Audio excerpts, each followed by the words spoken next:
Ladies and gentlemen, welcome to day 3 of the Health and Longevity Summit. I received the feedback that I always start the interactions with you the same way with ladies and gentlemen, and I should be a bit innovative. So let me try something new today. Ready? Gentlemen and ladies, welcome to day 3 of the Health and Longevity Summit. I make this joke every single event I come, and I still find it funny. I want to know here. I see some people in the chat already. I see Jade. I see Tina. I see some warriors. There's some longevity warriors that come here day 1, day 2, and day 3. I want to know if this is your first day at the Health and Longevity Summit. I want you to put the number 3 in the chat.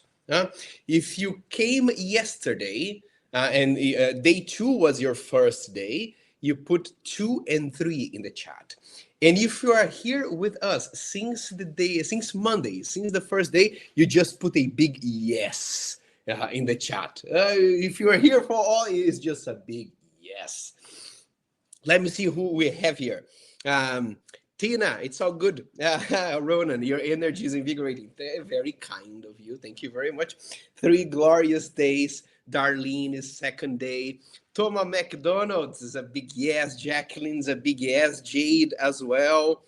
Cordero Jose from Madrid is a big yes. A lot of health and longevity warriors. I love that. I love that I'm here in my home and I can be sharing this experience with people from all over the world, learning fantastic, beautiful things. And we still have that sense of I'm going to an event. I'm even dressing up because I know that my mom is watching this.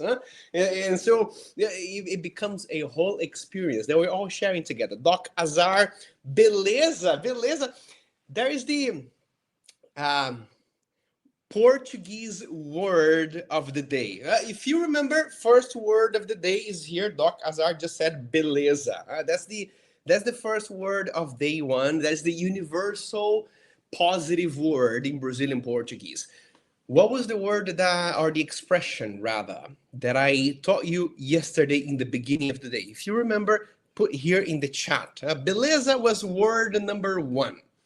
There's a word or expression number 2, and that was put here in the comment because today we're going to have the third expression. We need to have at least one different Brazilian expression per day. Tina, Jade got it right. Bom dia. Bom dia is our word number 2, which means good morning. Now, the expression, the Brazilian expression number 3 is this one. Bora. Bora means let's go. Let's do this. We're doing this together. Day 3 longevity summit. Bora. We are going to do this together. It's going to be amazing. It's a big let's go. Bora. That's the third word. You realize that in Brazil, we only like words that start with B. Beleza, bom dia, bora. Brazil. We only like stuff that starts with B. We only take B vitamins, probiotics, and omega-3s. That's a Brazilian culture for you. I want to know what has changed for you. Our action integration conversation in the beginning of the day. A lot of you have been here for the first 2 days of the Health and Longevity Summit. Some of you have been yesterday. Some of you are starting now. But for the ones who have been to at least 1 day of the summit, what did you notice in terms of different action, different choices, different behavior? What is something that you started to do, something tiny, something small, that you started to do, or something minimal that you stopped to do, that came from any insight that you had in this past 2 days of the summit? Let me know here in the chat. I want to know what is happening in terms of actions. We are every day casting our net in the sea of knowledge, right? Some of them is speaking to you. You're taking notes of the quotes, you're taking notes of the concepts, but now the main point is the alchemy. Is transforming a amorphous idea into a materialization of action, transforming that thing using the brain that goes to the realm of ideas, captures something completely untangible and transforms to something physical and action. That's what I want to know. More exercise for Lori. Who else had any different types of actions? Let me know what changed. I have been able to downregulate my parasympathetic system even faster and easier. How did you do that, Jade? Was it through walking, through meditation, through breath? What was the action, the different action that you did that allowed you to do that?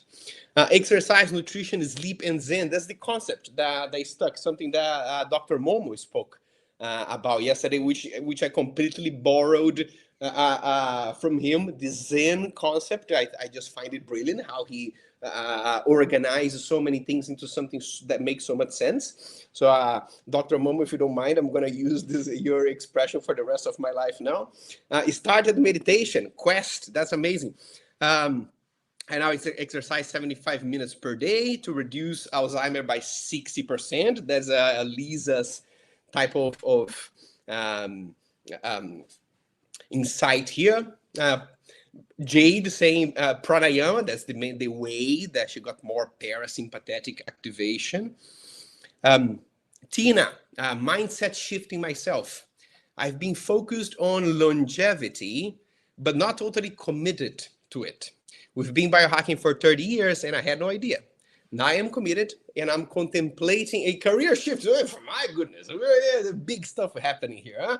Maybe in a year or a few years from now, we're going to meet and say, remember, Health and Longevity Summit, 21st of January 2026. Yeah, I had an insight there. Here's the entire event that I am organizing. I'm seeing the future here. What else do we have? Stopped eating 3 hours before bedtime. That's a bold, fantastic new action by Holistic Beauty by Shalina. Age well, nourish Megan. I'm doing a lot of actions. But corporate wellness prompted me to reflect on making a career shift. A lot of people talking about the big decisions in life here. This came from Doug Gold yesterday, right? That I also find genius. The way that simple concepts, but focused on implementation. You saw that Doug yesterday didn't talk about anything super advanced. He didn't say, wow, we got all the different peptides and then we did all. No. We got volume tests, gave very precision nutrition to everybody. We did morning routines. People went for walks. Some people got their yoga mats at home. Some people went to the gym, right? There was one monthly check-in with every person. It was the focus on implementation, the integration on what they learned that gave such a profound change to everybody who was there. I like to see actions coming. My invitation to you is to keep taking notes of the quotes they speak to you, keep taking notes of the concepts they speak to you, because I'm going to ask you in the middle of the between block 1 and block 2 today. What is happening today is this. We are talking about behavior change, mindset, and the future of longevity. This is the moment that we help ourselves bridge the gap between knowing things and doing things. I think the real question here is not what are the things that I should do, not only what are the things that I should eat, but why is it that I don't do the things I know I should? Why is it that I don't eat the things that I know I should? This is what we're going to talk about today. We have more speakers today, so we're going to go until 5:30 Pacific, 8:30 Eastern, and you can convert the time from there. So about 8 hours from now, a little bit more even. We're going to have plenty of speakers today, and this is what is looking like on block one. First, we're going to have Dr. Pablo Prichard. Pablo Prichard is being featured right now at NBC. He has a series that is still ongoing that talks about aging, and he talks about the wheel of aging and 10 different factors that he sees working as a system that drives aging and how we reverse this kind of things. And then we're going to have Dr. Mario Martinez, which is somebody I had the honor of meeting a couple of times, and is somebody who does a fascinating work in the realm of longevity, because what he's studying is what are the impacts of certain thoughts that you have, of certain beliefs that you have, even certain cultural beliefs and cultural accepted thoughts that we have into your biology. So he bridges that gap in a very beautiful way, has done a lot of scientific research. He's the author of the book, The Mind Body Code, fascinating work that he's going to share more with you. He's done work with the Centenarians, and his main point with the Centenarians is what are the thoughts that they bring more to their mind, what are the beliefs that they have, and can we emote their emotions? Can we model their thoughts from that aspect of the thing also be aligned with longevity? Then we're going to have this guy called Ronan Diego. He's somebody that seems very familiar to me.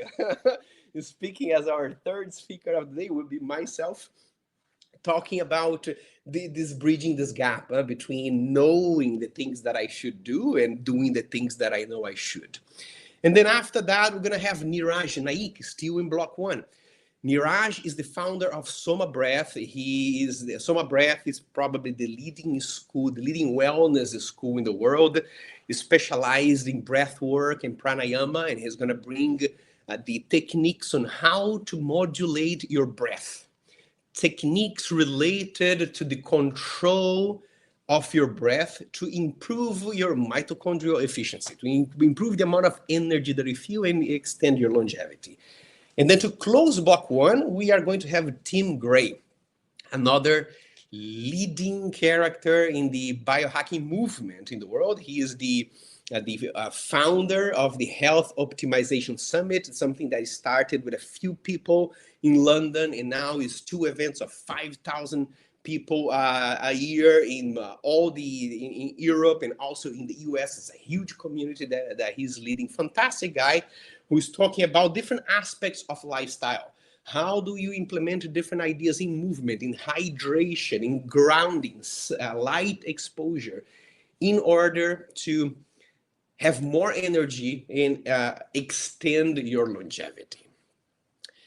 Before we start the sessions, I want to bring onto the stage Dr. Guru and Dr. Momo, because we are going to, yesterday when Dr. Momo was in the opening of the day 2, we noticed that there's a lot of you who had questions there we thought very, very pertinent and very interesting. And so we want to address some of the questions about the science of longevity, the science behind Viome tests and recommendations. And so now they are here, and I want to give welcome to Dr. Momo and welcome Dr. Guru. It's a party. It's great to have you guys here. Hey, Ronan. Can you hear me okay? Yeah, I can hear you loud and clear. Dr. Momo, all good there over there? Bora. This guy is aligned. Come Beleza. on. Okay. Beleza. So we captured a couple of questions from the audience that I would love if you could share a bit of your take with us. The first one goes to Dr. Momo, and the question is, how does the microbiome impact hormones. So many people are now getting aware of the impact of their hormones. So if you can talk a little bit about maybe estrogen, maybe GLP-1, maybe serotonin or GABA for us. Yeah.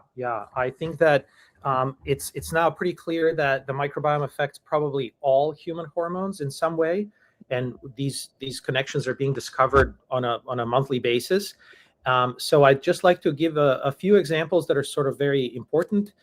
So we know about estrogen. Estrogen is normally secreted via poop, but there are microbes that can actually process that estrogen in poop and enable it to go back into our body. And so they can either contribute to more estrogen being kept in the body or more estrogen being secreted. So that balance is basically regulated to a certain degree by microbes.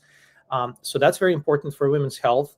Well, GLP is now probably the hottest thing on the planet in every possible circle, and it's fascinating to me that for thousands of years humans didn't have GLP drugs, and yet we somehow lived healthy and were metabolically healthy. And the reason for that is because the gut microbiome actually stimulates GLP-1 production naturally. It's just that we've destroyed our microbiome, so we've destroyed its ability to actually to stimulate the production of GLP-1, or we are not feeding the microbiome the right things. And so, for example, two very specific molecules that gut microbiome produces are vitamin B5 and butyrate that stimulate production of GLP-1. So if your microbiome has the capacity to do so and you feed it the right foods, and those are two very important things, then it will stimulate naturally GLP-1 production, and you don't need to worry about supplementing with medications. And then, yeah, we could spend probably hours talking about hormones, but just want to mention a couple more. That serotonin, I think, is an example that people probably mostly know about. Serotonin is a hormone that's involved not just in our adult mental health, but also gut motility and child development. So child's brain, when it's developing in utero, is actually regulated by serotonin produced in the intestines. And now we know that serotonin is also produced directly by bacteria, not just by our cells that are stimulated by bacteria, but directly by bacteria. Let's keep going with other questions so that we don't take up too much time. Wonderful. This Dr. Guru, as the lead of the technology in Viome, you are in touch with all the wealth of data. And so one of the questions is, have you identified by any chance the 20% of the foods that are superfoods to 80% of the people? Wow. Okay, that's a great question. And when I heard this question, I actually went back to the data and I looked at the most um, superfood recommendations we've ever made for any of our approximately 400 foods or so. And guess what I found? That there are no foods that is considered a superfood for 80% or more of the people. There's absolutely nothing that's considered a superfood for more than 80% of the people. The topmost food that is considered a superfood, meaning it's the maximum population, is actually something that a lot of people love, which is olive oil. And that is a superfood for approximately 76% of the Viome population. And the next one after that is salmon, and that is about 71%. And the one following that is ginger for 65% of the people. Bone broth is for about 63% of the people. Cranberry is for 61% of the people. Purple kale is for another 61% of the people. But the point really is that first and foremost, there's no such thing as a universally healthy food. Okay, there's going to be foods that are healthy for you as an individual. And even if I look at, what are the most commonly recommended superfoods, you have only 11 foods that are superfoods for more than 50% of the people. I told you again, olive oil is the one that's the highest proportion of the population. That's about 61%, 76% of the population, right? So the bottom line is that superfoods are highly personalized. There's no small set of foods that works as a superfood for the vast majority of people.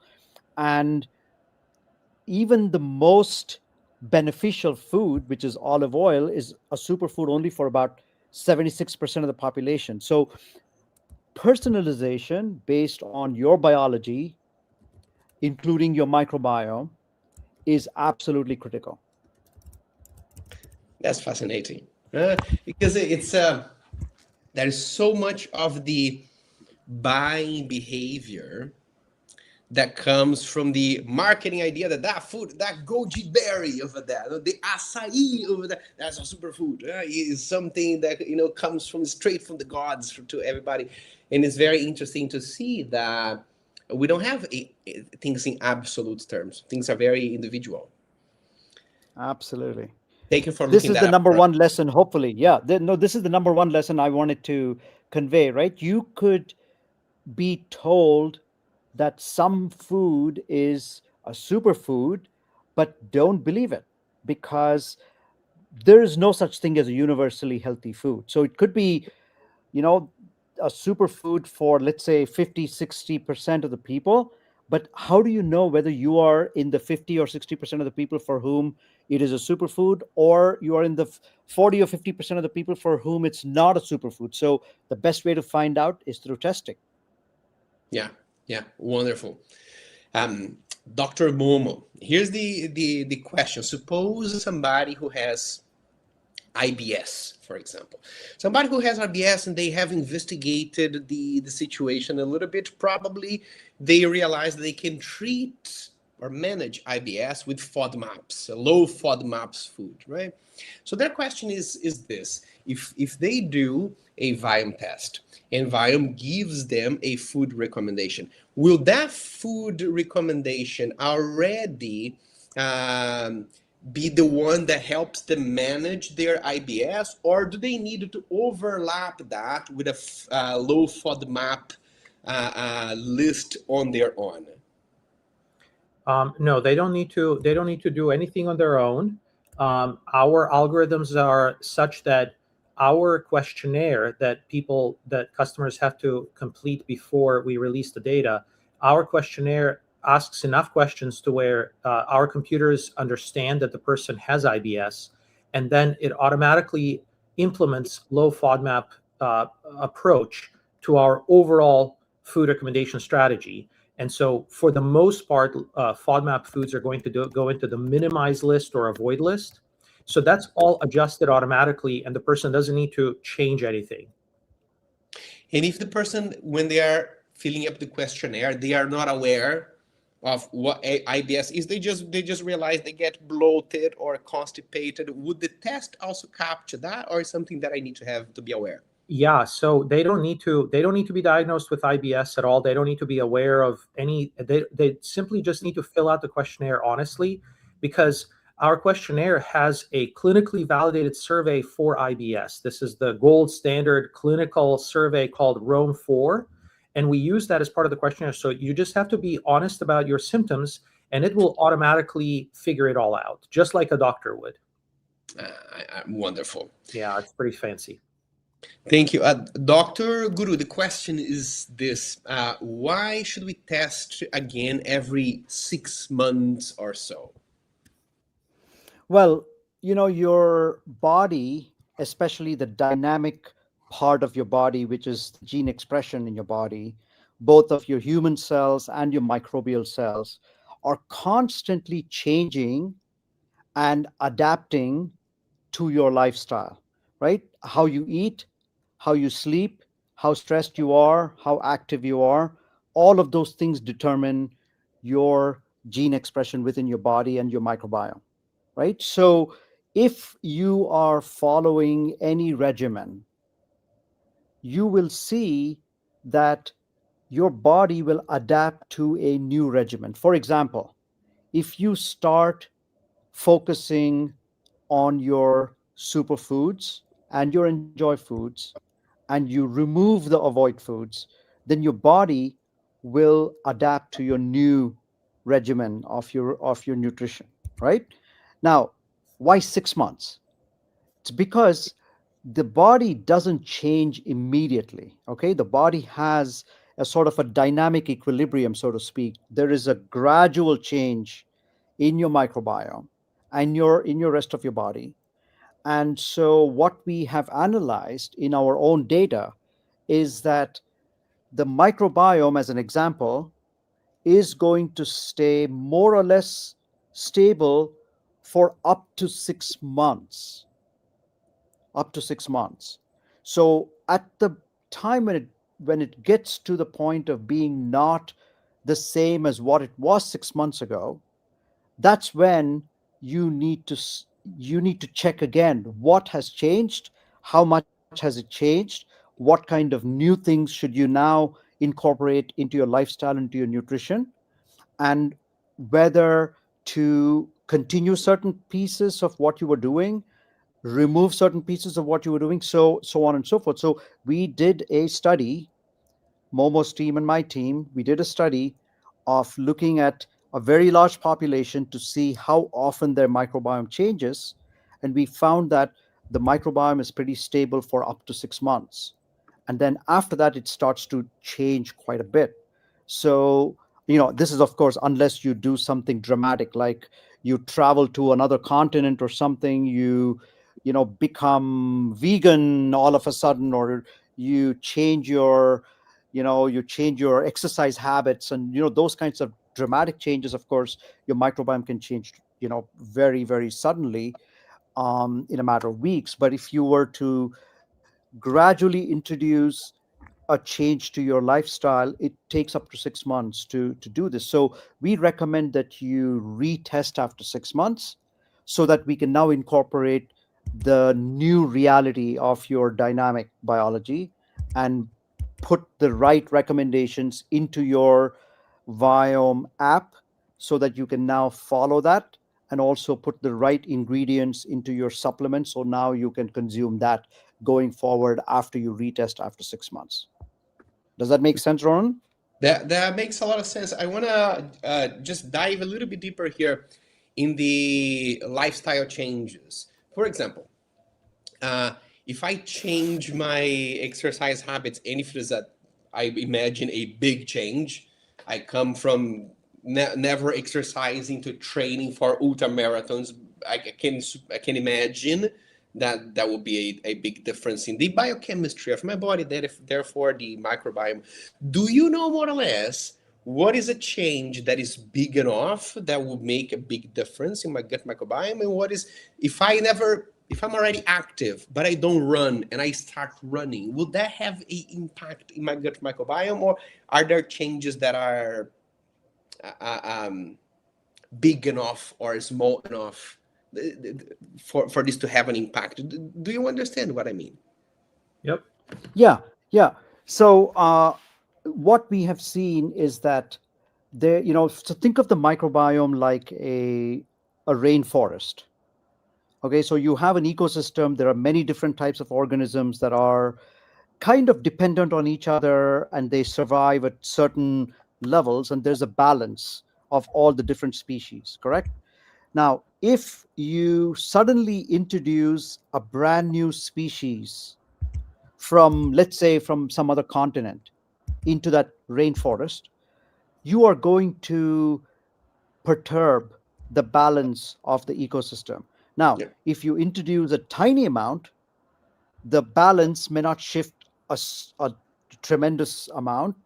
Okay, and the existing species may essentially get rid of the newcomers, and go back to their original balance. But if you introduce a lot of change, then the new population might completely change the rainforest and change the balance of the different species, the carnivores, the herbivores, and all of the ecosystem inside the rainforest, right? So there's a very similar thing that happens in your body as well. If you make a small change and your microbiome has a lot of stability because you have built the strength within it and the balance within it, then your microbiome doesn't change a whole lot because of that small change. Okay, now what is small depends on the individual. I cannot tell you that here's a universally small thing and universally big thing. It depends on the individual and your original microbiome. And so if your microbiome is strong, a change that is small for you might not change anything in your microbiome, but that same change could make a very big difference in my microbiome, because my microbiome may not be very stable in the first place, right? So that's the kind of analogy that I'd like to use to understand what is a big change or a small change. But Momo, if you have any other thoughts about it, please jump in. Yeah, I'd like to add a little bit here that I would say the most important thing that people need to watch out for is the use of antibiotics, because that will have the most profound negative effect on the microbiome, all types of microbiomes, oral microbiome, vaginal microbiome, gut microbiome, everything. And antibiotics can be hidden. They don't have to be a prescription antibiotic that you take for some kind of an illness. But I would say, first of all, ask your doctor, do you really have the data to tell you that you need an antibiotic? For example, for me, if someone has strep throat, that's a good use of antibiotic. But if you have COVID or if you have flu, there's no point in taking an antibiotic. Or if you have some kind of a cold that's just mild and it's going to go away in a day or two. So that's one easy way to know that you're consuming antibiotics. But there's a hidden way of consuming antibiotics, which is in animal products that are not organic. So animals actually are fed far more antibiotics than humans, and they can basically accumulate it. So when you eat animal products like dairy or meats that are not organic, you could actually be consuming enough antibiotics that over time they're going to negatively affect your microbiome. And then last but not least, the food industry uses a lot of food preservatives. And this used to be the case in just the United States 30 years ago. But now when I travel internationally, I see it in every country now. Every country. Their food industry is putting things like sodium benzoate into foods. And they're going to be not calling it antibiotic. They're going to be calling it either preservative, or actually most commonly they say to preserve freshness. So obviously, if you're reading and you don't understand the negative impact that these chemicals can have on your microbiome, and you read the term to preserve freshness, well, who doesn't want fresh food, right? But it turns out that the reason that it preserves freshness is because it kills microbes. And so be careful, I would say, going back to that simple hint, if your grandma wouldn't recognize something as food, then you should probably not ingest it. And so these are all hidden ways that you're destroying chronically your microbiome. And then one more thing about your specific question about exercise. When you exercise, you're affecting your metabolism in a very profound way. So your muscles are releasing lactic acid, and lactic acid is going to not only go into the bloodstream, but it's going to leak into the gut.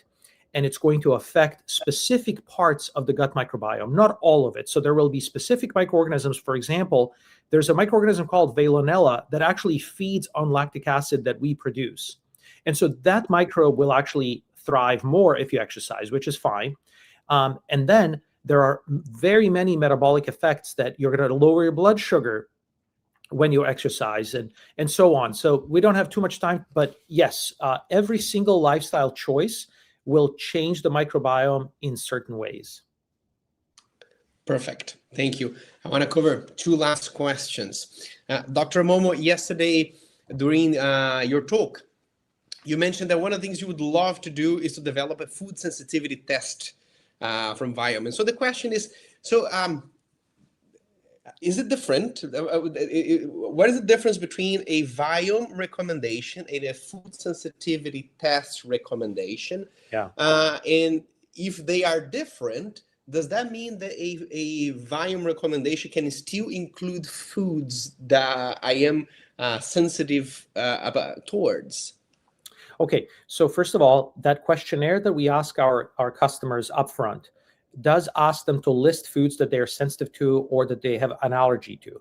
And once they enter that information, the computer will no longer recommend those foods. In other words, the mathematical algorithms will direct all the nutrients that food contains that person needs. They will redistribute to other foods or supplements so that you still get the nutrients that food is beneficial for, but you do not consume that food. So that's one very important thing. Do the best you can at filling out the questionnaire.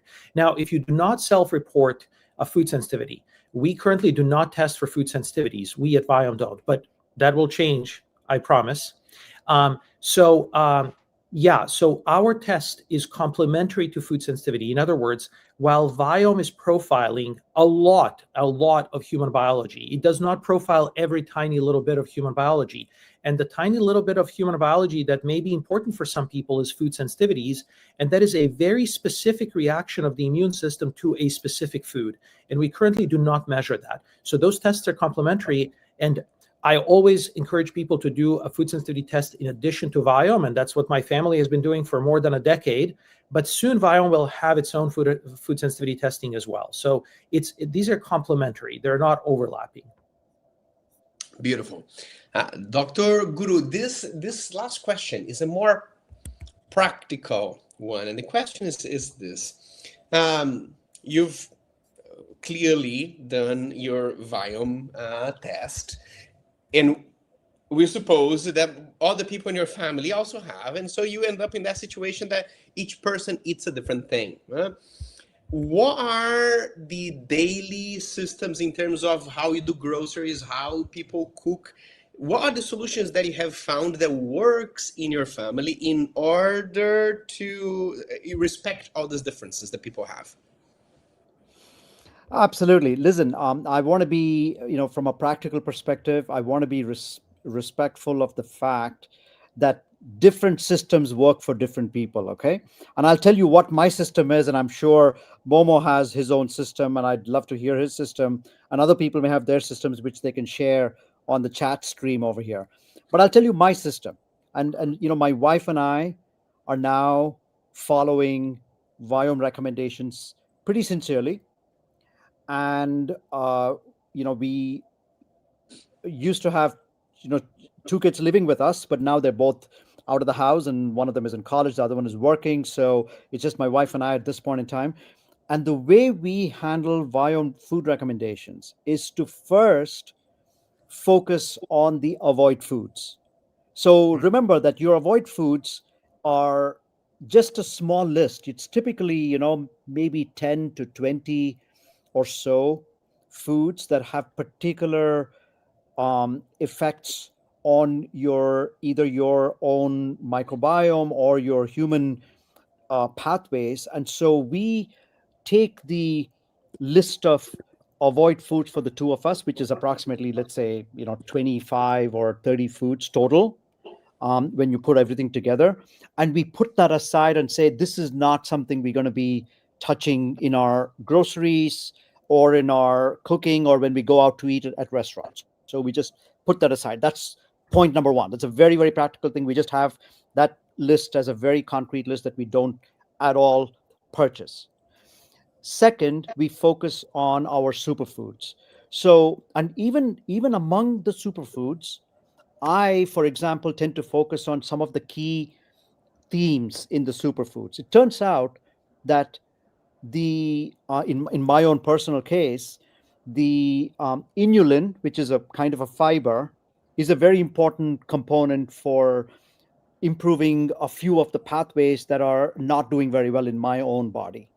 And so I've been recommended a lot of different types of mushrooms, and all of those mushrooms have very significant quantity of inulin. And by the way, I'm a vegetarian. My wife is a vegetarian as well. So we are very keenly aware of exactly what we need for our body and how we should prepare it and so on and so forth, because it's something that we have to cultivate as vegetarians to make sure that we get all the right ingredients. So we already are highly sensitized to how we uh, buy food and how we prepare food and so on and so forth. So, for example, in my case, inulin is a very important thing for in my superfood. So I tend to see not only the mushrooms that are already listed in my superfoods, but also I look at all of the other foods that I know has a great quantity of inulin. And I also focus on getting some extra supplements that have a significant amount of inulin, as another example.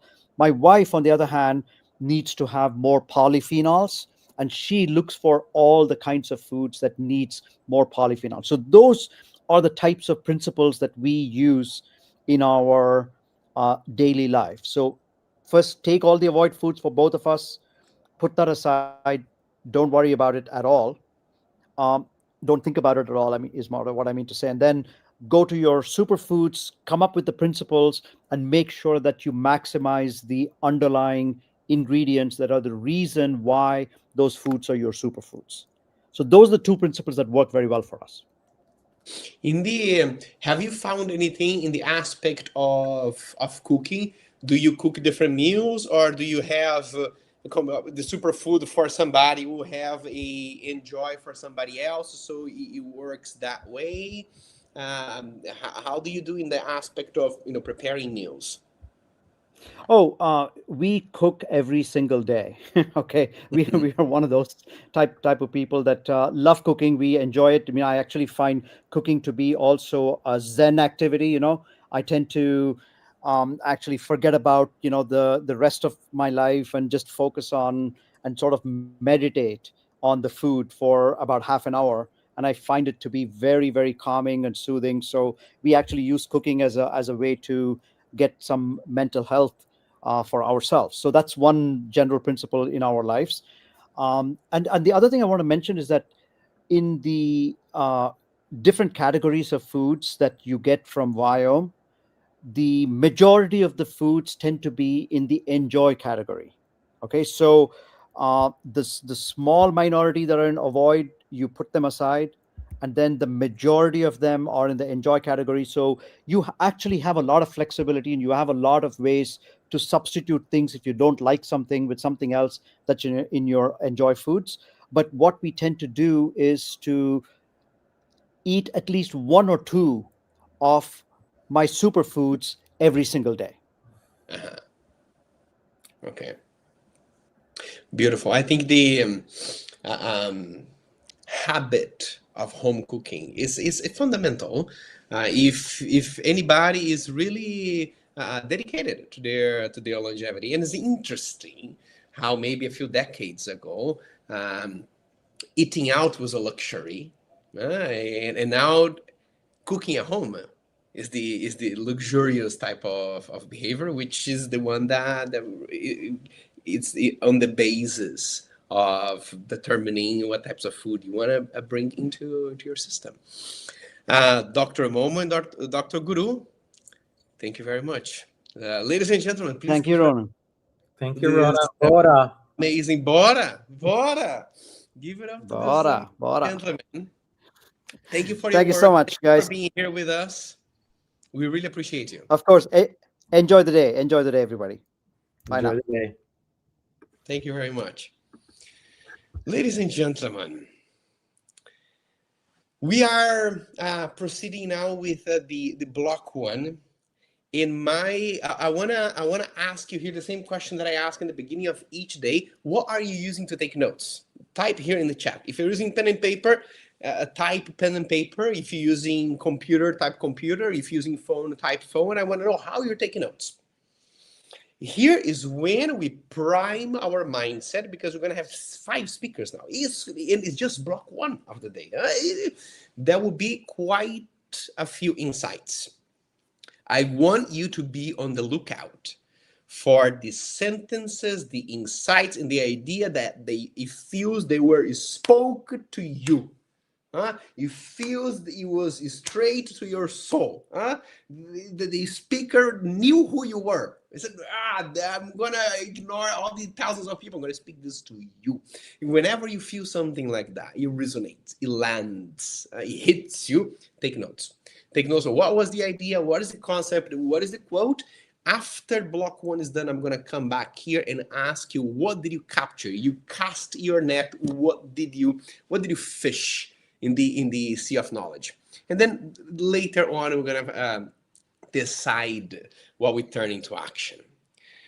It's been a pleasure. It's been an honor. Welcome to day 3, everybody. And now, with you, block one of the Health and Longevity Summit, day 3.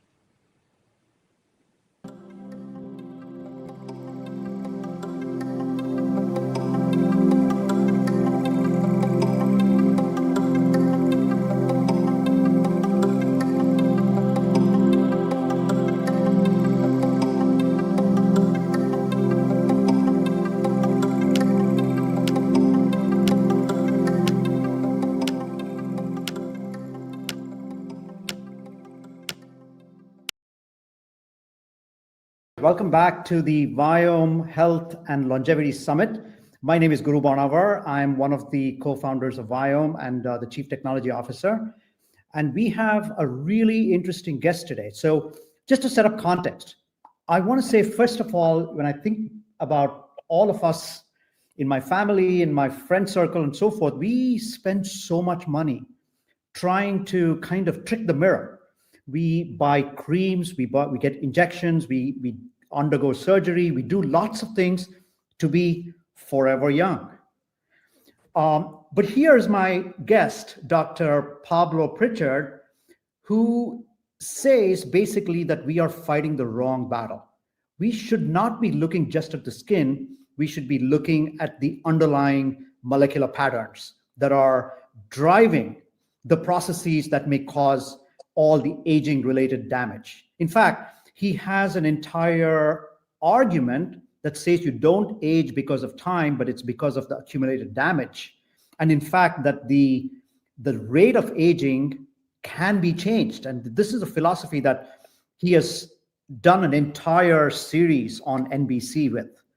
It's amazing. I watched a few of the episodes, and I was blown away by how well it's been put together. So, of course, Dr. Prichard can fix your face, but today he's going to tell us how to fix the underlying mitochondria and your microbiome and so forth. So, welcome to the session, Dr. Prichard. Thank you, Guru. It's a pleasure to be here. I think, what you stated there is very correct. It's weird for a plastic surgeon, right, to say, don't worry about surgery. What's more important is on the inside, because you associate plastic surgery as, facelifts and nose jobs and tummy tucks. But I think what really got me interested in the inside is, I think very few people understand that a reconstructive surgeon, which is a huge part of plastic surgery, is about looking at the entire body. It's the only surgical specialty that literally operates on every type of tissue, whether it be neural tissue or arteries and veins or muscles, bones, tendons, or skin and fat. All of these types of tissues are operated by a good reconstructive surgeon. And not only that, but it's also from head to toe. So we're operating, from the cranium all the way down to the big toe. And not only that, it's the every type of patient, which is very important to our argument as well, because operate from the neonate to the very elderly, from the very healthy to the chronic disease, cancer patient, all of these like pathologies. And so not only do we see every type of patient, but every age of patient and every disease state of patient. Wow. And when we're in there, we're like popping the hood, right? So we're in there operating on those tissues that we talked about earlier. And we can actually see the difference in the tissues of young tissue versus old tissue, how well you can literally feel the tissue, how well that tissue integrates, how well it heals. And the difference is because the thing that really kind of struck me was how sometimes I would get a chronologically older patient. Yeah. And I go in there and I look at their tissue and I feel like, it's a teenager on the inside. And then I get the opposite. I'll get a very young patient and I open them up and I feel like they're an elderly person on the inside. Oh my God. Yeah. Yeah. That's so amazing to me. That's actually part of what I was gonna ask you. I mean, you have just taught me in the last like 2 or 3 minutes, what is this whole field of reconstructive surgery and plastic surgery and so on and so forth. I think people have a lot of misconception about it, but I think you made a very, I think, an amazing transition from that world to being a molecular, call it a longevity doctor, right? Who's looking at everything and helping people learn about themselves and understand how to make themselves age less or rate at a rate that is much less than what they're aging and so forth. So first, can you just tell us a little bit about your own personal journey? How did you go through this whole process of wanting to be a doctor in the first place, going into plastic surgery, and then eventually getting into this whole longevity medicine space that you're in right now? Thank you. So I mean,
Ladies and gentlemen, I noticed also that the video stopped working.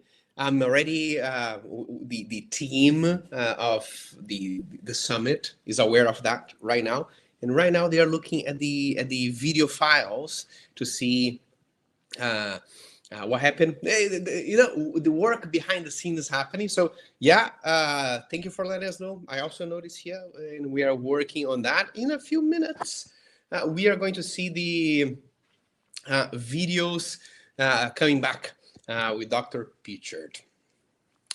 The thought in the meantime, that I wanted to invite you to think about something that I wanted to share with you in the beginning, in the opening, but I couldn't have a chance.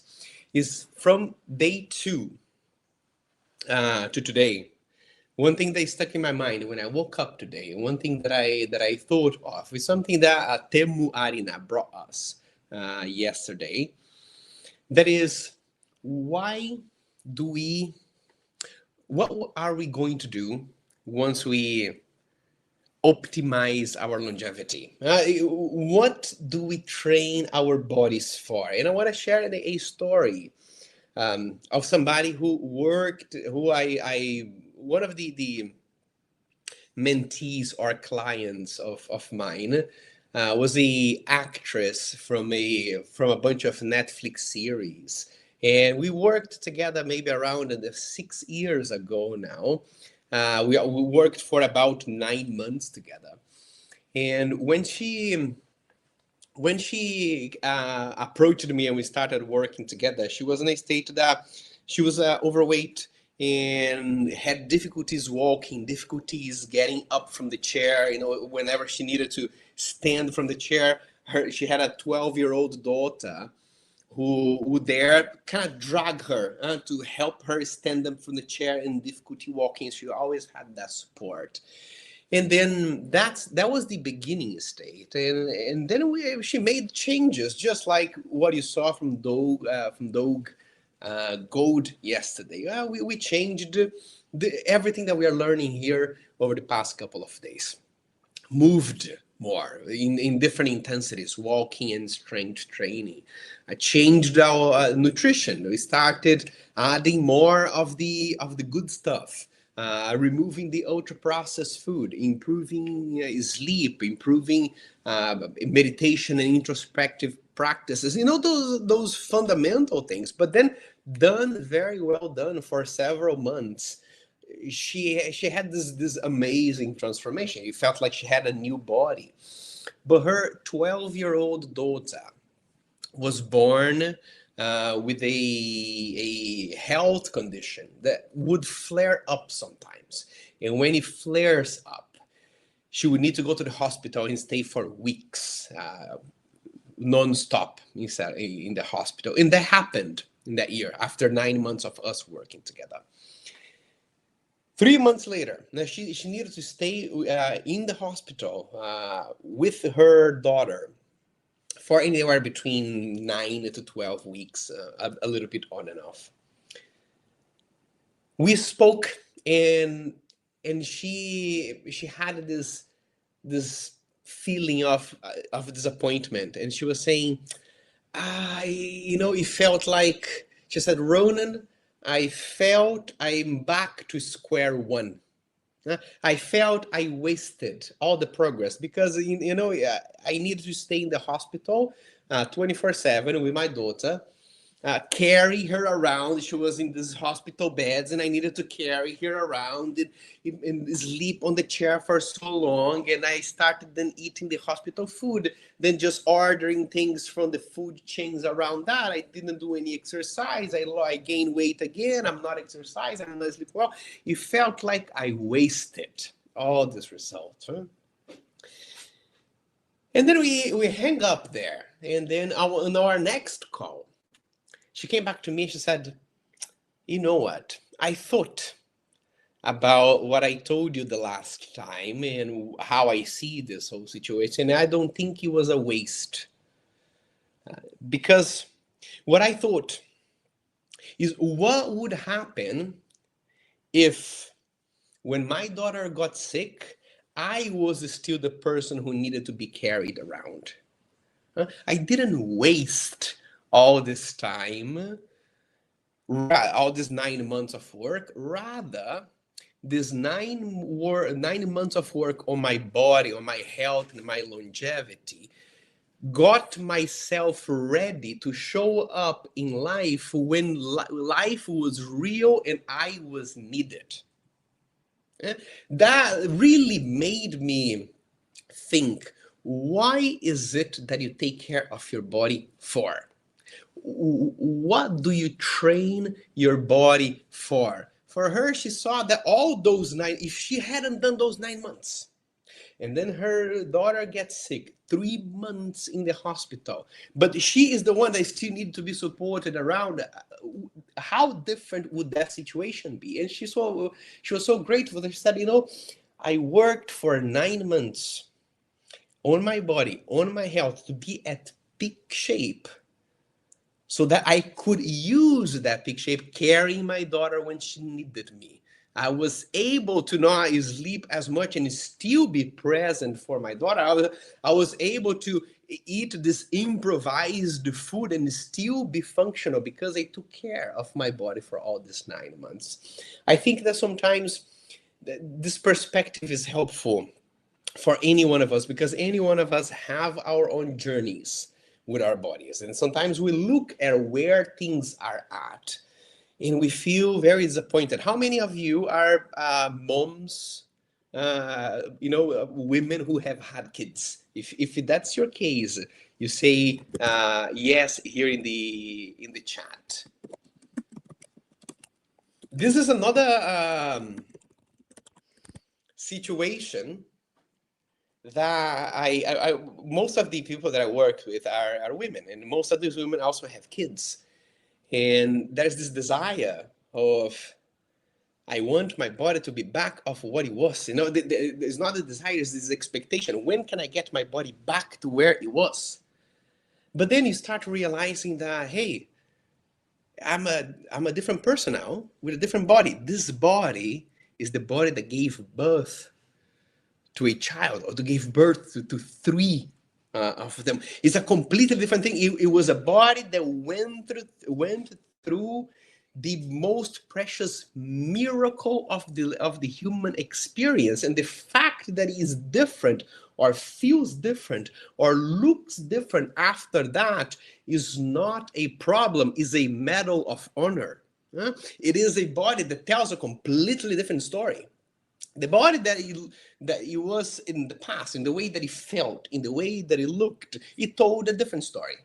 Now there's a body that, by the way that it performs, by the way that it looks, by the way that it feels, it tells a story of a body that went through a miracle. And so a lot of the times, I think about the work that we do here in longevity, and think of what do we do this for? I think that in a moment in which we're so connected in social media, we tend sometimes to work on our bodies as a way of positioning ourselves. I've done that a lot.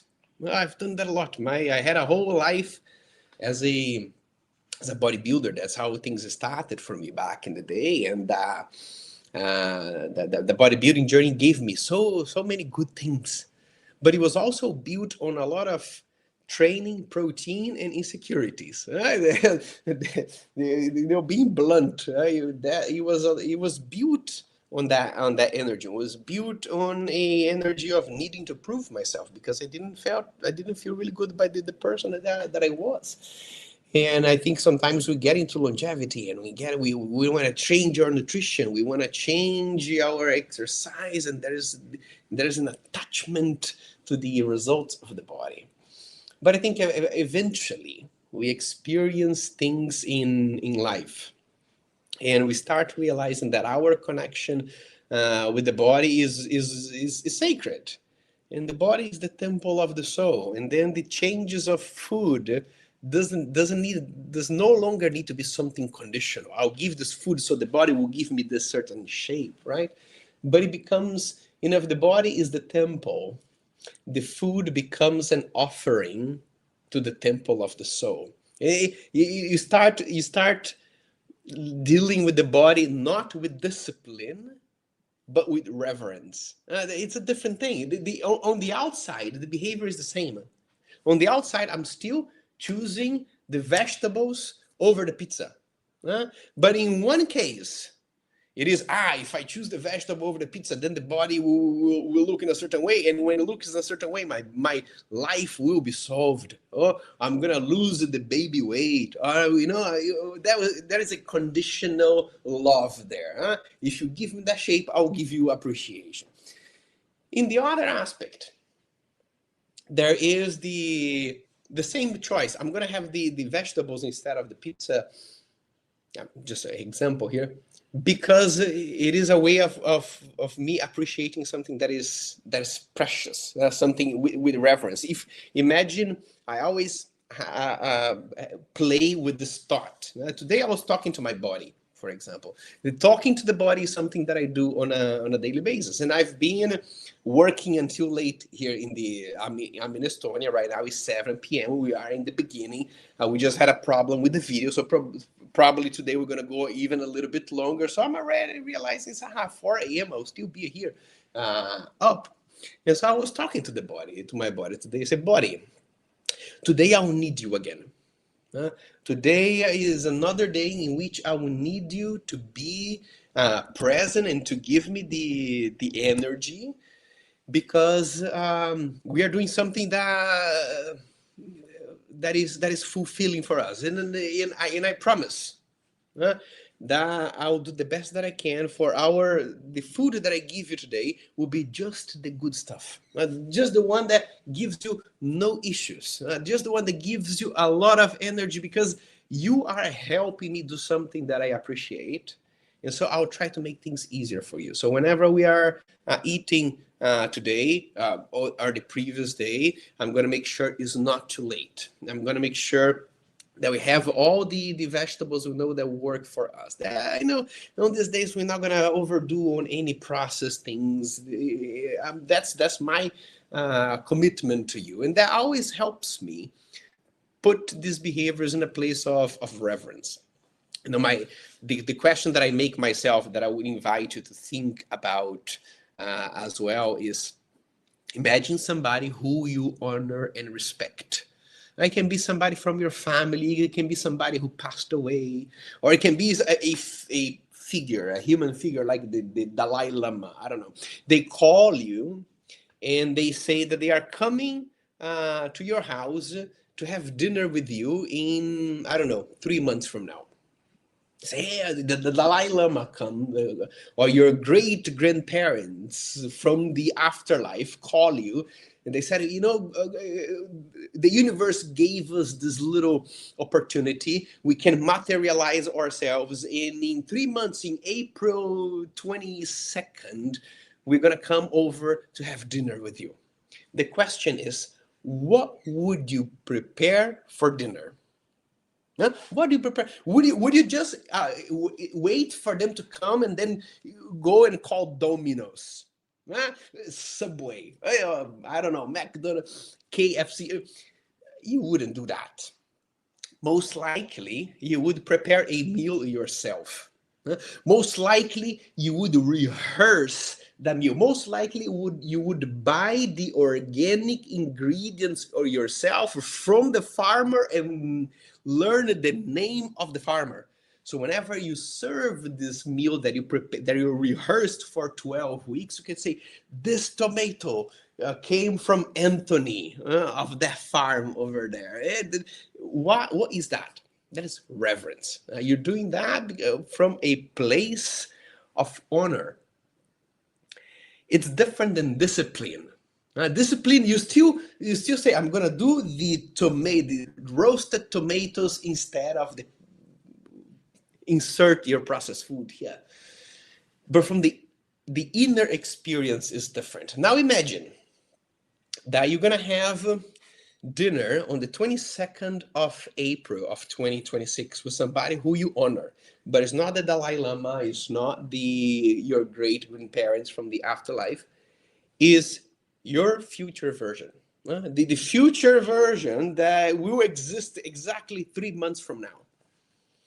A person coming from the future, your future version that you're going to meet on the 22nd of April, who happened to be yourself. What would you serve for dinner? That's the mindset. That's the value behind the mindset that helps you find out what types of choices would reflect my own values. Yeah, I want to be a disciplined person, but I want this discipline to come from a place of reverence, a place of honor, a place of respect, or a place of celebration of my well-being in my own body. What would you do for the version of yourself coming from the future that you honor and appreciate? As we go through this to the summit, think of the behaviors not on a must do, not on a have to do, but on a way of want to do. Does that make sense? I hear now from the team that we are ready to continue with the interview that we are having with Dr. Pablo Prichard. So, ladies and gentlemen, let's go back to Dr. Pablo Prichard.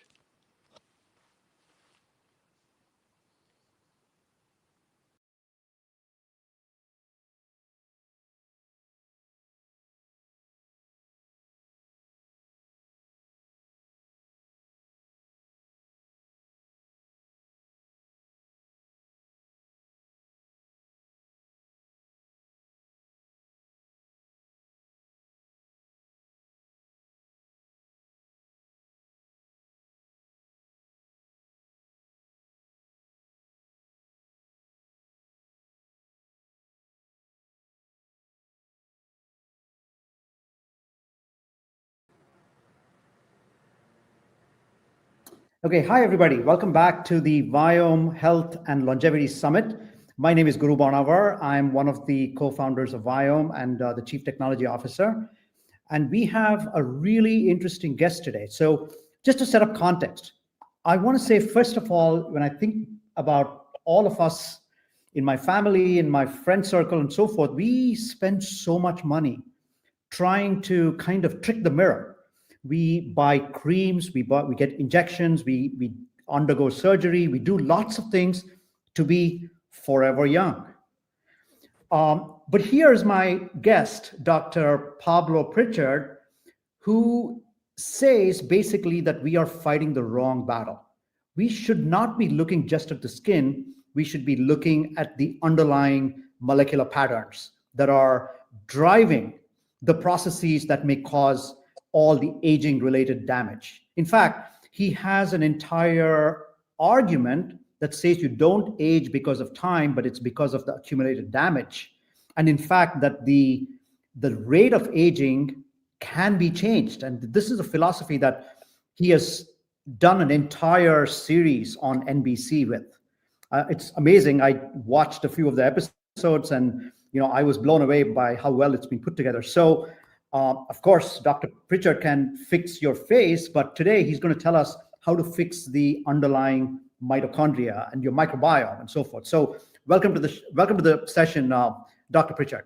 Thank you, Guru. It's a pleasure to be here. And I think, yeah, what you stated there is very correct.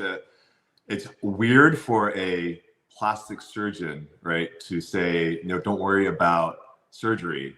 What's more important is on the inside, because you associate plastic surgery as, facelifts and nose jobs and tummy tucks.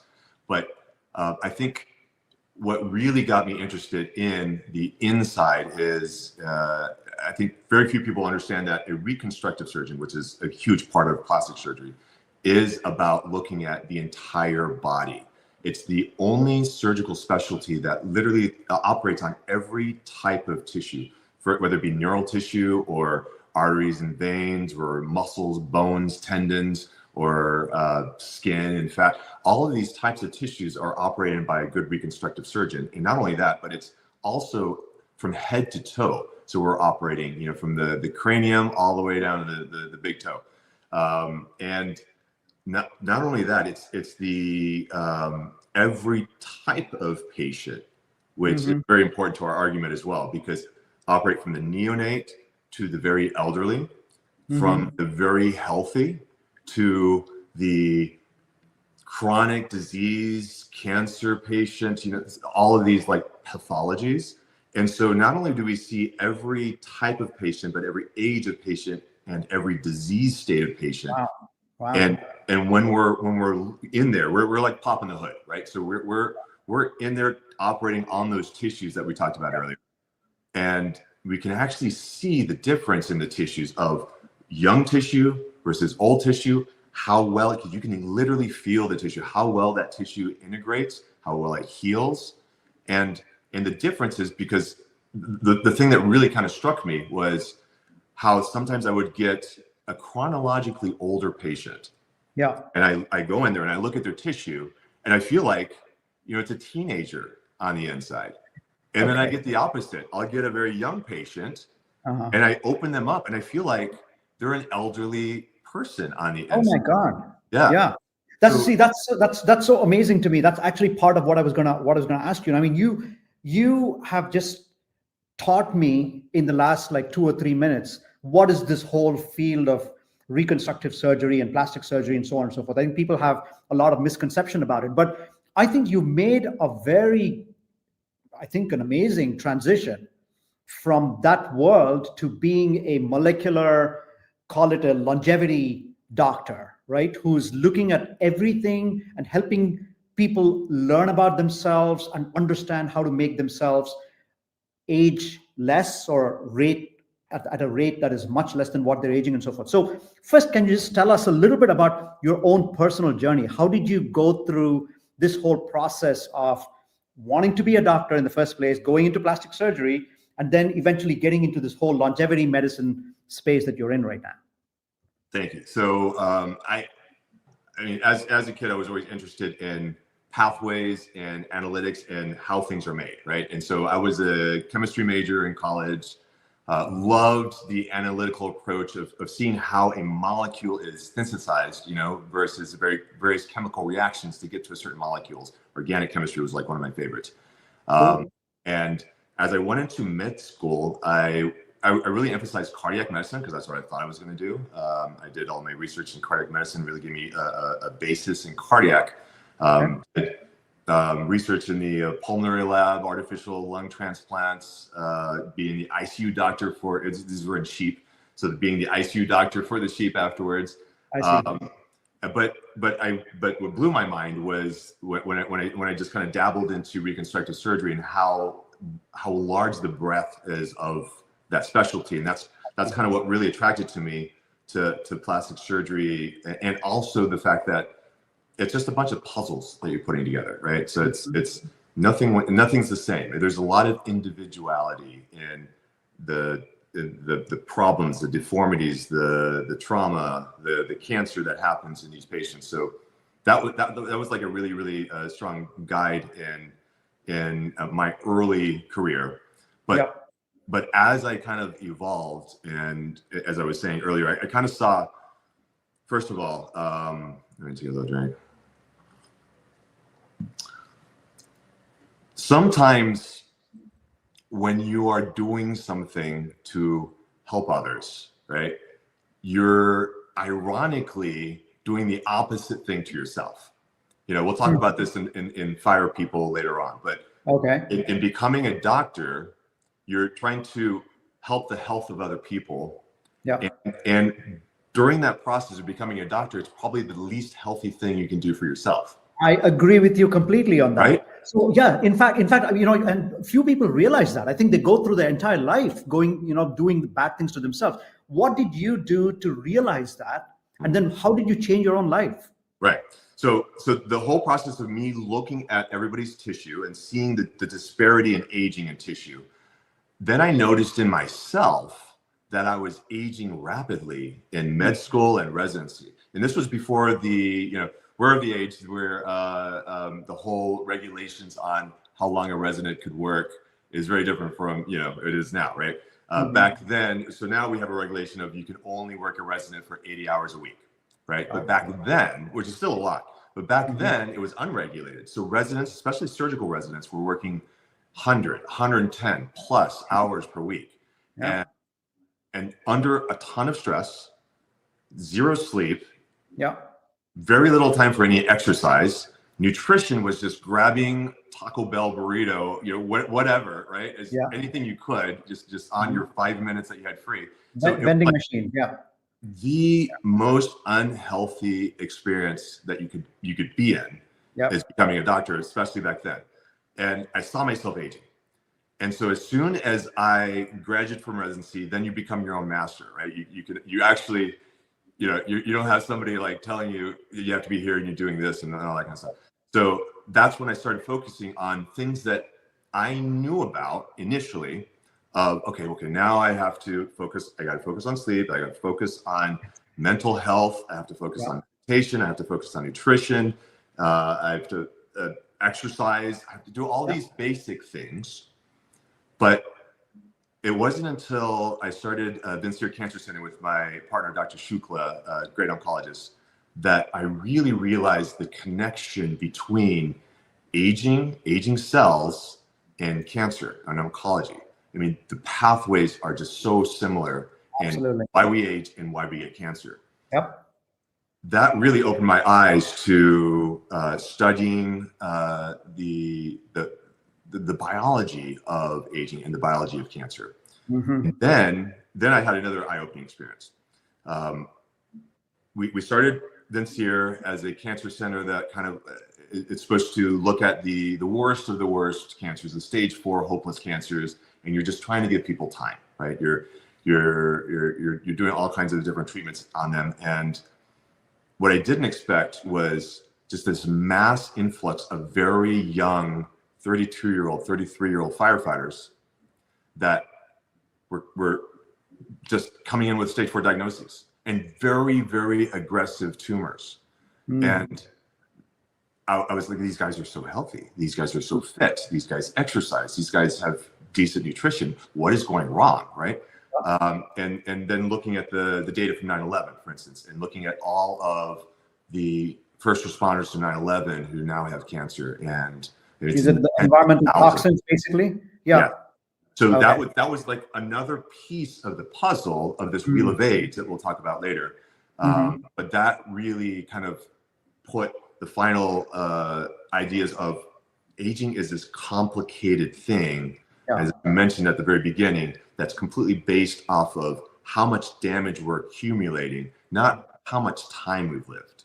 Yes, very much so. So, clearly you have thought a lot about all the different dimensions of aging. And, you come up with this concept called the wheel of aging, which is amazing. I've of course seen some aspects of it, but I think it would be great for you to introduce people, this audience, to the, a short, concise version of what this wheel of aging is meant for and what it can help you with and how you landed on it.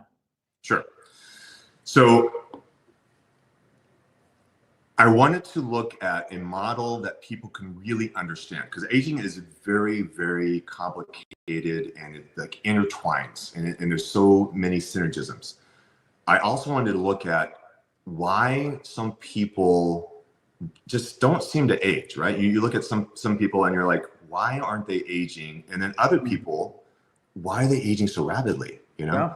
And so that's why I developed this model of the wheel of age. And so the idea behind the wheel of age is you have 10 different sites on the wheel. And hopefully we can show a graphic of the wheel here at this point. We can. 10 different sites, starting with the mitochondria, as you said, because the mitochondria, if you have a healthy cell, youth is energy, right? If you don't have energy or cellular energy, you don't have the ability to do anything with the cell. You don't have the ability to make proteins. You don't have the ability to repair the cell. You don't have the ability to create the hormones, to all of these things. So everything starts with energy. So the mitochondria are the powerhouse of the cell, right? The powerhouse, you think of like a power electric plant, right? And that power plant is producing that electricity and it's churning. But behind the power plant is the little chimney that the little pollution is coming out, right? And so it's important to look at, okay, what is the benefit, but also what's going on in the background? Your mitochondria are the same way. It's got the electron transport chain, which is producing the ADP to ATP, which is the cellular energy unit, so to speak. And in the process of going through that electron transport chain, the churning of the electric power plant, it's also producing reactive oxygen species, or that oxidative stress. And that's the pollution. So as the pollution is developing, if it's not neutralized immediately, it goes back and damages the power plant. And then that damage to the power plant causes that power plant to produce less efficient energy and more pollution. And then that pollution turns around, damages the power plant, producing less efficient energy and more pollution, and it's kind of spirals, right? And then the wheel of age kind of shows how every step of the way there's a propagation of damage. Like for instance, that pollution, that reactive oxygen species, doesn't just stay in the mitochondria. It then leaks out and goes to the next step within the cytoplasm of the cell, goes to the nucleus, and then you have the DNA, or the genomic DNA, right? Which is the code for literally every function of your body. And that code then gets damaged by the same thing, the oxidative stress, the reactive oxygen species. Those double-stranded helix DNA gets double or single-stranded breaks. The translocations of different codes, the base pairs of the DNA happen, and all of a sudden you've got a non-functional, or even worse, a proto-onco gene that happens, and that's severe damage. So, and then that damage propagates to the next step, which is the epigenome. So you have epigenetics. A lot of people think of epigenetics and they don't really know what that means. But a simple way of thinking of epigenetics is you have the genomic, which is the gene, right? And then right next to it, right next to it, you have the promoter area, which is a little switch that just turns the gene on or off or dims it up and down. So it's the expression, which is something we'll talk about also later. The expression of that gene is so important because youthful genes that are like anti-inflammatory or repair genes, those can be turned down, and inflammatory genes can be turned up, which is another damage. And this happens to be damage of the epigenome. And then when you've got all three of those, the energy damage, the DNA damage, the promoter site or the switch damage, those all are working to make proteins. So then you get the next step, which is protein damage, right? And if you have non-functional proteins or misfolded or aggregated proteins, proteomic damage then turns into stem cell damage, because stem cells are actively trying to repair everything. And so the stem cells, if they're always on, always trying to repair, those stem cells become exhausted. And that leads to stem cell damage or stem cell exhaustion, which then leads to hormonal damage because the stem cells are regulating all those endocrine glands, those endocrine tissues, right? From the thyroid to the testicles, the adrenal glands, all of the different glands that produce the hormones. If they're in a state of disrepair because the stem cells are exhausted, then you have hormone dysregulation. And hormones, of course, are all of those communicators to the rest of the body. You think about a country, right? If a country is going to invade another country, what's the first thing they do? They knock out the communications, right? Because if the communications are knocked out, nobody knows what to do in this country and they can't defend themselves. Same thing happens in your body. If your communication system is knocked out, your cells don't know what to do and they can't defend themselves against damage. As hormone dysregulation happens, now we hit our favorite subject of the year is microbiome damage, right? So dysregulation of hormones, as well as a bunch of other things, damages the microbiome. And now the microbiome is so important and so complicated and so associated with youth or age, depending on the state of your microbiome, because most people don't understand that your microbiome is not, people take their probiotics because they feel like they're bloated. But and they're like, oh, I need my probiotics because I'm bloated. But no, it's so much more than that. It's your good bacteria are making the necessary vitamins. They are repairing your gut lining. They are educating your immune system. They are even as much as the gut brain or gut mind axis, where it's actually regulating your mood. And mood, as we'll talk about later, is so important to aging as well. Your stress, your just your thoughts literally can be aging. So your microbiome, as it's dysregulated, and also it's disrupting your gut lining because it's not repairing your gut lining. That leads to inflammation. All of these bad bacteria are with the lipopolysaccharides, the LPS, are sneaking in through those loose gut lining, which then impact your immune system because you have inflammaging immune system activation, overactivation. And your immune system dysfunction is the next step. As your immune system gets hit, now it's less likely to be able to find non-functional cells that have kind of occurred in your body. People call these zombie cells or senescent cells, but people call them zombie cells because not only are these cells that basically have lost function and are just kind of taking up space. The more cells that are taking up space, the less functional cells you have, right? But they're also secreting these inflammatory mediators that are actually causing other cells in their environment to also lose function and become zombies, right? So zombies basically propagate more zombies. One analogy, I love analogies. One analogy that I love in this arena is you take your fridge, right? Your brand new fridge, nice and clean. You did spring cleaning, and you throw tons of like organic, just beautiful produce in there, right? And you eat 99.9% of it. And you leave that 0.1% of the produce behind, but you didn't throw it away. You just kind of pushed it to the very back of the fridge. Then you fill it up with produce again, and you eat 99.9% of that. And then that last 0.1% again gets thrown to the very back of the fridge. And then after a while, the rot from what you're leaving behind starts to affect everything in the fridge, right? The same thing is happening in your body. Those senescent cells are the rot that are rotting all of your organs, from your brain, your lungs, your kidneys, your liver, your skin, your muscles. As more and more of that rot happens, then you get that last step on the wheel called organ dysfunction. Organ dysfunction then leads to organ failure, cancer, death.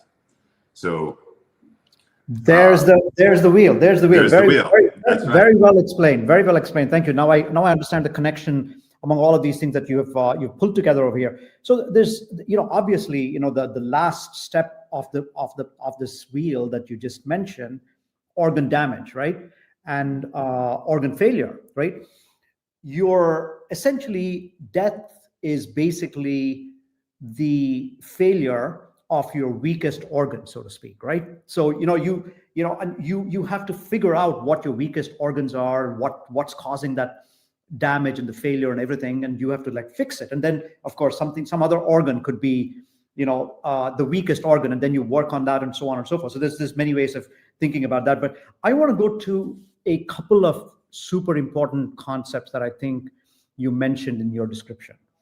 One is, of course, the mitochondria, the powerhouse, and at the same time there's the exhaust, which is the oxidative stress, the reactive oxygen species, and so forth. Then there is the genomic information that gets expressed in every individual differently, right? Now, just for the audience here, right? If you have, let's say, 22,000 genes in your human genome, and let's say in your microbiome you end up having 100 times that in terms of the number of genes you have, only about 5%, maybe even 3% of those genes end up getting expressed at any given point in time, right? Now the question is, which 3% is being expressed? That's dependent on all the things that you're doing, how you're living your life, how you're, whether you're active or not, whether you're stressed or not, whether you slept well or not, whether you've eaten the right things or not, and so on, right? This gene expression is such a fundamental part of biology that I wanted to just go back to that point a little bit and ask the question, how does gene expression impact aging? Oh, well, it's critical.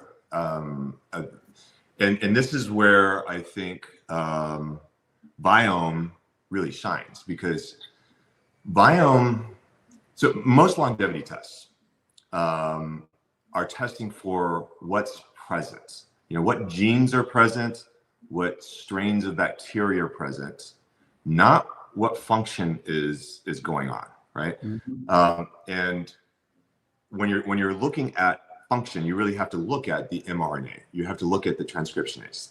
You have to look at a slice in time of what's happening in your body, because that's the only way to know if you are actually turning the right levers in something I call the half-life, which is like my program of health, right? So if you are looking at just what genes are present, you have no idea of true health internally at that moment in time. You also have very, very little idea of how the different levers and modalities that you're using to try to improve your health, how they're actually working, right? Yeah. Maybe you feel better, maybe you don't, maybe it's very, very subjective, right? Versus if you had a very objective way of looking at how your diet and nutrition is impacting you on a longevity scale, right? How stress is impacting you, how inflammation is impacting you, how sleep, how exercise, how all these other mechanisms that are so important to, like, again, the program, the half-life, how those are impacting you, then you can actually show a patient, what is actually occurring, rather than just telling a patient what to do. Because I always find that, patients will, you can tell a patient, okay, you have to eat right, you have to sleep, you have to exercise. And if you don't tell them why they have to do those things, compliance is probably going to be pretty bad. Right? Exactly. So it sounds like, you have a lot of people who come in looking like they are really young, but when you go inside, they may be, very old, or, they may be rotting, or, whatever the word is, right? And you've developed this wheel of aging. So how do you take the insights from your wheel of aging and then get people to literally change their behavior? What are the most important things that you derive from the wheel of aging to help people change their behavior and improve their aging profile? So I think, definitely education is definitely the biggest thing, because a lot of people just don't understand what to do, right? And so that's why I developed the whole Decathlon program, where again, so again, I love analogies. This is a sports analogy where you have the decathlete and the decathlon, right? The most elite athlete, right? It's the most diverse athlete. There's 10 events, very diverse events: javelin throw, pole vault, sprints, hurdles, long jumps, all these type of events. The person who wins the decathlon is not the person who is the best at any one event. It's not the best javelin thrower. It's not the fastest runner. It's the person who is the most competent at all the events. Yeah. Because if you accentuate one event at the expense of a couple others, you're going to lose. You're going to fail miserably. Decaf life, same type of situation. You have 10 events of longevity. And if you are accentuating the event that you're already good at, you're neglecting probably the most important event, because those are the ones you're worst at. And by doing so, you think you're living healthy. You think you're doing good. Oh, I'm exercising. I'm dieting. I've got a phenomenally looking body, right? But then you're like, oh, I haven't been avoiding the toxins, or I haven't been detoxing, or I haven't been de-stressing. I have like all kinds of mental stress, which is like aging me internally on the micro level, where I can't actually see what's going on yet until it manifests later on in life, right? So with Decaf Life, the important thing to remember is it's not one thing, right? It is looking at your whole health comprehensively, looking at all 10 events, so that you know that you are not missing the important link. You were saying earlier, it just takes one thing, right, for everything to fall apart. And that's totally true. One of the events of Decaf Life is, and this is one that most people don't talk about, but it's actually looking at health data. Because if you're not measuring something, then you're not fixing it, because you don't know. My example is I had a patient recently that was actually on the show who did all of these she thought she was doing so good. She was like, I eat well, I'm not eating sugar, I'm exercising, and she looks pretty good, on the outside. But she had, her hormones were in total disarray.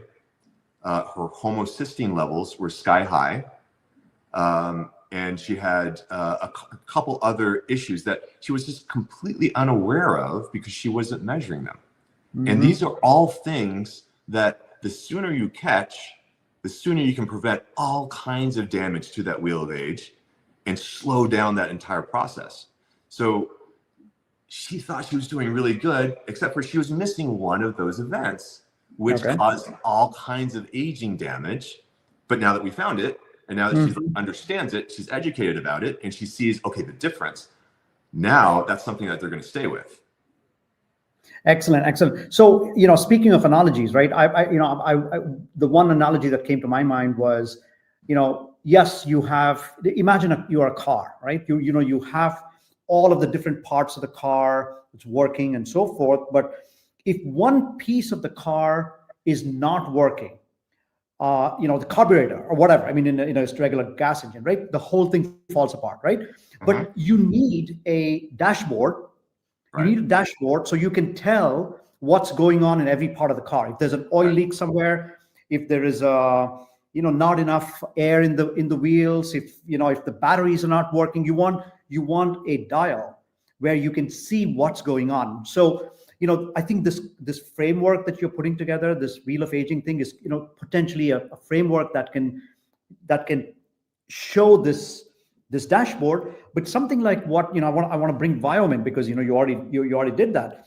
I think Viome is trying to measure all of these pathways, the mitochondrial pathways, the immune pathways, the microbiome pathways, the senescence pathways, you name it, right? All of these pathways are measured through the lens of the expressed genes, because that's the driver of the proteins that actually do the work. So in some sense, Viome is providing you the data or the dashboard, so you can decide which light is blinking, what do you need to focus on more, and what do you do about it, right? So that's kind of an analogy that comes to my mind. Yeah, and just to add to your analogy, not all cars are the same, right? Mm-hmm. Not all cars take the same fuel. Some are electric, some are on ethanol, some are on diesel, some are on, so they prefer different fuels, right? So there's individuality that's so important to recognize. When somebody asks me, okay, what's the perfect diet, for instance? Mm-hmm. Well, I tell them, well, there's no perfect diet. There might be a perfect diet for you as an individual, but there's no perfect diet for the entire population, right? And that's what I think a lot of people just don't understand. What works for this person over here may not work for this person over here, and people just don't understand why. And I think the Viome test is great at explaining why, because it's looking at function. It's not just looking at what's present. And that's, I think, the critical distinction here. Because, like, for instance, what are the fermentation patterns? What's the sulfide versus the short chain fatty acid balance? What's the polyphenol metabolism? What's the bile acid transformation? So all these things are so important and individualistic that if you're just prescribing the same thing to everybody, you're doomed to fail. I mean, there's also, things like when people talk about a food allergies and they're basing it on IgG or something like that. Okay, maybe, but you're not looking at the function of why those foods aren't necessarily doing a favor for that patient, right? Or why these foods are so critical to that patient. So the individuality that's possible and so necessary, because again, in our day and age, there's all the idea of the N of one, right? Study. Each patient is an individual, and how do we maximize that individual, their health, their wellness, their longevity, and not just putting out fires? Because earlier you were saying, well, if this organ goes bad, then you got to concentrate on this organ, and if this organ goes bad, then you got to. Why not prevent the organs from going bad in the first place, right? And doing true health care rather than sick care. Right? Instead of putting out fires, you're actually keeping the whole system running smoothly. And do that, for instance, in the fuel pattern, the diet, nutrition, making sure that you're supplying your body the right nutrition that's individualistic, important for you. Totally agreed. And of course, that's the philosophy on which precision medicine, precision nutrition, all of these things are based. It's precisely meant for your specific biology, not generically to the population, right? One of my favorite examples, by the way, is the idea that there is no such thing as a universally healthy food or a universally unhealthy food, right? So, for example, maybe there are some universally unhealthy foods, but definitely not. we can think of a couple of things, right? But even spinach, right? Everybody grows up thinking, broccoli, spinach, these are all good things. But if you are eating a lot of spinach, which has a lot of oxalates, and you're not able to metabolize those oxalates through your microbiome and through the rest of your body, then you're going to end up with kidney stones, right? Yep. You don't want kidney stones, right? The salts are not going to get metabolized, right? Yep. So figure out what your biology can do and does well, and then modify your practices, your lifestyle, your nutrition to those things is kind of the philosophy that you're preaching here, and definitely something that we talk about in Viome. So let me ask you a little bit of a provocative question. Now, you're talking about prevention, right? So you're talking about how you can understand your body before something bad happens, and you do the healthcare and the prevention and so forth. But you are a surgeon. You work with your hands, and of course, you've pivoted your career, but the future of medicine maybe is not in the clinic or in the operating room, but maybe in the home, maybe in the kitchen, right? Does that make you obsolete? Will people stop needing doctors when that happens? That's a great question. So I think people will stop needing doctors a lot more than need doctors right now. Now, will they ever become obsolete? There's always education that needs to happen, right? But if we can keep people out of the hospital, right, out of the clinics, just like you said, then it's more of, again, we're going back to healthcare versus sick care. And I think that's a great thing, because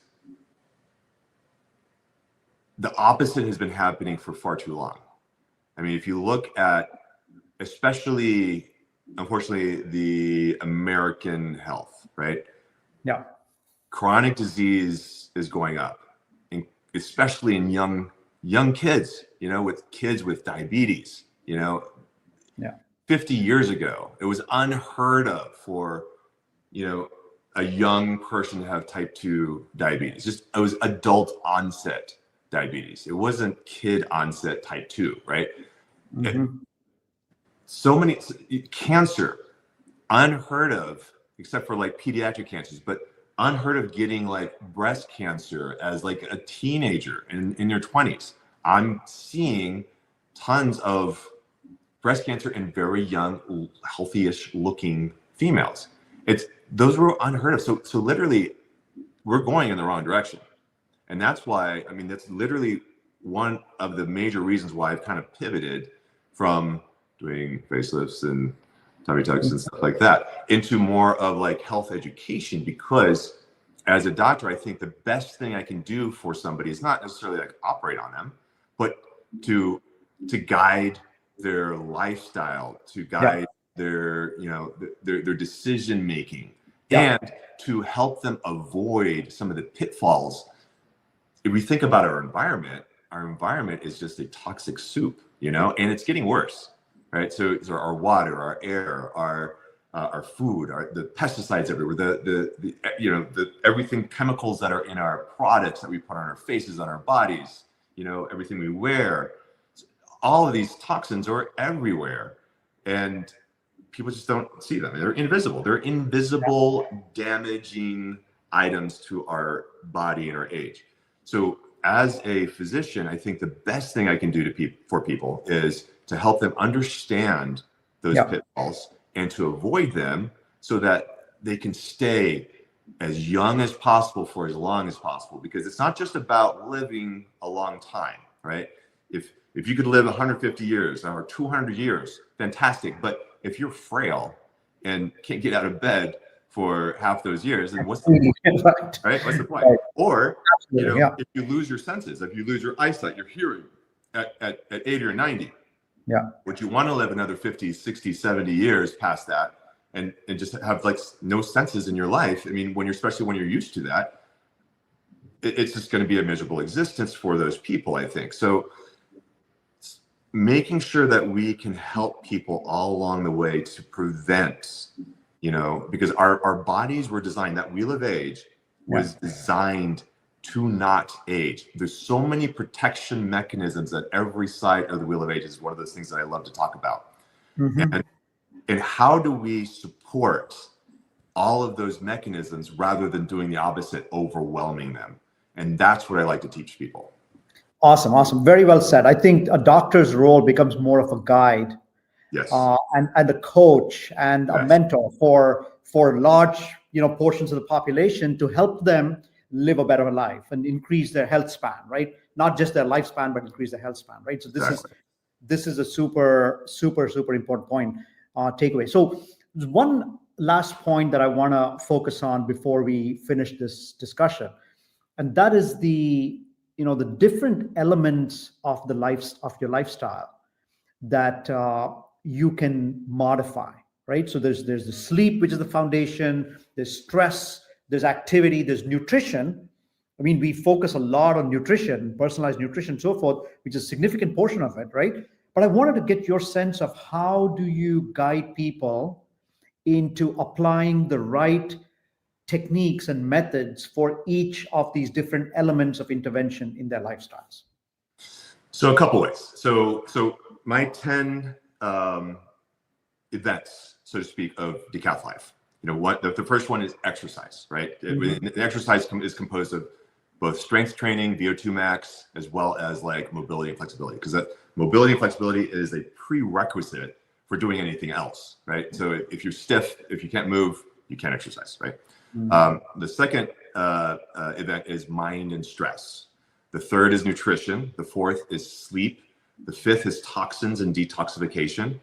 The sixth is hormones. The seventh is stem cells.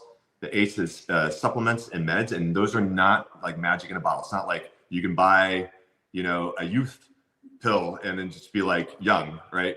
It's all integrated with everything else. They're boosters. They're not like fountains of youth, right? Then outer shell, the skin, the senses, all that kind of stuff is an event. And then the last one that we talked about earlier, health monitoring, it's a critical event.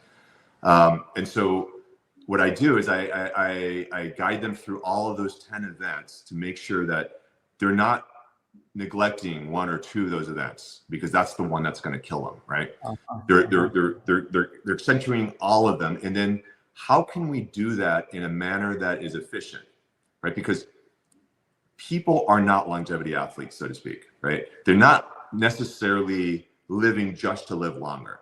They're living to live, right? They're living to spend time with their kids, their families, their careers, their hobbies, and they'll if they know that's important, they'll give a certain amount of time to health, right?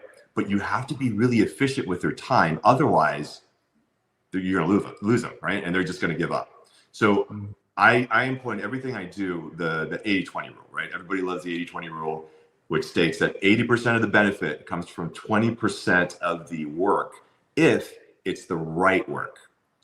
That means taking out all the distractions, taking all the inefficiencies, all the redundancies. So for example, my strength workout, right? Everybody's like, oh, I don't have time to go to the gym, right? My strength workout is 15 minutes or less per day.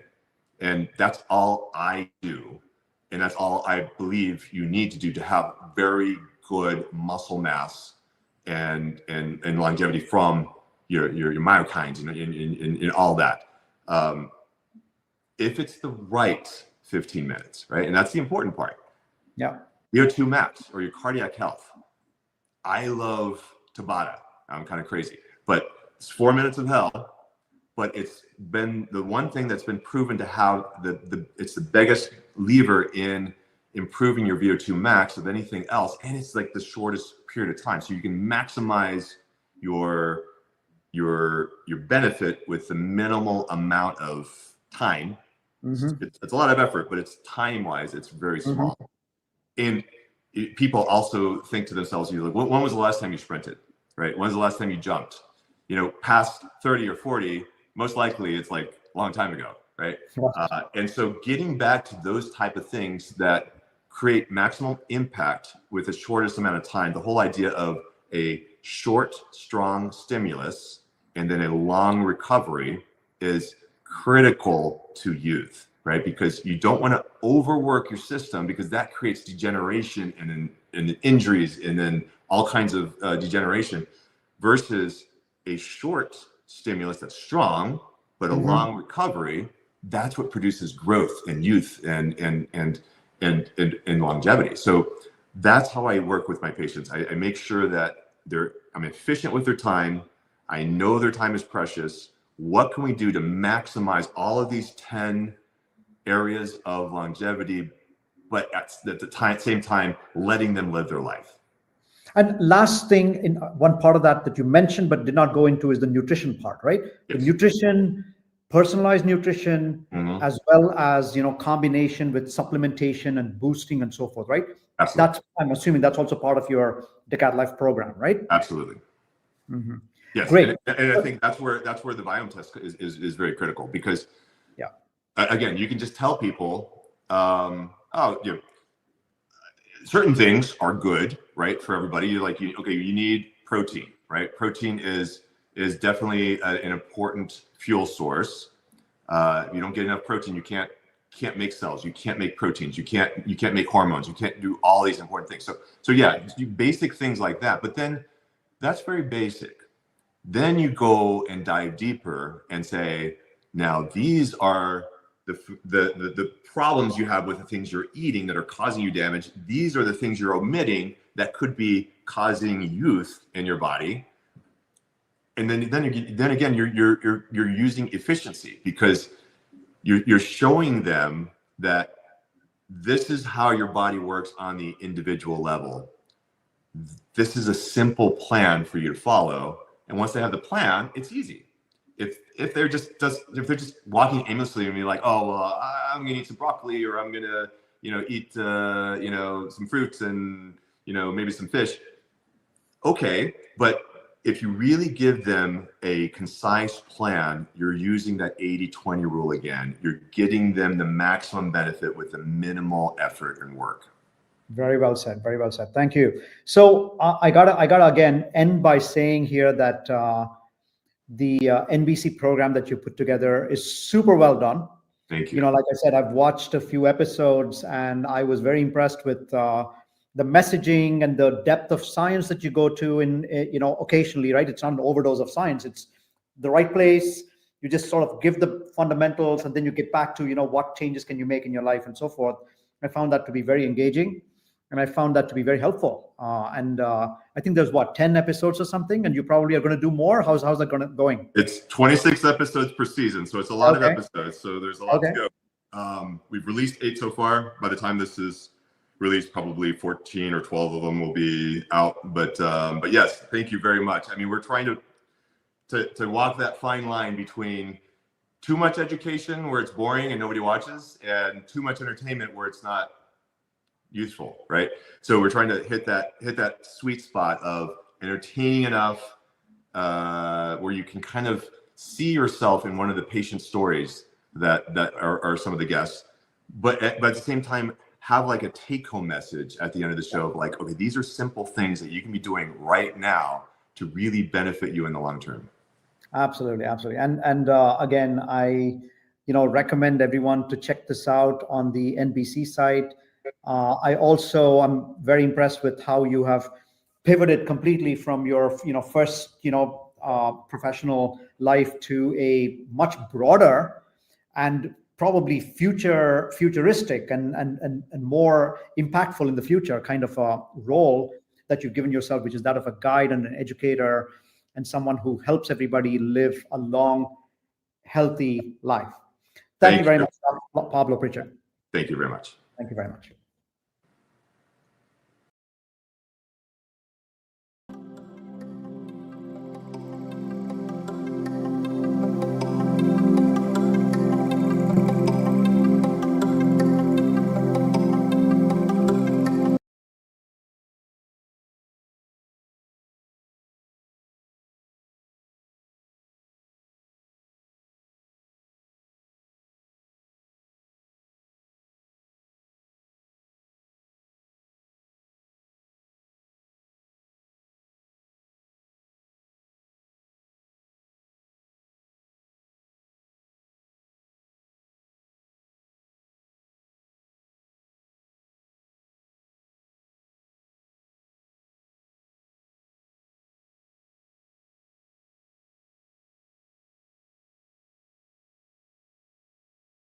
Ladies and gentlemen, welcome to the session of the Health and Longevity Summit with our speaker, Dr. Mario Martinez.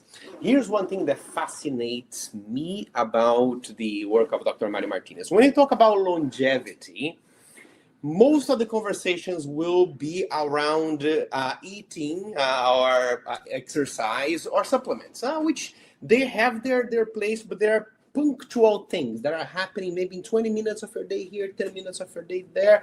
It's like you have a phone and you're talking about apps, right? There's one application that is exercise, one application that is nutrition, but nobody is really thinking, hey, what about we change the whole operational system? If the apps cannot be installed because you don't have a compatible operational system, you don't get the results that you're looking for. And this is the how I see the field of work of Dr. Mario Martinez, called the biocognitive science.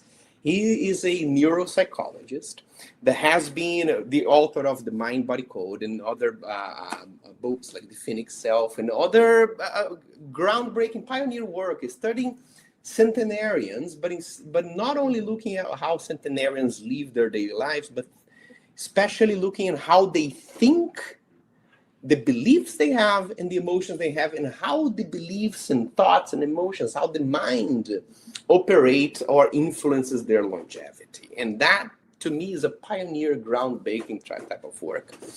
Dr. Mario Martinez, welcome to the Health and Longevity Summit. My pleasure to be here. Good to see you again. Good to see you again.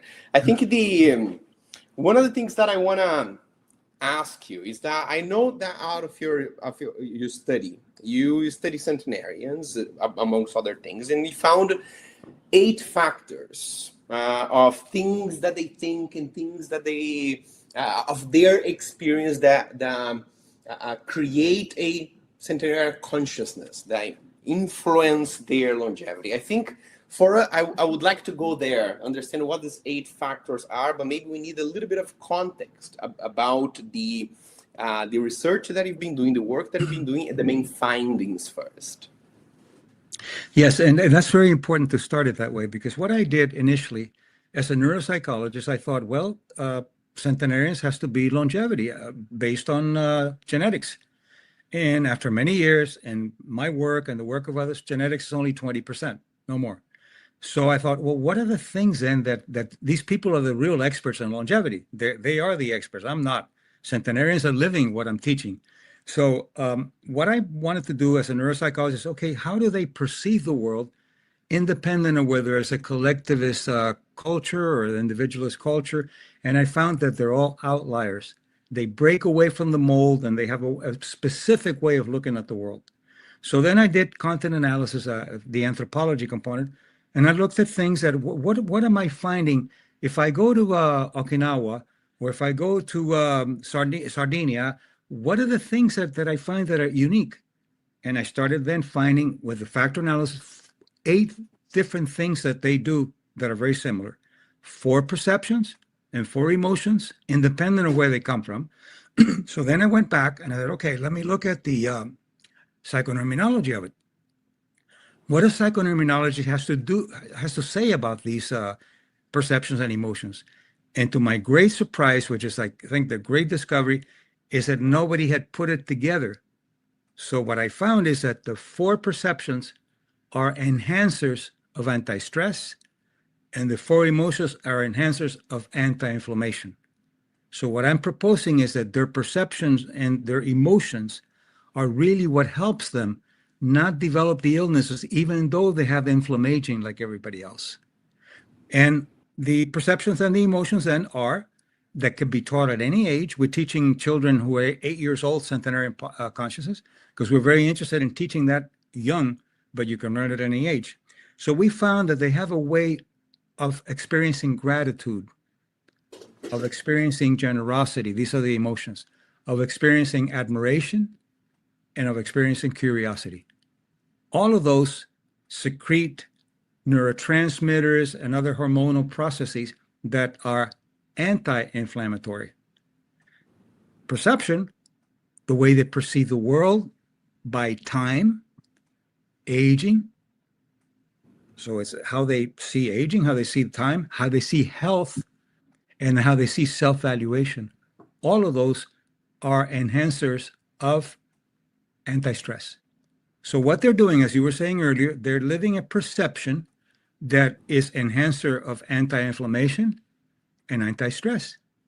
So for example, let's use time and curiosity so you can see how they come together. Time is a fascinating subject for me. How do they see time? They feel that they have all the time in the world, no matter what. And as I talked to you earlier, I asked one of them, you have all the time in the world? What if you die tomorrow? I said, well, that's all the time in the world. They have a plenitude of time, and they have a plenitude of curiosity. And those 2 things together elongate the perception of subjective time. So, for example, in psychology, there's something called the first 30. In the first 30 years is your first love, your first heartbreak, your first graduation. And after 30 years, you start repeating. And usually people get less curious. When you get less curious, it shrinks the subjective perception of time. And most people are asked, do you find that time is passing faster now you're getting older? Yeah, it is. And you talk to gerontologists that, well, that's how it is because you have less time and the brain is changing. It's none of that. Is that if you keep your curiosity, you elongate your subjective perception of time. So that's one of the examples. Let me ask you, so for example, when I'm talking about perception of time, I can understand the angle that says, yes, my life will be long. Well, I can realize that I have a certain chronological age. I feel young. I know that I still have plenty of time. But at the same time, I may be a person who is always in a rush, feeling behind because of the way that I perceive the things that I need to deliver, or my is that also a perception of lack of time, or are we talking about the perspective of how much I'm going to live only? No, that's a good point. That's a perception of lack of time, because what neuropsychologically, what the brain does is you learn a cultural template of time. And if you learn a cultural template of time that says downtime is laziness, or you have to get everything done in a particular period of time, you create a template. And your brain will look for evidence to support that template. Real evidence to say, but look, I don't have time. Well, you don't have time if you put 10 things into things that require only 5. So the template is the hardest thing to change, because people will give you evidence to say, well, look what's happening. A study that was done, many studies, one of the studies that was done with managers who are crisis intervention managers. They put them in a position, 6 weeks later, every day there's a crisis, because they imposed a template of crisis. So the first thing to learn is, what is my template?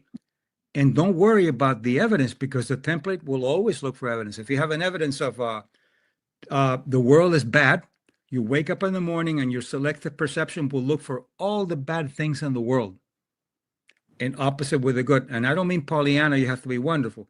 You have to be aware that there is a selective perception that gives you reality. And you are the template maker. You're the meaning maker. So that's a good point, and that's exactly what happens. So what we teach is to change the template so the world changes. Let's imagine that in my template, I have this belief or this outlook that I don't have much time. I'm always rushing. I'm always trying to put 10 things into a short amount of time. What is that doing to my longevity? And how have you been able to observe and measure that? How do you know? Those are good points. I'll tell you first what happens when you're in the urgent present. When you're in the urgent present, you're doing everything as if you don't have any time. So you eat in the urgent present. The sympathetic and the parasympathetic systems were made that when you're eating, the parasympathetic system is working. It slows everything down except the digestion. But if you're eating with your phone, you're having sympathetic, parasympathetic, sympathetic, and then you're creating problems with your digestion. Number one. Number two, if you're always in the urgent present, you're in beta waves in the brain. Beta waves they're very, very precise in time, and you are having to create the adrenaline to give you that sense that there's an urgency here and a bit of a stress. So at the end of the day, what you've done is you have created and literally at the end of the day, not figuratively, literally at the end of the day, you have created a perception of beta waves. You have created a high level of cortisol, a high level of adrenaline and noradrenaline, and then you want to go to sleep. Well, it doesn't work. You can't sleep. Then you take something for the sleep. So it has an accumulative process. Now, how do you change that is the other question. First, biocognition is very developmental. You're not dumb. Nobody's dumb. You do it because it had a function initially. And where did you learn that? By observation or by what you were told? So you say, I'm in the urgent present. Okay, where did I learn that? All right, my dad used to always be working. He was always working. But he would tell me, don't be like me. Children do what they observe, not what they're told. Number one. And number two, the other side it would be, I don't know why, because my father was very lazy. He didn't do anything. So you see, it's always an overdoing that you learn. You overdo like your father or the opposite of your father, but it's always an overdoing or underdoing. So you learn that. Okay, you learned that from your dad, and that's the template that you created. But here's the most important part. When you want to change that, you have to really face the concept that you're going to be besting your father. And your father is a culture editor. So if I best my father, then there's an unworthiness. So you have to then and this is where I talk about the archetypal wounds that you have: abandonment, betrayal, and shame. And let's say that your father shamed you. You got to work, and you got to. Okay, then if you got to work and you do, paradoxically, you're going to feel that you're shaming your father if you best him. So then there's a technique that we use. We teach people, anytime that I best my father, I am honoring him and I'm honoring me. Perception begins to change. Consciousness begins to change because you're bringing an alchemy of emotions. When I say I am honoring, it's anti-inflammatory. When you say I am shaming, it's inflammatory. If a person is shamed, immediately they begin to release tumor necrosis factor and C-reactive proteins. So that's the psychoterminology of the process. I see. It's a multi-layered process that first needs to bring my awareness to see what is the belief that I have, and if I'm changing this belief, I may stumble upon another one that also may need to be changed, right? And when you looked at centenarians, you found the predominance of these 4 types of perception, and we talked about time being one of them. I would like to go a little over the other 3 and what is the belief, the overview that they have in each one of them, and then the emotions, the 4 emotions that you also mentioned. So first, let's go into the other 3 perceptions. If you can just give a brief idea of how they see each one of the remaining ones. The perceptions. Yeah, the okay. perception. All right. So we talked about time. Mm-hmm. Now, the next perception, let's say aging. They live a consciousness that is supportive of health span, not lifespan. For example, they don't live the way they live to grow old. The way they live indirectly lets them grow old. When you ask them, how did you get to 106? What did you do? I don't know. I wasn't planning to live that long. So they're into the health span, but they're not obsessive about eating this or eating that. They eat whatever they want with moderation. Some drink wine, some don't. Some are vegetarian, some are not. So they have a way of perceiving things that allows them to enjoy life, and the key is moderation. So the point is that there are people that are obsessive with working out and meditating and they get sick and they die because they're doing things as a function rather than as a ritual. A ritual has value, a function, a routine has function. So when you turn it into a ritual, it brings the cultural value up, it brings everything up. So for example, when you ask them, what is your secret? There's something that I had to learn. I went to a country where they smoke cigars and rum. And I said, to a woman, 103, so what is your secret? Oh, I have a shot of rum before I go to sleep. And I thought, oh, it's got to be the rum. It's got to be the qualities of the rum. Then the next day I ask a man, I smoke a cigar as soon as I wake up. Oh, it's got to be the smoke.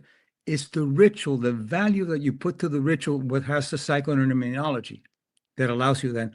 Another one, you ask them and they say, one of them said, I've never had sex. So they have rituals that they believe that that's what it is, but it's not that. It's how they live their lives with all the other factors. What is the difference between a function and a ritual? Well, the routine has a function. You take a shower to smell good and to be clean. A routine is you go for a walk to emote with nature, or a ritual would be when you have dinner with family with candle lights. Those are rituals. They elevate the condition and brings it valuation, and which indirectly brings up your self-valuation. So routines are things that you have to do. Rituals are something that identify you with your wellness and your goodness and your greatness. Which is very interesting, because one of the things that we always talk about in different walks of life is do things for the process and not for the destination. And the function seems to be that thing that I'm doing to get something out of. Exactly. Attached to a certain type of result. And a ritual seems to be the thing that I do for the sake of doing. Yes. So I'm in the present as I'm doing, because the purpose of it is doing the thing. Yes. And That's a great analogy. That's a great, and if I had to put everything together, I would say, what is the philosopher that embodies all of this? Aristotle. Aristotle said, 2,300 years ago, the hedonic life is not enough. You need eudaimonia, which is the good spirit. And what is eudaimonia? To your point, eudaimonia means that you bring pleasure into meaning, service, and purpose. It's a thing in itself. But look how interesting. Psychoterminology, they thought, okay, let's study this and let's just see what Aristotle had to say, all right? So they had a group of people that were identified as hedonic and a group of people that were identified as eudaimonia. And they tested something very specific in the immune system, CTRA, conserved transcriptional response to adversity. These are genes in the immune cells that respond to adversity. They found that the hedonic had worse response to adversity than the eudaimonia. So Aristotle was right. So the rituals are the eudaimonia. The routines are more like the hedonic or the functional.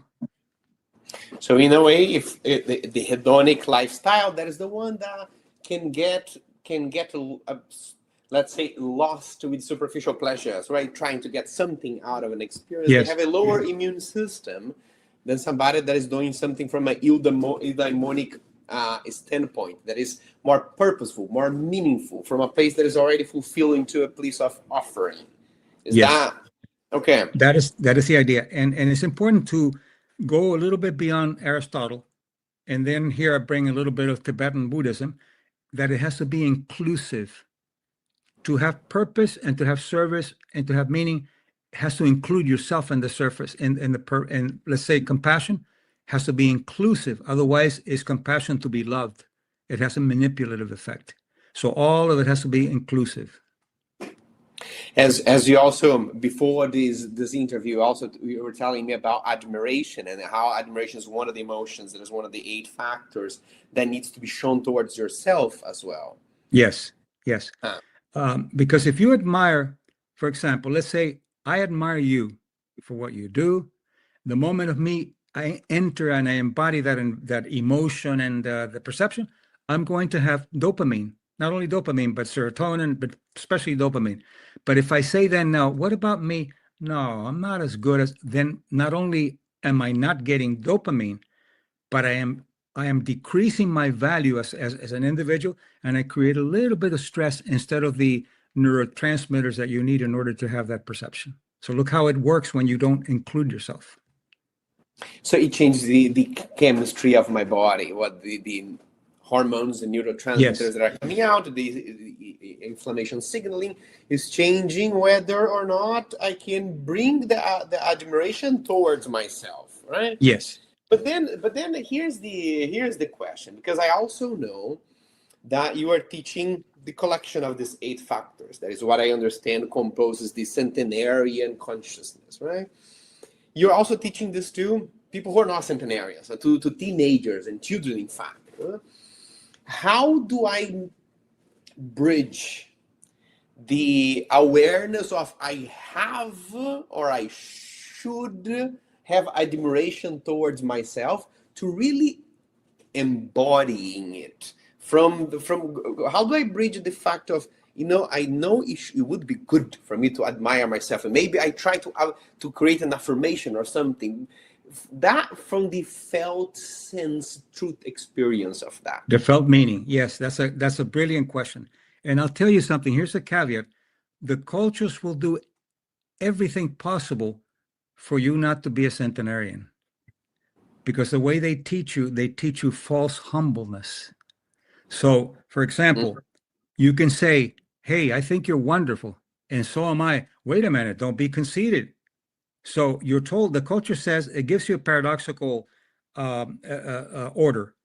Exceed, do the best you can, and when other people notice it, either minimize it or deny it.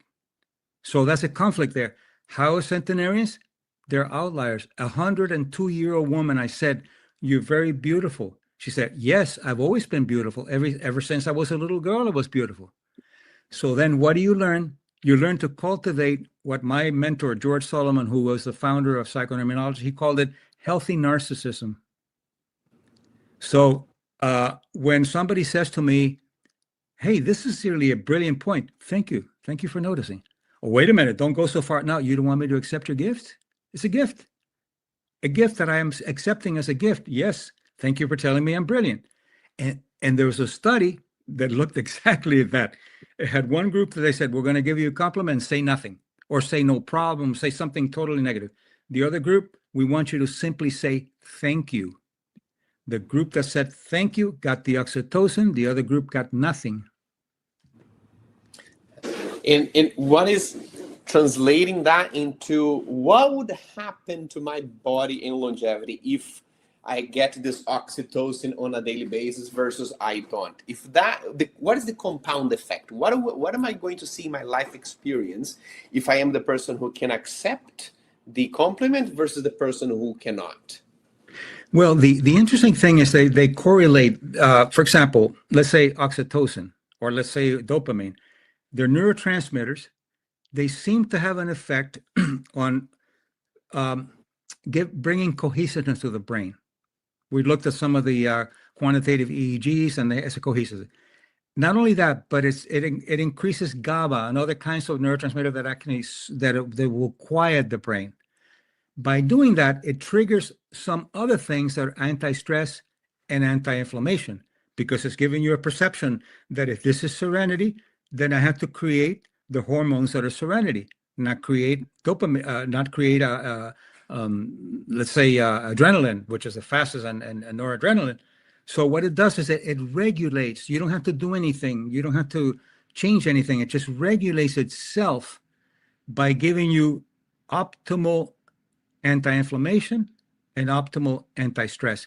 And I believe that's why centenarians can live with inflammaging without developing the illness that people have with inflammation. And I can explain that later if you want to on the inflammaging. Absolutely. I wanna cover the other two perceptions. Yes. that we talked about. Time, and then you mentioned self-evaluation as one of the two remaining ones. What Yes. does self-evaluation mean, and how, and what is the outlook that centenarians have in self-evaluation? Self-evaluation is important because it's more than self-esteem.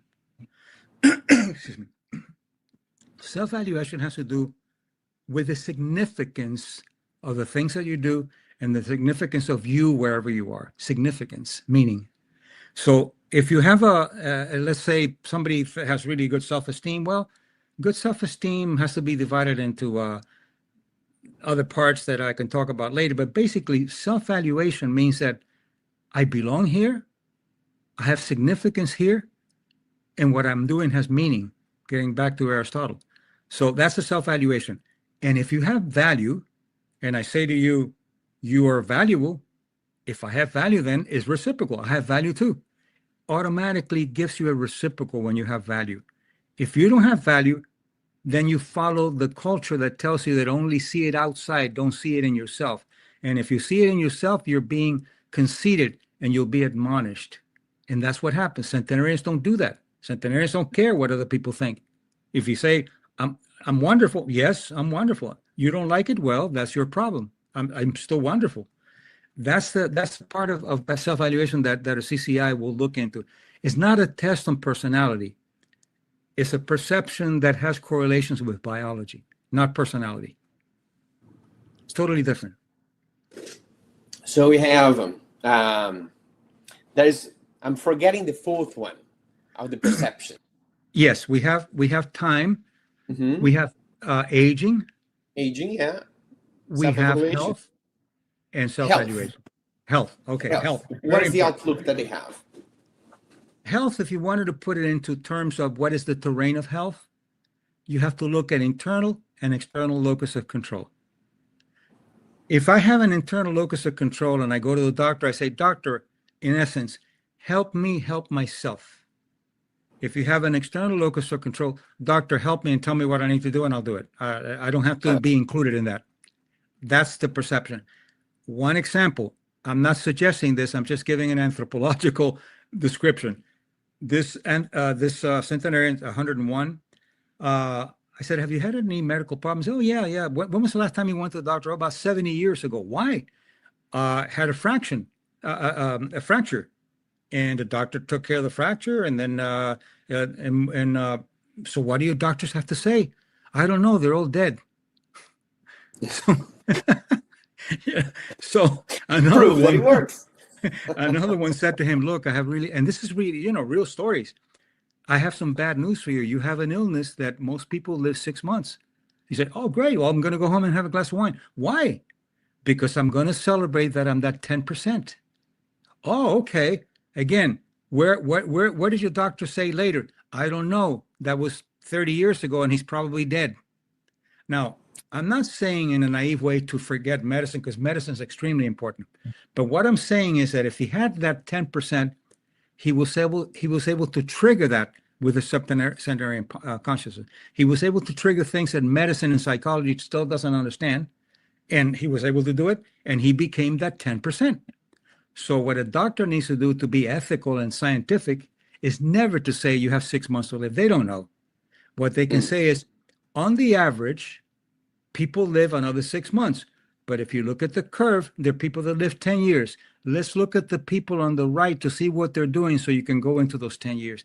That is good medicine. How do I train the internal locus of control? It feels to me that it may be such an automatic response. Yes. Somebody that, in this example of this person, 90% of the people would die in 6 months. It's such a natural, automatic response to go into, my goodness, my life is ending. It's How a do nocebo. I train? You get a nocebo effect there. Yeah. Exactly. And how do I train the mental pattern to change the perspective, to be the person that says, amazing, I'm part of that 10%. I should go home and celebrate. Yes. Now, that's the intellectual part, and you can't do an affirmation about it. You have to, the brain requires evidence. So what do I do? One of the things that I do with Fortune 100 companies is I ask them, the executive, which is the best run organization in the world? And they may say Apple. No, your immune system. Your immune system makes hundreds of thousands of decisions in a second. How does it do it? So then the immune system works on empowerment or disempowerment. So there's a cell, a neutrophil, just going around looking for pathogens, and it goes there. Oh, I found a pathogen. It destroys it. But then if it has to go beyond its ability, it stops and it says, now let me look for somebody who can do something. And then they call the T cells so it took me years to figure out how that works. It's very simple. Getting back to your question, how do you train yourself? You do either E1 or E2, empowerment 1, empowerment 2. You ask yourself, empowerment 1, what can I do for myself that nobody can do for me? When you exhaust that, E2, what can others do for me that I can't do for myself? That's what the neutrophil says. The neutrophil is local intelligence. It doesn't go to the brain to ask questions. I am the brain. I'm the local intelligence. But if it goes beyond, okay, then it goes to E2. It calls E2 and pulls away and goes out, gets out of the way. That's how we teach executives to create their vision and mission statements about their system. One of them was asking me, he said, it's so good that I learned this, because now one of my executives came in the other day and he said, I need this and this and this and this. And he said, have you exhausted E1? And he said, no, I haven't. Exhausted and then come back if you need me. See, it's a language that has biology. I understand completely. Then out of the, besides the 4 perceptions, we also have 4 emotions. We spoke about admiration. What is the second one? Okay. If you break them down into the self and getting out of self, then you can say the socializing and the exploration. The first 2 are the socializing, generosity and gratitude. Okay. Now, those are the socializing. Can I be generous out there? Can I be grateful? And both of them are very strong enhancers of oxytocin. Both of them. They have dopamine, but oxytocin is really the salient expression. The other two are exploration with the world, admiration and curiosity. Those are very high on dopamine. So, Okay. so you have see, we're made to be social beings. Our biology from hundreds of thousands of years has been made for that. We're not made to be isolative or to be all the negative emotions of guilt and envy. We're made to admire self and others. We're made to be grateful to self and others. We're made that way. And centenarians get it, and we have to learn it. Yeah, because two of them are relational, and relational is connected to oxytocin and that type of social neurotransmitter in a way. And and it is something that surrounds us everywhere that we go to look for well-being. Gratitude is something that it's not a surprise. That is one of the secrets of longevity when you talk about mental patterns and emotions. Yes.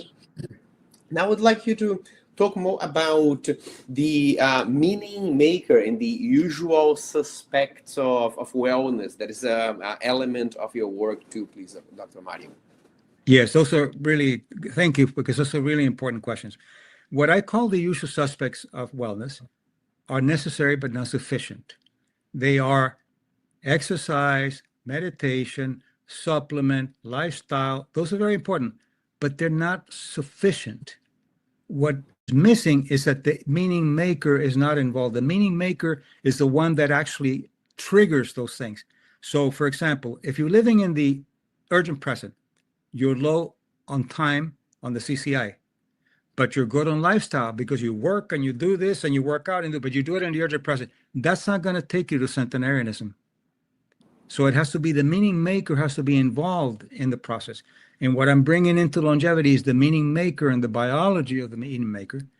And then, because let's say you take a very sophisticated marker, you can do any methylation, DNA methylation, whatever, it doesn't matter.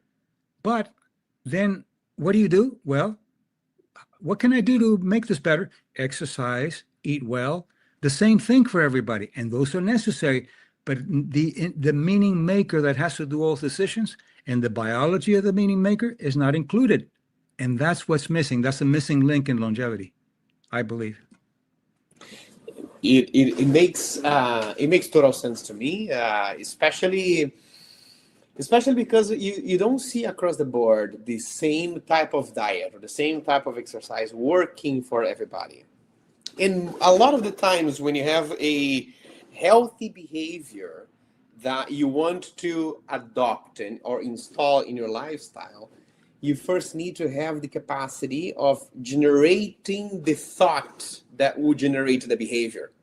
Or if you also see that if you have an attitude towards your own body or towards yourself, that is a negative attitude, is an attitude of dislike or an attitude of there's a problem that I need to fix. There's a hate relationship with the body that needs to be fixed.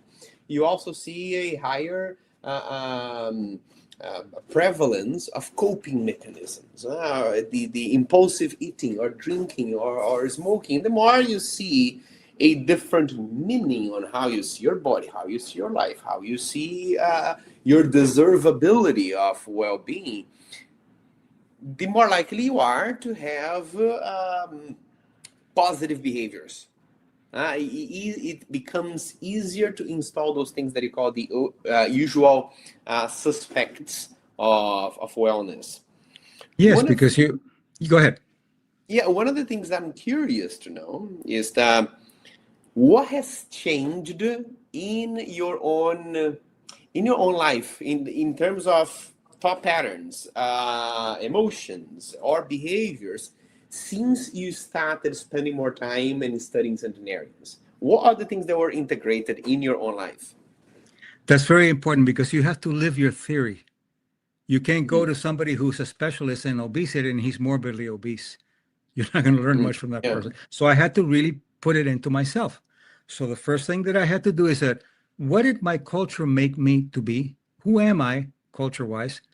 And my culture is Spanish French. My father was from Spain and Spanish French. So what did you learn? You learn this, you learn that. This is how you are. All the things about food, that you have to love food, and that you never praise yourself. All those things. So you have to go developmentally. You have to go back, begin to challenge that, and begin to find out who the hell you are, because you're a cultural construct that didn't include you in the decision making. So what you said, okay, now what is the decision making I'm going to do about myself now? I was told this and this and that. I was told that I would never finish anything. I was told you're just like this and you're just like, and another thing they say, in our family, this illness runs in our family. That's a dictum that you have to fight. So all those things you learn, and you have to, okay, so what made me? Oh, so this is what I am. What do I like about it? What don't I like about it? What works? What doesn't work? And then you create selfing. And the selfing is the outlier selfing if you want to be a centenarian, in my opinion. Selfing. What individuating. Okay. Individuating. And once you begin to individuate, the tribe will punish you to stay, not because of bad, because it's collectivism. The tribe will punish you either with abandonment, betrayal, or shame. And you have to work through, and we have antidotes for all of them that have a psychoimmunological value. But yeah, so to answer your question, yes, I had to do a lot of work, and I'm still doing a lot of work so I can become who I am. I would love if you could explore a bit more of the 3 archetypal wounds, because when I learned this from you, it was something that was very eye-opening and very helpful. Yes, and they're very important because there are only 3 that I could find. You can either be abandoned, you can be shamed, or you can be betrayed. That's it. That's the only way. So each one of them has a correlation. They have a temperature. Abandonment is cold, and it causes a hypoimmunity. It reduces your immune function because you're abandoned. It could be emotional. It could be physical. You're in kindergarten, and all the mommies and all whoever's daddies, whoever's picking up the kids, pick them up, and yours is not there. One time, we're resilient. But if there's a pattern of that, you perceive it as abandonment. You perceive it. And abandonment, the emotion is isolation, aloneness, and the body gets cold. And the coldness causes hypoimmunity, which means that your immune system is functioning at a low level. And there's a correlation, not a cause, a correlation with hypoimmunity-related problems like cancer and inflammation. Not a cause, but one of the contributors with abandonment. So what is the antidote for abandonment? Commitment to self. And I'll explain that if you want me to at the end, but yes, commitment. The second one, which is very powerful, is shaming. Shaming is hot. You notice when you're shamed, you don't get cold, you get hot. The immunological response is a response of inflammation. Tumor necrosis factor, C-reactive protein immediately come out. And when that happens, there's some information that's beginning to say these things could be a contributor to autoimmune illnesses. Not a cause, but a contributor. I have worked with more than 200 women, because mostly women, but some men too, with fibromyalgia. 90% of them have a wound of shame. What is the antidote for shame? Honor. Honor is anti-inflammatory. We're beginning to test that now. We know a lot about shame, very little about the antidote. And the third, which is the most, and it's hot, and it also has that, as I said, the propensity for autoimmune. Not a cause, I have to remind, not a cause. And the third, which is the most difficult, because when you are betrayed, let's say in love, not only is a betrayal of the person, but you begin to question, does love exist? Is someone that loved me so much is betraying me? And people ask, which is a good question, what's the difference between commitment and loyalty? A lot of difference. Commitment, the opposite, is abandonment and it's cold, and you're committing to something. And when you are abandoned, you feel alone. The loyalty is a higher level. Loyalty is hot. The opposite is hot. When you're betrayed, you get hot, and the emotion is anger. You can do it with a child. A 7-year-old, I don't suggest it, but if you do, a 7-year-old say, hey, look, do a little dance for me and I'll let you play with my iPhone. Okay, do it. They do it and you don't do it. That's a betrayal because it's tricking. They don't get sad. They get angry. And the association with that is cardiovascular and cerebral kinds of problems, not a cause, a contributing factor. So what happens is that if you look at it this way, the wounds disempower you. The antidotes re-empower you. But it's got to be commitment to self, honor to self, and loyalty to self. So I'll give you a practical example. Let's bring it down to earth. Please. You have a strong abandonment fear. The way you know that you have an archetypal wound is that if you're overreacting to something because you're bringing your whole history of the wound. So you and I get together for lunch, and I say, Ronan, it's 12 o'clock. And it's 12:10, you're not there, and I begin to feel either angry or upset and incommensurate with what you're doing. Then you have to ask yourself, okay, what is this? Is this an abandonment wound? Okay, if it's an abandonment wound, then what is the antidote? Commitment. All right, immediately I make a commitment that when he comes in, I'll say welcome. When he comes in, I'll say, please don't be late again. I'll make a commitment that I'll start eating, whatever it is. You re-empower yourself. And one of the things that I do to not shame people, and this is what I teach also, you and I get together and you're 15 minutes late, I already made the commitment what I'm going to do, so I'm not going to shame you. I'm going to say, welcome, because I've already took care of my own problem. And then I teach you to say, instead of, I'm so sorry, no shaming, you say, thank you for waiting for me. Oxytocin on both sides. And so in that way, I don't need to stay stuck in certain emotions that are either down-regulating my immune system, up-regulating my immune system, or creating chaos in my vascular system. And you're thinking as you're coming in, oh my God, what am I going to say to him? The traffic. You're already preparing yourself to be shamed, or you already shame yourself. We're very good at shaming ourselves. But when you come in and say, thank you for waiting for me, and then the other person, welcome. Look at the opportunity, the emotional alchemy that you created there. So what this means for me as a person living my life, having my human experience, and trying to live better, is that whenever there is a emotional difficulty, what I am learning is that it will be boiled down to one of these three different types of wounds. If there is a problem that I'm experiencing, it either has an element of betrayal or shame or abandonment. Is that right? And yes, most of them, because, for example, somebody can make you angry about something and they make you angry. It's not necessarily a wound. When you over-respond, what you're doing is you're thumping your whole history of the wound there. And when you over-respond, you can say, why am I getting so upset about this person being 10 minutes late? Well, what's going on here? Or why, if somebody says to me, hey, what are you doing with your hair? What do you mean? If you have a shaming wound, I'm not shaming you, but you interpret it as a shaming. So immediately, so you have to be aware, wait a minute, well, why am I getting so upset if someone asks me about my hair, if I like my hair?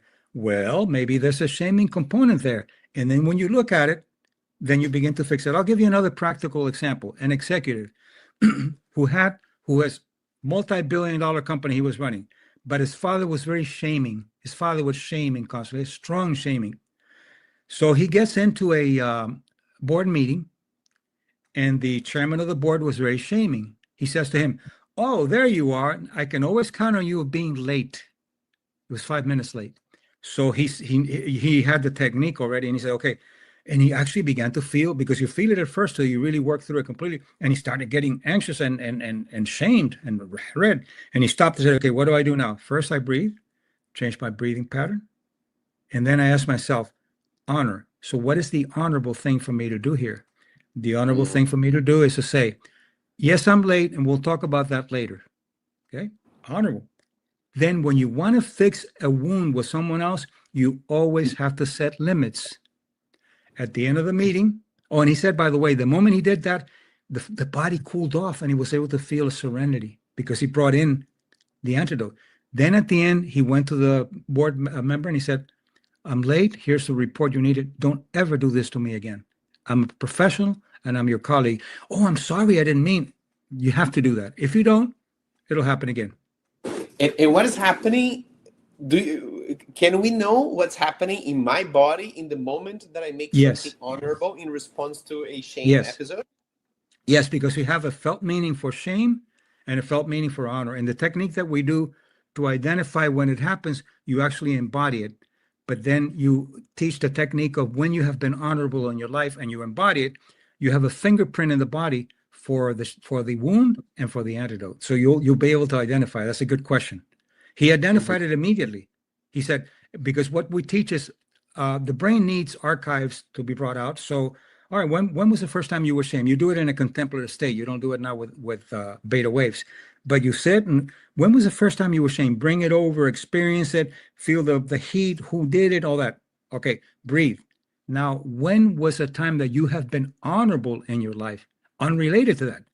Give me all the honor archives that you have, embody them and see how they feel. And you feel the body change immediately because you're bringing the archives of the emotion. We archive information with what the immune system was doing at the time, with what the nervous system was doing at the time. Cognition is not just a thought, it's a cluster. And when you bring out the whole thing, this is why somebody gives you, talk about a bad memory, you feel it because you're bringing the whole thing, not just the cognition. But the other side is, tell me about something good that happened to you in your life and embody it, not think it, embody it. It gives you a signature of the felt meaning. So right now we spoke about the archetypal wounds and their antidotes. We talk about the 8 different factors from Centenarian consciousness. And what I am picturing here is that I can understand longevity from the traditional angle and saying, hey, let's see what people who are living longer, what they're eating, how they're exercising, right? And then there's the angle that you're bringing here. So, before that even, there's the way they think, the way they perceive the world, the way they emote, they generate all the other behaviors. And that's the Centenarian consciousness. If I want right now, at this day and age, to develop Centenarian consciousness, can anybody at any age does that? And where do I even start? Where's the first step here? Yes, because we're teaching Centenarian consciousness to people who are centenarians, to even be better centenarians, and we're teaching it to 8, 10-year-old people, children. So it's the key is it's available at any age, and it creates transformation at any age. So you simply first, in order to evaluate it, you take the CCI, take the test, immediately you take it online, and it tells you where you come out. CCI is an assessment. The CCI. It tells you if you did well on gratitude, this is what you need to do. If you didn't do well, this is what you need to do. And then you have methods of cultivating each one of them. And then if you want to do biomarkers, use whatever markers you want to use, and you test it 6 months later. So the key is that it can be learned at any age, because anything that you learned, independent of how long you've been doing it, can be unlearned if you use these methods that I'm talking about. It doesn't work automatically. Let me give you an example. Let's say that somebody wants to do affirmations and they say, I'm a good person. I'm a good person. Good luck. It's not going to work. You got to do it 1,000 times. Why? Because the mind-body code is different than the language alone. The language alone doesn't do it. So you have to say, okay, I'm a good person. You breathe to kind of get into the place.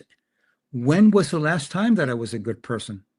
Oh, I did this 2 weeks ago. You bring it in, you embody it, and then you create a very fragile neural map.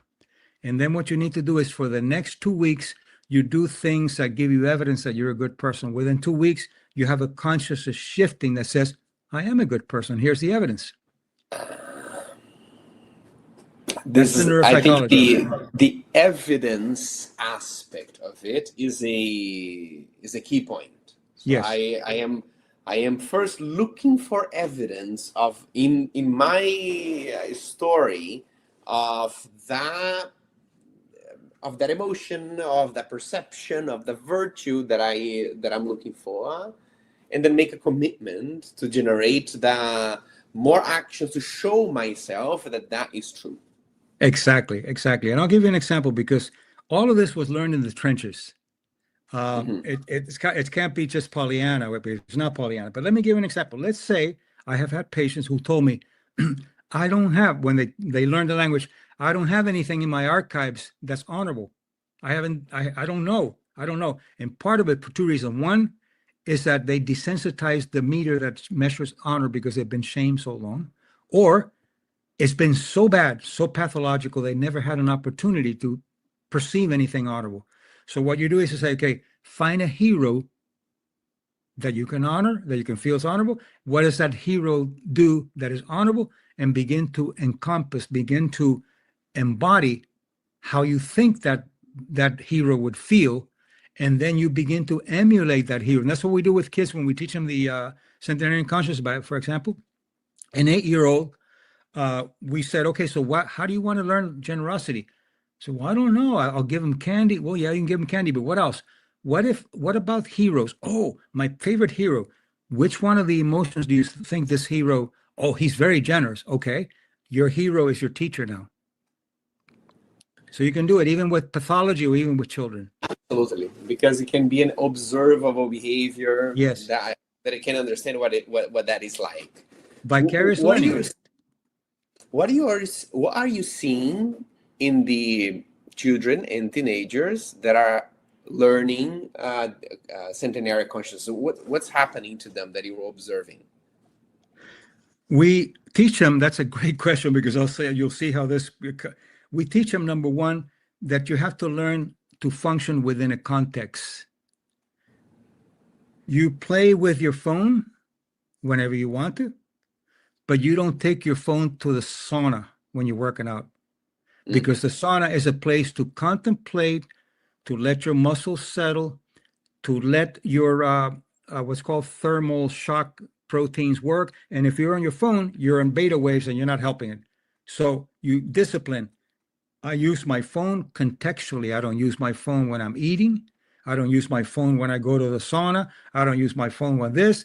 But then I use my phone when I want to in places that have contextual value. And you teach discipline then. Discipline so they can do it. So it's not like do it. You teach them discipline. But that's an example of how you begin to actually get a teenager to begin to do things. You don't say, don't use the phone. No, you use the phone wisely, because the phone is a great thing. It's got apps and but it's not made, and you're not made to have it in the sauna or in the steam. They're not made for that. The steam is for you to reflect and for you to go introspectively. And you know what happens? They don't know how to do it because they're constantly with the phones. And you say, how do you feel right now? I feel pretty good. Well, what do you feel? Well, I feel like I want to go to the mall. No, that's a thought. That's not a feeling. So there's no introspection. And when they learn introspection, they see that they have a world of incredibly interesting things within them. What precious thing to be able to learn from the people who have lived the most and learned this in the first 30 years of our lives.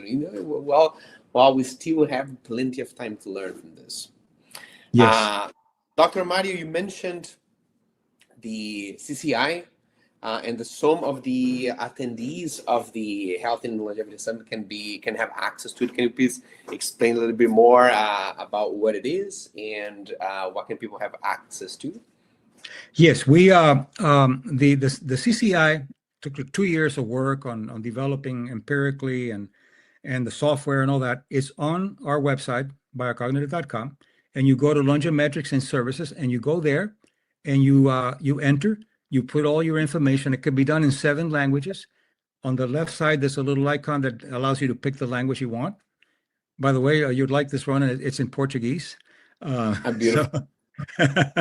So then you take it, you have to fill out all the information. And then after you take it, you have immediate information, but you have an account also where you can go back and look at how you did, what you need to improve. And then if you take it over 6 months later, then you can compare the test. Now, for the audience, we have provided 200 free CCIs that we'll give a code later, and it's for them to take it as a trial. And so that's how it works. And then if you want to correlate it with any biological markers, you work with the people that are doing the biological markers, and you do the pre-post testing, and you'll be able to see it. We have our own, but you can do your own. Wonderful. If you who are watching right now, if you are part of the VIP access, you have got the VIP access, the VIP bundle to the Health and Longevity Summit, then you can be one of the ones that have access to the CCI and the wonderful work of Dr. Mario Martinez. It's always an honor, always a pleasure, always good vibes. Muchas gracias.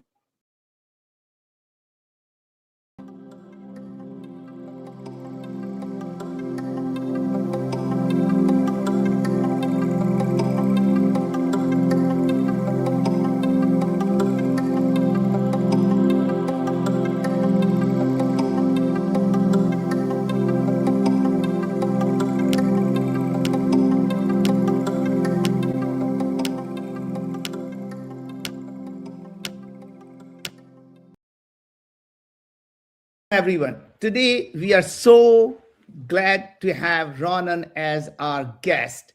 Ronan is going to be talking about health and longevity.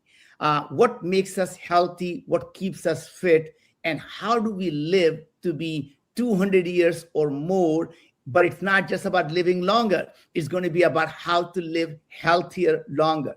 Because as Ronan will tell you, none of us want to live to be 200 years and spend the last 100 years in ICU. So we're going to talk about living life to its fullest. Until the day you die, how do you go out and do the things that you enjoy, that you used to do when you were 30s or 40s? So living to your fullest. So Ronan, welcome to Health and Longevity Summit. Thank you so much, Naveen, brother. It's a pleasure to me, man. Well, first of all, Ronan, why don't, for the audience, obviously everyone knows you in the biohacking community, everybody knows you in the fitness and health community, but for the people who are new to our world, could you just give a little bit about the work that you have been doing? And yeah. Absolutely. Yeah. It has evolved over the years. I think it always started me being an athlete. I competed for obstacle circuit races. There's the kind of races that you run a marathon and do obstacles like Spartan races, things like that.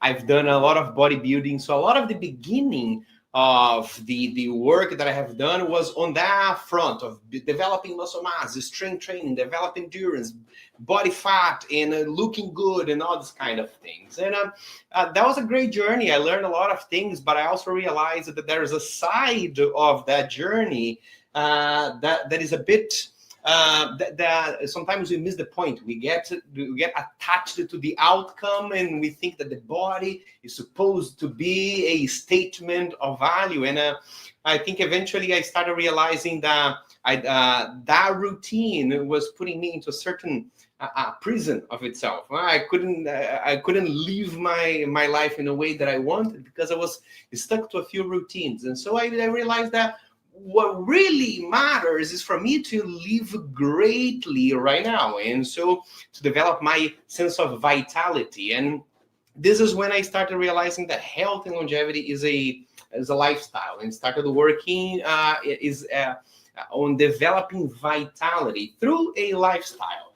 And with that came the meeting with different challenges, which is mainly not exactly what am I supposed to eat, or what are the exercises that I should do, but really the challenge that people have, because I work a lot as coach and mentor to people, is why don't I do the things I know I should? So somebody takes a Viome test, right? And they realize that I have superfoods and foods to avoid, and I have this knowledge. And then I'm there frustrated because emotionally I still eat the things that I'm not supposed to. How do I change that? That's what I like to. That's the game that I like to play nowadays. So you're basically saying is that, human behavior, how do we change human behavior once they know what is right thing for them to do? And we're going to come back and saying, is there a universally right thing for everyone? Is there everyone should be eating spinach? Should everyone be eating broccoli and they're going to be healthy? Or are there really these foods that are considered healthy may actually be harming you? So let's go back a second here. What does longevity mean to you? For me, longevity means health span. The way that there are two ways. I think a lot of the research that I have done is creating a definition and a framework for longevity. How do we measure? How do we operate it? And it starts with the definition. And there's the first traditional definition is how do we prevent death? You look at the rate of mortality, how do human beings die, and you try to prevent those things. And there is a certain logic to that, but that mainly means living longer. And to me, longevity is a health span. For me to have a motivation to work on such a long-term goal, first, I need to have a life that I want to have more of. Yep. And so Yep. It's increasing the fulfillment of my life, and that involves my sense of vitality, my energy, how my body feels and what it's capable of doing, but it also includes my mental health, my spiritual state, for as long as I can. So first is to improve the quality of my life, both in body and mind, and then do that for as long as possible. That's how I see longevity.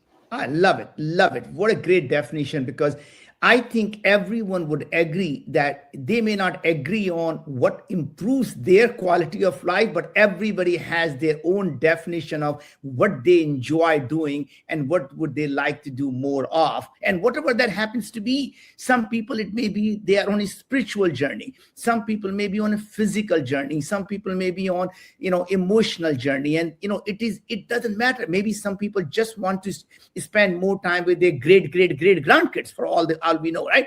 And they enjoy spending time with children, passing on their wisdom.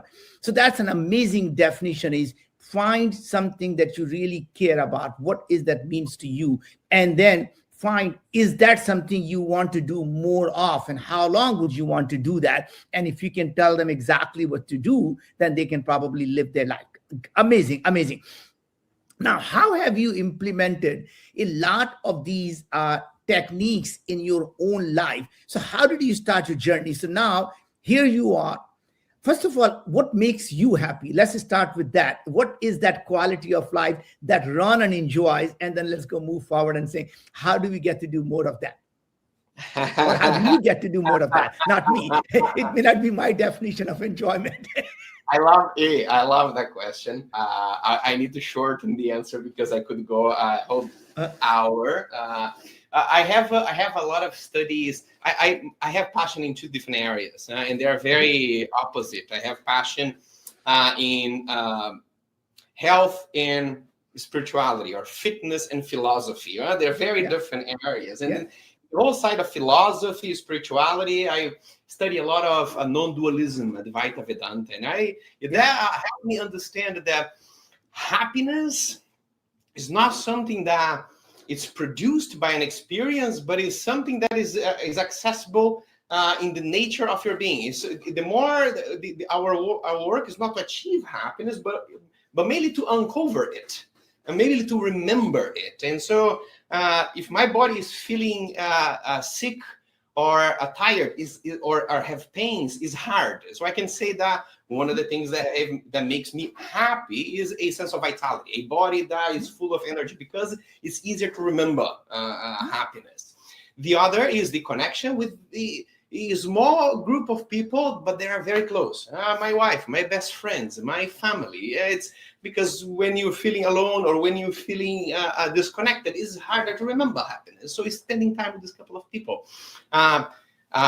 Reading and playing the guitar is something that absolutely put me in that state of flow. Training with my body, because as an athlete, I think is a type of thing that you develop. You become an athlete because you cannot wait, you cannot help but move your body. These are a couple of things that help. It puts me in a state that is easier to access the happiness that is already within.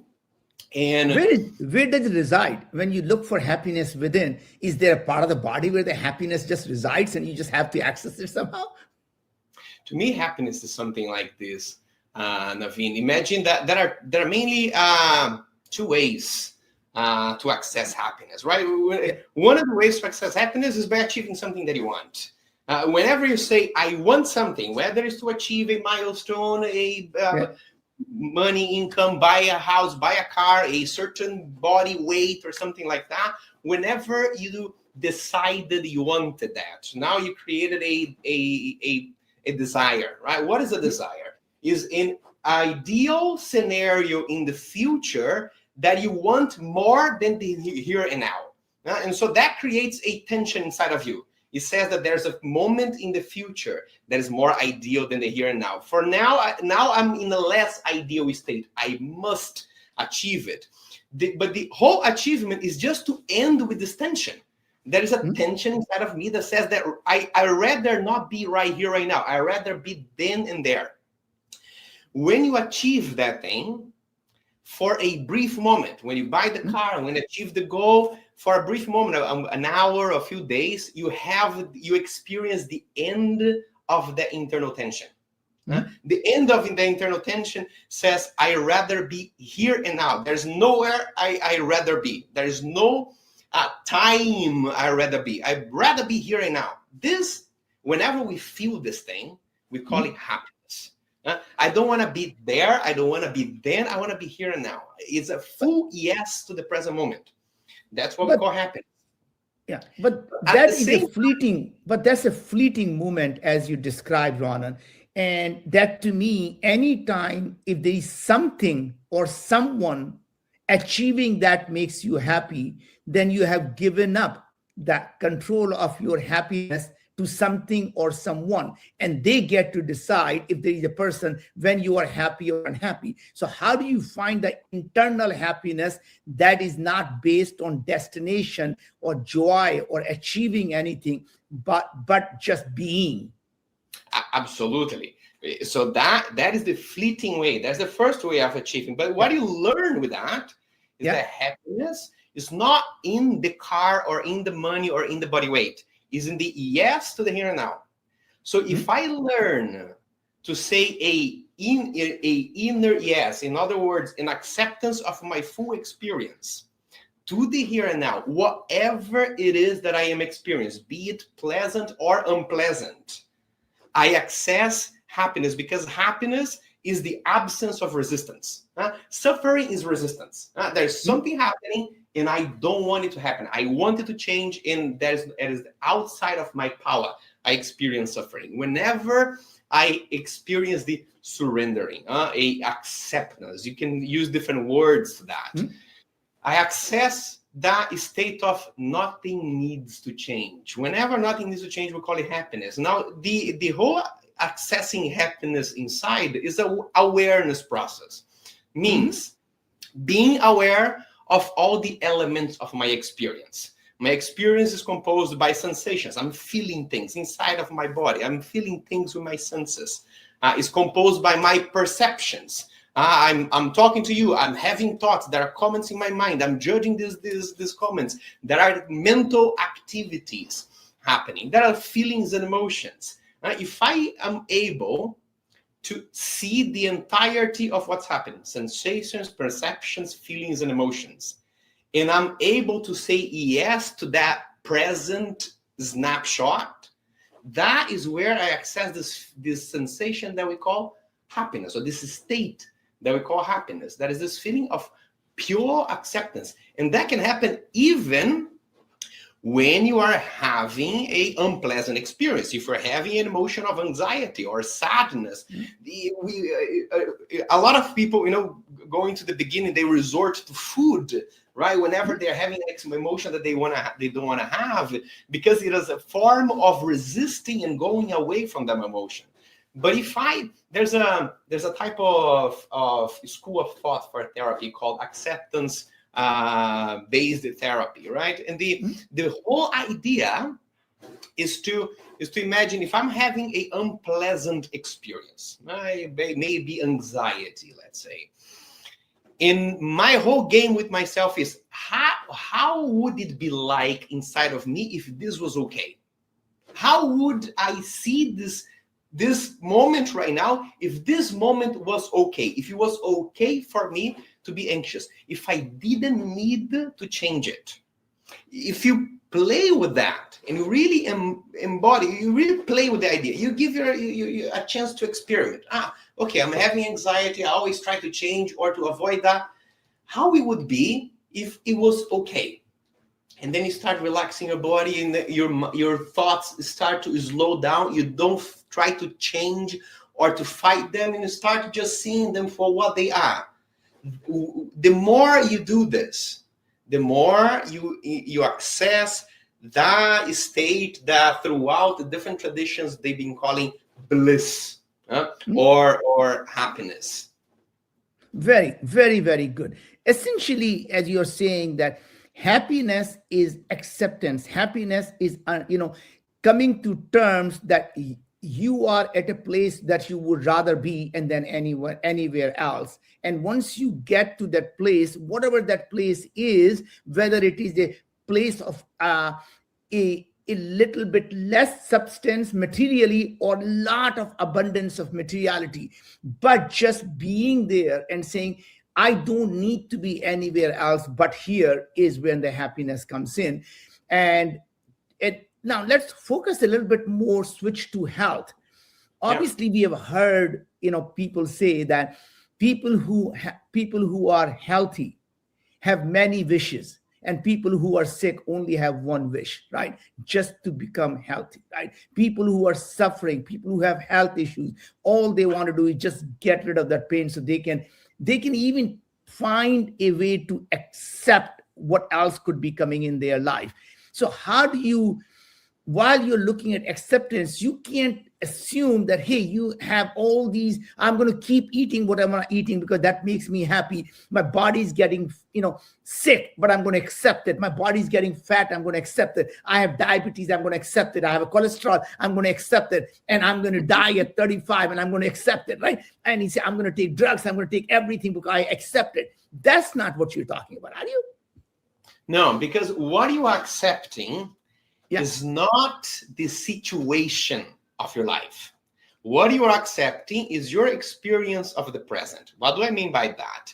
If I am worried that my life is ending or going downhill because I'm consuming a lot of ultra-processed food, I'm sleeping late, I'm sedentary, and then I get a blood test and a diagnosis of, diabetes. And then with that comes all this worry, all this guilt, and all these kind of things.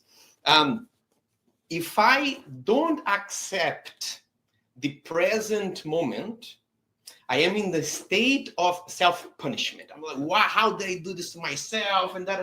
And if I am in the state of self-punishment or guilt or shame, I have a higher likelihood to adopt a coping mechanism. If I'm too worried, I may go and just restart the old habit of drinking or smoking, or because I can't accept the present moment. Now, if I can accept the present moment, all the feelings, all the sensations, all the perceptions, all the thoughts, I can come to a place in which my mind is more sober. And in that state of calm, in that state of acceptance, of that state of a quiet joy, that's what Buddha used to call this kind of happiness. Right? From there, the decisions that will come are decisions of self-care. It will be very hard for me to make a decision from a place of happiness, from a place of pure acceptance, genuine acceptance. Say, you know what? Let's break it further. No. If I'm in a place of pure, genuine happiness and acceptance, that brings a few cousin mental states. One of the cousins is called compassion. And compassion is your willingness to alleviate suffering, alleviate pain, the human experience, and prevent it from happening. And then you start thinking, okay, how did I create this state? This body state and this mental state?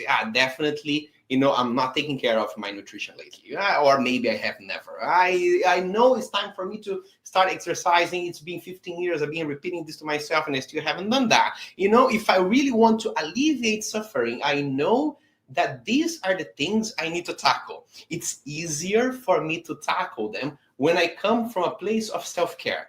Harder for me to tackle when I come from a place of self-hate, because that self-hate becomes way too consuming, and maybe I may do one hard workout, one very hard week out of rage. That fire goes down, and I go back to coping mechanisms. Mm-hmm. This is how I see this happening. So, Ronan, obviously, sometimes people need a awareness. They need some type of a trigger or a mechanism to say, I need to change. And sometimes that comes as a shock, because you hear your friends telling you, hey, Ronan, you've been gaining weight. Hey, Ronan, you're starting to feel sick here. You got to do something about it. You got to take care of yourself. You got to work out. You got to eat healthier. And you say, whatever. And one day you find out, you do a biome test and says, holy shit, look at what is going on in my body. My biological age is 10 years older than I am. My gut health is just absolutely devastated. My immune health is absolutely devastated. Now, at that point, you have two choices, as you said. One is to say, look, guys, I accept whatever it is, and I'm going to keep enjoying it. Or you said, okay, I accept where I am. I know how I got there, but now I am going to do something about it. And that's the part that is what I want to focus on, is because that's where your work comes in. Once you say, okay, I'm not going to hate myself for getting here. I'm going to accept that I am here. Now, I know what I need to do now, but how do I go change that behavior to say, okay, this is it. I'm no longer going to get my body to be in this state again. And I'm going to take one step at a time, because the habits, as you said, don't happen because you start to work out 8-hour, 10-hour days. It's unsustainable. You can't say, I'm going to go on fast for the next 5 days, and you say somehow the life is going to be better, because you can't sustain that forever. So what needs to happen is, now you say, okay, what is 1, 2, or 3 changes I'm going to make this month? And what I'm going to add every single month, 1, 2, or 3 more changes to it, so they stack up. So tell me a little bit more about the mechanism that you use in terms of changing your behavior. Yeah, there are 2 different paths to take here. One path is, if I know what I have to change. For example, I take a biome test and I have a list of foods, and I know, okay, these are best for me, these are worse for me. I have an idea that, at least in terms of meals, I know how I need to change them. And then there's the other path, that is, I just got a diagnosis of something. It's time for me to change. I have no idea where to start from. If there's no idea where to start from, I practice martial arts for many years. And in martial arts, you work with belts. That is a white belt, yellow belt, red belt, all the way to the black belt, right? And I like that the type of thinking. If you have no idea where to start, you are a white belt. And if you are a white belt, you need to work on things that are foundational, simple, and powerful. And so there are 3 things that I like to work on the white belt level if I have no idea where to start. One of them is drinking more water, more hydration. The other is walking more, and the other is doing a little bit of intermittent fasting, maybe 12 hours a day. These are 3 basics, is the foundation of other behaviors. I start to, 1, giving myself the priority of drinking water. That raises my energy, but that also becomes a statement. It's something easy to do. If I start the day by drinking water, is already a reminder that one behavior is down. Now it sets my intention to do other behaviors that are pro-vitality. Walking puts me in a state of exploring movement. A lot of people, if they have no idea where to start, they probably haven't started exercising either.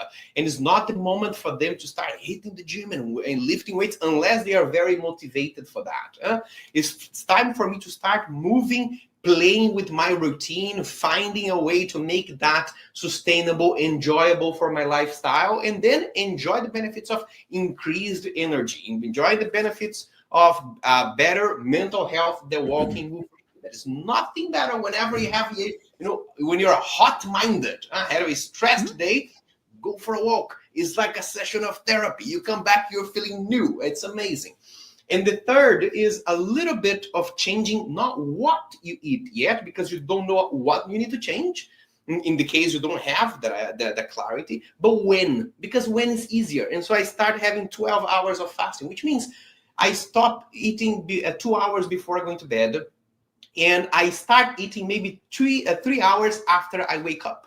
That already gives me metabolic benefits. Already changes, decreases my inflammation. I'm already feeling better, and I'm already taking action. From that level, that's a white belt, and from that level, there's a whole grade, and from there we start working on what you eat. From what you eat, first we increase more of the good. Now, if I don't know what I increase, what the good is for me, in case I haven't taken a something like a Viome test, I'll go for things that increase the amount of fiber, vegetables, for example, and I increase the amount of protein. Because the more I add the good things, the less space I have for the quote-unquote unhelpful things, processed food, sugary foods, and things like that. If I know, if let's say I take a Viome test, that gives me some level of precision. Because I already studied my body, said these foods are the answer, and these foods is really something to decrease the quantity, to avoid, or to completely remove from your diet. I have 4 different categories there, right? If I have that idea, now I have a type of information that other people don't have. It's a unique advantage. So my main point here will be to start changing one meal of my day. I will never go into changing everything at once, because everything at once brings me the state of either overwhelm or chore. Makes health be a duty, and if it is a duty, it doesn't become something that gives me more a willingness to keep doing. That life that I'm living is not something that I want to have more of. And so whenever I get to this one, okay, I have these foods here. These are my superfoods. These are my foods to avoid. Let's work on my first meal of the day. First meal of the day, maybe is in the morning, maybe it's after I'm in the office, maybe 12 p.m. if I'm doing fasting. I want that to be ideal. Now I will operate with a few different principles. The first principle is to simplify things. I go into training mode.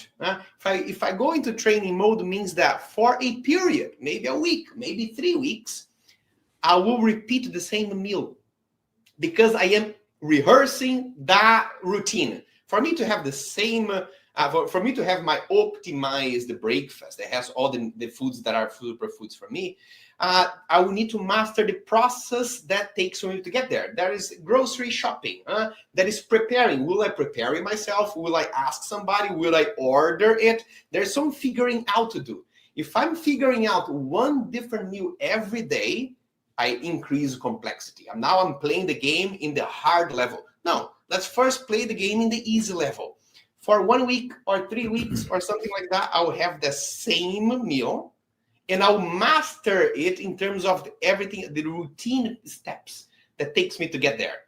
Okay, I know where to get the grocery shop. I already fit how I prepare, or who prepares it for me, or where do I order. I'm already optimized something that makes me enjoy it. Okay, once I master that, then I go to the next one.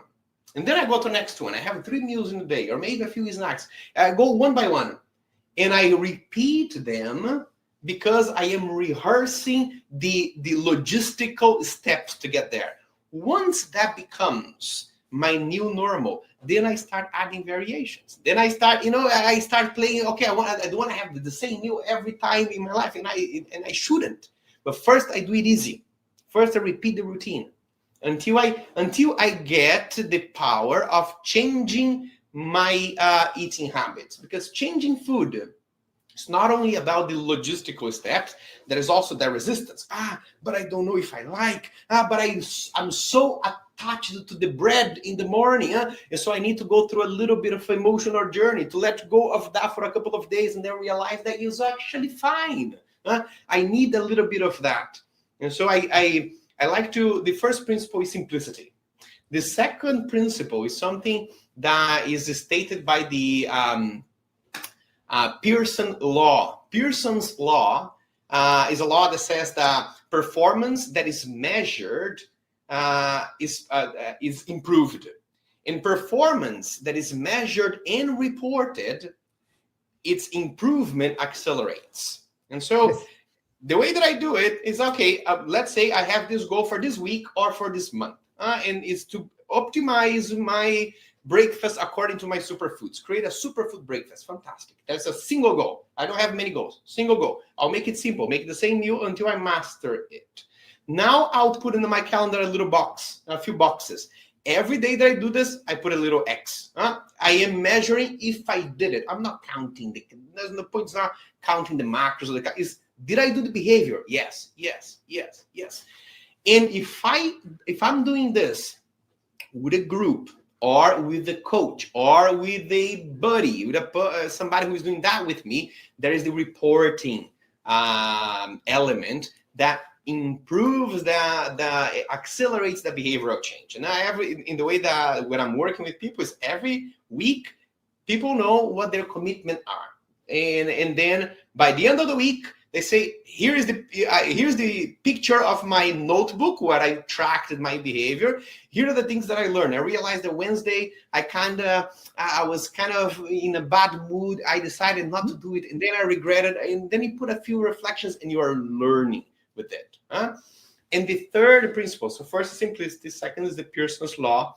And the third is to give time for that one single behavior. So I'm not trying to change many behaviors in 1 week.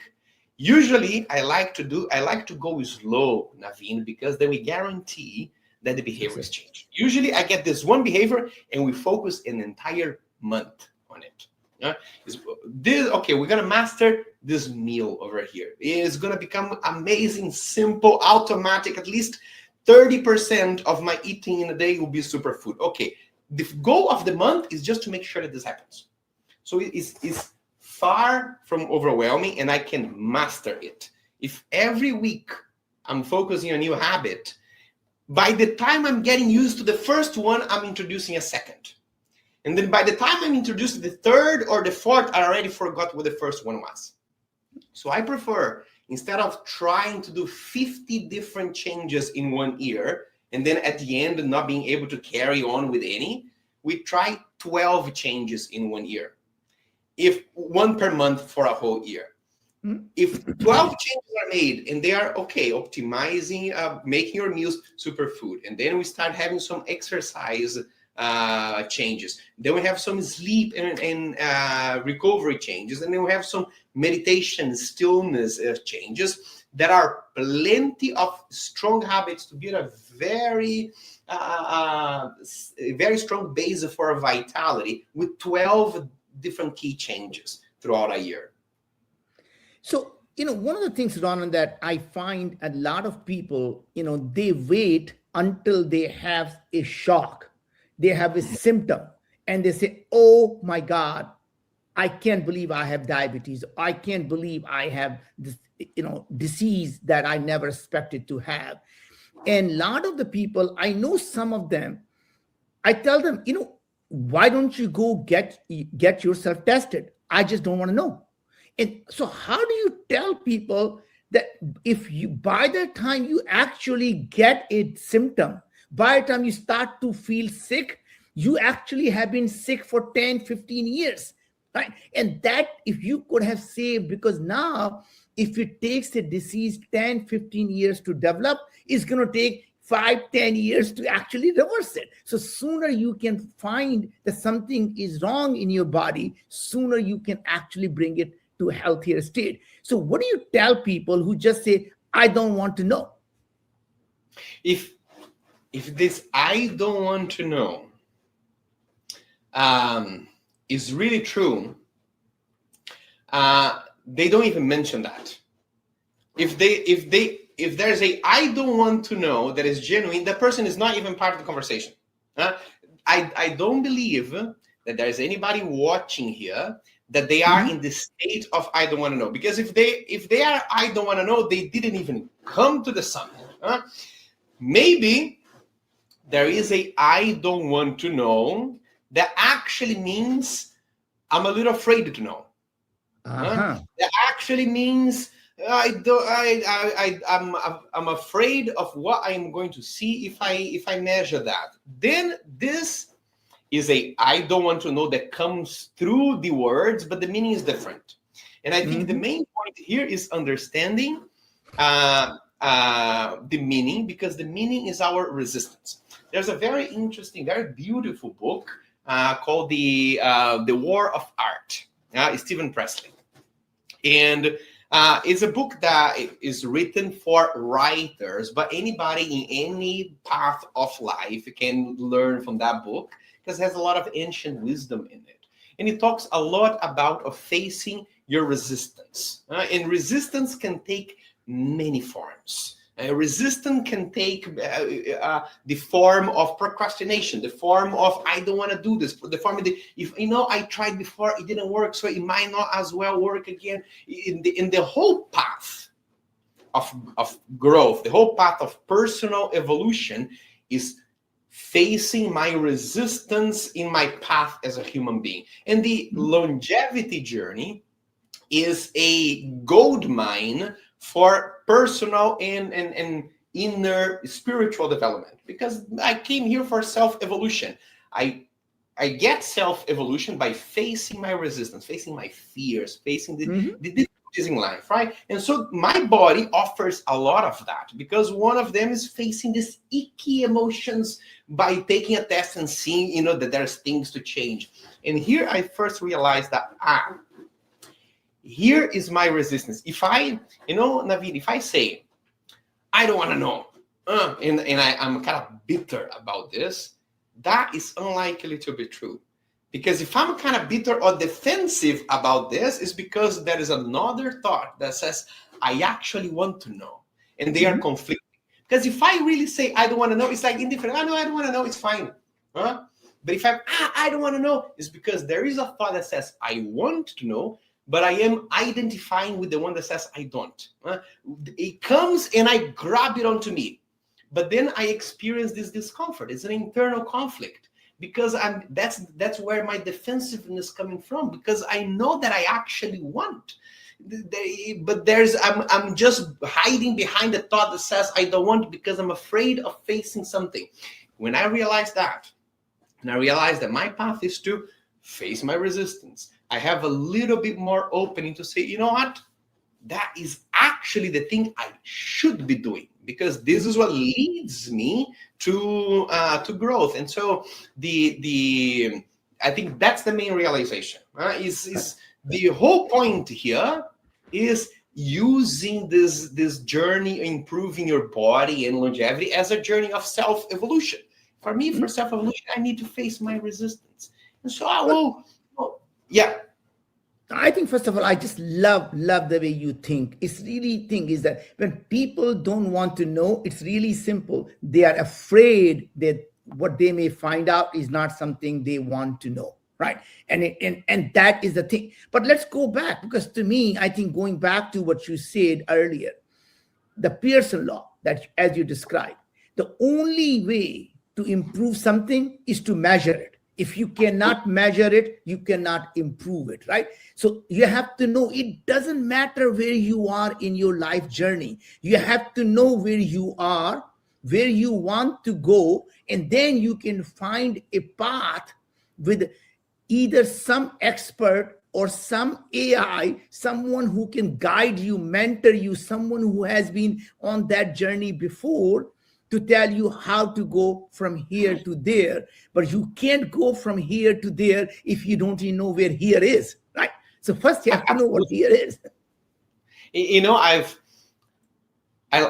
work a lot with people who are running their businesses, and I bet a lot of people watching are people with that profile too, right? Yeah. And I was talking to a friend of mine, and I was speaking of conference, and this friend of mine was there. He came to me and said, "Man, I heard something that you said that really struck me, because you talk about measuring health, right?" And he says he's a very accomplished entrepreneur. He says, "I have one principle for my business, that is never to do guesswork." Why? Because I care about my business. So whenever my team comes to the meeting, I tell them, "Have you brought your metrics?" Because if you don't brought your metrics, you need to go get them, because otherwise we'll be doing guesswork, and we cannot do guesswork in something that we really care about. And he says, I know this concept, but it hadn't clicked to me that I'm not applying this to my own vitality. And so if I really care about it, I don't want to be doing guesswork in the thing that gives me energy to do the things that I love the most. And so that was the shift. The measuring is me being coherent with my own values, with my own body, in my own vitality, with my own energy. Is just me applying those things that I know to be true. And I think the resistance there sometimes is because we think that measurement will bring us more trouble. Will bring out, okay, then I'll find out a problem, and because of a problem, I have to do something. But it's harder to stay with a problem in an invisible way. It's harder to live with low energy. It's harder to live with that feeling that my peak is behind me, and now my life is declining, and I don't really want to see what's happening. That's way harder. It's harder to be in a state that I have things that I want to do. I have an idea for my own mission, but I come home and I'm exhausted. It's harder to live in a state that I am afraid I'm not keeping up with my kids, let alone when they have their kids. I don't even know if I'll be around to move myself. Whenever I measure things, I get clarity. And with clarity comes a feeling of, it doesn't come a feeling of stress, comes a feeling of relief. That's exactly what happens in your company. Whenever there's a problem, becomes stressful, is because you have no idea what's happening. Then you measure, you identify the issue, and you, okay, it's that. Okay, now we take action. It becomes a relief. And in the health is the same thing. Whenever you measure it, it becomes a relief, because it gives you clarity. You don't need guesswork anymore. What a great way of describing it. Many people who are listening to it can identify with that. We may have a $1 million a year business, $10 million a year business, or $1 billion a year business. And we measure everything, every single thing in that business, we measure it. And even when the things are not going well, we measure it, because once we know what the problem is, almost anyone who has been there will tell you it's so much easier to solve the problem once you know what the problem is. It is very difficult to keep taking a shot at the dark and hoping something magical will happen.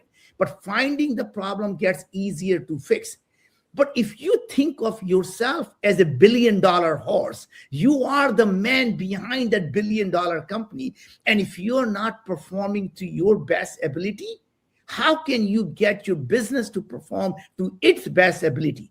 Because if you are tired, you not have enough energy, you're not getting enough time with your family, you can't be getting enough, the best to your business. So forget about yourself. If you care enough about your business, you will care even more about yourself. And that is the kind of clarity that people just don't have, is that if you can measure everything, it doesn't bring stress. It brings the clarity and say, okay. And then you go back to what you said earlier and you say, accept. Accept doesn't mean I accept where I am. I simply accept this is it. This is where here is. Now here I don't like, and I'm going to go to there that I want to be at, right? Now, obviously, Ronan, I go through the same journey, and I want to ask you, I am a big believer that even though I am healthy, and I think people who know me, they can see on my Instagram, I do I do every test, my bio. So I am chronologically now 66, and all that means is the Earth has gone around the sun 66 times, and that's all it is, right? But my biologically, I am now down to 33. And what does it really simply means is biologically, my body is performing optimally as if it was 33. And the only reason I mention that is because I measure everything. I do, I'm a nutcase. I do the Viome test. And as you know, that means I'm measuring my oral microbiome, my oral health, which is connected to diabetes, the heart disease, the many types of cancer, many types of other diseases, including Alzheimer. I measure my gut because the gut is connected to brain, the gut is connected to your liver, gut is connected to metabolic diseases, cancer, and many types of neurodegenerative diseases. I measure my mitochondria, which is the energy of your factory. So by looking at the mitochondria, looking at your immune system, all the immune system markers, everything together, just by doing the Viome test, I am measuring 10,000 biomarkers. That's alone, right? And then I do my brain MRI. I do my full body MRI. I do my VO2 max. I do my cognitive test. I do my hearing test. I do my smell test. I do my movement test. I do everything, and I do them at least every 6 months. I do some tests every 3 months. I do all my lab tests. I mean, everything I measure, my hormones to everything. And the reason is, once I have a baseline, I want to keep improving on it. It doesn't matter. It says it is in the range, and I said, that's good, but it's not optimal yet, right? So even though everyone says it's green, yeah, but I want to be blue. I want to be in the absolute optimal range, not just be in the average range, because the population is average. Population is sick, right? So I want to ask you, how do you go about your routine? As I described to you, is that I am very, very good at measuring it, improving my lifestyle, and then remeasuring it, then rechanging it, and then retesting it, and improving it, and retesting it, and keep seeing the results, tiny results that improve every single test. How do you do that? I think I have something in common with you, Naveen, is that I learned to get joy out of this path of improving the state of my own health. There's this curiosity of what is going to be like if I improve this thing or if I change this thing. It's not a sense of I need. There's no attachment to the result. There's like, I can see these things. It's like a musician playing an instrument. So I can play this other thing too, and I can learn this other thing too. And as I do this, my life just gets better because I can do more things and I can feel better. So I am always measuring different things and focusing on one type of experiment.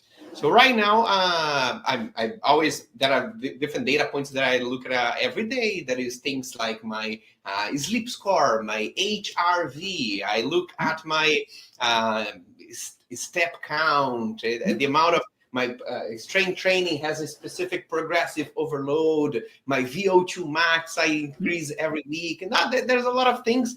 And then I get this one thing. Okay, I'm going to focus on this one particular thing and see what I can learn from that and how does my experience of life changes.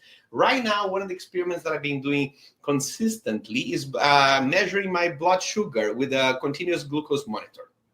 And so I'm wearing one right now over here. And then I do experiments with that, right? And so I realized, hey, here is my pattern of blood sugar. And I'm realizing that there's some spikes there, there's some spikes there. When I wake up, it's a little bit high. Okay, what will it take to keep this to like not a great level, but an Olympic professional level, huh?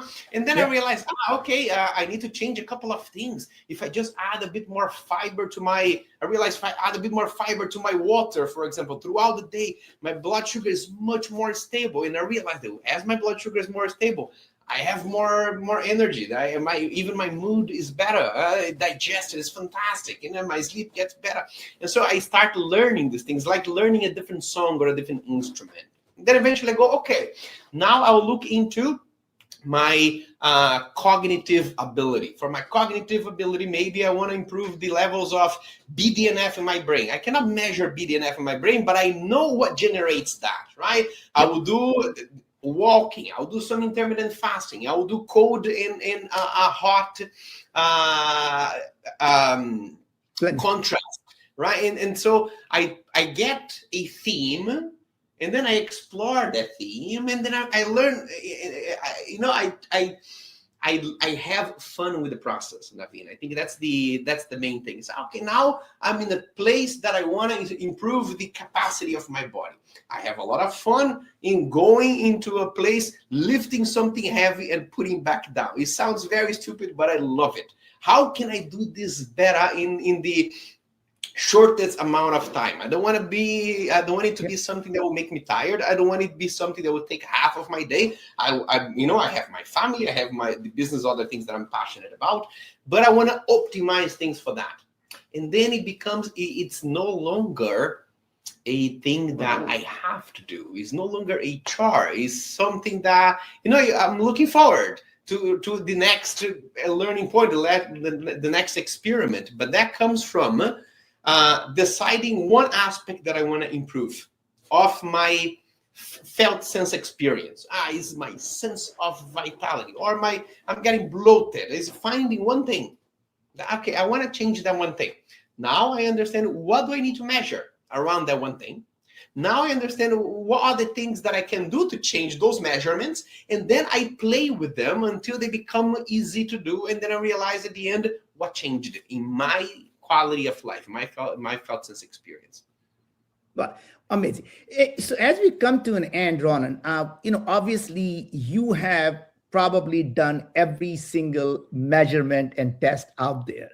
And I wanted to hear from you, how have you found that as you have been doing Viome tests for at least 4 or 5 years, how have you find that in terms of incorporating that into your life? And what are the changes you have seen in yourself as you started to follow the diet recommendations, taking your personalized supplement that are custom made for you, the personalized probiotics, personalized oral lozenges, personalized toothpaste? You have been doing this for 4 or 5 years now. So tell me about your journey with Viome and how it had changed you.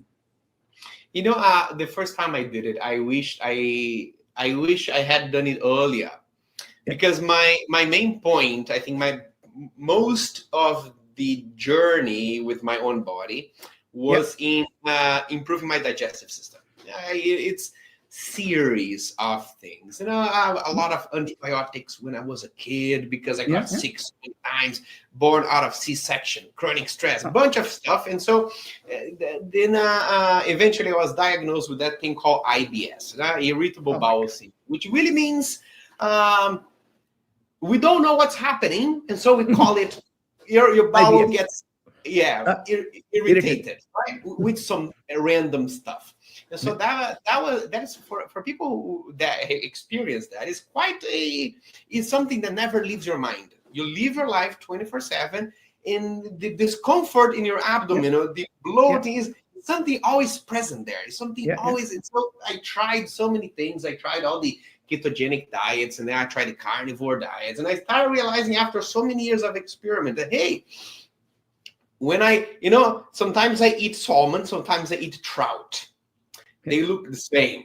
Everything, the taste is similar, but my reaction was so different. When I ate salmon, it was so good. When I ate trout, I felt so there was a lot of meticulous study. There are so many trial and error months to find out. If I eat broccoli, it's pretty fine. But if I eat cauliflower, it's not. I don't feel. It took me so much to find out. And then I took a Viome test for the first time. I think it was about 4 or 5 years ago. And there you have it. It was salmon superfood. Trout is something to avoid. Broccoli superfood. Cauliflower something to avoid. So the amount of trial and error Many years thinking my body there is something wrong with it, and now the discomfort, the amount of time would have saved me. It would have saved me. And so now, Naveen, it's very good that my digestive system works regularly. Up until I was 22, more or less, I had this chronic constipation. I would go to the bathroom once or twice a week. And for somebody who lives their life like that, it's a major impact on your quality of life. Now it works regularly. My belly doesn't get bloated because I know the foods to eat and not to eat. Energy, I think, is the best because it's really how you feel. Energy is always high and is always steady. It doesn't oscillate. It doesn't crash anymore. I remember in 2014, I worked in a company, and I remember a couple of days that I would I'll go have lunch, and I remember walking back to the office, dragging myself. I said, how come I'm like 20-something years old and I am dragging my body? Is this how it is? And it's not. No, it's just because you have so much inflammation in your body that your energy management system is completely out of whack. And now it's steady. I wake up feeling great, and then by the end of the day, I'm tired and ready to sleep, and I can do things that I want to do. I want to exercise my body. I can do it. I want to use my cognitive capacity in working something exciting. I can do it too. And there's a lot of confidence that I have in the potentiality of my body. I can run, I can sprint, I can jump, I can, there's no like, I think that I cannot do it. So it creates a type of life that you don't have the fear to do things, to express, because the energy is there. The body is robust. It can take on things. A lot of that changed once I started understanding what foods to eat and what foods not to eat. The impact of that is so massive, man. Well, Ronan, thank you so much. What will be your last advice to the audience who are listening to us for the last 1 hour? If there is one thing they can do today, what would you advise them to do? So at least they understand where their here is. What can they measure? What should they do? I would encourage people to measure. I think that's the mindset that changes things to me. So it can be getting the Viome test and getting a very clear view of what's happening in your body. It can be just looking at the steps that you take in a week. It can be getting any type of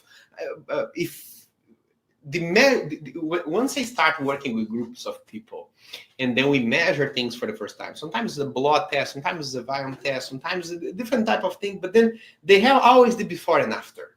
The before and after in terms of attitude.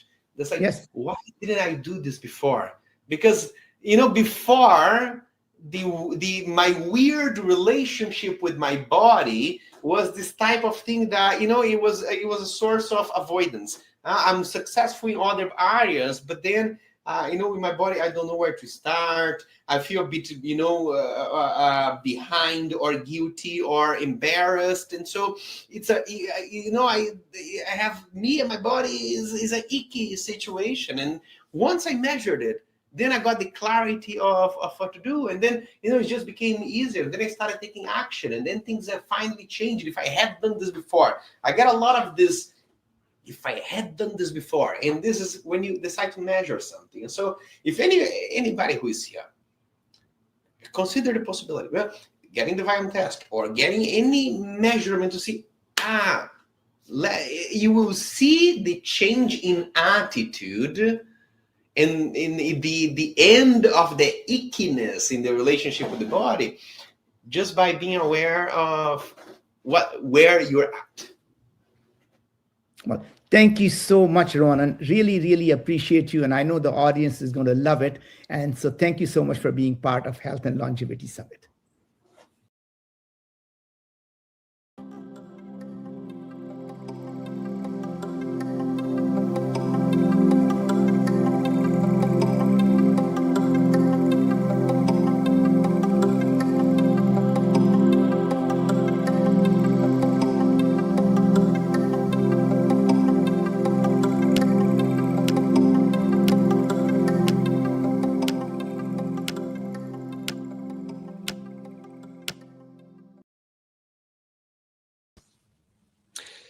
Ladies and gentlemen, welcome to this session of the Health and Longevity Summit with Niraj Naik. Niraj Naik, probably you have heard of this man. He's the creator and founder of Soma Breath. Soma Breath is today the leading school in the world for breath work and different wellness practices. And then somebody who has been a leading voice and a reference in breath work and wellness for about 10 years already. So you probably have stumbled upon Niraj, and Niraj, is nice to have you here at the Health and Longevity Summit. Welcome, bro. Absolute pleasure to be here, Ronan. Great to see you. Always good talking to you, man. Always good talking to you. And Niraj, so the where I would love to start is this. I am thinking of about the 30,000 people watching, and they're coming for the Health and Longevity Summit. And so a lot of their interest is identifying how do I live longer? How do I live better? And breathwork is probably not a foreign concept to them, but perhaps not exactly clear on the longevity aspect. So for somebody who is very interested in longevity, what are the main role and the main benefits that breathwork can offer?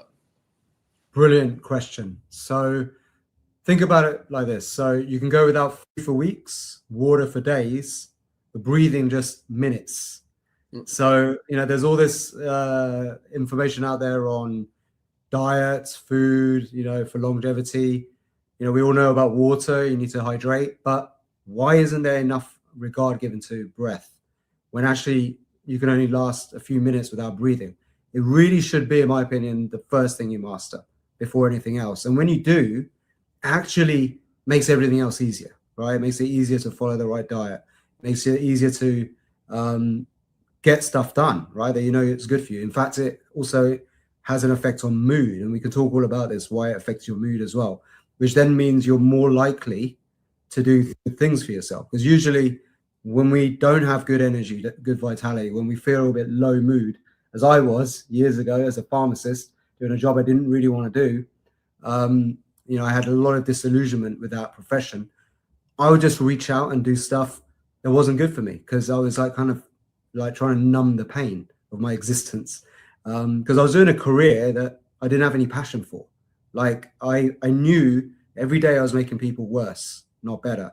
And I saw people going away with shopping bags full of drugs, and I felt like I couldn't do anything. And in the UK, as a pharmacist, your profession is really more like a factory conveyor belt where you're just dishing out pills all day long. You don't really have much time with patients. So in the end, actually, I became a patient. I had a bit of a nervous breakdown, and then that triggered an autoimmune disease. And then I was housebound for almost a year with an autoimmune disease called ulcerative colitis, where you literally shit blood 40 times a day. I lost a third of my body weight.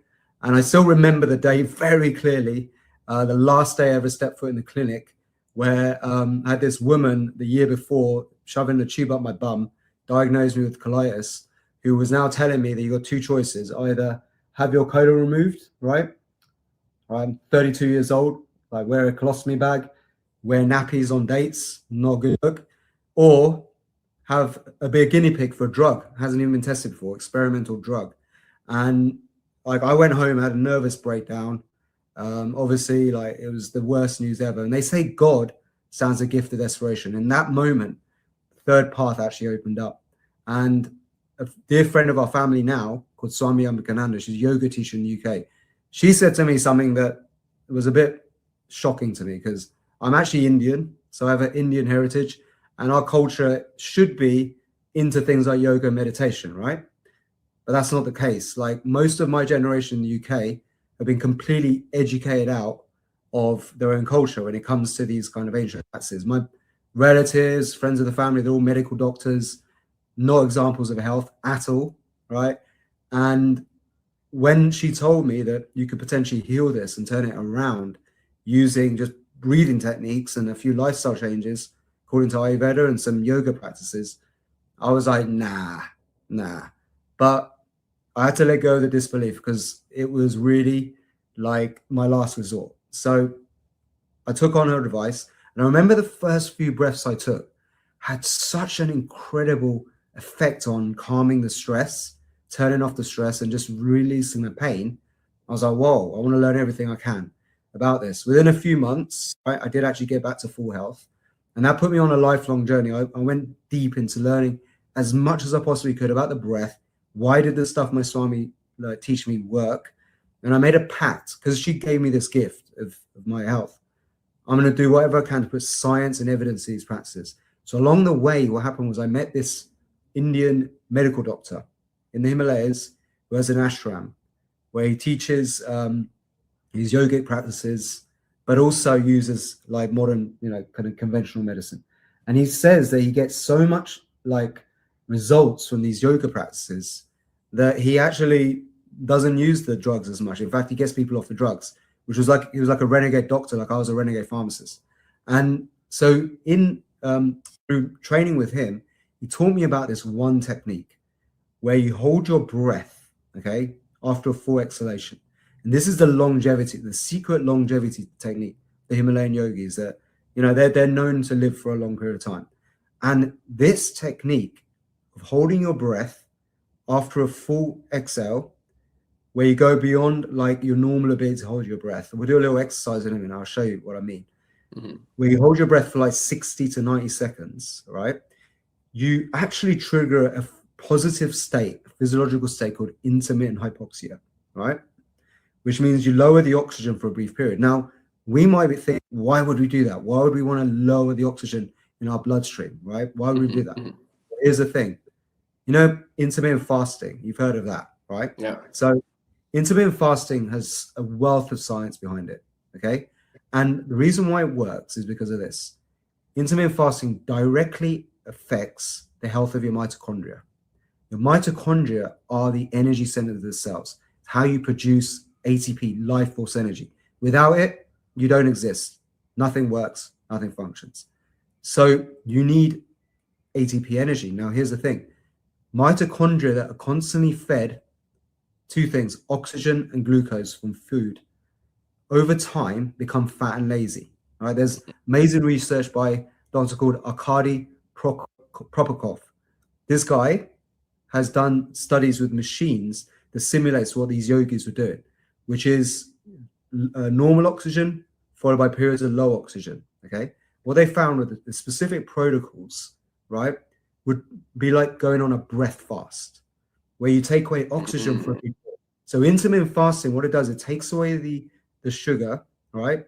Gives it back, takes it away, gives it back. And what that does is it kickstarts the mitochondria, because what they found was that mitochondria that's continuously fed this fuel without breaks, okay, without going on a fast, they get fat and lazy, right? Just like if you sat at home eating pizzas all day long, right? Same concept. You get fat and lazy. If you take away food for a bit, the fuel, they wake up and they go, oh, wait a minute, we're running out. We better sort something out. And they clean out all the old dying cells, mitochondria, and they multiply healthy mitochondria. They're more efficient at using that fuel. So you can do the same thing with breath. And breath, you just need to do it for a short period. Okay. And what they found was that just as incredible benefits, if not more, than intermittent fasting. And what it does is it multiplies the number of mitochondria in every cell. You may start with 1,000. Over 21 days, if you do this every day, right, and we deliver this daily dose, the specific protocol, you can go from 1,000 to 4,000 to 5,000 mitochondria in every cell, right? Which completely charges you up with life force. Okay, now that's what the ancient mystics will call prana. Pranayama is the ancient school of breathing practices. And pranayama is the complete system of controlling energy in the body. And the most revered technique is this technique we call Nishesha Rachaka Kumbhaka. So when I discovered this and I started to do it myself, I used slightly different variation of this technique that my Swami taught me that got me to full health. And we can talk a little bit about how it can work with consciousness as well. But then when I discovered this one, my health went to a whole nother level, right? I went to incredible levels of stamina, fitness that I never had before. I'd be able to hike up mountains where the oxygen levels are thin and keep up with hikers who've been doing it for many years and trained at that level. My cardio, like fitness, just dramatically improved. So many areas my health improved. Now, mitochondrial function is also linked to majority of the diseases of aging, right? So when you get older, your mitochondria die out. So when you lose that efficiency of mitochondria is how you age, okay? And another factor that makes you age, very important, is actually breathing. Believe it or not, every time you breathe, you age a little bit. Here's why. Because your mitochondria are like tiny little car engines, okay? They create a combustion reaction. Every time you produce this life force energy, you create a combustion. It's like an inner fire. That's why when you do dumbbell curls, it heats up, right? It's like a fire reaction. It produces heat and a bit of stress. So this is called oxidative stress. That's why you need antioxidants in your diet, okay? So what this technique also does, and a whole system of pranayama is designed to do this, it makes you so efficient using oxygen, you need to breathe less, which therefore means less stress. Mm-hmm. So you live longer, okay? And in yoga, you count somebody's lifespan by the number of breaths they take, not by their heartbeats or, things like that. It's measured by the number of breaths they take, because they knew this wisdom. And you can see it in the animal kingdom, like animals that live a very long time, elephants, turtles, whales, they have very slow breathing rates. Like whales breathe less than 2 breaths or 1 breath per minute, can hold their breath for 2 hours at a time, right? Elephants live like 70 years plus, 100 years. They breathe like 1-2 breaths per minute. The animals that don't live a long time, like rats and mice, they breathe really fast, like 200, 300 times a minute, and they live 1 or 2 years, okay, which is crazy. Now, there's one crazy animal that's an exception to all this rule, where these small rodents that are like rats, they live 30 times longer than normal rats, right? And they're called the naked mole rats. And these guys live underground in a hypoxic environment, low oxygen environment, where they can hold their breath for 18 minutes at a time, which is insane. So they live 30 times longer and they cannot get cancer. They try and give it cancer, doesn't get cancer. So these are superhuman rats, and we can learn from these, because this is what the yogis did. They modeled animals in nature. That's how they developed yogic practices. So we can learn from these, and that's why what they realized is that this protocol of going on a breath fast can actually increase your lifespan by charging up your mitochondria. And it lowers then oxidative stress in the process. And just one other thing is your ability to get oxygen to your body tissue cells also determines how long you're going to live. Because what happens when we breathe is oxygen comes in, binds to red blood cells, and those blood cells transport oxygen on the body. Now, we think that the red blood cells just drop off oxygen, right? And that's it, simple.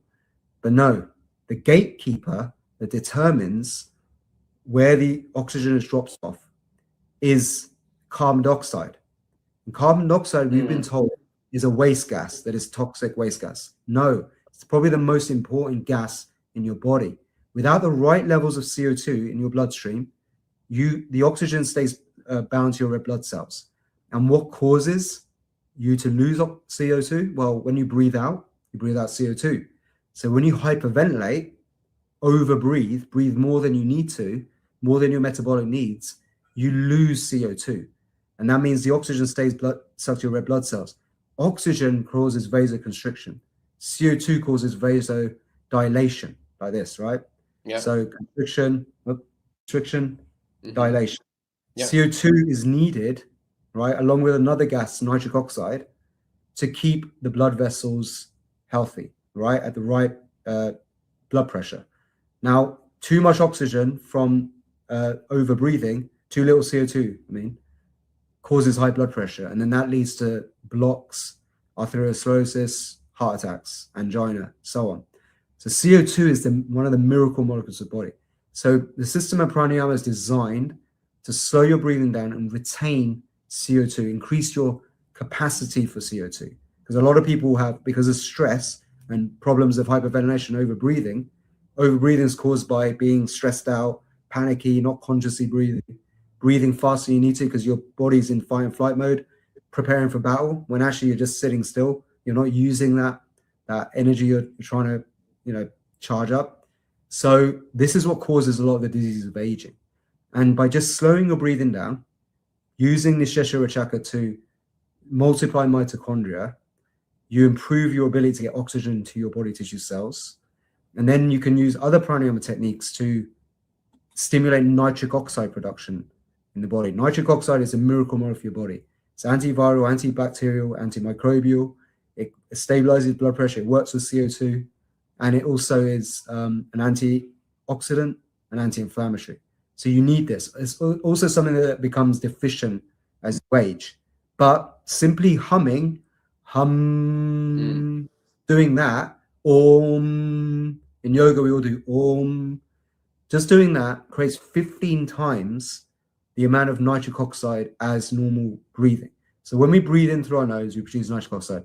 If you breathe through your mouth, and the number one killer for longevity is mouth breathing, right? This makes you age faster than anything else. So if you breathe through your nose, you increase nitric oxide. If you hum every so often throughout the day, you produce even more of it, right? So what I've done is create a sequence, because there's another component, rhythmic breathing. I'm going on a bit, but it's the last bit. Rhythmic breathing helps create an inner harmony, because inside your body you have biorhythms. And biorhythms go off balance, okay, due to stress. Now, everything in your body has a rhythm like that. Infradian rhythms, ultradian, circadian rhythms, right? Everything is cyclical in nature, even the sun and moon, right? Up and down. They're cyclical. Human life is cyclical. The universe is rhythmic. Now, what is crazy is that every function in your body that has a rhythm is subservient to the rhythm of your breath. Crazy stuff. Right. And here's the thing, just a few minutes of rhythmic breathing a day, which is actually the foundation of yogic breathing, slow rhythmic breathing. Okay. Around 6 breaths per minute is the sweet spot. That actually brings all those functions into harmony. The only one it doesn't affect is menstrual cycle. So, women have their own cycle, which is very independent from our control. And it's actually dictated to by the moon, by the cycle of the moon and planets. But we actually can control the other function of the body because we have direct control over the autonomic nervous system with the breath. The breath is the one thing that we have conscious control over, but also runs on autopilot. So it gives us conscious control of things we thought we had no control over. So with just a few minutes of rhythmic breathing a day, we can bring back harmony. So what I did was I created a sequence, pranayama practices of slow rhythmic breathing, followed by breath holds. We can hold your breath for 60, 90 seconds, even more. Some of our top instructors do 3, 4, 5 minutes.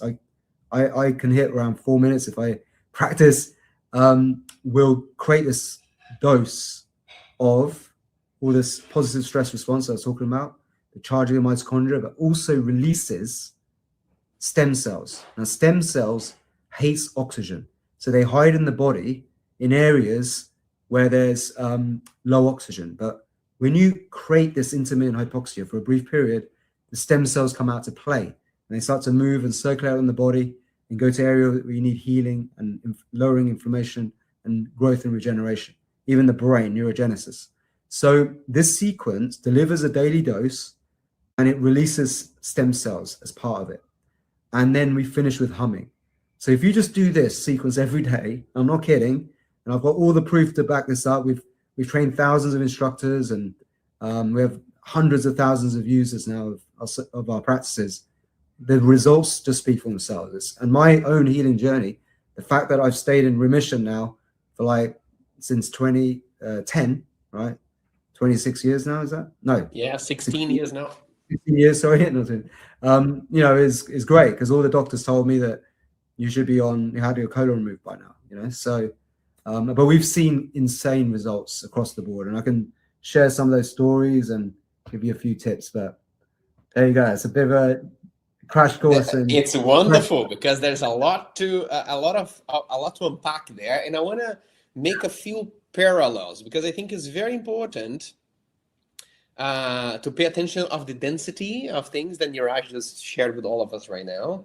You know, a lot of the work that I do comes from the fitness side of thing, and in the whole fitness side of thing, there's this one very well valued type of exercises that is high intensity interval training, right? Everybody's, wow, it changes your life, improves your mitochondrial density, and increases your longevity by simulating hypoxia, right? So how does it work? You train at such a high intensity that you don't have the capabilities of breathing enough to supply oxygen to your muscles. So you put all the effort to restrict the amount of oxygen that goes to your heart and therefore to all your muscles, and they get all these very miraculous benefits.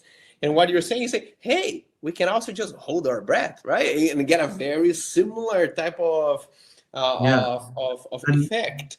And they showed this in the lab. They showed this in the lab, that even just doing this breathing practice, you can exercise your mitochondria in the same level as if you did a HIIT session. It's crazy. Yeah. Same benefit. I still recommend doing the HIIT session and not just doing the breathing, but together stacking it is even more powerful. Absolutely. Yeah. This is when things start complementing each other. If you put all these practices together, this is when you have something very, very potent. Then the other parallel that I think it really clarifies when you talk about slow rhythm breathing, breath holds, and humming. Because I think the main conversation for somebody who wants to learn breath work, you say, hey, I am breathing right now. Breathing is the answer, but I'm breathing right now. It gives me the benefit of being alive.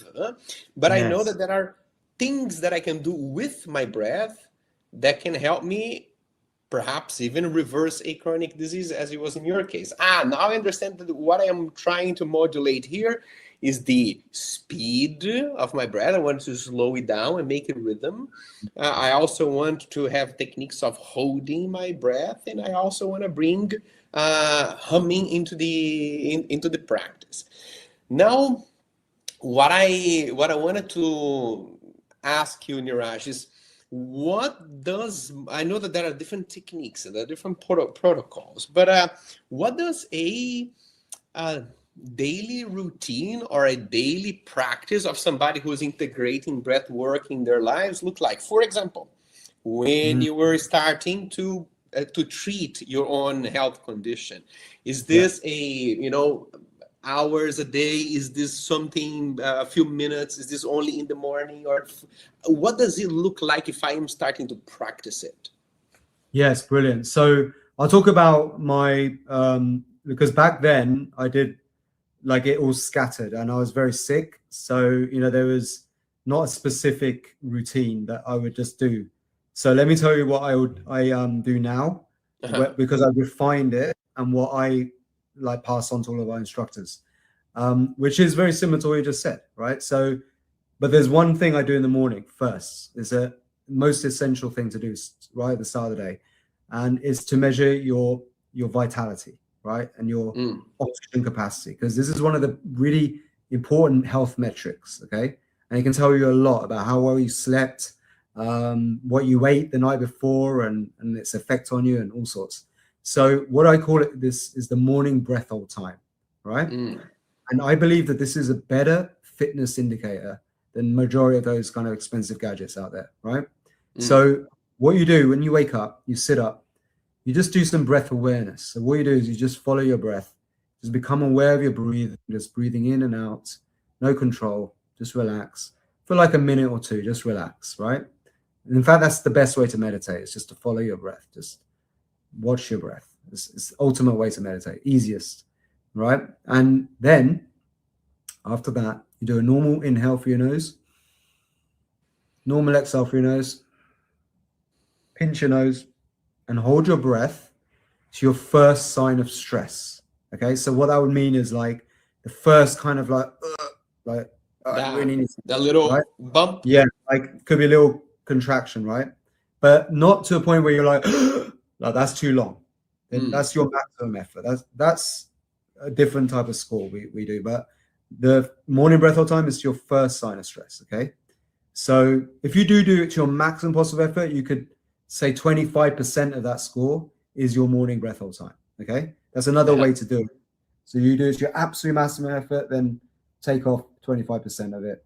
So 75% of that score is the score, right? Do it that way, or just to your first sign of stress.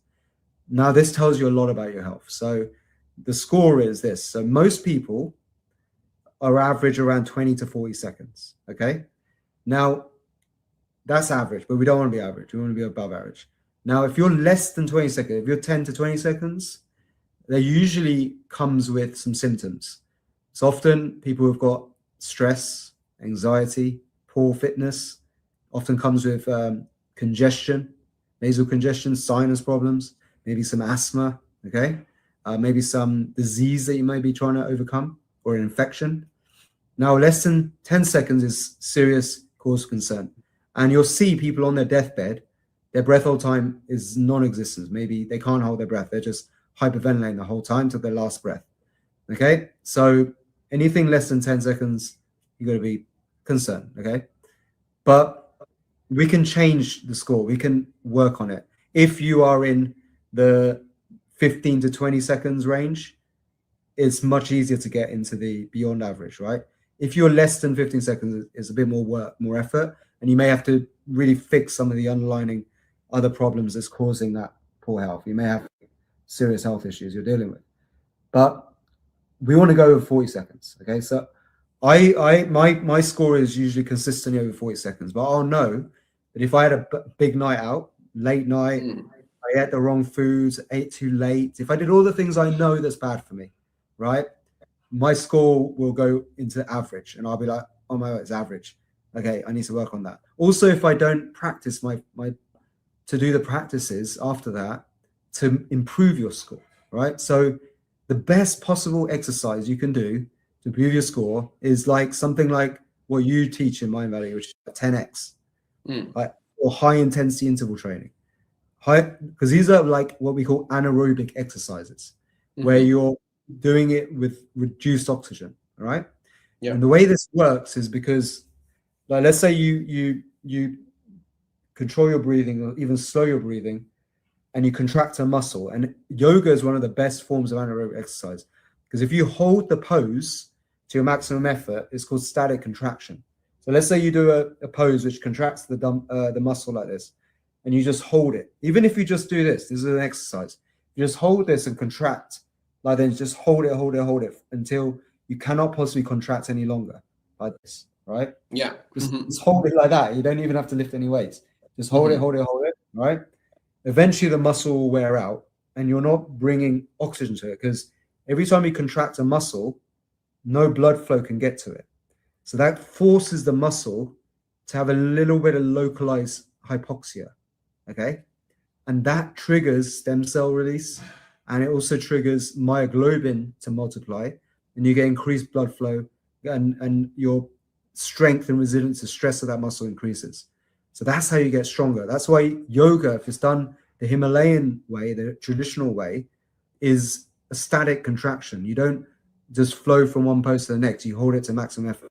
So I love, my favorite form of anaerobic exercise is Indian martial arts, where you actually do push-ups, sit-ups, all this with reduced breathing. But then I do yoga, but the traditional Himalayan style of yoga. And then I will consume food.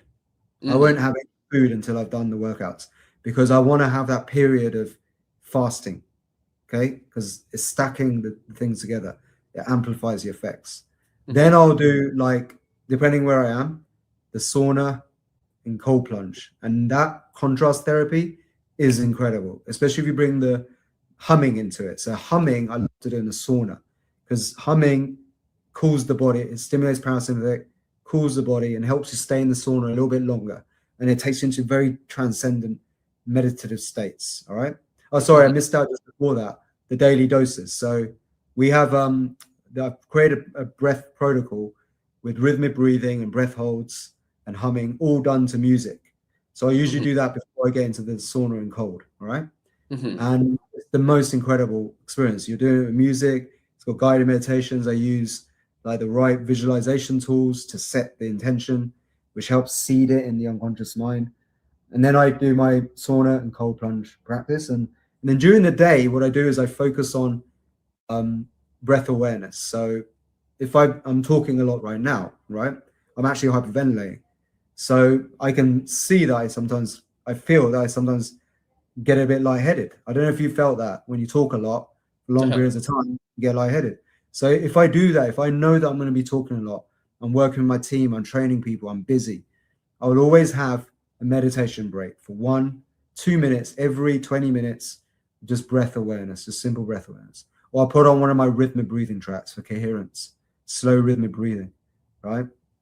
And so on. And I have all these tools that I use throughout the day, but there's another practice that's way beyond what we can talk, which is a real ancient secret pranayama techniques called Swara Yoga, which is complete control over left and right hemisphere of the brain. You can turn on focus, creativity, sleep, digestion, all by understanding how to switch your nostril dominance. And you can use your whole breath actually as a remote control for what I call your mind, body, and spirit. Because also you can get into altered states of consciousness with the breath. And we actually did a whole study with Cambridge University, the biggest study on breath work to date, with my protocol of this, what I just described, but also a more faster, it's more hyperventilation style, breathing conscious connected that takes you into altered states of consciousness, where this can be used like as a recreational experience, right? That is like a psychedelic journey without the drug. And it can help you get into these inspired spiritual states where you can have these divine downloads and inspiration. So depending on the mood and where I'm at, like I might bring that in, or if I might be facilitating that, as well to people, around the world. So that's it. And then there's practices for sleep as well. Like there's ways to get a sleep. Sleep is actually essential for longevity. If you don't sleep well, like you're not going to live very long. So best way to sleep, okay, is to sleep not on your back. If you sleep on your back, you snore and you hyperventilate in your sleep. It causes things like sleep apnea, especially snoring. If people have chronic snoring problems, they usually get sleep apnea. If you're overweight, you often get sleep apnea. So that's really messes up. And actually sleep is considered the most detrimental part of someone's day, right, in yoga, because that's when you're unconsciously breathing. So yogis try to minimize their unconscious sleep as much as possible. That's why they meditate for long periods of time, because then they're consciously in control of the breath, right? But they're also going to deep rest. Yeah. Right? So they use things like yoga nidra, other meditation techniques to do that. But like there's a period of the night where between 4 and 7 a.m. is when most people have heart attacks. Okay, this is the most dangerous zone. And if you look at it, that's when you get a cortisol spike at 4 a.m. You get a cortisol spike at 4 a.m. Yeah, and this is when you wake up to go to the bathroom. And some people wake up then, don't they? They just wake up suddenly, right? So, and there's this whole theory of that maybe you should sleep twice a day, right? Not just once. Mm-hmm. So people who do have this problem of waking up then, it's actually normal. Like we used to do that in the olden days, the tribal days, because that's when, the predators might come out and get you, right? So you need to just be on guard, right? Men often have this issue. So anyway, that's when most heart attacks happen, because people stay asleep and they hyperventilate in their sleep, and hyperventilation in sleep because of the cortisol spike causes angina to happen. As I told you, you get rid of too much CO2, you hyperventilate, the heart loses it. If you've got weak heart, boom, that's the time when you get a heart attack. So old people tend to have this problem, right? Older as you get. So there's ways to minimize it. You can get into more deeper sleep, right, by sleeping on your right side. So sleep on your right side, it keeps you in the parasympathetic, and avoid being able to roll onto your back, okay? If you sleep on your left side, you turn on your sympathetic nervous system. Your left brain is your sympathetic side. Your right brain is the feminine, parasympathetic, rest and nurture, right? So depending on what side you sleep on, you can turn on each side of the nervous system. It's crazy. I always sleep on my right side, Mhm. and I wake up early. I wake up around 5 to 6 a.m. and then that's when I do my morning routines, right? Mhm. So I try to wake up early now. Like in the olden days, I drink shitloads of alcohol, pass out at like 1 a.m. and sleep and wake up at like 9 or 10. This was like in my university days when I didn't give a shit about my health. And then you like get to wake up and you kind of start to care about your health a bit. Then you get a job, and then you don't even want to get out of bed, right? When you have a job, you just keep hitting the snooze. So you'll smoke loads of weed. A lot of people do this, sleep all night, and then totally unconscious, and then they have this crazy lifestyle where it's so unhealthy. So since I've got rid of all that shit, changed my lifestyle, made good habits, I go to sleep around 10, wake up around 5 to 6 a.m. And my whole life is so much better as a result. And I'm still aiming for that 4 a.m. wake up, like, because that really is the best time to wake up. Even in the, it's just my lifestyle. I'm so chaotic and busy with traveling around the world, all of that stuff. Have a daughter, to take care of. It's really hard to do the yogic lifestyle in modern times, right? Yeah. Really hard. But I try and do as much as possible. And I've found that as long as you get your breathing right, if you master that, everything else becomes easier. I really do believe that.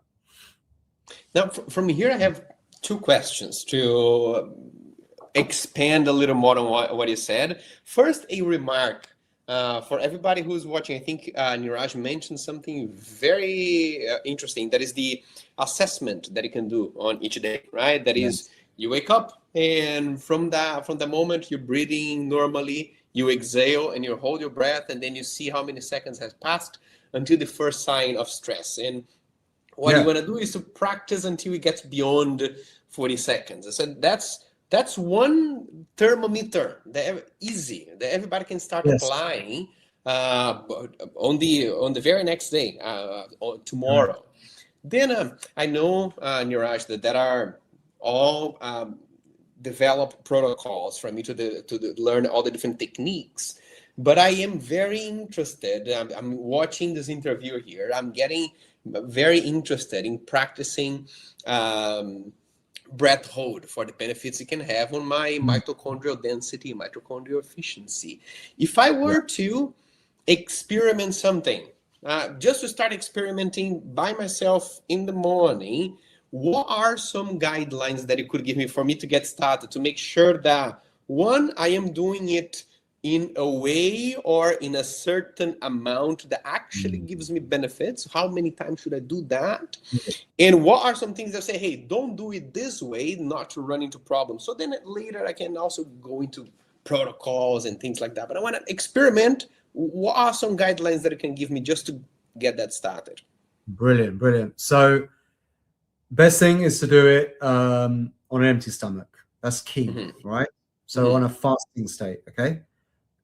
Morning is really the most appropriate time for that.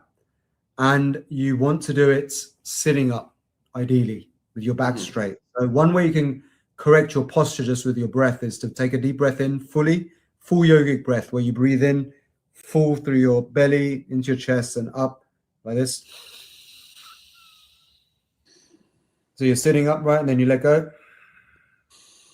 And now you've got straight aligned back posture, okay? You can use this mudra, okay? So when you do this mudra, it's called Gyan mudra, okay? This, there's one mudra like this, okay? I just want to demonstrate the difference. If you do like this and you observe your breathing, you'll notice breathing into your chest. Now, if you change to the index finger, right? You'll notice it breathes into your belly. This is the science of mudras, okay? I just showed you. Interesting. So you use this mudra, and now you're breathing into your diaphragm. So that's your belly. Oh, that's interesting. Telling you, man, full of hacks today. So you're doing this, and now you're going to follow the protocol. So I use, our Soma breath practice, which combines the music. You just follow the instructions, and it just guides you on this beautiful journey where it delivers, like usually 2 doses is the standard, right?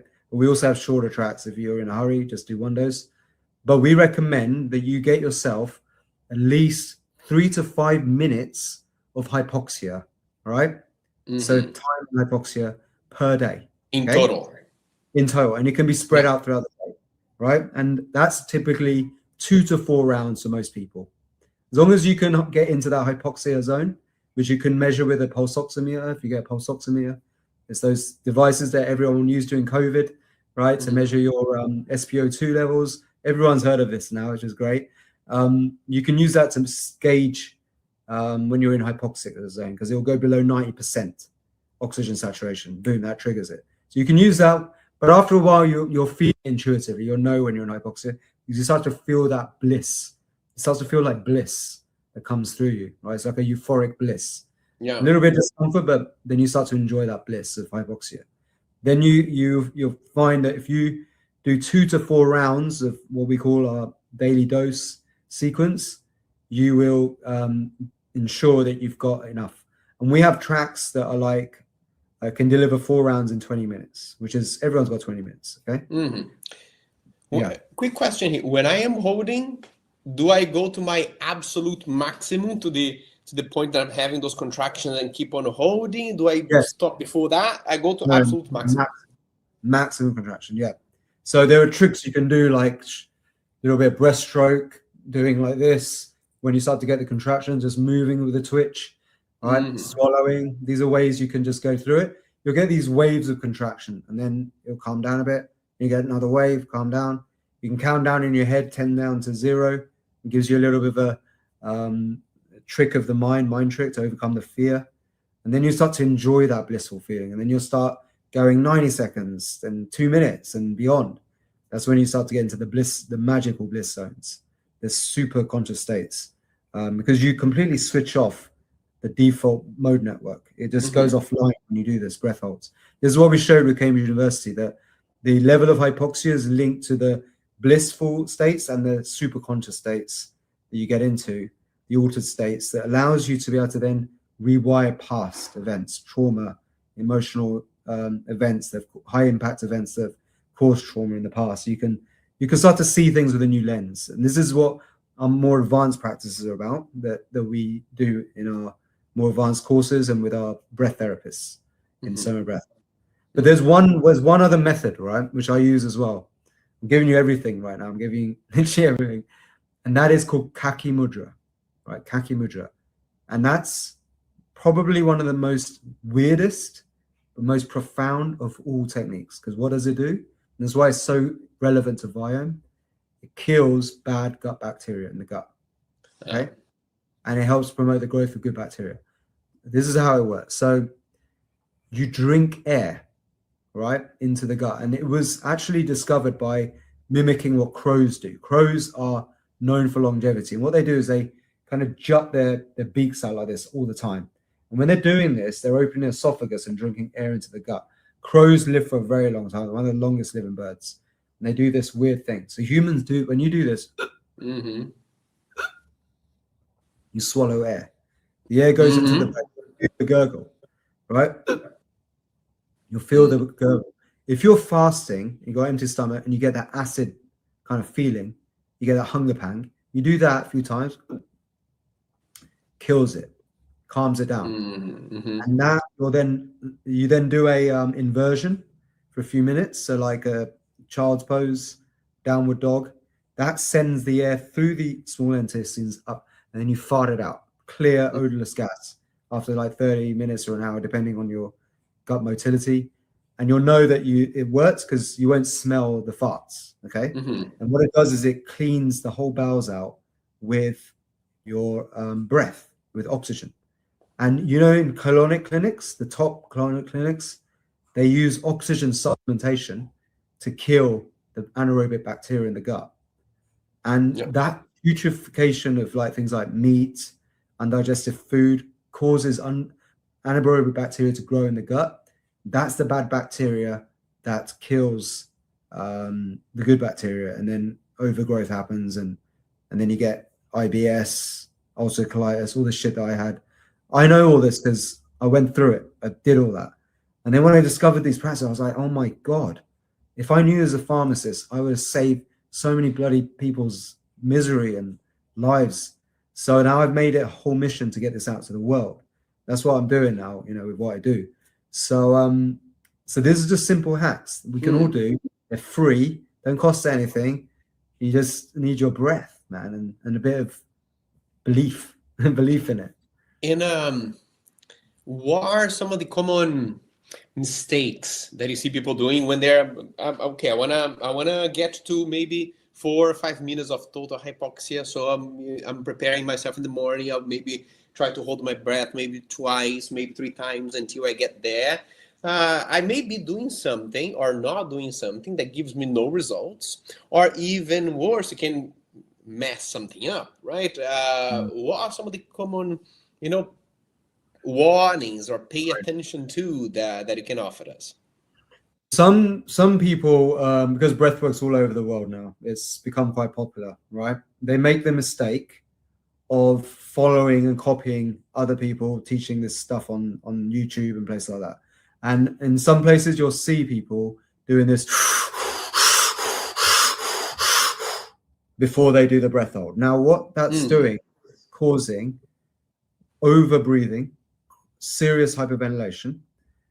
You're creating a sympathetic nervous system reaction.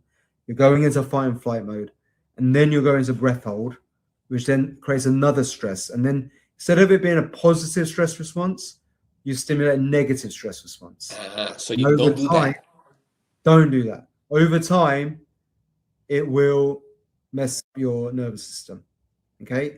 We don't do mouth breathing in pranayama. Pranayama is a nasal breathing practice. Okay? We want that nitric oxide. You want to keep your blood vessels healthy. You want to go into the breath holds with a calm, relaxed state. So that's why we model more what freedivers do. Okay? Freedivers can hold their breath for minutes and minutes, and they can do that because they do slow rhythmic breathing, not fast, and they use their nose and never use their mouth to breathe. And then they hold their breath for much longer, more calmer, right? And this is like, if you watch the Himalayan yogis, they do similar types of practices. Bastrika is one quick way. That works.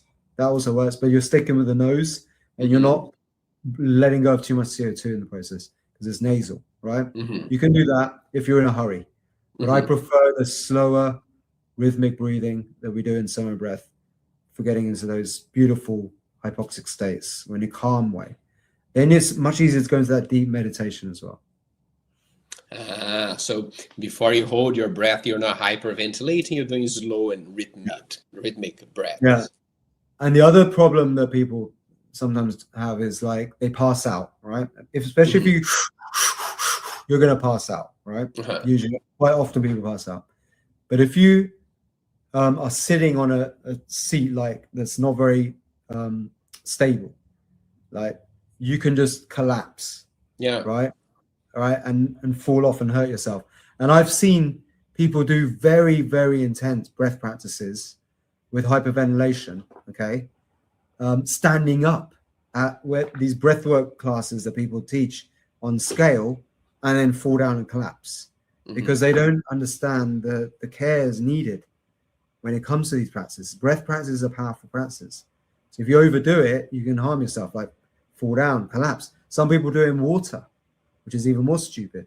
They go into an ice bath and they do this because they've seen it on YouTube, hold their breath, pass out, and then die and drown in the water. Super dangerous. So we don't recommend doing it like that, right? There's other techniques you can use in an ice bath to generate heat in the body, right? That's for advanced class. But there's other ways to do it. But a lot of people mimic and copy what they see, taught by people who are not maybe the best teachers, and damage is caused in the process. Now, another thing that I want to ask you is very, I think, longevity, energy, and quality of life related. I know that you have a very young daughter, huh? And in the process, I imagine sleep was not as probably regular or full as it used to be. How did you use your breath in or any technique in any special way, either to improve the quality of sleep, whatever you had, or to improve the quality of your energy for nights of short sleep? If this is happening to somebody, is there something that can help in the area too? Yes. So my favorite way to do a power nap, okay, is sleeping on your left side. So this whole science of Swara yoga is fascinating, okay? I'm really just starting to really start mastering it, practices. But if you sleep on your left side for a few minutes when you feel the afternoon slump, right? When you're a bit sleep deprived. The reason why you do this is because when you sleep on your left side, you stimulate the sympathetic nervous system. Mm-hmm. And it turns on the sympathetic nervous system, okay? What will happen is usually when you're feeling sluggish and tired is because your left nostril is more dominant than your right. Your left nostrils connect to your right brain, your right nostrils connect to your left brain. So when you'll notice usually when you check nostril dominance, when you're feeling a bit tired, that if your left nostril's switched on, but you got stuff you need to do, you got to get on it. You need your sympathetic nervous system active. So if you just sleep for 3 to 5 minutes on your left side, and then get up and put your right foot forward and stand forward on your right foot and get up on your right foot. It's like that saying, get up, you get out of bed on the right foot. That's where it comes from. It turns on your sympathetic nervous system and then you'll be back onto focus and alertness. It's the best way to have a little digestion. I call it digestion power nap because often it happens after you've had a big meal, right? You get sluggish, tired. And if you eat with your parasympathetic nervous system switched on, right, you actually get even more of a problem because you need digestive fire to digest the food, right? So often people get indigestion problems because they've eaten heavy food or even overeaten without chewing. Usually that's one reason, but then also with the parasympathetic switched on. And if you get out of bed, if you eat food with your parasympathetic switched on, you don't have enough digestive fire. So that's why you get all this indigestion. But if you do the digestion power nap, right, you actually turn on the digestive fire. It helps digest the food. It gets more nutrients out of the food, right? And you also have a beautiful power nap because it's only just 5 minutes and boom, you're back on it. This is one of my favorite, when I'm like in a very hectic schedule where I'm traveling around and like I'm maybe it's like when my daughter was younger when she didn't have such a good sleep routine. This was my number one biohack. I'm telling you, it just changes the game because I have to be on camera right now. I have to be talking. I have to be like on focused, right? And I can't be doing that if my parasympathetic switched on because then you're in this floaty, creative, dreamy world, the more feminine brain. You need to be in your masculine to be on alertness and focused, right? And especially if you're like want to pay attention to someone talking, you don't want to be daydreaming. So this is my go-to method that is so powerful. And there's other ways to switch to nostril dominance in the moment, which I use. Again, this more advanced practice. It's a whole universe, right? And I think that as we start closing, that's where my question is going now. A lot of the connection that people have with breath work is for acute responses, right? Okay, I learned that if I double my exhale, I can calm myself down, so I can use breath in a moment of a acute stress. What is the difference of using breath techniques for a acute relief versus having a breath practice? So a sort of a training that I do on a daily basis to master techniques. What is the difference there in my longevity and quality of life? Yeah, so think of pranayama as a pharmacy of techniques. There's techniques for unblocking your nose. There's decongestions. There's laxatives that makes you go to the toilet, right? There's cure the heartburn, which I just taught you about, but also promotes growth of good bacteria. There's techniques for heating up the body. You can actually stimulate fever, right? Cooling the body. There's techniques for sleeping better, turning on focus, creativity. There's you name it. You go to the pharmacy, every pill you find for every ill right? There's a breathing technique that you can use as a complementary or alternative, right? That doesn't have those side effects.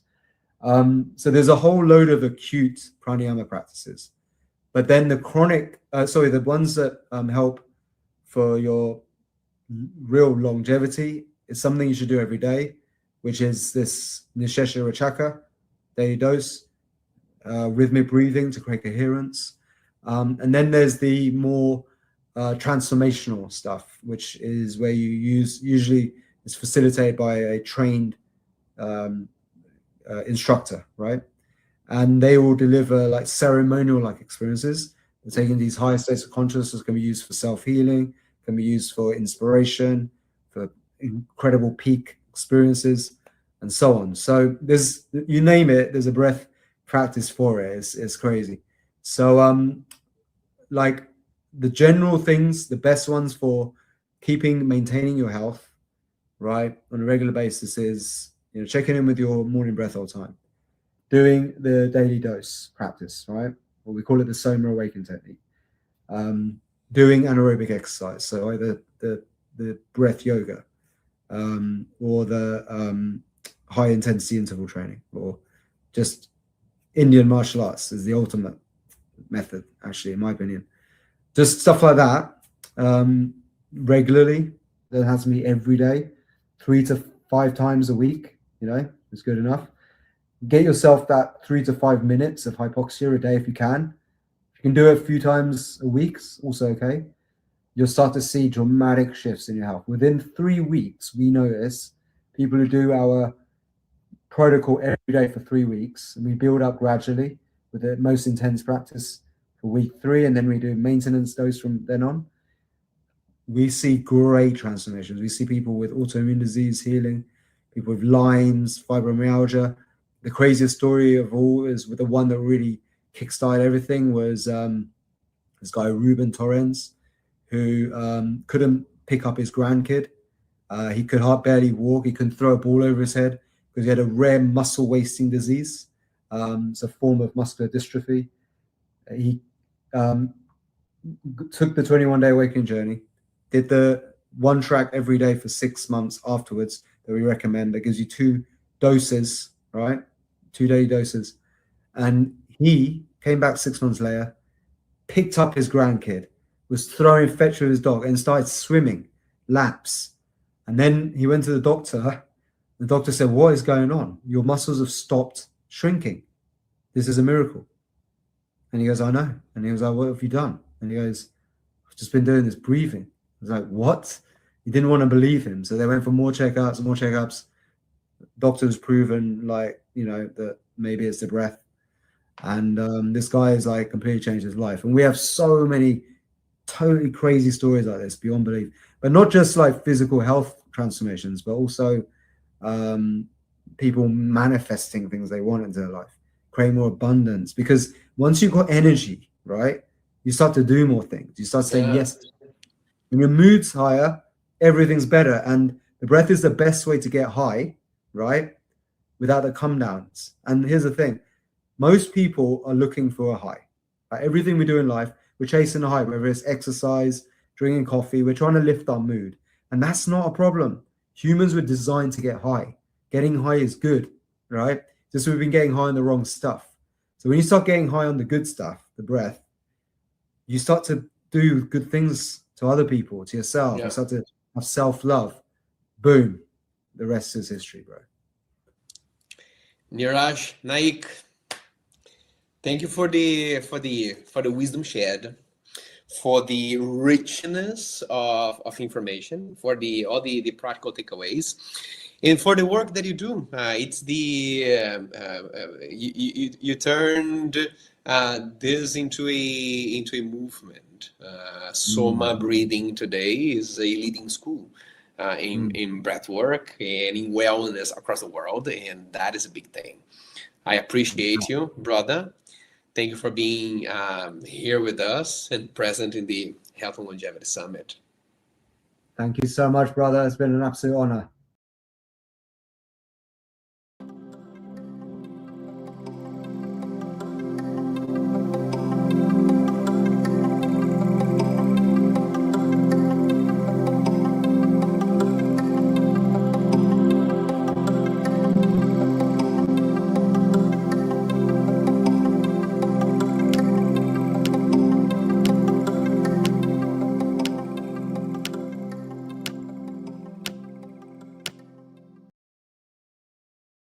today we are so fortunate to have one of my great friend and one of the legend in the biohacking industry, Tim Gray. Tim has been in the health optimization field for a decade or more. And we're going to learn everything about what health optimization means, what is longevity really means, and all the things that Tim has been learning from the field here. So welcome, Tim. Thanks for having me, Naveen. So Tim, just let's get started here. When you are, just a little bit about your background, what have you been doing and what are you so excited about as of today?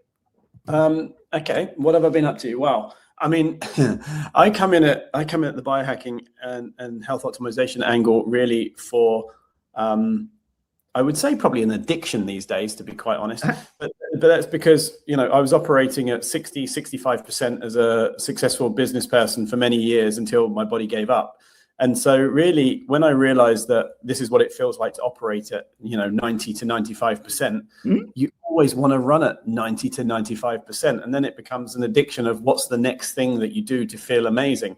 And, and that ties in of how you show up as a human, what sort of a man you are in the world, how you look after those around you, how your energy is, what your mindset is like. And are you ready to be spiritual and think of bigger meanings behind things opposed to just the selfish angle of stuff. So, while it starts with health and biometrics and all the different tests like Viome, really what does it all mean and where does it all stack towards? So that's really what I constantly optimize for. How I show up on a daily basis is how I know how well I'm doing at biohacking. First of all, great way of looking at life here. So the people who are listening to this right now, what would you advise them to be doing here? So what should be their health optimization routine?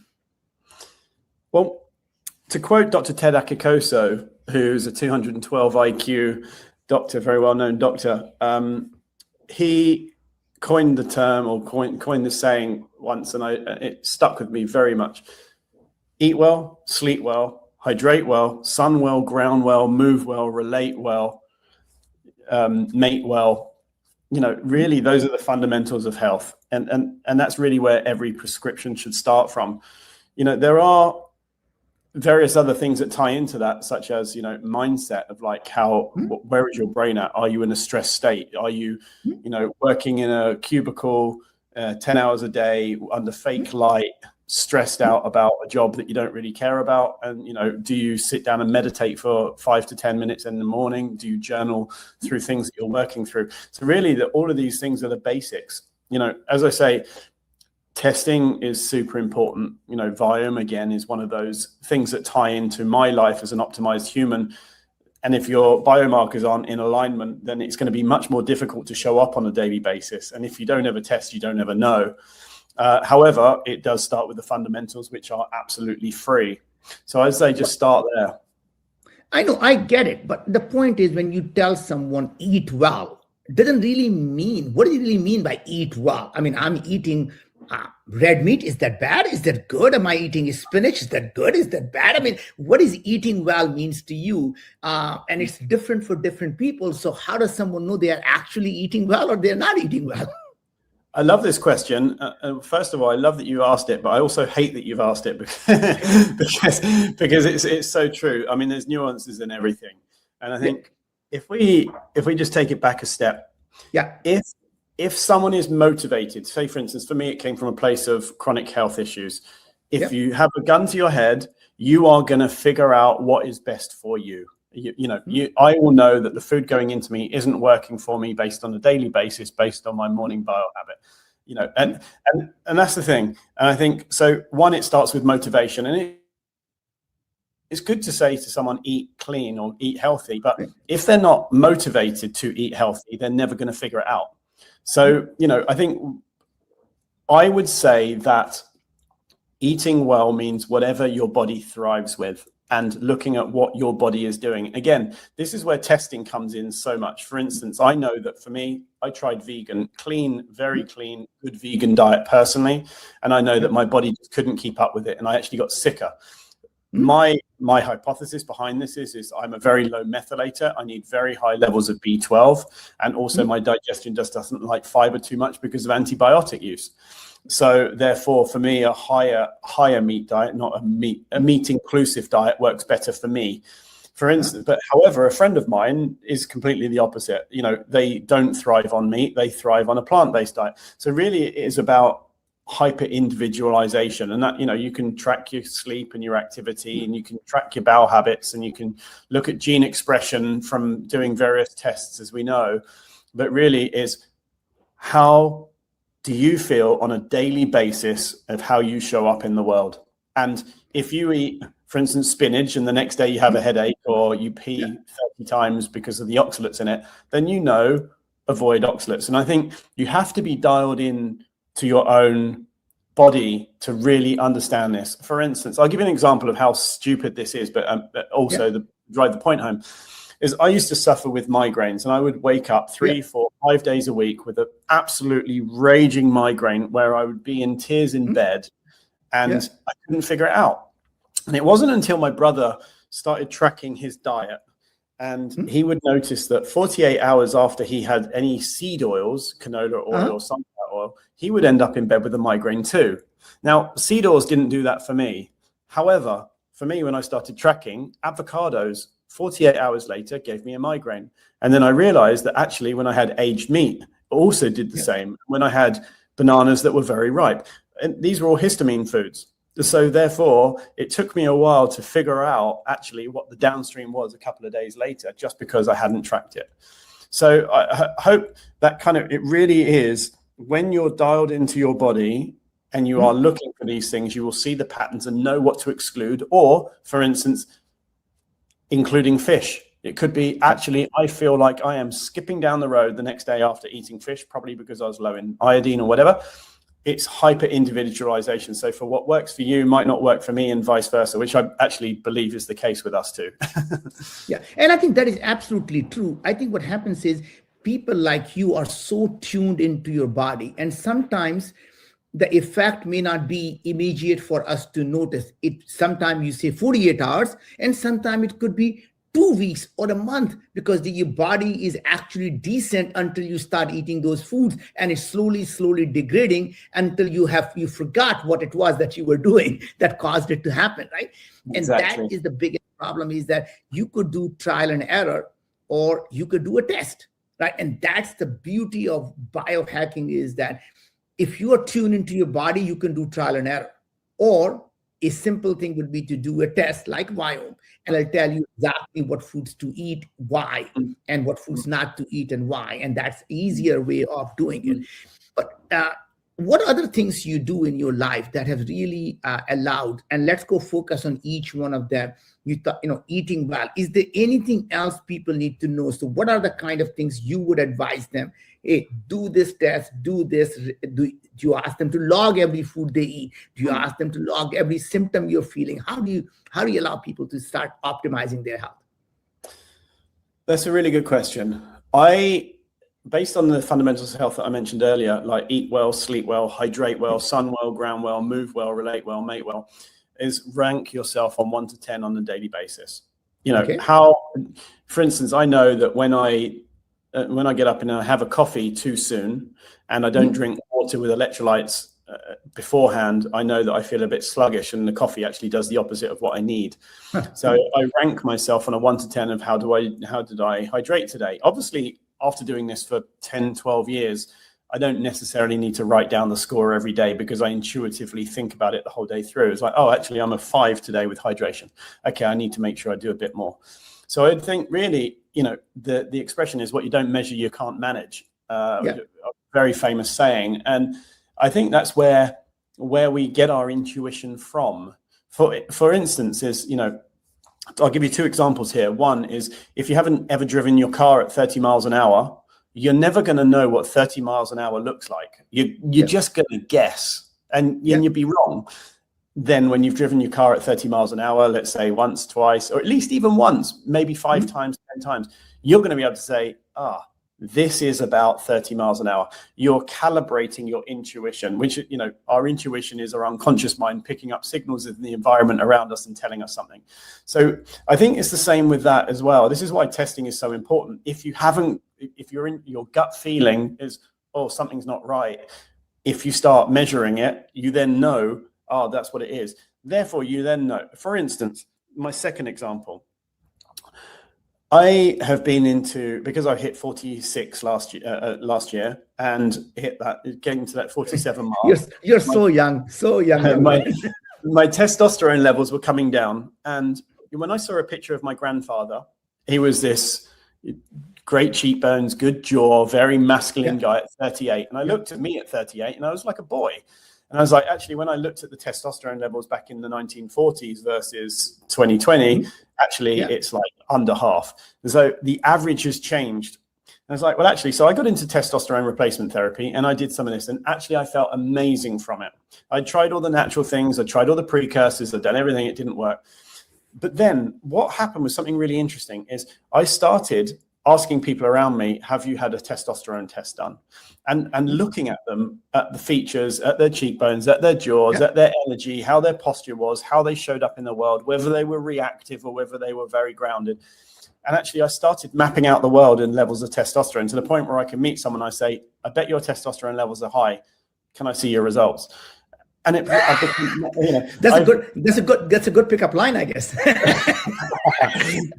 but the point is I've kind of like been tweaking my intuition around these things. And I think when it comes to testing, for instance, your microbiome or your intolerances or any one of the things that we love testing for as biohackers, you start dialing your intuition. Oh, I know that my blood test showed this result. Oh, okay. If I supplement with this, I feel better. Then I retest and I say, oh, your intuition starts getting good and you start knowing what's better for you intuitively. I mean, do you ask people to write down how they are feeling, what their energy is like? It's not just about they sleeping well or not. I mean, do they feel, like you said, there is a spring in their feet when they wake up? Do they jump out of the bed? Do they feel that all day they don't feel fatigue? And, and that's how you start to say, oh my God, look at today, how productive I was. There was no brain fog. There is nothing. But people forget what they were once they get to a certain point. Yeah, it's absolutely true. I mean, it's actually, I remember when we hung out, I think it was in pneumonia before our panel. And I remember saying, tell me about your day or something. You're like, every day I jump out of bed and I can't wait for the day. I mean, this is, the key indication of someone that's doing the right things when it comes to their health and biohacking. And so you're absolutely right. I mean, I don't necessarily say to everyone, tell me how you rate on this on a daily basis, but I do expect people to really get a marker of how well they're doing. For me, as I said at the beginning of this, this interview, is really, for me, the macro is, how am I showing up today? How am I being non-reactive? For instance, after traveling with your family and having a lack of sleep and being stressed, we all see people go off at the airport at their partners because they're just so underslept. Well, that is an indication of how someone's showing up with their sleep. If you show up on a day-to-day basis, then you know that something needs optimizing. So for me, that's the macro. If someone gives me bad news, how do I react? Do I just say, okay, cool, let's tackle it? Or do I react like a little boy? That's really the gauge for me. And I think other people can dial that in various areas. For instance, if they slump at 2 o'clock in the afternoon, they can ask themselves various things. Okay, did I have a very carb heavy breakfast? Did I actually just hydrate with coffee instead of actually water? What things am I doing that are resulting in this result this afternoon? And then start scoring the things that are important to you. Doesn't mean you need to measure 2,000 different things every day. It might just be the things that are important for you. So again, that comes down to the hyper personalization thing. And I think this is where the biohacking longevity space is going right now. It is about hyper personalization, like personalized healthcare for you, not based on anyone else, not based on an average. What makes you feel great? What is longevity means to you?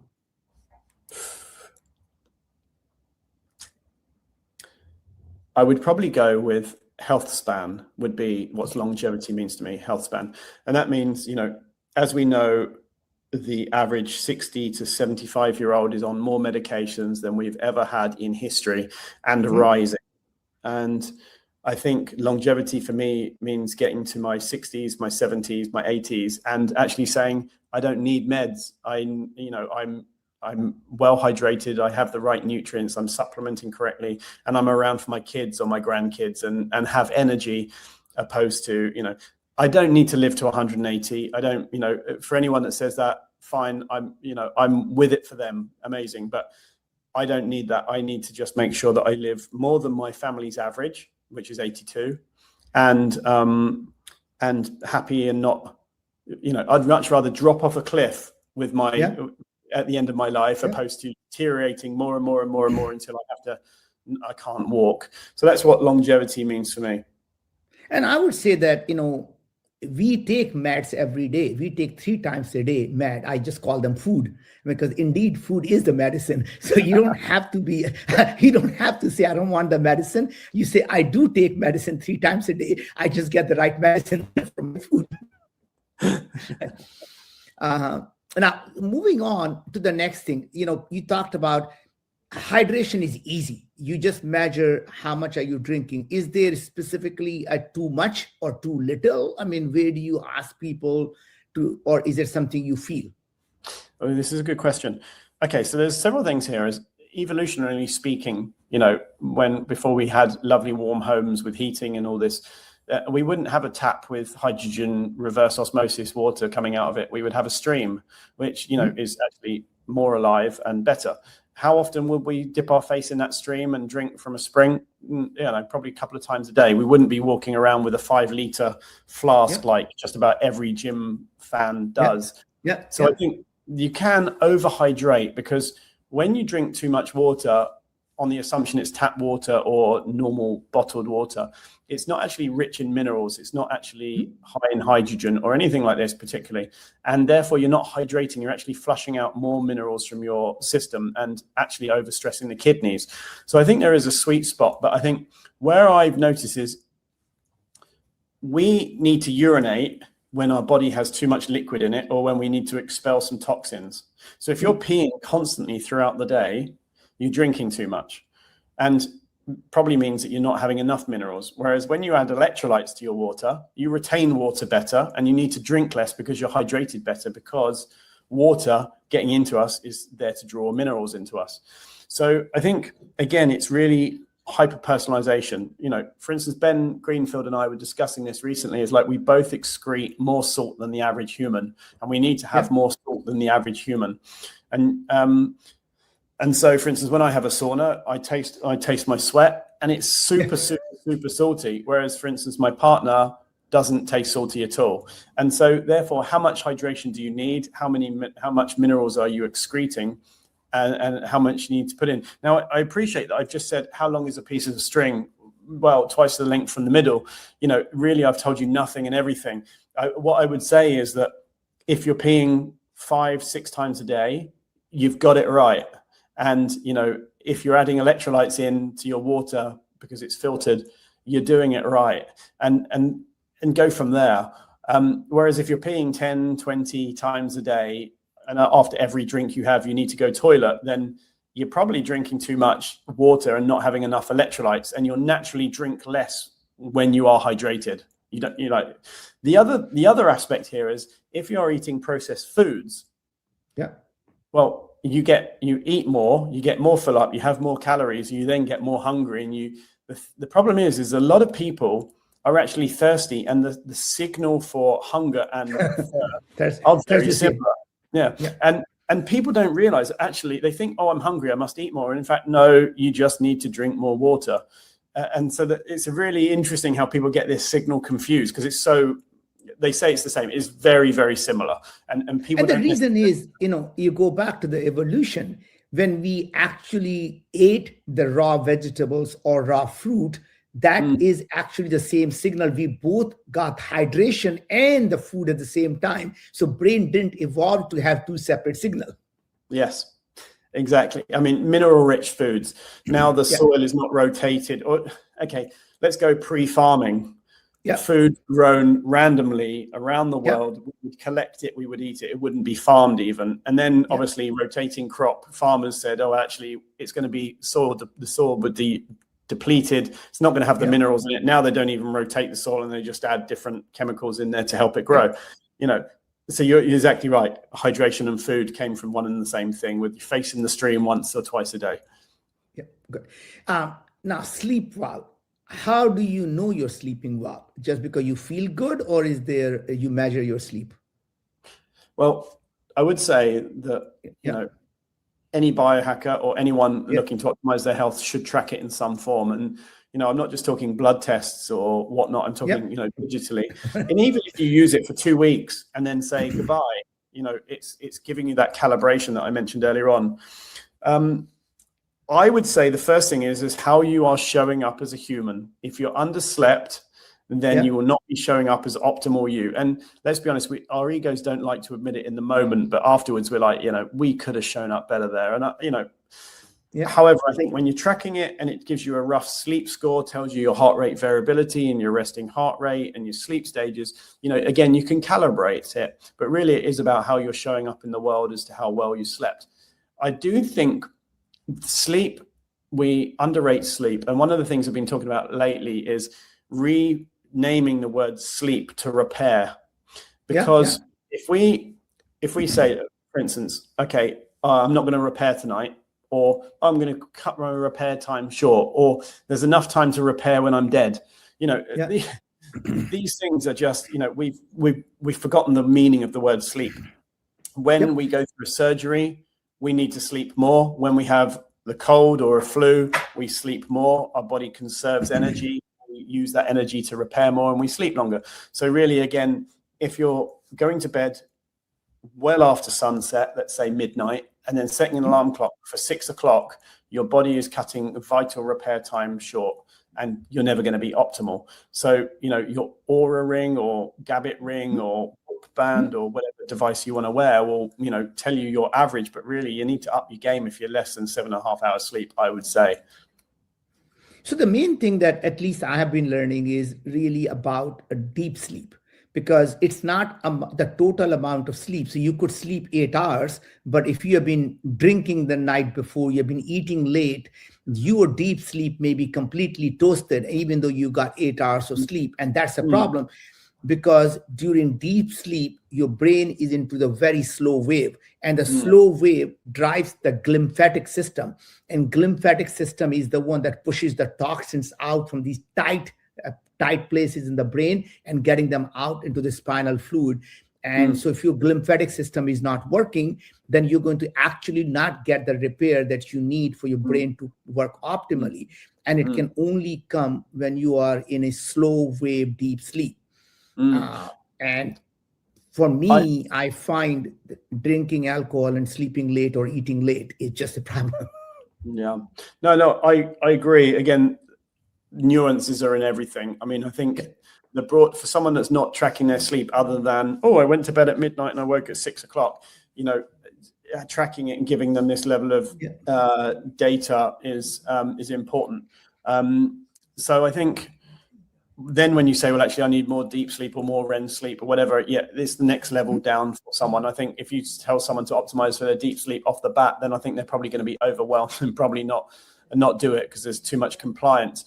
But I do agree with you. I mean, when you look at mothers, when the birthing mothers, they drop straight into deep sleep the moment they jump into bed, because their body's going, I need to protect this baby, make sure it grows, and I'm going to drop into deep sleep immediately instead of the deep, you know, light REM deep, typical pattern we see. So the body is an amazing machine for adapting according to what it needs. And I do agree that the deep sleep is obviously the most important thing ultimately.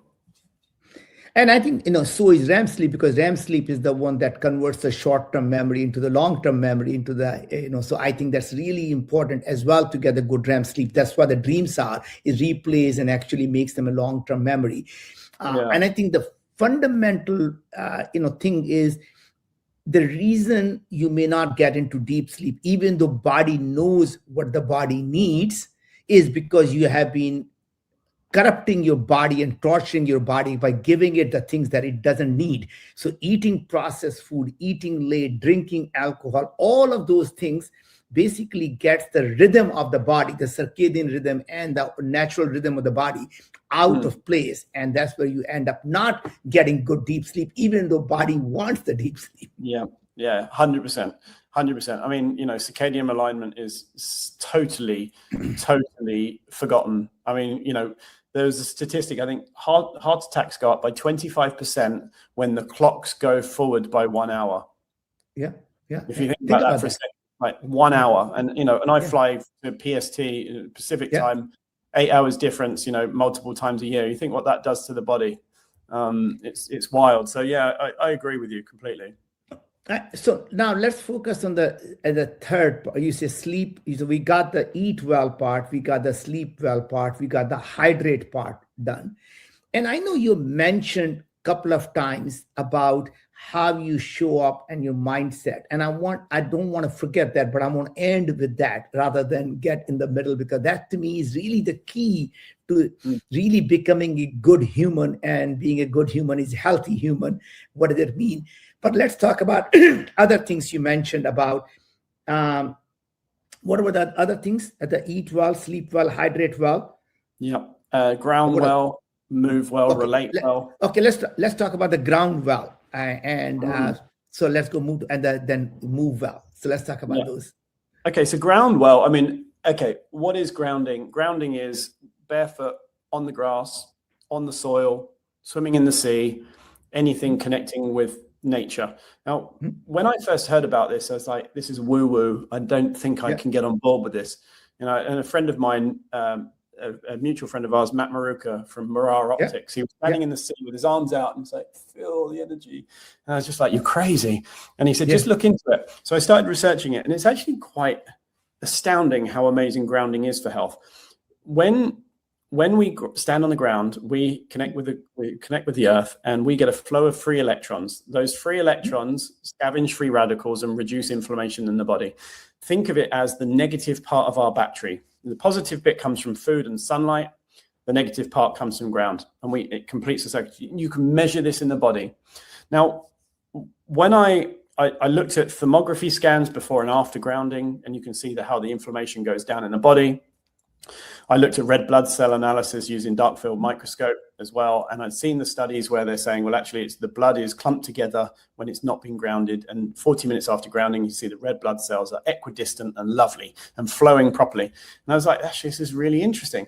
So I was actually at an event in Vegas 2 years ago now, and I'd been on a flight. I'd flown 10-hour flight. I was inflamed. I wasn't feeling great. And I did a dark field microscope blood analysis, and it looked at my red blood cells, and he said, it's pretty clumped together. It's not looking good. I said, I'll be back in an hour.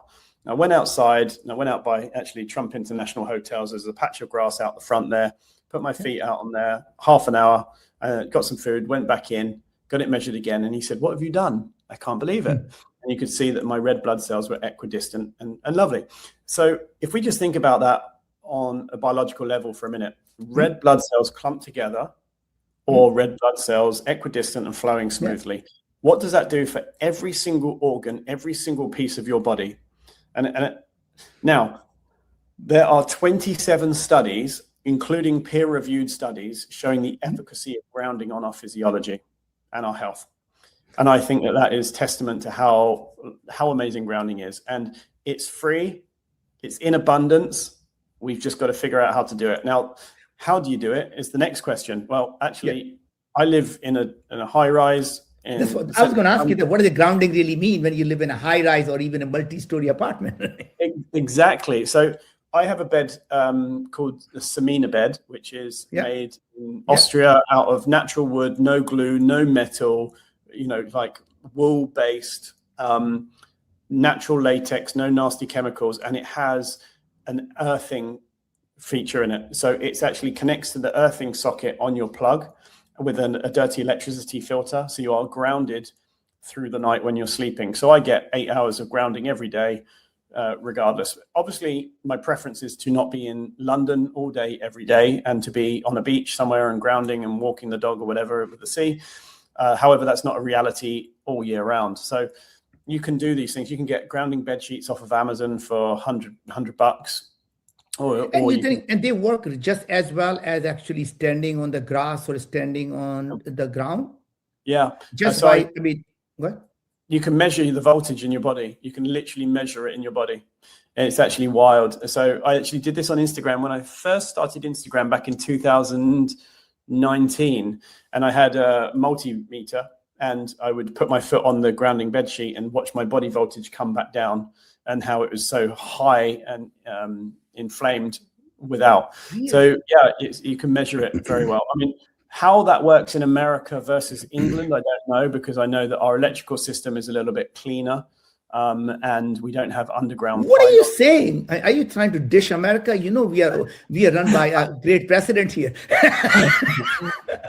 I love America. However, the technology has advanced in some ways, like underground pylons, for instance, which actually causes quite a lot of disruption electricity-wise.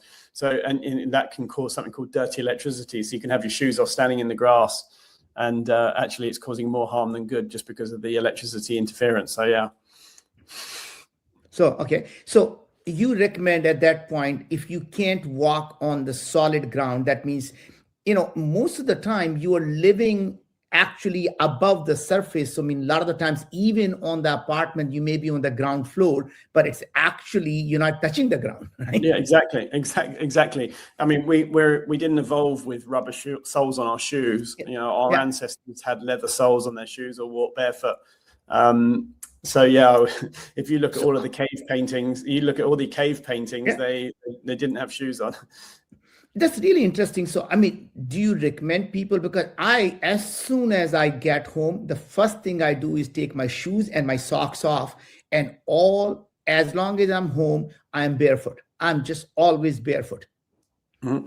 That's better than nothing. However, your home is also insulated. So, I mean, intuitively, your body's going, hey, I like this grounding stuff, but you're not necessarily grounded the whole time. So, but yeah, I mean, there are ways of grounding out your house. But I mean, to be honest, sleeping grounded is more than enough. 8 hours a day is pretty solid. So, it's generally tend to get the ground or get a grounding bed sheet or some way to actually ground yourself. That's got it. Yeah. Move well. Help me with the move well part next. Well, I mean, yes, I would say probably moving well is probably one of the simplest and most underrated things. I mean, sitting, watching Netflix, eating a packet meal is probably the ultimate anti-biohack, other than alcohol. Moving well, I mean, what does that mean? I mean, I have a standing desk like now. I stand up, working most of the day. I'm moving around and very active. I make sure that I get over 10,000 steps a day. And I appreciate that people say, well, the 10,000 steps a day thing has been debunked.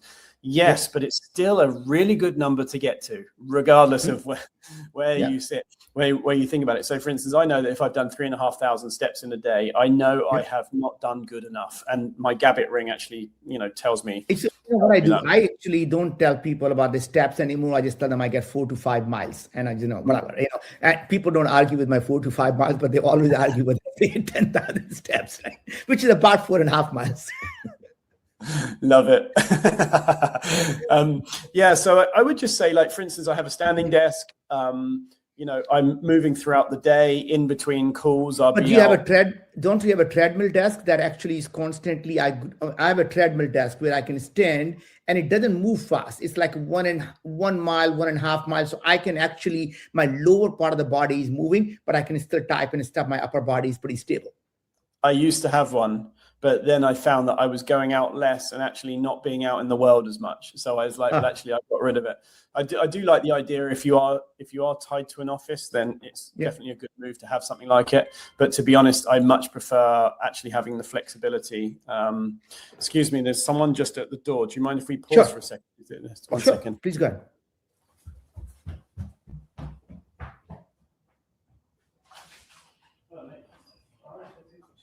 Yeah, cool. Thank you. Come on out. Just on a call that I need to finish. If you don't mind,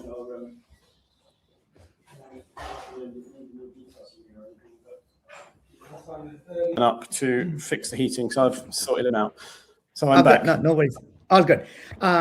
So we were just talking about moving well, and we were talking about getting to constantly through the day. But there was some research, Tim, that came out that it's not just about moving. The longer walks are actually better than walking all through the day. So I tend to do my meetings and my phone calls, and I just go for a walk, and I get at least when I go for a walk, I get about 2.5 miles every time I get out, and I get my call done. Yeah, I mean, it's perfect. It's perfect. I mean, the thing is, it's like, do you drink all of your water in one sitting, or do you have it in little bits throughout the day? Do you have your steps in throughout the day, or do it in one go? I mean, it really just depends on, getting the body moving and getting the lymphatic system moving and flowing, opposed to being sedentary. And again, if we think about our ancestors, what did they do? They were moving throughout the day. They were collecting food. They were outside naturally, and they were, moving throughout the day, not just just doing it once. So let's drill down a bit more here. What do you think about, as a biohacker, the high intensity training, or what do you think about the strength training and all that stuff here in terms of moving well? I think lifting is, so they say that our muscles are part of our hormone system these days. And the more muscles you have, to a point, and I'm not talking about overclocking using illegal substance, I'm talking about a healthy body with good muscle mass, is a longevity hack for sure. And lifting, we know that deadlifts are one of the best evolutionary hacks for increasing growth hormone. It's almost like it tells the body that it needs to really repair because it's lifting heavy in a certain way. So I agree with lifting. I don't agree with stressing the body so much, causing so much damage to it so that you can repair to get monster muscles. But I do think there is an element to having good muscles, good size, and keeping your BMI sensible. And so I think that these things tie in, pushing yourself up. Okay, side note, why am I a biohacker? One, because I want to be healthy, and two, because I really enjoy it. And it can be the same for lifting. It can be, one, because it's good for my body, and how far does it go until you're doing it because you love it, not because it's actually a benefit to your health. So there is an element of, your motivation behind it. But I do agree with lifting. I lift 3 times a week, or work out in the gym 3 times a week. I also, sauna and various things in around that as well. But again, not being sedentary, which is the biggest threat to our ultimate health and longevity, is super important. Yeah, and that's like smoking. I mean, nowadays sitting is real than is smoking, right? So I do agree. So I do 3 times a week. I do the strength training. I have a trainer, and we spend 1 hour 3 times a week just doing some strength training. Now, how about the high intensity training? Do you believe in high aerobics, HIIT? For fun, maybe. Okay. I don't necessarily think it's necessarily good for longevity. I mean, if we look at like hill sprints or, some forms of HIIT, for instance, ancestrally, chasing after an animal, catching the animal, killing it, eating it, you would do sprints and then you would rest. Doing too much of it. Well, we didn't evolve like this. And so I think that pushing it too hard is, and we look at the ultra athletes, actually, they don't necessarily live longer, and they're not necessarily healthy, because I think they're stressing their bodies too much. They do become very resilient and adapt very well. It doesn't necessarily mean they live longer. And that's actually a really interesting point. Just because you do more of something, you just become good at that, doesn't mean you become better at anything else, right? So that's good. The last 2 things relate well. And you mentioned things around sauna and cold plunge. So let's get into sauna and cold plunge, and then we're going to go to relate well, and then how you show up. Okay, so sauna, first of all, our livers are dealing with 25 to 45 times the amount of toxins that our ancestors did again. And, it's a pretty amazing organ, our liver, but it can only handle so much. And when you chuck in 20 supplements on top of that and all the different chemicals in your products and household and all this stuff, the liver is struggling. struggles very much so. And this is why sauna helps you detoxify, sweat out nasty chemicals and things. And, some people say, oh, well, there's no evidence that saunas actually help you detox. Well, actually, that's rubbish, because you can actually test what you excrete and you can see the level of metals and toxins that come out of you. So anyone that says that that's rubbish is just not caught up with current times. Sauna is ancestrally, if we look at Finnish people, our Finnish colleagues, they are in saunas. They have one pretty much in every single house. I think there's a statistic that there's 2 saunas for every household or something or other in Finland. Crazy like this. It is a fundamental of health, for my opinion, if you're living in the modern day. And not if you're Amish, you're living on a farm and there's nothing around and you're not using household products. Different story. But in northern hemisphere, colder country, less sunlight, less activity, definitely sauna is a great hack. So did you see the Brian Johnson just published his data on sauna? I mean, N of one, but he says he did the sauna for, I think, a few weeks, and he measured, and all of his hormone levels were trashed. Really? Interesting. I want to look into that. I mean, but let's be honest, with Brian Johnson, he does extreme on everything. He's not the average. I like to be the average 46-year-old man, teaching people how to optimize their health well. I don't want to be the billionaire ultra exception. I'd love to look at that data, and but there's a lot of things he does that I don't agree with in terms of health. While I'm not here to trash Brian Johnson, I do think our approaches are very different. And, I saw a comparison the other day with Paul Saladino and Brian Johnson, and it was like, one's a carnivore, only eats meat, is working out, is in the sun all day, every day, and he looks great. The other one is a vegan. He takes 50 supplements a day, avoids the sun. They're both good. What's the similarities here? Well, actually, they eat well, they move well. There's some great overlap. So, I know that my hormones are great. I know that my health is pretty good. I know that I sauna a lot, and I know the people, especially the Finnish guys that are in our circle, are super healthy from doing sauna. So I'm going to look into that Brian Johnson data for sure. How about cold plunge? Resilience is important.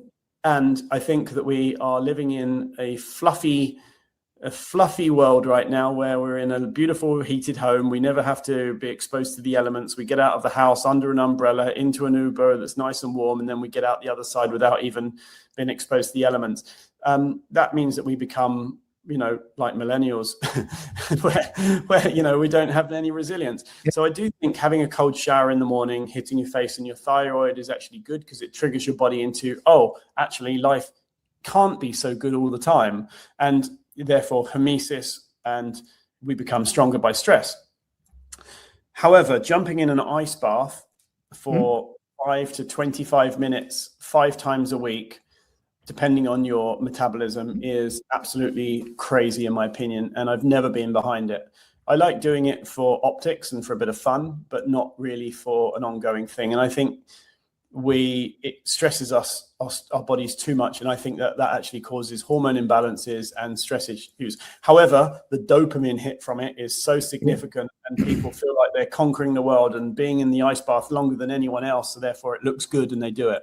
Doesn't mean it's the right thing for their health. So I was going to say the other thing is are you an underweight person or an overweight person? And if you jump into an ice bath as an overweight person, it would tell your body, you're in survival mode right now. You need to start burning fat for energy. However, a skinny person that has very little body fat, so let's say 10% body fat, definitely not the right thing to do.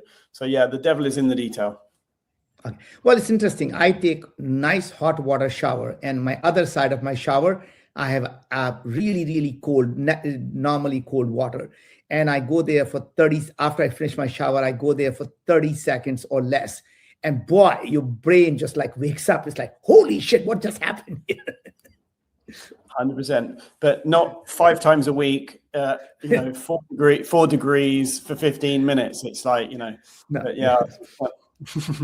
All right, let's end to the subject that's your favorite, my favorite, about relating well and how you show up in the world, because that is just so important about who you are as a human being. And Tim, that's one thing I just absolutely appreciate about you, is that how you show up in the world. So let's talk about it. Thank you. I mean, when I got into biohacking, I didn't expect that I would end up organizing an event that was 4,500 people in two sides of the world. And I didn't think I would get to know some of the insanely incredible humans that are changing the world. But from doing so, I've noticed patterns. And I noticed that, for instance, I had a realization when I was doing my event in Austin earlier on this year. And it was like, you're not going to remember the speakers particularly. You know, you might connect with a few, but you're not really going to remember the content, and you're not really going to remember that supplement that you took. But you are going to remember the friends you've made or the people you've hung out with again. And like the amount of times it's like, you know, for instance, JJ Virgin, I see it at so many events around the year, and it's like, hey, it's good to see you again. And we have like this time. It's like, actually, that's the stuff that's most rewarding. So like, I realized that actually it's the community aspect that holds us all accountable to each other, that helps raise the vibration. And, you know, the more good people around you, the more good people are around you, and bad ones expel people. And I think if we think back to, again, the campfire ancestrally, the tribe leaders and everyone that sat around the campfire every night had the best homes, the best villages, the best food supplies, the best kids, the best everything. And the ones that didn't, they were in isolation and dwindled away and froze to death.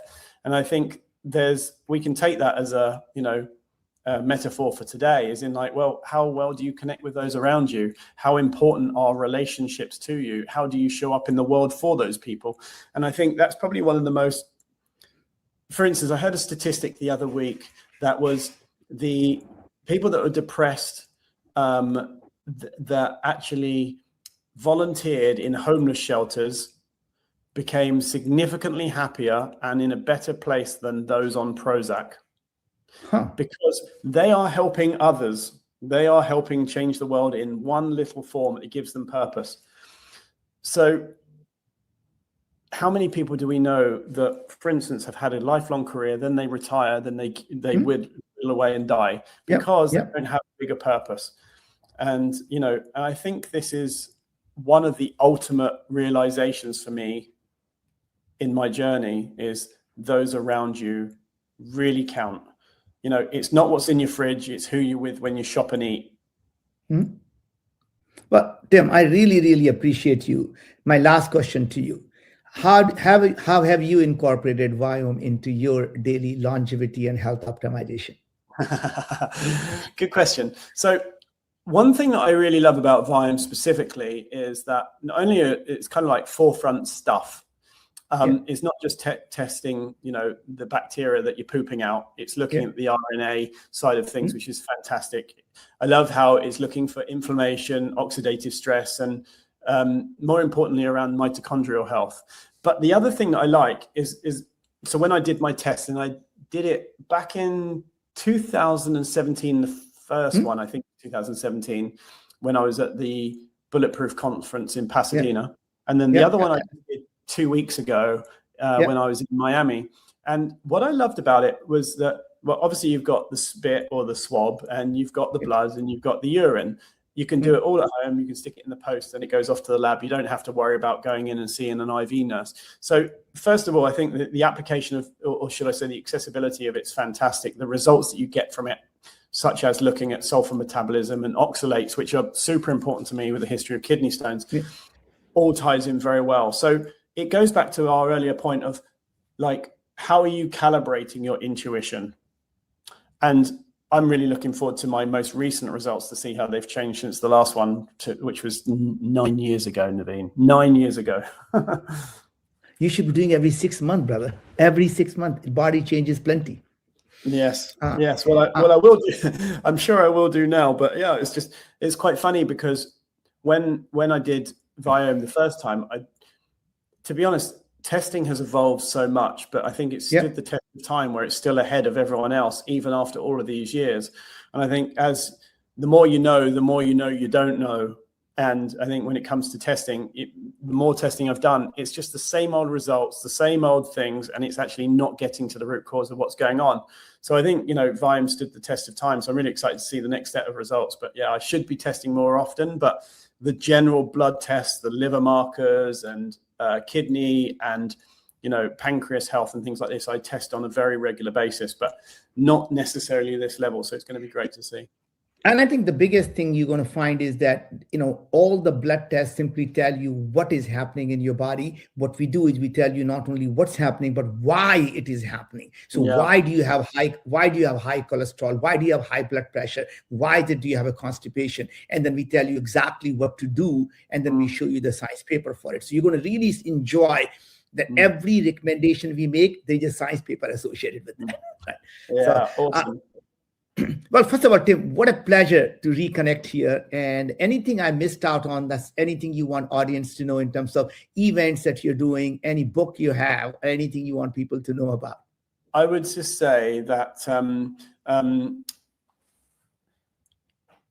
as Bill and Ted once said, be excellent to each other. I mean, it really does come down to that. In terms of what I'm up to, I run obviously the Health Optimization Summit, which the next one is in Corfu, Greece, where we're doing a 3-day retreat. Actually, I'm excited for you to be there. Then that's a VVIP 3-day retreat of hikes and silent discos up while hiking and swimming in the sea and grounding and networking with some of the best people in the entire world. So that's in the health space. So that's the next one. And then London in September 12th and 13th, where we have 4,500 people coming to London for 3 days. So it's, that can be found at healthsummit.com if anyone wants to check that out. And I'm Tim Biohacker on Instagram. Very nice. Is that how people reach out to you if they want to reach out to you? Yeah, Tim Biohacker on Instagram is the best place. Well, Tim, what a pleasure, and looking forward to seeing you in person soon. And thank you very much for being part of this. Thanks, mate. Thanks for today.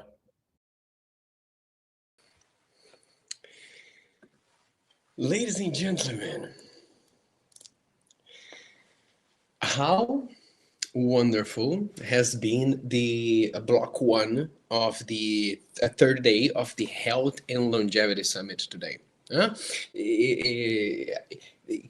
you imagine that since the beginning of the sessions, it has been a richness of information, and we are just on the block 1. This is the moment that I want to ask you, what are the quotes that you took note that resonated with you? What are the ideas? What are the concepts? This is the moment that we come back to our focus, that is action. Transformation grows in the field of action. Remember, we had Dr. Pablo in the beginning. Then there's a little glitch with the video, and then we had a impromptu conversation with me, and then Dr. Pablo came back and talked about the wheel of aging. Then we had Dr. Mario Martinez talking about Centenarian consciousness. Then we had a conversation with me and Naveen, and then came Niraj Naik talking about Soma breath and breathing techniques, and just now Tim Gray, who went through a kind of a blueprint, a map, a very practical type of information. Now I want to know what notes you took. Put here in the chat. I see Susanna saying, giving gratitude to Tim and Naveen. I am seeing, let's see, it's not what's in your fridge, it's who you're sitting at the table having a tea with. Yeah, that's sublime. If you don't measure it, you can't manage it. Laurie Bacon. I think this is one of the things that I hope it gets clear to all of us, because it really, it's that sense of care. When we care about something, we get to know about it. That's how we do in our work. That's why we measure things in our work, because we really care about the things that we are doing there. So we want to know that we are doing the things right. We want to know what we are dealing with, and health is no difference. Tina saying here, so many quotes and concepts. Dr. Mario Martinez, your cultural construct did not include you in your decision making. Dr. Mario Martinez is a one of a kind human being, isn't it? His book, The Mind Body Code, has been a breakthrough for me. Another point here from the beginning, from the opening, I like this one too. The Guru was saying that cooking as a Zen activity. Cooking, to me, I use cooking as meditation, and I use cooking as education time. Both of them happen because cooking to me happens on a daily basis. I cook some things in bulk. Sometimes I cook my protein for a couple of days, or I chop my vegetables for a couple of days. But every day at least once, that is me in the kitchen doing some things, and that doing some things sometimes takes 20 minutes, sometimes it takes more than an hour, depending on how inspired I am, how much time I have, what day of the week it is. And then sometimes, since I've been in a retreat in a course with Eckhart Tolle, I've been using the cooking experience to be present in the moment. And sometimes you say, I don't have 20 minutes to sit and meditate, but you can exercise your mindfulness and awareness when you are doing this procedural type of things like cooking. And sometimes when I know that, okay, I'm cutting a whole pumpkin and then putting in the oven, and then I'm making the fish in the stove top, and I know I'm gonna be there for like an hour and a half. This is when I listen to a summit like this. I have my playlist of things on YouTube or Spotify podcasts or my audiobooks, and use that time for education. A lot of the things that I have learned up until today has happened in cooking times. It's the ultimate learning hack. Then we have here, Dr. Martinez was incredible, connecting longevity and consciousness. So many good nuggets. Another one about Dr. Mario, true healthcare versus six care, E1 versus E2. What can I do for myself, and what can others do for me? Breathing and the breath, breathing from your nose. Can you repeat Dr. Mario website? Is biocognition.com. Biocognition.com. That's how you get to Dr. Mario Martinez. Wonderful. What I want to invite you is to keep taking notes. At the end of the day, we need to find what notes will transform themselves into action. And I want to remind you, now we have very clear now the idea that what I don't measure, I cannot manage.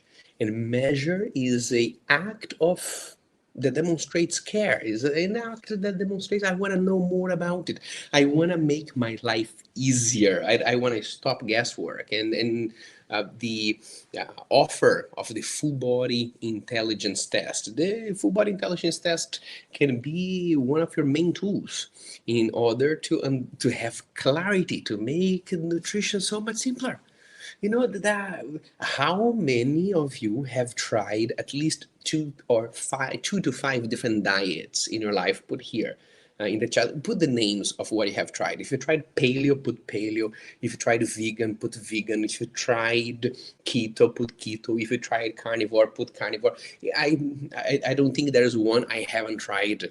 And that is a process of trial and error. That took years, and only took years because I was curious enough and obsessed enough to do this. Most of us have better things to do than to study diets and try them in a meticulous way. So all of this can be made so much easier when now that we have the capability of understanding all the 100,000 chemical reactions in our body, understanding what foods will give that and what foods will harm that. So if you want to get the full body intelligence test by Viome, there's a QR code that you can scan on the left side of your screen, on the top left of your screen. It will give you a dashboard with more than 50 different health scores. That's something that Tim Gray was talking about, how much he appreciates knowing all these different angles of his metabolism, his organ health, his digestive health, and all the things that you can grasp with a Viome test. It gives you more than 370 personalized food recommendations. It gives you all the foods that are superfoods for you. All the foods that are foods for you to enjoy, foods for you to decrease, foods for you to completely avoid because they are doing a disservice to what your body needs right now. And then you get all the app that gives you all these reports, all the different types of recipes, and you can even get the option of upgrading your plan to the precision supplements. That is the supplement that is designed for you, for your own specific body. You can only access that once you have had a full body intelligence test. The offer that Viome is giving to everybody now in the summit after they choose, that you can get one test for $399 by scanning this QR code on your screen. If you live in the US, the shipping is free. If you're outside of the US, there is a fee for shipping, about $35 US. But if you get 2 kits, you get $100 off. This is something that the Viome team was discussing today, due to the asks and the demands of the audience over here, because on day 1 and day 2 you had I get $100 off if I buy one. I still get a really good deal, which is if I buy 2, it's $50 off of each. So if I get 2 kits, instead of $798, it will be $698. And I saw some of you saying, I want to get for me and for my wife, or for me and my wife and my kids. And so every 2 that you get $100 off. If you get the full body intelligence test by scanning the QR code over here, you also get as a bonus the all access to the Health and Longevity Summit. What does the all access give you? It gives you the recording of all the sessions if you missed anything from yesterday or the day before, or if you want to watch it later, take more notes, transform those things into action at your own pace. You have lifetime access to that. It gives you transcripts in case you want to feed all those things into a AI language model like a ChatGPT or something like that. You only get the main points to remind yourself, or create a chart that put the main insights in there. You can do that. You get all the audios to listen while you're going for a walk, as if you're listening to a podcast. Plus, there are a couple of bonuses that some of the authors speaking today and the previous 2 days have offered. I myself, for example, have offered as a bonus my collection of challenges. There are about 7 one-week challenges that help you from things to start exercising a little more, to get rid of sugar in your diet, to meditate or sleep better. All these different action points that we're talking about here, I have created online challenges to help implement these habits for 7 days, and they come as a bonus if you get the lifetime access for the summit, which comes together with the full body intelligence test. Some of you, though, have asked the Viome and the Summit for Impact team, which are the organizers of the summit, that you really wanted to get the lifetime access for the Health and Longevity Summit. And you were wondering if you could only get that, and this was not available. But because you asked, we made it available. If you want to get only the lifetime access, then you can go to the same QR code, and is available today for $99.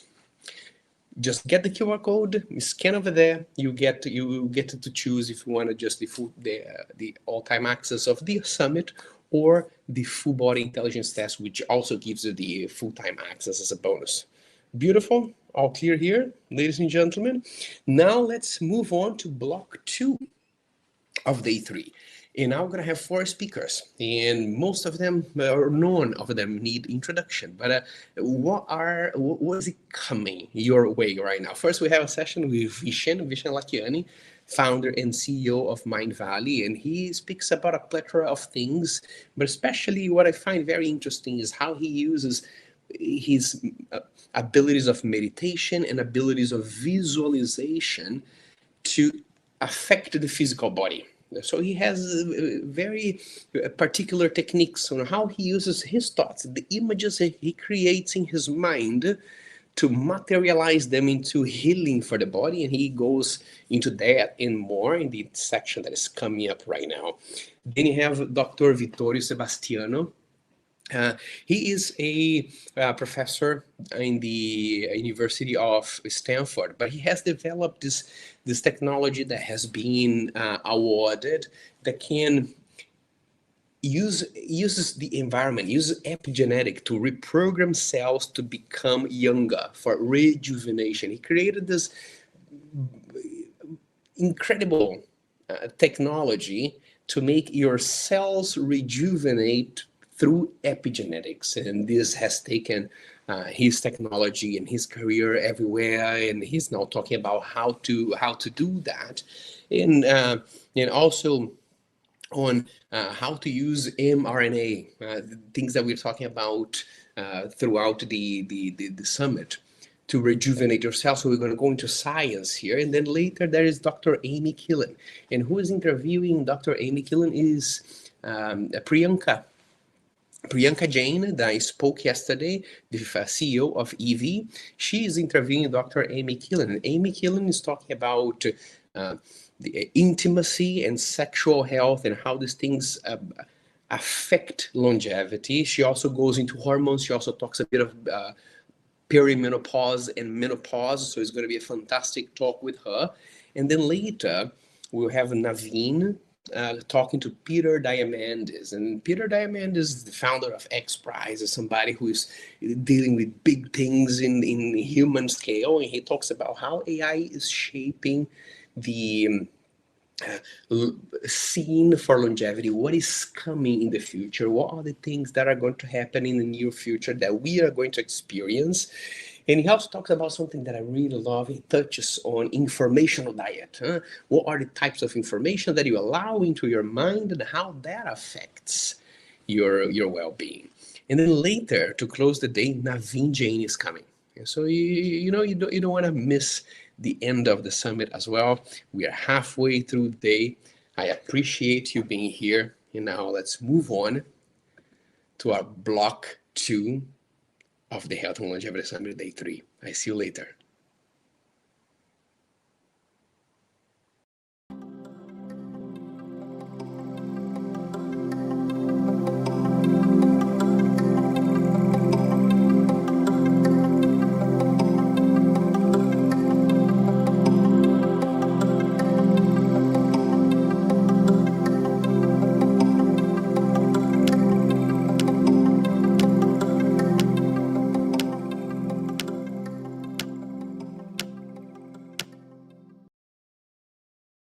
I am so honored to have one of my great friends and someone who I really look up to in terms of health, longevity, stress reduction, in terms of mindset. And really, these are the kind of things one has to do if you want to stay healthier longer. And there's no better person than Vishen Lakhiani to actually talk about it. So Vishen, how are you? David, I'm doing good. And it's such an honor to be interviewed by you again. Well, first of all, Vishen, I said this is the tables turning because it's always been the other way around. You've always been so kind to really bring me up on stage and on your podcast talking about what I do. And this is the first time I'm going to turn the table on you, really asking you questions around health and longevity. And obviously you have been in this thing for 20 plus years. Right. And you look young, which is amazing, which is exactly how longevity should be all about. So I want really the audience to hear from you. What do you think of longevity? What do you think? How can one become healthy and stay longer healthier? Okay, well, firstly, thank you for telling me I look young. I'm turning 50 in about 3 weeks. So the big oh my God. Happy birthday. Happy birthday. Thank you. Thank you. So I'm a big proponent of what I call spiritual wellness, Naveen. In our world right now, I believe there is an over obsession with devices. And this applies to new longevity treatments, new longevity technologies, new longevity centers. And the funny thing about that is because we love things that we can hold, that we can touch, that we can feel. It's tangible. But if you actually look at the evidence, so much of longevity has nothing to do with physical. It has to do with our thoughts, with our emotions, with what's going on inside our body. So I was just in Dubai, and I was there for a meeting with Gary Brecka. Gary Brecka, of course, one of the top speakers on longevity. And we were at this dinner by this incredible sheikh, and Gary was the guest of honor at this dinner. And so Gary made a toast at the dinner, and I'll never forget what he said. So just to give a backstory for those of you who don't know Gary Brecka, right? So Gary Brecka was an insurance actuary, and he studied data on mortality. So he said that working in the insurance company, they had predictive algorithms that they could predict exactly when someone would die. And they would know things like if you lived by yourself, you were going to die sooner. If you smoked, you were going to die much, much, much sooner. And so knowing what he saw, he was wondering, well, why aren't they getting this out to the masses? So he started doing that through his YouTube channel, became really popular. And today he's considered one of the leading minds and speakers in longevity. Now, when Gary got up to give a toast, what he said, I'll never forget. And I think no one in the room will ever forget. He said this: if you're talking about longevity, ultimately it's two things. It is community and belief in God. He says everything else is secondary. Now, I realize some people here might be atheist, whatever, it doesn't matter. When he says believe in God, what he's talking about is spiritual wellness, believe in a higher power, belief in safety, and so on, right? But those two things are what this former insurance actuary who has looked at the data is saying are the two greatest predictors of longevity. Now we are seeing more and more and more evidence for it, but as a species, we haven't caught up. Why? Because prior to 2010, the amount of scientific research on our inner states was very low. In 2010, something remarkable happened. Daniel Goleman wrote about this in his book, Altered Traits. Okay, so watch my finger. In 2010, the amount of research in meditation and its contribution to human health went through an exponential rise, not linear, exponential. And then it started forking from meditation, improving telomere length and thus longevity, to meditation, reducing cortisol level and thus longevity, to meditation, staving away cancer, improving skin health, improving your ability to feel socially connected and thus longevity. The research forked out into forgiveness studies, into studies on gratitude, into studies on altered states, and all of this come back to the same factor. There's something going on that is healing our body. So I call this spiritual wellness, and this is what I'm absolutely obsessed with. Oh my God, Vishen, this is so amazing because this is true. Just like happiness, all the ingredients for living healthier, longer are all inside us. Right. And we're looking everywhere in the world for that longevity, right? And so can you explain a little bit more? How does one find that spiritual wellness? Okay, so the first thing is this, okay, and we all know this. It turns out that our body is absolutely impacted by our beliefs. A Harvard study just came out. Now, this was literally last week. And forgive me, one of the sources on Instagram said it was Harvard. I haven't double looked, but the study was basically this. Scientists wanted to study if talking to your body has a profound impact on health. And what they found is talking to your body has a bigger impact on health than supplements. Now, Naveen, you run a supplement company, I run a supplement company. So theoretically, we should not want this data out. But it turned out this is true. Now, again, I'm not saying don't take supplements. Take supplements. also talk to your body. What do you mean by talking to your body, Vishen? I'll give you an example. So I am the face of the Silva method. In Spanish, it's called Metodo Silva. This is a self-hypnosis protocol based on biofeedback that was developed in Texas in the 1960s. And over 10 million people have become Silva graduates. Now, what Silva method does is it gets you to slow down your brain waves to a relaxed state of mind. So you go from beta, which is the waking level, to alpha, to theta. Alpha is the level of rest and relaxation. So when people talk about meditation, what they're really talking about is slowing down your brain waves to alpha. Now, what Jose Silva found is that when you're at alpha, you can make auto suggestions to your body and your body responds. So he would demonstrate this viscerally. He would hypnotize someone on stage. Now, remember, this was the 70s. So what he's doing is a little bit gory, probably not legal right now, but in the 70s, it was okay. Hypnotize someone and tell them that his pen was a red hot marker. He would put it on their skin and a burn would form. Then he would tell them that he's going to heal the burn with his hand. Now, this person is under hypnosis. Their eyes are closed. They cannot even see the burn, but the audience sees it. He would tell them he's going to heal the burn with his palm. He puts his palm over it and the burn disappears, all in a matter of minutes. He went on to say the skin is the organ most susceptible to the human mind. Okay, so this was one of his demonstrations. Now, he would teach people to then speak to their body or use visualization to heal their body. So one particular story was a nun. Her name is Sister Barbara Burns. Okay, so Sister Barbara Burns was almost legally blind, and she wore glasses for most of her life. Over a period of 1 year, she would meditate, go down to the alpha level, and she would repeat the following statement to her body. The following statement is this: every time I blink my eyes, my vision gets better, better, and better. Every time I blink my eyes, my vision gets better, better, and better. In under a year, she restored normal vision. Now, I believe this because this happened to me in October 21. October 2021, the doctors told me, so I'd had LASIK 20 years ago. And after 20 years, my LASIK, my eyesight started getting off again. Went to get my eyes tested. The doctor said I needed glasses. I didn't get glasses. I went, and over a period of 2 weeks, I visualized my eyesight getting better. I repeated to command. Every time I blink my eyes, my vision gets better and better and better. Another command I repeated was, why do I have perfect vision? Why do I have perfect vision? Now, this particular style of statement is called a lofty question. It's not a declaration. It is an ask. The theory behind this is that you get your subconscious to seek the answer. So rather than push your subconscious in a pushy way, why do I have better vision? I have better vision. There's that nagging voice and people said that's going to go, no, you don't. You needed glasses last night at that party. You instead go around that nagging voice by asking an open question. So that's what I did. In 2 weeks, I restored my vision.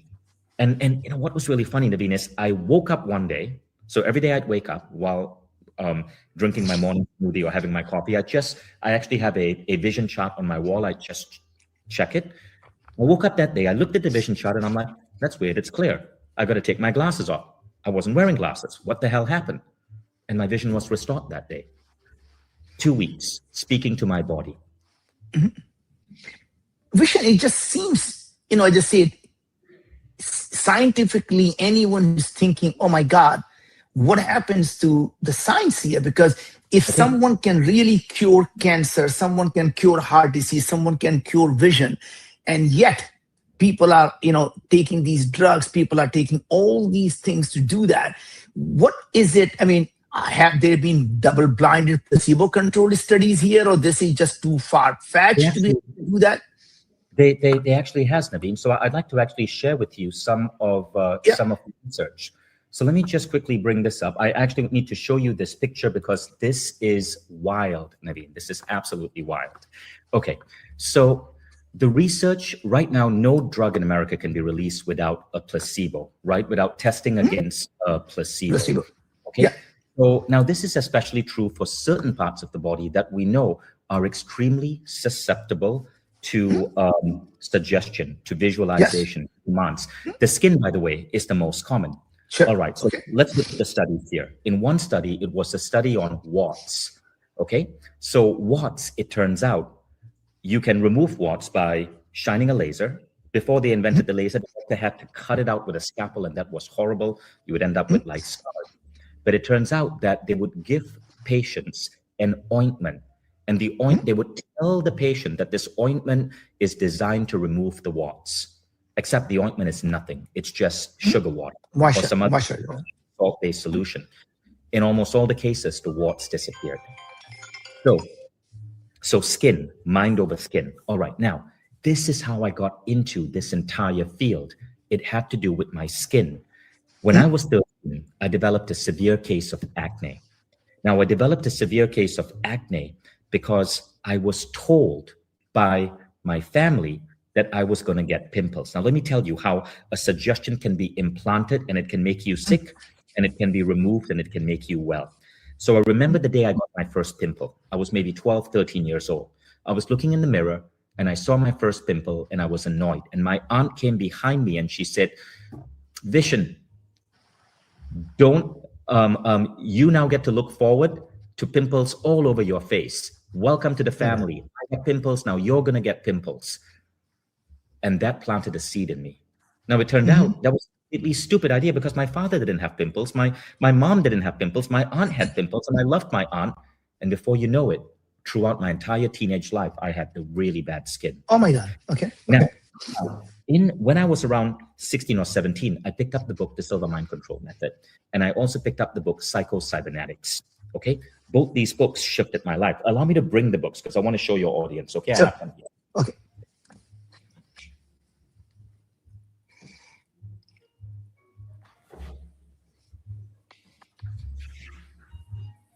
Well, while we wait for Vishen to bring the books, this is absolutely amazing because this whole quest has been all about the scientifics and the mechanism around things. And so this is just so phenomenal to be able to hear this. Yeah, go ahead, Vishen. Okay, we are going to go into the science. Okay, so both these books were written in the 70s. Psycho-Cybernetics by Dr. Maxwell Maltz. Maxwell Maltz was a plastic surgeon, and I'll tell you what he found. And Silver Mind Control by Jose Silva, U.S. military, a former U.S. Army guy who was trained by Army hypnotherapists, got fascinated by it and created the Silva method. I am now the face of the Silva method. So I just want to know that this procedure, this methodology, my company now owns the exclusive rights, okay? But we own the exclusive rights because of what happened to me when I was 17. So I had horrible acne. It affected my confidence. Throughout my entire college years, I was bullied. I was called pimple face in school. Never went out on a date with a girl because of my acne, right? And it really, really bugged me, really hurt me, made me insecure. I read this book, and the line that came out there is, you can talk to your body, and the organ that is most susceptible to human thought is skin. Then Silva explained the concept of visualization. So this is how the procedure works. He said, if you're speaking to your subconscious, you speak to it like a child. The child doesn't care about medical reasoning. The child only cares about symbolism. Okay, so you see it this way. And now we teach this in the Silva program. First screen, so you see like a giant television screen in front of you. On the TV screen, you project an image of where you are right now. The pain, the frustration, the pimples, the acne, the bullying. You see that for about a minute to two, and you feel the pain. You feel this is what I don't want. Then on the second scene, you see yourself taking some sort of action to heal the acne. Now, here's the thing. The action could be a cream the doctor gave you, but the action could also be completely imaginary, symbolic. So in my case, this is the action that I saw. I imagine myself in a beautiful field, and above me is a blue sky, and to my left and right are green plants. I would first look up at the blue sky and imagine that I could go up and scoop the sky, and the sky becomes like a blue cream in my hand. I apply this cream over my face. I look up at the sun, the cream hardens. I pull off this blue mask, and all the dead skin comes off with it. And under I have new skin. And then now I want to heal in the new skin. I imagine myself reaching to nature, the green trees. I extract a green cream. I put that on my face. Again, look up at the sun, and I imagine as the sunlight is going down my face, it's smoothing my skin. Now, the final scene, so you see that in the second screen. The third scene, you see the end result. And the end result is I'm walking through school, no more acne, my skin is clear, I feel confident again, I feel great, I have wonderful skin. I'm not squeezing pimples every day after coming back from school. Now, it took me 5 weeks. Now, this whole process, every time you do it is 3 minutes. It's about 5 minutes, actually, 5 minutes, 3 times a day. So you do this meditation in the morning, you do it in the afternoon, I would do it after school, I do it before going to bed, okay? 3 times a day, 5 minutes each, so it's 15 minutes. In 5 weeks, Naveen, I healed my skin. I had horrible skin for 5 years, and healed it in 5 weeks. Today, we have over 2,000 case studies just from the Mind Valley's version of the Silva program. 2,000 case studies on our website of people all around the world, insane healings. Now, here's where it gets crazy. This impact of the mind healing the body doesn't just apply to simple things like skin. It applies to things that we used to think require surgery. So the New York Times carried an article about a doctor called J.B. Moseley. This was 2013. And the article was, I believe it was called The Placebo Effect. So J.B. Moseley was a doctor at the Veterans Administration in Virginia. And he wanted to see, okay, can placebo be used to actually heal serious injuries and not just bad, not bad skin? So he took 10 patients, 10 Army veterans, all whom complained about pain in their knee, arthritis of the knee.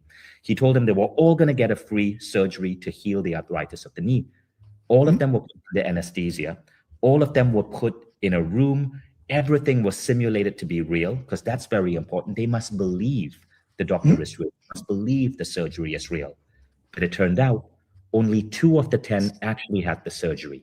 The other 8 had a sham surgery. They were under anesthesia. The doctor made slices in their knee, then sewed it up, but didn't do the surgery. Now, at the end of that process, at the end of 2 weeks, all 10 patients recovered from arthritis of the knee. And this showed that the power of the mind extends not just to simple things that require creams like warts and acne, but to actual procedures that require surgery. Look, it's really interesting. I mean, obviously, the reason FDA requires placebo-controlled studies is because placebo is just so strong.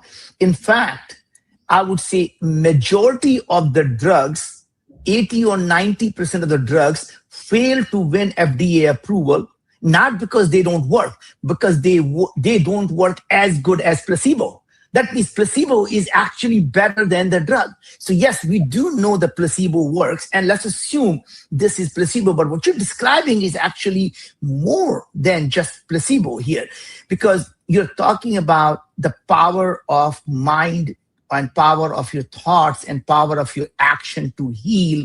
The body wants to heal itself.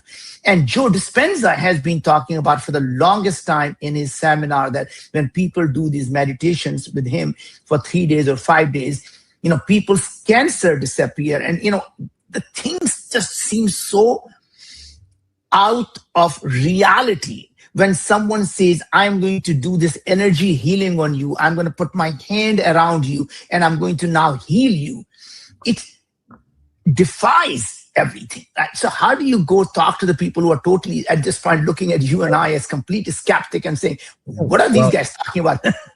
Well, firstly, I never spoke about someone putting a hand on you. We tend to draw these weird parallels, okay? Yeah. It's like, I never said, somebody put their hand on you and heal them. No, all I described was, and everything I described, by the way, as crazy as it sounds, I gave the scientific evidence. You did. There's a book called Best Evidence by Michael Schmicker.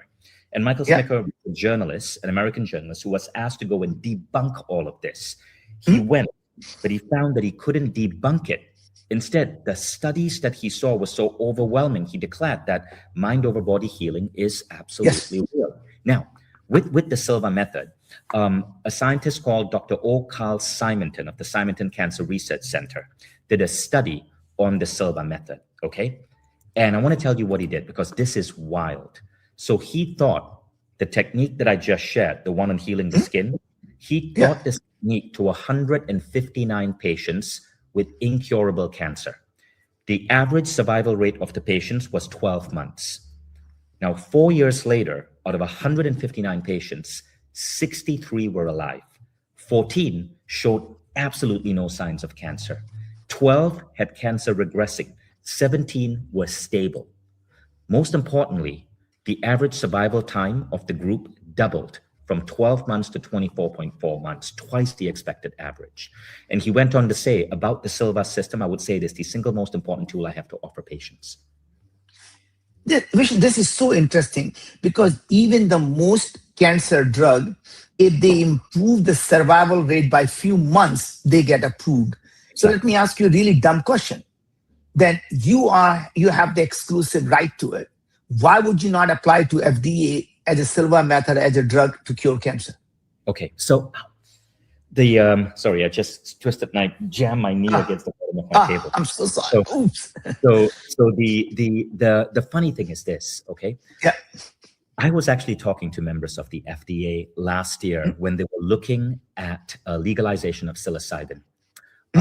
Why is legalization of psilocybin such an important cause?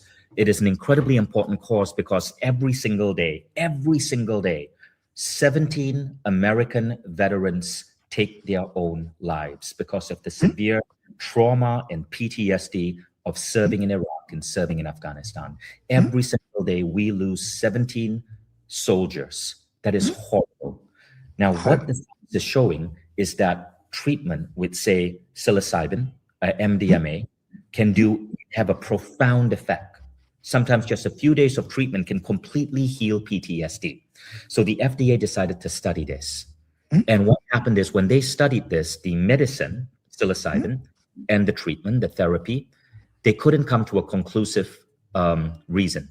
And the reason they couldn't say, okay, this works is because they couldn't separate the medicine from the therapist. Was it the medicine? Was it the therapist? Does the medicine work without the therapist? That is the issue here. When it comes to something like Silva, it's so much about education. It's not just you take a pill and you forget it. It's how good is the teacher? Is the person following the guidelines? What is the person's state of mind? There are just so many different variables. That's why it can be really hard to get to. What if you, I'm going to keep asking. So let's say you say, okay, it is not about a method that you are asking FDA to approve. You're asking the Vishen, that teacher, with his method to get an FDA approval. That means only you can get an FDA approval when you do this method. Why would that be a problem? I don't know if I am the best qualified to teach it for something like cancer, but you raised a good point. I should reach out to the Simonton Cancer Institute and get their thoughts on this. You made a good point. Yeah. Unfortunately, this scientist, Dr. Carl Simonton, he passed away, I believe, in 2014. But I'm sure that his institute might have some significant insights on this. It's a very valid point. The reason I'm saying is, Vishen, this is, you are dedicated your life. I have dedicated my life to solving this problem of chronic diseases and chronic suffering in humanity. And here we are seeing, obviously, many, many solutions. We are coming from one side of, hey, can we collect lots and lots of data, use AI to understand the biochemical reactions inside the body and change the biochemical reaction using food and nutrients like supplements to change the biochemical reaction. And those 100 million biochemical reactions, how do we change them? And that's coming from one side. And the other side is, hey, a body is made of energy, and can you change the energetic field itself rather than the biochemical activities, and the energetic field will change the biochemical activities? I mean, is that how to look at it? I don't know. And I don't pretend to know. Like, I hear people talk about drop words like quantum biology and energy fields. And the fact is, we don't know. And I don't think we need to fully know how it works before we can actually start using it. And so now let's assume there are, obviously there are going to be tens of thousands of people listening to it, and they're saying, I really like this idea, and obviously nothing can go wrong. The side effect of it are it doesn't work. I mean, there's not like side effects that you're going to vomit and you're going to have all these issues, right? So side effect is, God, you're going to feel just calm meditated, and you're going to feel good, right? I mean, that's the worst side case, right? There's no other side. There's no side effect here that you're going to say, oh my God, or you say, gee, I wasted 15 minutes of my life and I felt really good about it, right? So what would you tell people how to go about doing it? Okay, so the first thing is the power of speaking to your body. Now, this is what I think we underestimate. So I want to share another crazy study with you, Naveen. Okay. Before I tell someone to talk to their body, I want to actually encourage people who are listening to try this experiment at home. We did this experiment, and it involves plant seeds. So this experiment was done in my office. It was done by an employee of mine called Luxanne Boone, and she delivered a TED Talk on it. Now, the experiment is very simple. You take 3 little Petri dishes or 3 little bowls. On each bowl, you put some wet cotton and you put some seeds on the cotton, okay? Now, bowl, you label them XYZ.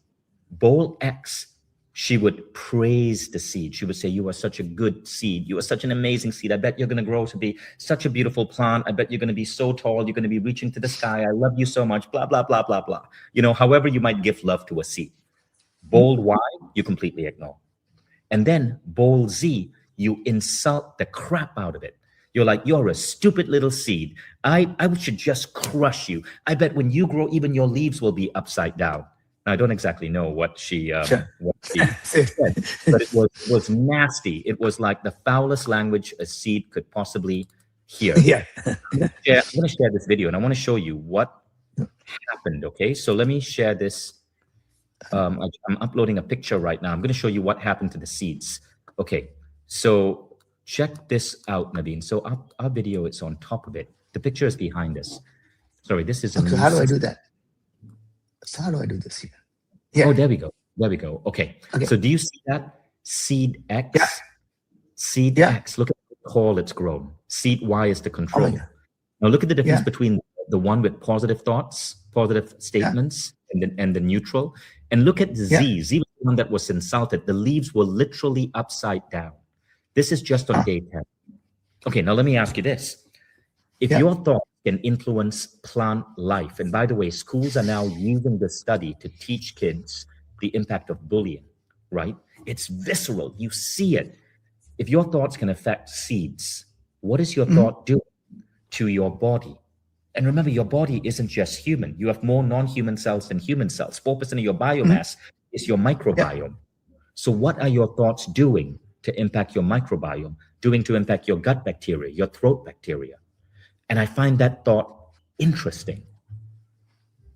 But wouldn't that be interesting to do that, to say, hey, we're going to do a study where you're going to actually measure the gut microbiome and the oral microbiome and the stuff, and to see how it is impacted with I would love to do that with biome. I would absolutely love to do that with biome. Yeah.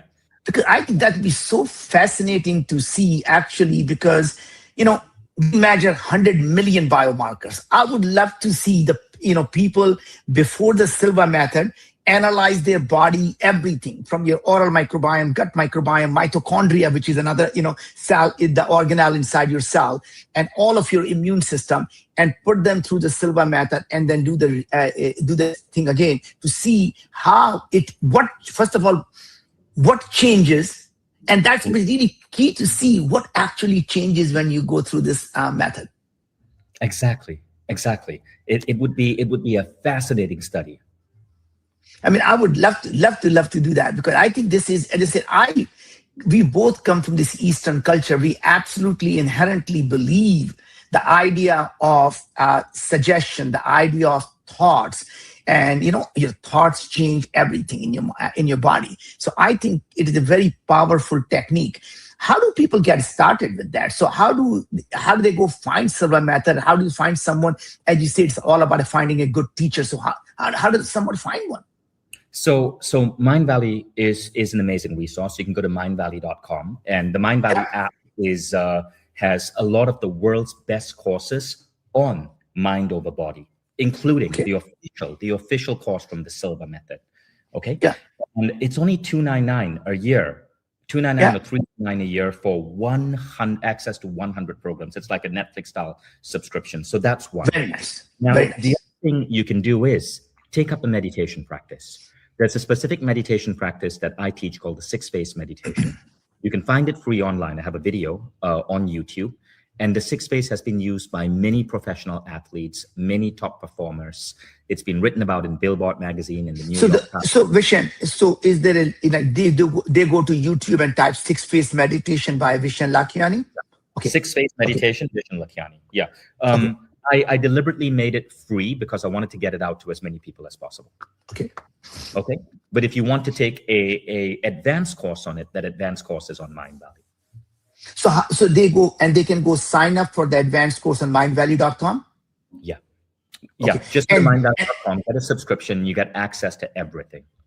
And then once they get access to it, how do they find the teacher who can actually now work with them to heal themselves? Or they can do it themselves using the online method? Yeah. We believe in self-empowering. So you in teaching, giving you the skills, teaching you the fish, not giving you the fish. So what happens is once you go there, you can easily find, you will easily be able to apply this to yourself. That is amazing. So Vishen, so I'm going to recommend that people who really believe the power of healing body itself, please go to mindvalley.com, sign up, learn more about all the 100+ courses that you have on there. And in addition to the mind over healing, what are the other types of things on Mindvalley people can go find? Okay, so this is a very important thing. Okay, and I want to talk about you actually, not by you I mean the audience listening, not about Mindvalley. So let's look at any electronic device like an iPhone. When you want to upgrade your iPhone, you don't just upgrade the software. You don't just go and you download the new iOS. You got to upgrade the hardware and the software. You go from an iPhone 10 to an iPhone 12. I just bought an iPhone 17 that I'm getting set up right now. But then, of course, you also download the software. Now, as human beings, it's very similar. Software are your habits. It's what you do on a day-to-day basis. Your apps are your habits. So if you decide to take on the habit of, say, drinking a glass of water in the morning for hydration, great. That's your hydration app. You decide to go to the gym, do high-intensity interval training, great. That's your muscle building app. But all of these apps don't work if your hardware is messed up. And that's what people forget, the hardware. Now, your hardware is your identity. And by identity, I mean the complete interrelation of all your beliefs, your thoughts, your self-doubts, your self-affirmations. It's your identity. If you believe that you that you are genetically predisposed to XYZ, you're more likely to develop XYZ. If you believe that you are unfit, you are less likely to want to move your body or go to the gym. But if you take on a belief such as, I have an athlete's mindset, my body loves exercise, you start operating in a different way. So in the book Atomic Habits, James Clear talks about this really interesting pattern. He says if you want to, for example, motivate yourself to go and, say, use the gym, okay? You can do it through process, through outcome, or through identity. Process means you write down, okay, outcome, process, identity. Outcome means you go, okay, my goal is to lose 5 kilograms. And you write that on the wall, you write it in your diary, you make it an outcome goal.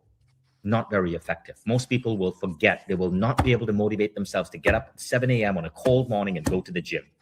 Slightly better than outcome is process.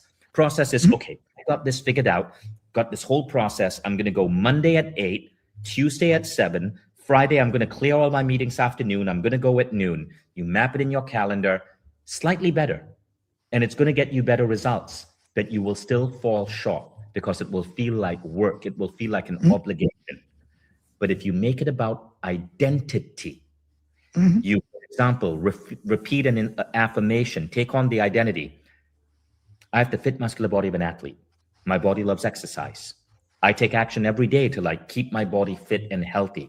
If that becomes your identity, you will never miss a gym practice. Like for me, after I made working out or health my identity, when I wake up in the morning, I do an intermittent fast. I start my day with veggie juice. I just got back from the gym. Literally, I came back from the gym 10 minutes before this call because I have to go to the gym. It's just my identity. So your identity is your hardware.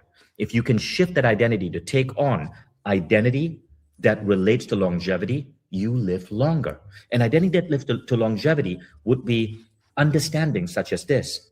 I have the fit muscular body of an athlete. I believe my health is my most valuable asset. I put my health first.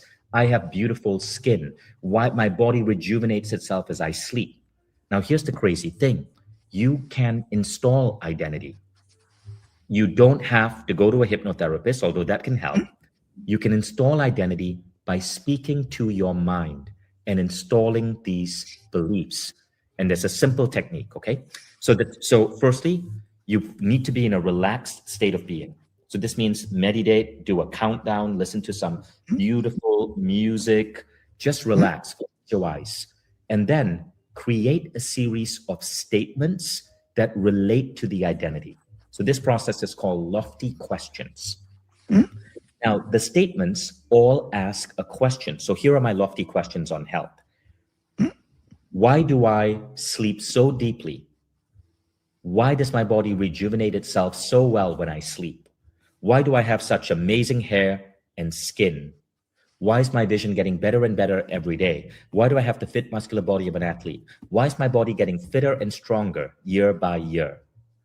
Why is my skin so smooth and young? So I repeat 5 to 7 of this in the morning while I'm in a state of meditation. I'm installing a new identity. And what you will find very rapidly is that you start taking action in accordance with this identity.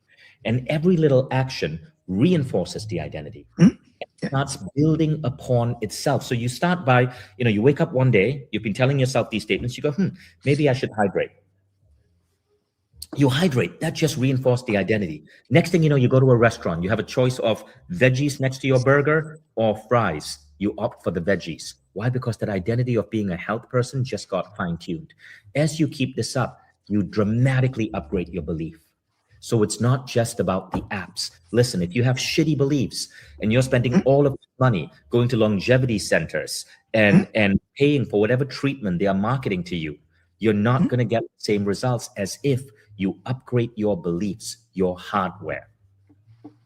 Well, first of all, Vishen, I absolutely, first of all, completely believe that, you have to believe the things that you're doing is going to help you improve your health.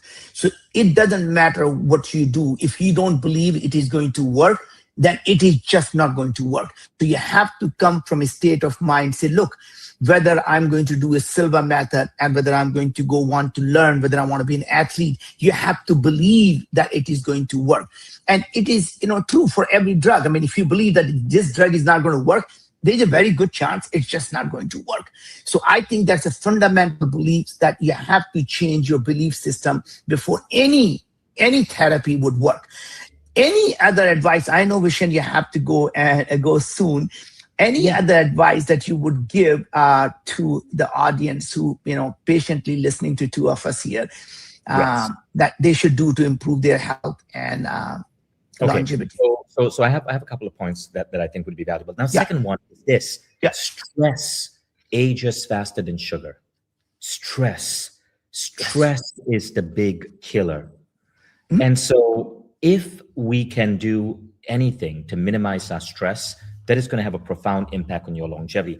And there's a famous TED Talk by Patty McGonigal, which shows that if you believe stress is bad for your health, you're going to get even worse hit by stress. So one of the most important things is to be able to have moments in your life where you can de-stress. Studies show, for example, that people who nap in the afternoon live longer. People who meditate live longer. People who are around close friends, community, live longer. People who have a job that gives them meaning. And of course, if you have a job that gives you meaning, it's a lot less stressful, isn't it? You live longer.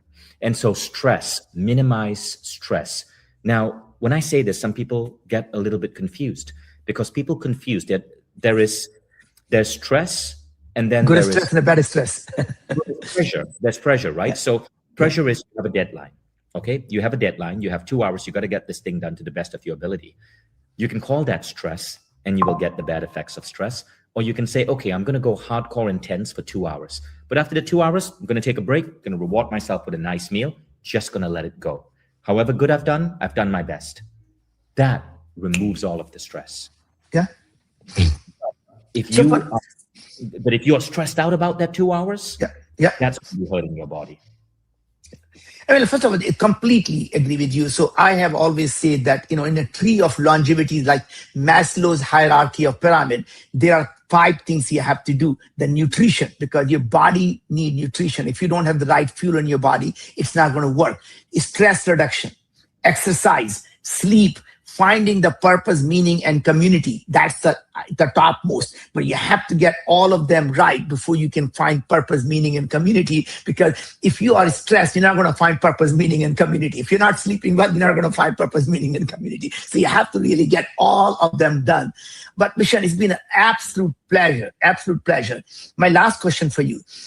You obviously believe, just like everyone else, that you can't improve something unless you measure it. So my question is, what are the tools you're using to measure it, and how have you? I know you're using Viome, so how have you incorporated Viome in your personal life?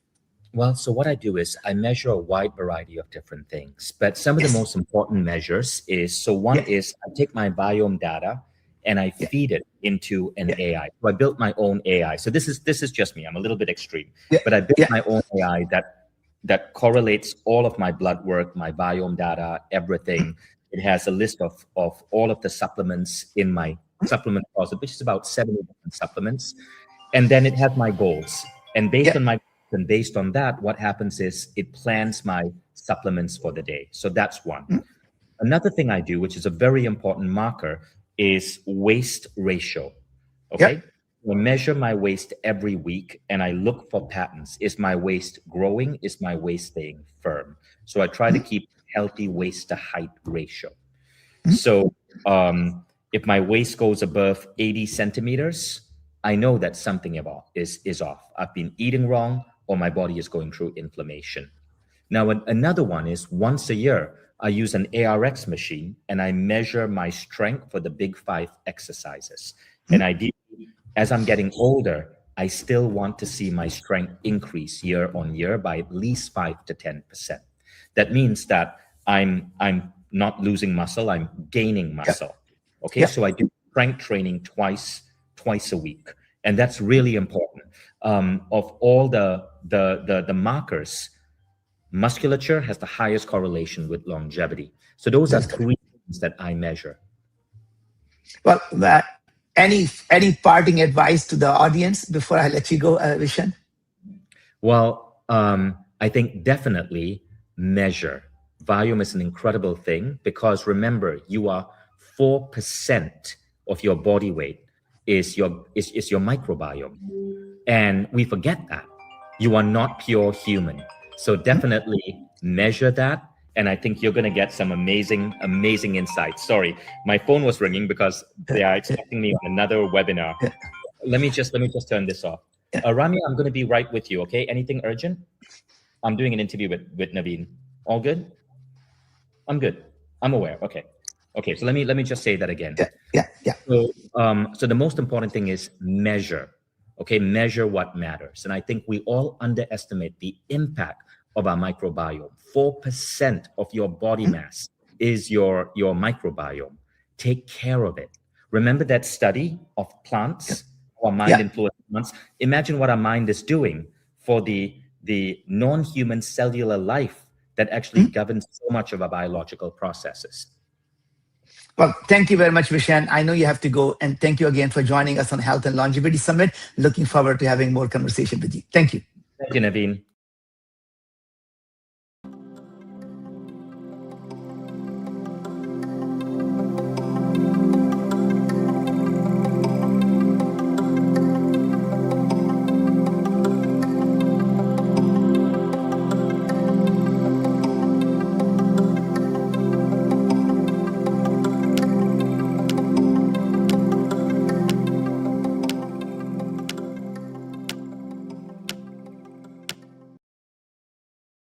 Vittorio Sebastiano. He's a professor at UC Irvine after a semi-long career at Stanford for 16 years. And Vittorio also established a company called Turn Bio, which I'm super excited about. And while most other interviews heavily focus on nutrition and lifestyle, that can slow down aging and reverse aging. Today, we're going to have a semi-technical topic of how do we reverse aging at the molecular level. So we're going to be talking about some highly technical topics, but we're going to try to present it in such a way that everyone can understand it, because this is very likely to be a future of slowing down aging and reversing aging and increasing longevity. So welcome, Vittorio. Thank you, Momo. It's great to see you again, and I'm very honored to be here. So I look forward to our discussion. Awesome. Okay, so let's get started, please, with just a basic concept of how you, as a professor and as a co-founder of a company, envision basically in the next 5, 10, 15 years, whatever your timeline is. What is the vision in terms of, if all this works, your entire approach works, what does that look like? Let's say you have FDA approvals. What will that look like?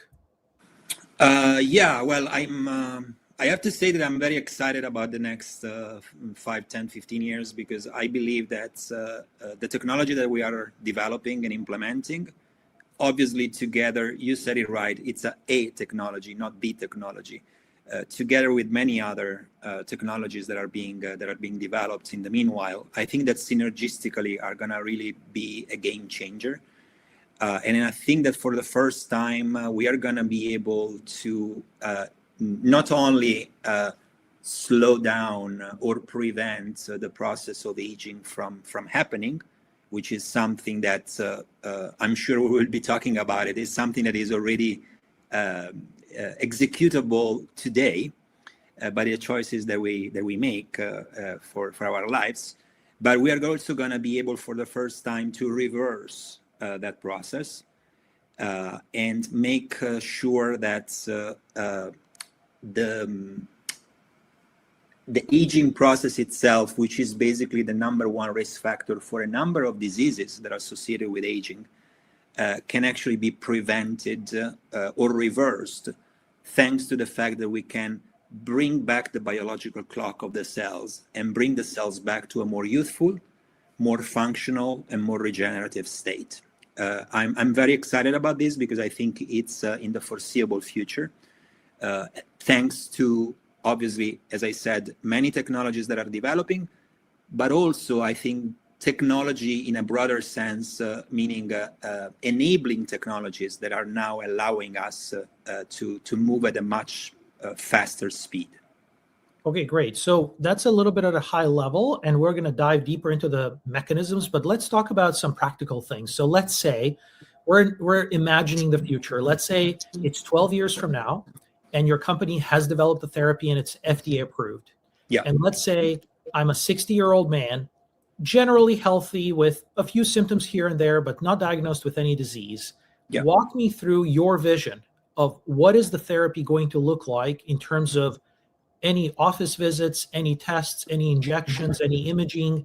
How long is it going to take? How many years or months? Is this like a monthly thing for life, or is this like a one-time thing? What do you expect in order to see, in terms of what you're going to see with a 60-year-old man over time? How much is this going to cost? How painful it's going to be? Just walk us through this actual, what can a person imagine this future looking like? I think it's great question. I think there's gonna be, let's say, a short-term future and then a long-term future, the way I'm seeing it. Okay. So in the short term, I think what is gonna happen is that we are gonna be able to, let's say, in a tissue by tissue fashion, we are gonna be able actually to take the organ or the tissue in the body, bring it back in time, make it more youthful, so that now the organ, let's say the heart or the liver or the pancreas or the skin or the eye, whatever, is going to be brought back in time, functioning in a more youthful fashion. And by doing that, I think we're going to get much more than that, in the sense that the organ is going to be rejuvenated, so it's going to be functioning better. But as a function of that, the organ is also going to cross-communicate with the body, and potentially is going to actually elicit rejuvenative kind of signaling to other organs. Okay. Yeah. Okay, great. So yeah, I didn't realize that, but let's then bring into the the context here, organ aging. So we already know that when a person dies, they didn't die because all of their organ systems failed at the same time. They literally died because one organ system was the weakest point, and that's what gave up, and that's why they died.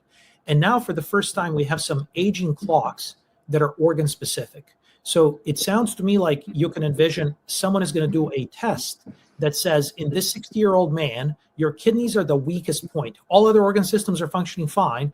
Let's go ahead and rejuvenate your kidneys. Correct? Exactly. And that's exactly what I was referring to at these other technologies that are going to be available, because we are understanding now how the body ages, what organs, and this is very personal, right? So every person, you know, we age more or less in the same way, you know, at the high level, but it's the truth is that probably my heart is gonna be aging faster than my muscles or my brain and so on, or vice versa. Right. If we know that, if we have that information, then we can preventively, you know, go there and rejuvenate the organ that ages the faster. And then we can do the same, you know, as a domino effect with every other organ that then, you know, are going to be aging after that. So yes, you're absolutely right. That's the vision that I'm seeing in the short term. And then maybe in the long term, we're going to be able to do something much more than that. But I think that short term is going to make a huge difference because of exactly what we just discussed, that someone dies at the age of 45 of colorectal cancer, but all their other tissues and organs are like super young, right? Exactly. So that's going to make a huge difference. Okay, so now let's walk through the actual therapy. So let's say 10 years from now, you have an FDA approval, someone goes to your clinic, you test them and you say, your kidneys are the weakest link, we're going to rejuvenate the kidneys. What does that look like? What does the therapy look like? And how much therapy? Yeah, the therapy most likely is going to look like an injection that is going to be done locally, for example, in the kidney. And the injection is going to be an injection of a cocktail of molecules. They're called mRNAs or messenger RNAs that are going to get into the cells, into the kidney cells, express some proteins and which are going to reset the biological clock of the cells and bring those cells back in time.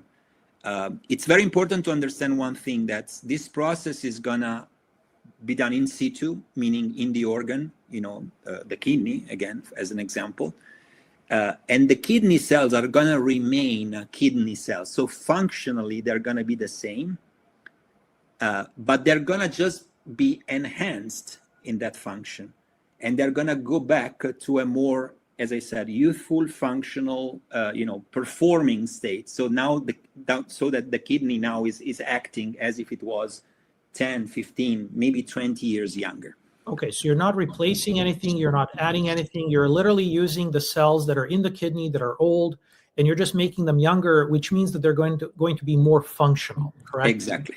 Yeah. Which means that if there's an objective test of kidney function, which there are many, you can actually test before and after the treatment and show the person that your kidney is actually functioning better.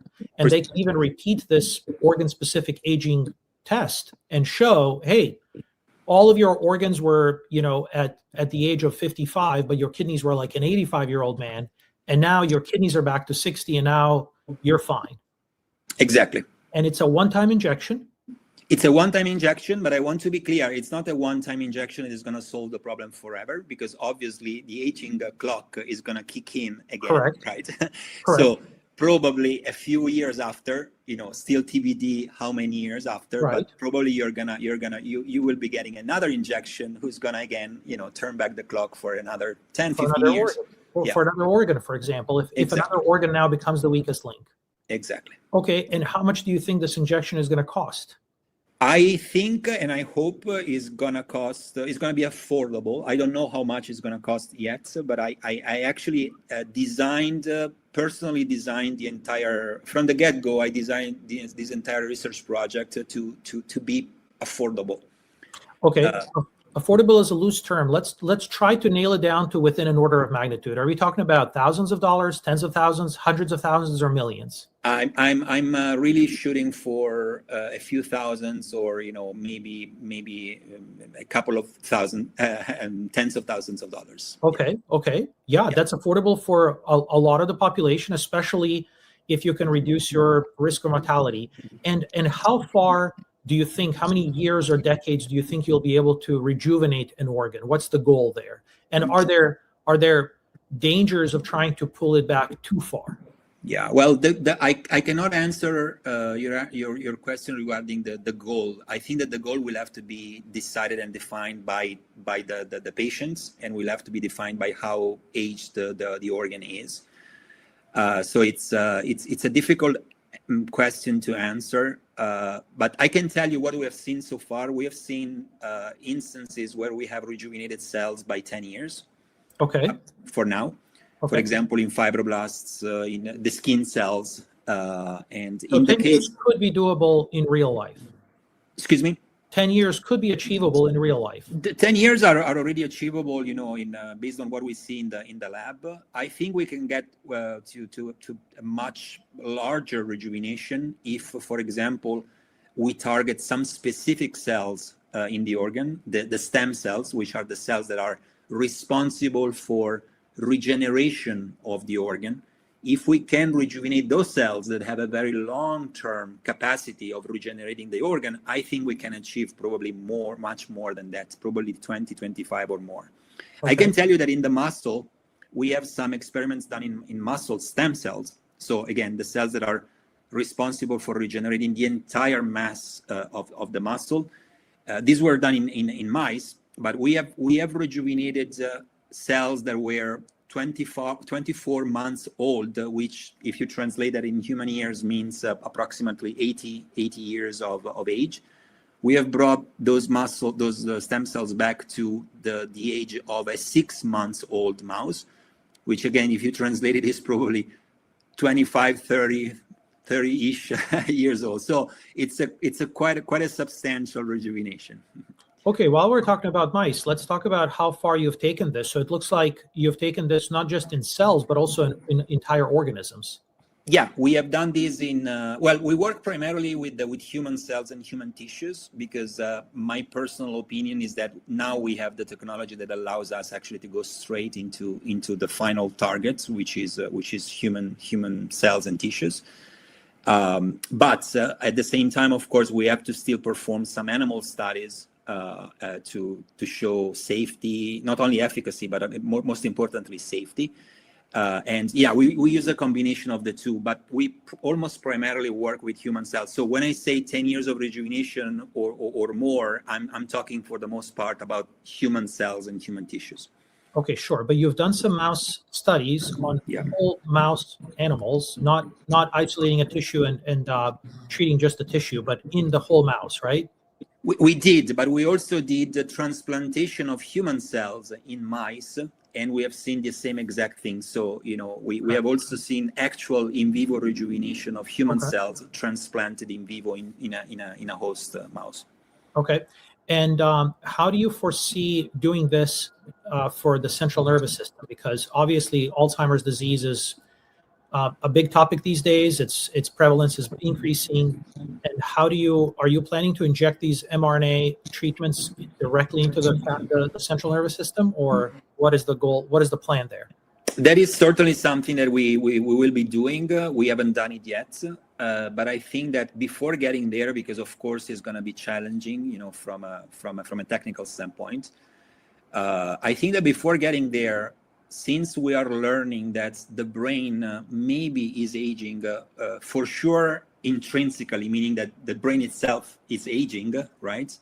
But it's also probably aging because of signals that come from the body, inflammation, for example, or molecules that are coming from other aging organs that are then thrown into the bloodstream and reach the brain. If we can rejuvenate other organs, for example, the blood, that's the first one that comes to my mind. If we could rejuvenate that, then that would signal the body that now the environment is youthful, and that could actually have an impact on the brain. So I don't think we're going to get to the brain directly as a first step, but I think we're going to get massive rejuvenation of the brain also through rejuvenation of other organs. Great. Okay, let's talk about the blood and the immune system. So what I've read and what I understand is that the aging of the immune system is one of the biggest reasons for mortality. Yeah. In that, with the age, the immune system loses the ability to fight off infections. And so, for example, when we had the COVID epidemic, age was basically the number one risk factor, simply because T cells, which are an important part of the immune system, are depleted with age. And also those same T cells are important for prevention of cancer. And so can you talk about how you might be able to, or might not be able to, rejuvenate the immune system and then indirectly affect many other organ systems, and where that applies and where it doesn't apply? For example, do you think it would ever apply to the kidneys? Yeah, no, actually, I can tell you that we're working on that actively, and we have a lot of really strong data supporting the idea that we can really truly rejuvenate the immune system. So what we have done, just to explain very simply, what we have done was to take T cells from older patients. The T cells are basically the cells that monitor the entire body, and they basically recognize pathogens. And they fight them, meaning that they kill the pathogens, or they secrete antibodies that then are gonna recognize the pathogen and trigger other immune system reactions that are gonna kill the pathogens, for example. What they also do is that they recognize our own cells, and they make sure that they don't kill our own cells. Now, what happens with age is that both of these things are actually going in the wrong direction, meaning that our capability of fighting pathogens diminishes, and the capability of recognizing our own cells actually also diminishes. And so we are more prone to kill our own cells. It's called autoimmunity. The T cells are more prone to kill our own cells because they are no longer capable of figuring out what is us, meaning self, versus what is not us, meaning non-self, pathogens, virus, and so on and so forth. Autoimmunity is highly prevalent. Most people are very familiar with it. Exactly. So both of these things are happening with age. If we bring back the biological clock of the T cells to a time where actually they know perfectly how to do this, then you're going to actually hit two birds with one stone, right? You're going to increase the fitness versus pathogens, but at the same time you are going to decrease this ability of killing our own cells. Okay. And that's exactly what we are doing, and we have very strong data, as I said, in this. We took these T cells from older patients. We introduced inside these cells these factors that are rejuvenating the cells, and we have seen that the cells now proliferate better. At the molecular level, meaning their features are molecularly juvenile, but most importantly, functionally, they kill cancer cells, for example, more efficiently.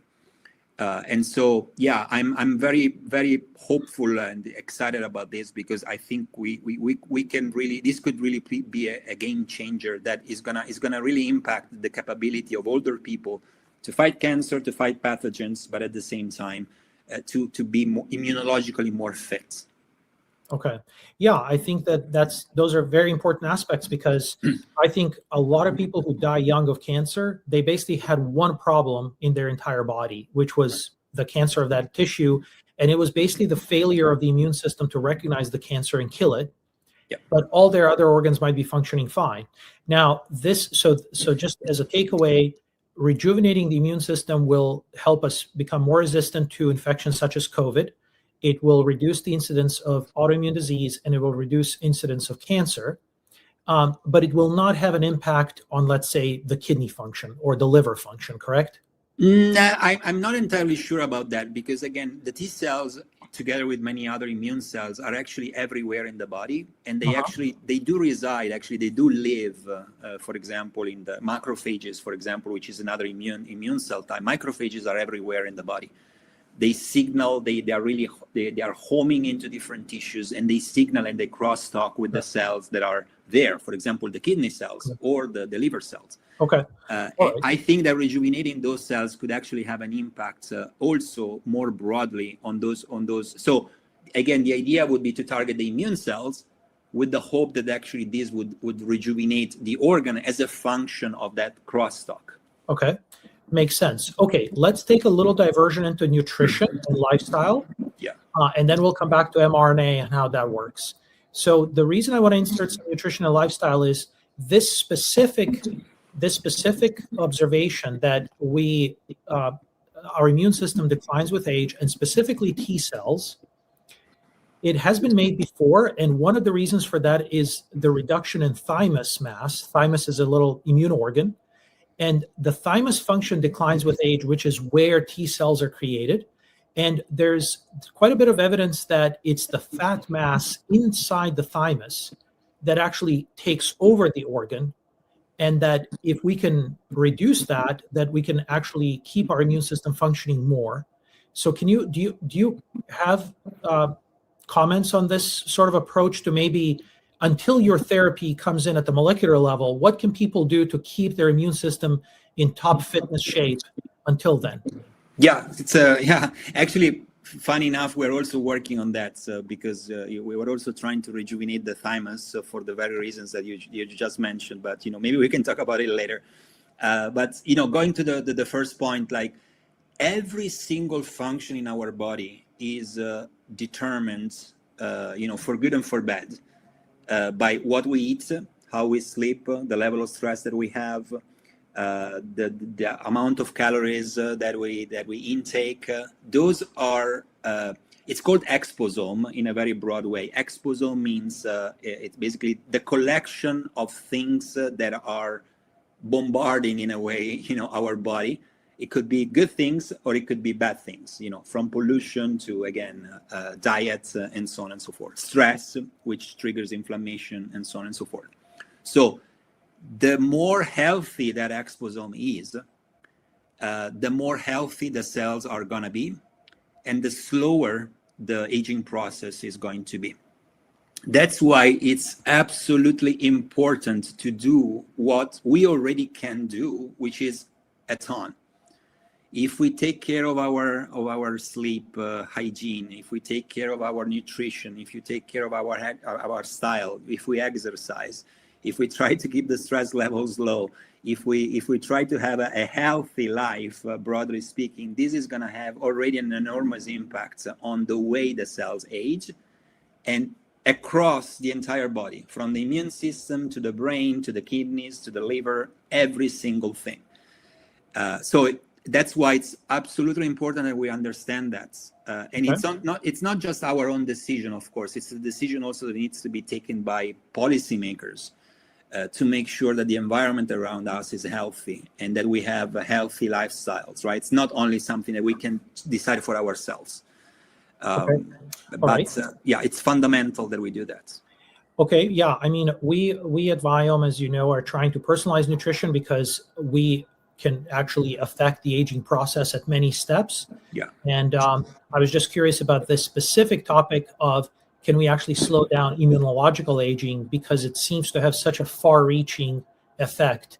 And my understanding is that by reducing the BMI, we can actually slow down the aging of the immune system, and independently exercise is very healthy for the immune system. So those two basically big components are very important, just to reduce BMI and exercise.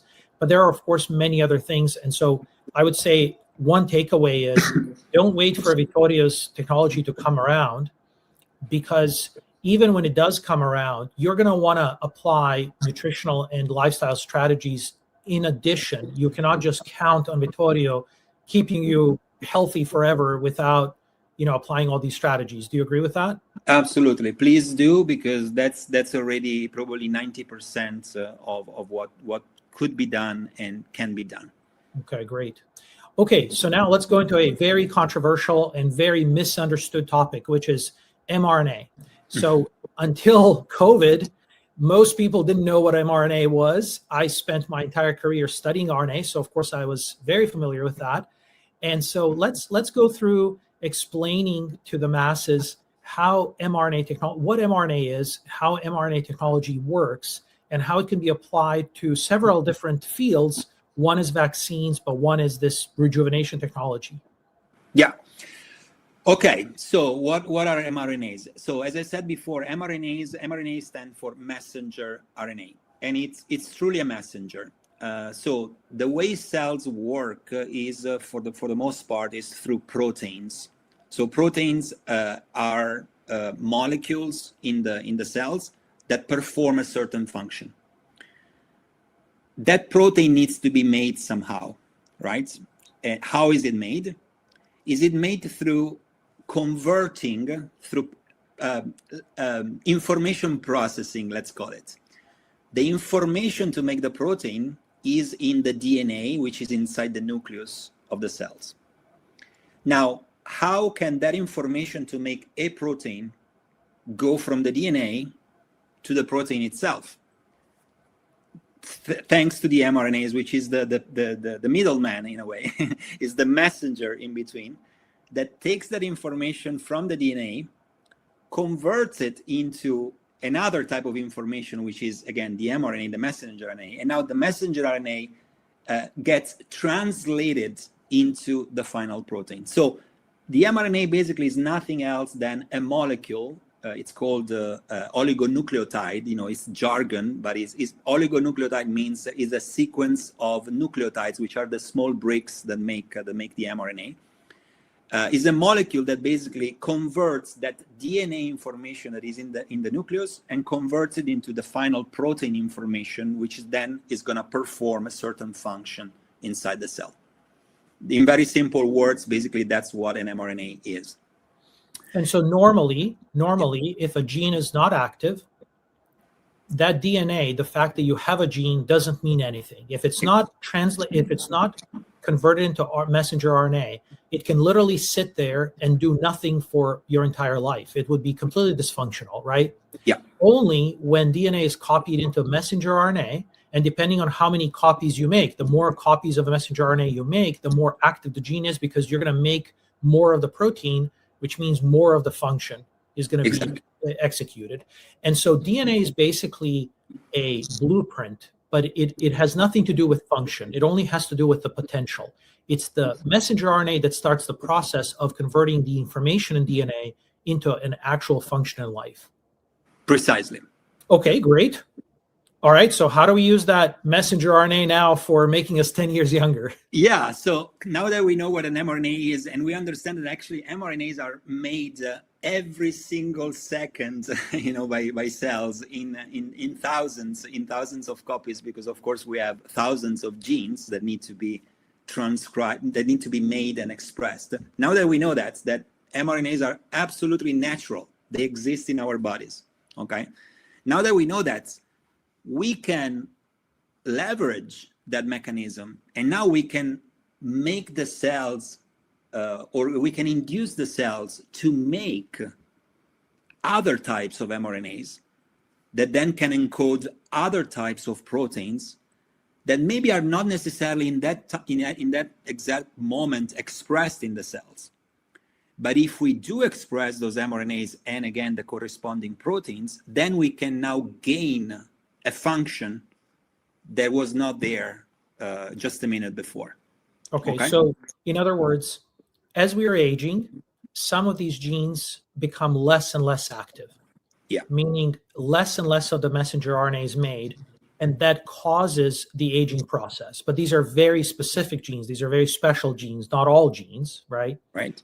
And so you have, the field has figured out which genes are these whose lower level of activity corresponds with aging, and now you're bringing the technology to rescue that, to restore that youthful function by inserting the exact same messenger RNAs. These are completely naturally encoded, meaning you're not genetically modifying anything, correct? Correct. You're just adding more of them. Okay, yeah, that's one way of looking at this problem. And yes, you're absolutely right. Some genes with age tend to become less and less and less expressed. So one way of looking at this problem is that, okay, now I provide the cells with the mRNA that encodes for those genes. and now I boost the expression of those genes now that are now brought to a higher level of expression, and so they can perform better their function. Okay. That's one way of looking at it. The other way of looking at it, which is what I am doing, is that those genes become less and less expressed. Why? Because as we said before, the DNA that is encoding for that information becomes less and less and less accessible because of age. So the blueprint of those genes becomes less accessible or less performing, let's call it, because of the aging process that happens in the nucleus. It's being blocked. Exactly. So DNA is being blocked, and that's why that's why not enough messenger RNA is produced. Exactly. So what do we do? We introduce inside the cells genes, mRNAs, that encode for proteins that go into the nucleus and clean up the reasons why the DNA is less accessible. I see. And so the DNA is brought back to that state where it can now produce those genes, right? And so we reactivate the machinery in a way, not from the final product standpoint, but from the source of the problem, by cleaning the DNA of those mistakes that have been accumulated with age, responsible for making the DNA less accessible. Okay, let me try to restate that. So if we go back to the kidney, let's say there are 300 proteins in kidneys that are necessary for the function. And over time, those 300 proteins are slowly expressed at lower and lower levels because the DNA is being blocked, and basically the cellular machinery that's responsible for making messenger RNA from those genes is just unable to perform its function. And what your technology is to restore the unblocked DNA. And the way that's done is DNA can be blocked or unblocked via different proteins. And as we age, the proteins that are unblocking the DNA slow down their own function. And now you're going to bring those proteins that are going to have sort of an exponential effect. Instead of trying to restore 300 proteins or more that are responsible for kidney function, you're only going to bring in a few proteins that unblock hundreds of genes and enable rejuvenation of the entire organ. Is that a fair statement? It's a very fair statement, very well said. Okay, so how many different proteins are you trying to increase the activity of that will then have a massive downstream effect? We now, our cocktail now consists of six different proteins. Okay. So we vehiculate inside the cells 6 different mRNAs that make the corresponding proteins, and these proteins are responsible for a broad unblocking of the DNA. Okay. So that as a function of that, we then potentially can reactivate all the 300 genes that are. Amazing. Amazing. Have you guys actually measured in the lab how many genes you're affecting by increasing those 6 proteins in the cell? Yeah, it's the funny thing, Momo, is that we have seen that the same cocktail that was developed this way for a number of reasons that I mean, I don't have time. It would be way too difficult to explain. But the same cocktail can operate in different cell types in the same way.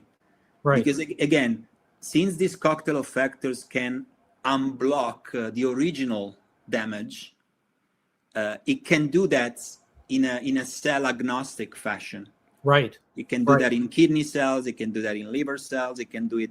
But since it's just unblocking the DNA, and the DNA already knows in a way what to make, because a skin cell makes a certain set of genes, a kidney cell makes a different set of genes. So if you just unblock this original mechanism, then the cells know what to do with it. And so in a cell agnostic fashion, we see that the same cocktail can actually reinstigate a youthful cell-specific behavior, and by using the same 6 in skin cells, we're going to have 300 genes that are skin cell specific, but now youthful.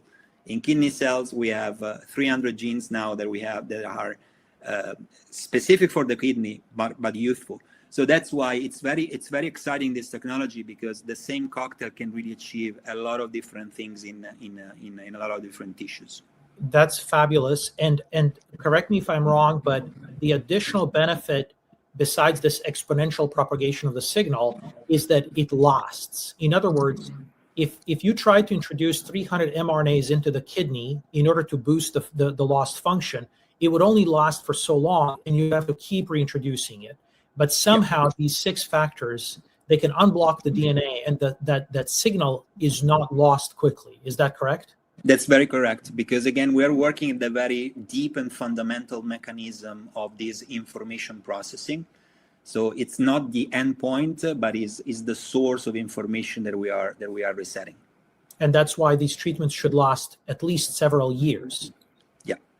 Okay, so in summary, what I'd like people to understand is, as we grow and develop from an embryo to a full person, every single cell in the body has the exact same DNA, and every single cell in the body has the potential to be any tissue. But the reason that kidney is a kidney is because only a specific set of genes is activated. And those are the genes that perform the function of a kidney, and that's why it is a kidney. And skin cells do the same, and liver cells do the same. And then we age, and then that function starts to slow down as we age. That is tissue specific. But the fundamental control of all of these genes is executed by these 6 factors, Vittorio factors, should we call them? So this means that there's a universal rejuvenation strategy that is not organ specific, because organ specificity is already built into each cell. All you're doing is telling the cell, hey, I want you to produce more of what you're programmed to do, and do that for a few years. And then I'll talk to you later, right? And that's why this strategy might be applicable to everything. So now, that's correct, right? Yeah. Okay, now if that's the case, going back to your organ-specific therapy as step 1, why not inject this cocktail of 6 mRNAs into the bloodstream and have every organ benefit? Yeah, it's a question that actually I get very often. I'm not saying that, this maybe one day will not be possible. What I'm saying is that right now, I don't think it would be a good idea. Okay. For at least a couple of reasons. Well, the first one is a technical limitation. So you have to, so these mRNAs that we are making, in a lab, right? So we produce them at scale. They need to be introduced inside the cells in vivo in the body, right? The way you do it is by encapsulating these mRNAs inside a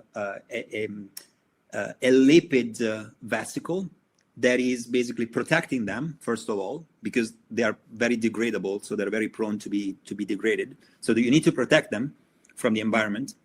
But the lipid structure is also required to pass basically the membrane, which is the physical barrier that surrounds and protects the cells. So you need to be able, so if this is your cell, you need to be able to take these mRNAs through this capsule and make sure that they get inside the cells. Okay. Now the technology of, although we're making a lot of progress, the technology now is not quite there yet, so that we can have an IV injection, an intravenous injection of these particles, and hope that these particles go everywhere in the body, because they need to cross a number of barriers. First of all, they need to cross the vessels. They need to go from the bloodstream inside the tissues. But then the tissues are very complex. They are very geometrically very complex. So you need to hope that these particles can actually really virtually target every cell in that organ. So we're not quite there yet. So that's the first reason. Okay. The second reason that is probably even more important is that yes, this cocktail works agnostically across pretty much every cell type. But the problem is that different cell types in our body are at different stages of development. Some cells are more, we call them differentiated, meaning that they're more Specialized? More specialized, thank you. Some others are less specialized. For example, the stem cells, they are less specialized. Now, if you target both cell types with the same exact cocktail in the same exact dosage for the same amount of time, the less specialized cell can actually could have the tendency to become tumorigenic because it's less specialized.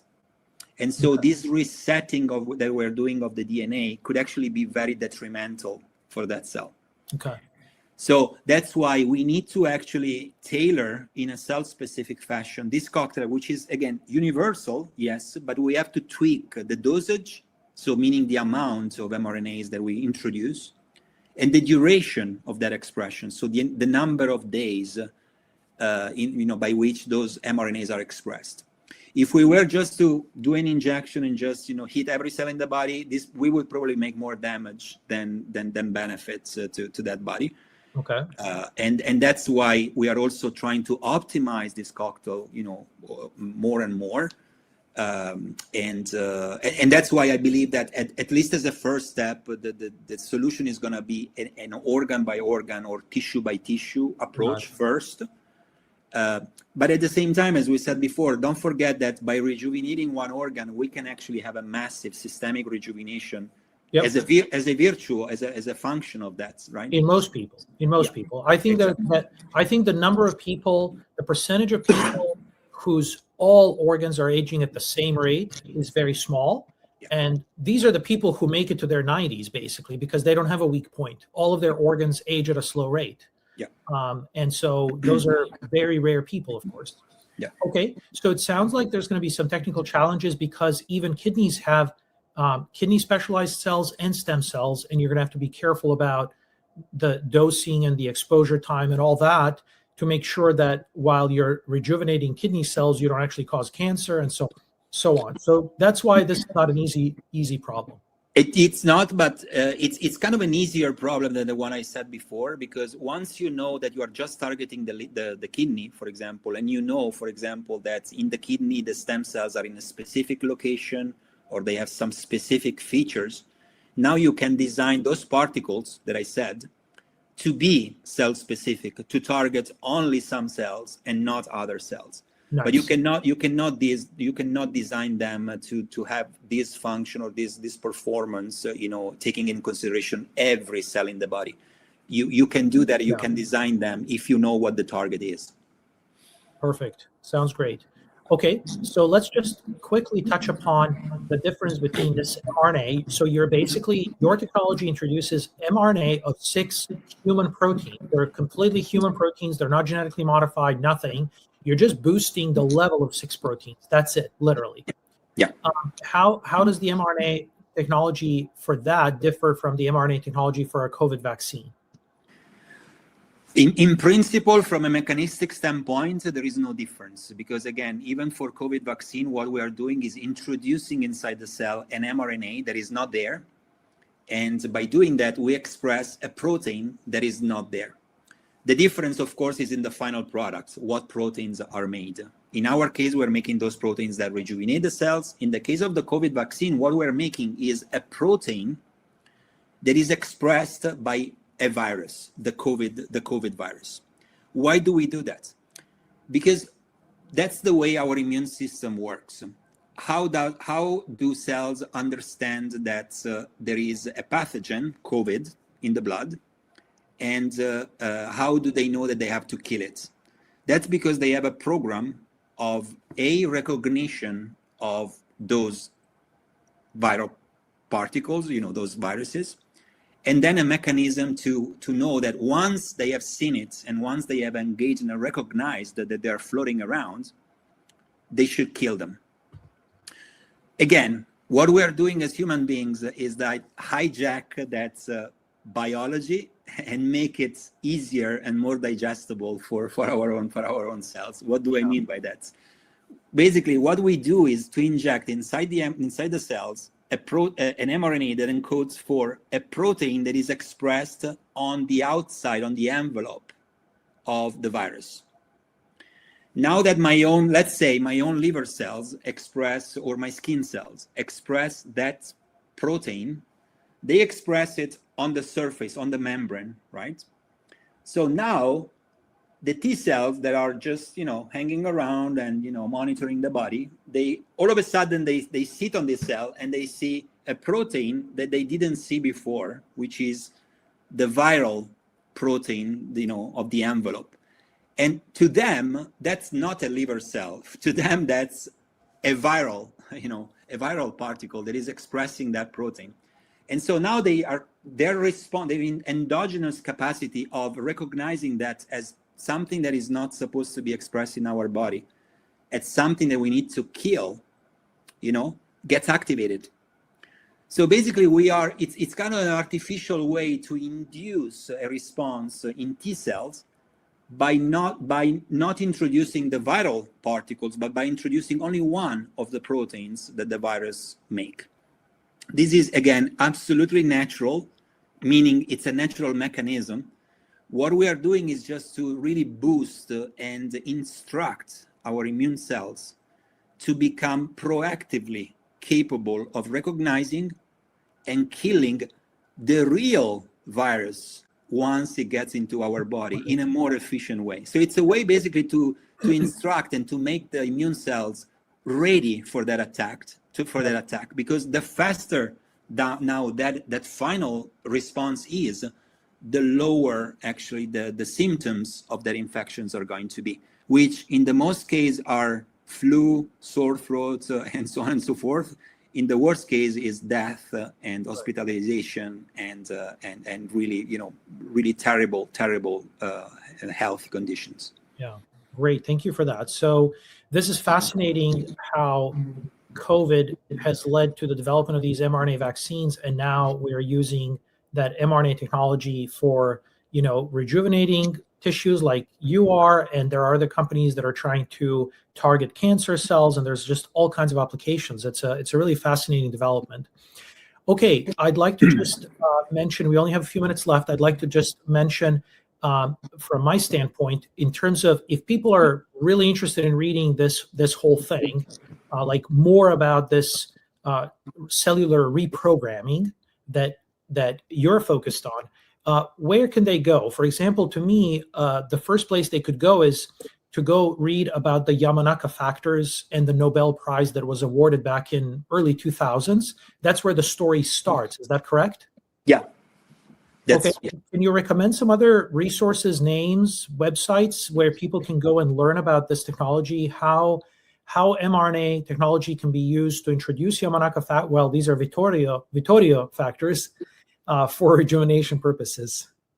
Well, I of course, they can read my papers that's we published. We published the seminal work on this was published a few years back in 2018.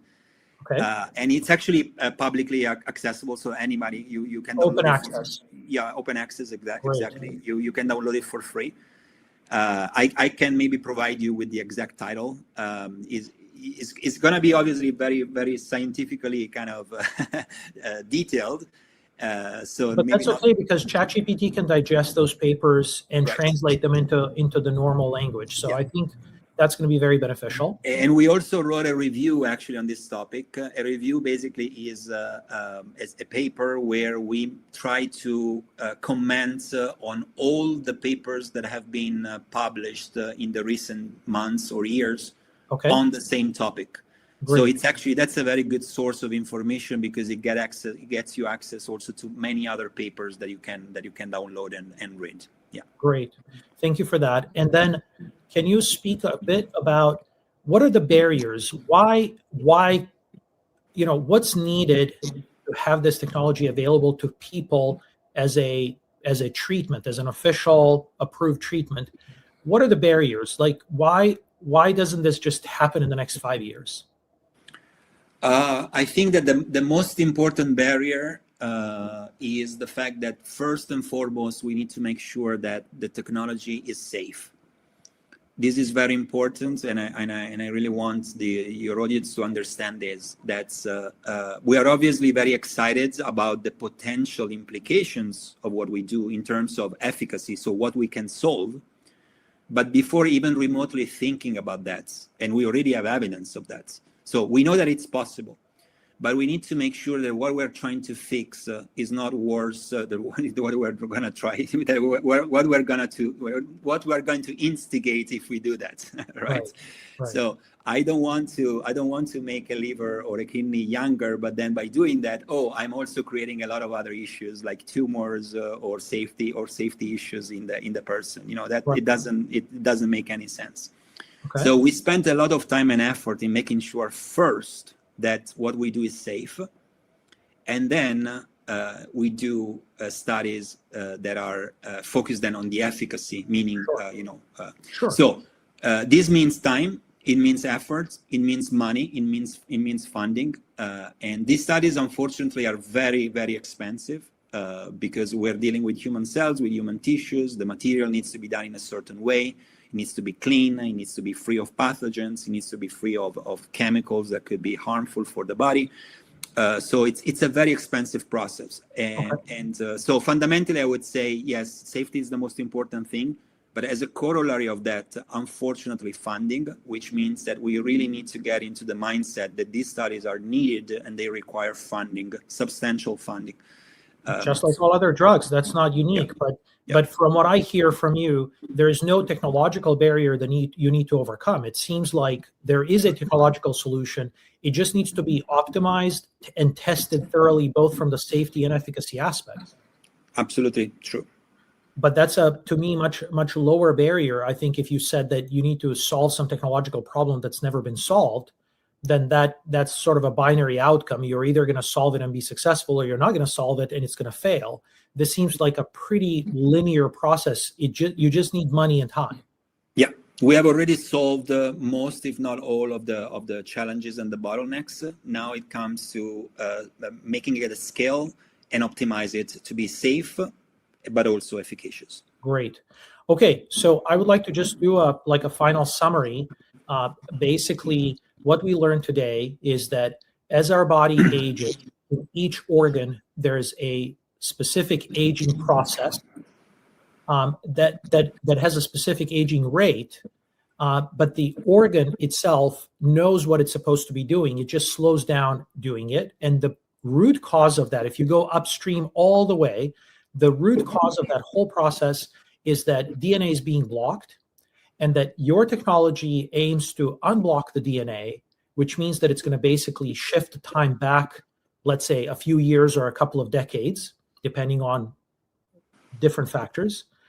So that's one thing. The second thing is what you're saying is even when this technology exists, it's not going to negate the need for healthy diet, healthy lifestyle, sleep, and stress, that it's going to work hand in hand with that.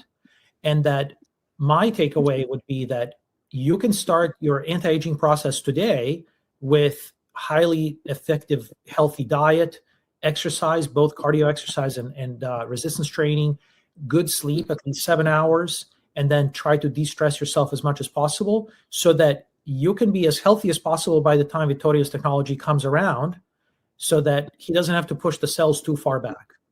Yeah, absolutely. I totally agree. For a very simple reason, I want maybe to conclude here. For the very same reason that we should actually be doing this even when we're young and when all those, let's say, mechanisms, anti-aging mechanisms are perfectly functioning and in place. We need to understand that this caring about our longevity or our health span is not something that we need to start thinking about when we are 60 or 70 or 80, right? Because that could already be way too late. Right. There is so much we can do when we are in our 20s, when we are in our 30s, and so on. At that point, our body is incredibly capable, actually, of coping with that damage that comes from the outside. But we don't see that, but the damage starts accumulating in our cells. Okay.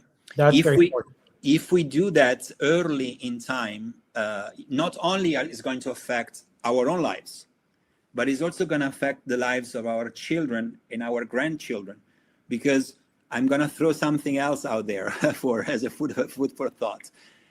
There are studies that show that we haven't understood yet how, but there is a clear connection between our own habits and then the lifestyle, the health span, or let's say the features that our children and our grandchildren are gonna get because of our own choices.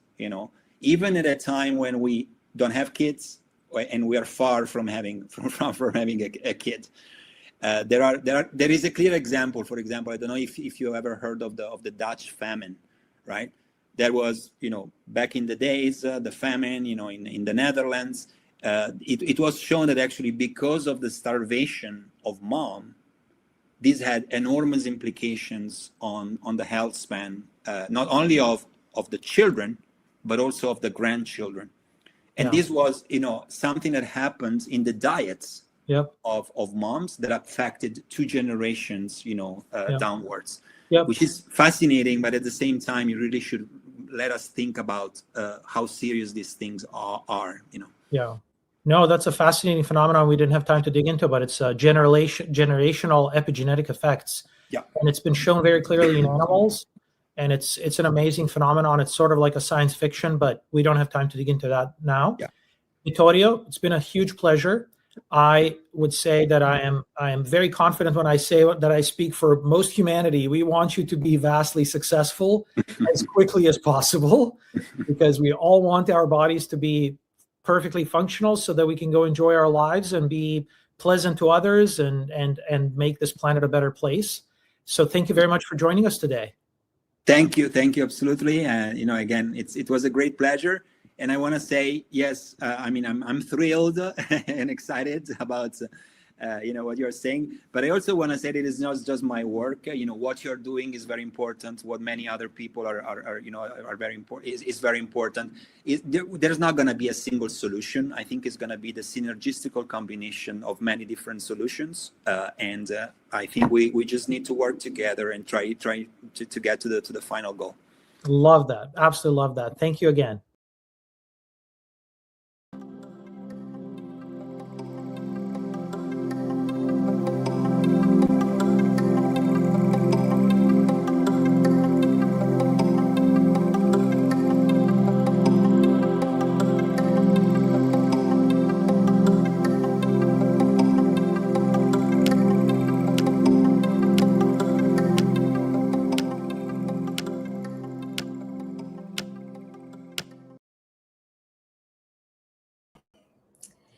Hello. Can you hear me okay? I can hear you. Okay, great. Well, I'm so excited to be here. Welcome to the Health and Longevity Summit. I'm Priyanka Jain, and I'm the co-founder of Evie. We are a women's health company focused on the vaginal microbiome, but I think I get a chance to tell you about that in a separate episode. Today, we are so excited to be here with Dr. Amy Killen. She is an absolute force of nature in the field of longevity and women's health more broadly, and we are so excited to learn from her today. So thank you for being here. Thank you. It's good to see you again. You as well. Well, look, I was going to do your intro, but then I thought that there is just no way that a third party can do it justice. So why don't you actually kick us off by just telling us a little bit about your background and what brought you here today? All right. So I am a longevity and regenerative medicine physician. I do a lot of work in women's health, although I do see men and women. I am a former emergency physician. So I was ER trained and worked in the ER for 10 years. And then in 2013, I transitioned out of the ER into integrative medicine, regenerative medicine, what we now call longevity medicine. And I am also the co-founder and chief medical officer of Humanot Health, which is a longevity clinic franchise that started in Texas. I have a women's health supplement company, and I have a couple of other ventures as well. But generally, love hormones, love sexual health, love women's health, all the things. Well, there's so much for us to dive into today, and I think people are going to be extremely excited to hear the incredible insights that I heard you share just a few months ago. One of the things that you said at a talk that I heard you give was this. I loved the idea, which was that, actually sexual health, this thing that we kind of consider in a vacuum typically, is actually an amazing window into someone's overall health. Can you talk a little bit about that? Yeah, I think of sexual health as kind of sitting in the middle of all these other types of health. So, it requires you to be healthy with emotional health and mental health and physical health, certainly, but also social health. So, relationship, and then also even spiritual health and even environmental health. And all of those things contribute to your sexual health. And then kind of on the flip side, when you're sexually healthy, in a weird way, it also kind of radiates out and positively affects most of those things as well. So I think of sexual health as really being a window, not just to physical health, but also to many other types of human health. And one of the things, it's so interesting, and you were really one of the first people I've ever heard kind of make that connection. And I think it rings probably so true to so many of us. One of the things that you talked about that I also found so compelling was all of the different markers of sexual health and kind of how we can do a better job tracking those things and paying attention to them. Do you mind sharing a little bit more about that as well? Yeah, when I think about sexual health and people, when they come to me with sexual problems, I tend to kind of think about it in 4 different buckets, if you will. I think about the mind piece. So anything mental, emotional, anything above the neck, is going to be a big player, of course, in sexual health. So how do we evaluate that, whether it's relationships or past trauma or, depression, anxiety, all those kind of things can contribute. Stress is a big player. The second bucket is cardiovascular health. So anything that is good for your heart and your brain is also good for your sexual organs. So, all the markers of cardiovascular health, your lipids, your blood sugar, your inflammatory markers, like all of these things are also going to be great markers of sexual health, because you got to get blood flow to the sexual organs if you want them to work appropriately. And then the third bucket is hormones. And, certainly hormones are not just for sexual health, they're for systemic health, but they do play a big role. Testosterone and estrogen in both men and women are very important.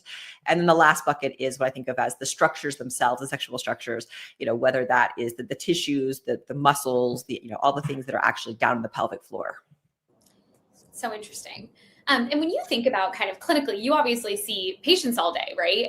What do you feel like are some of those earliest issues that show up as kind of signals to you where you're like, actually, there might be something going on here that we haven't paid attention to before? One of the earliest issues is just low libido, just kind of lack of interest. And this is so common. It's so common. And it's normal to have like waxing and waning libido during your life. You have babies or you have stress at work or, it comes and goes, and that's totally normal. But if it's gone away for a long time and it bothers you, then that is something to consider coming in for. It's very common for me to ask my female patients, especially like my midlife female patients, I'll ask them, how's your libido? And the most common answer is, what libido? Wow. And so, and that's just one of those things that when it goes away, sometimes we don't even miss it because we're like, that's fine. I'll just, I'd rather watch TV instead. But then if it comes back again and you enjoy it, you're like, oh, I actually did kind of miss it. Yeah, no, that's so interesting. And do you feel like, one of the things that's so interesting to me about this is that you might not have the symptoms of the metabolic issues or the hormonal issues or the cardiovascular issues. Like the symptoms you might notice might be sexual health, but then those things are actually then these markers for these other conditions. Is that often what you see in your practice? Yeah, absolutely. And I think, sometimes sexual health will bring a patient in to the doctor when other things won't, like, especially for men, if a guy is having erectile dysfunction, he is not happy.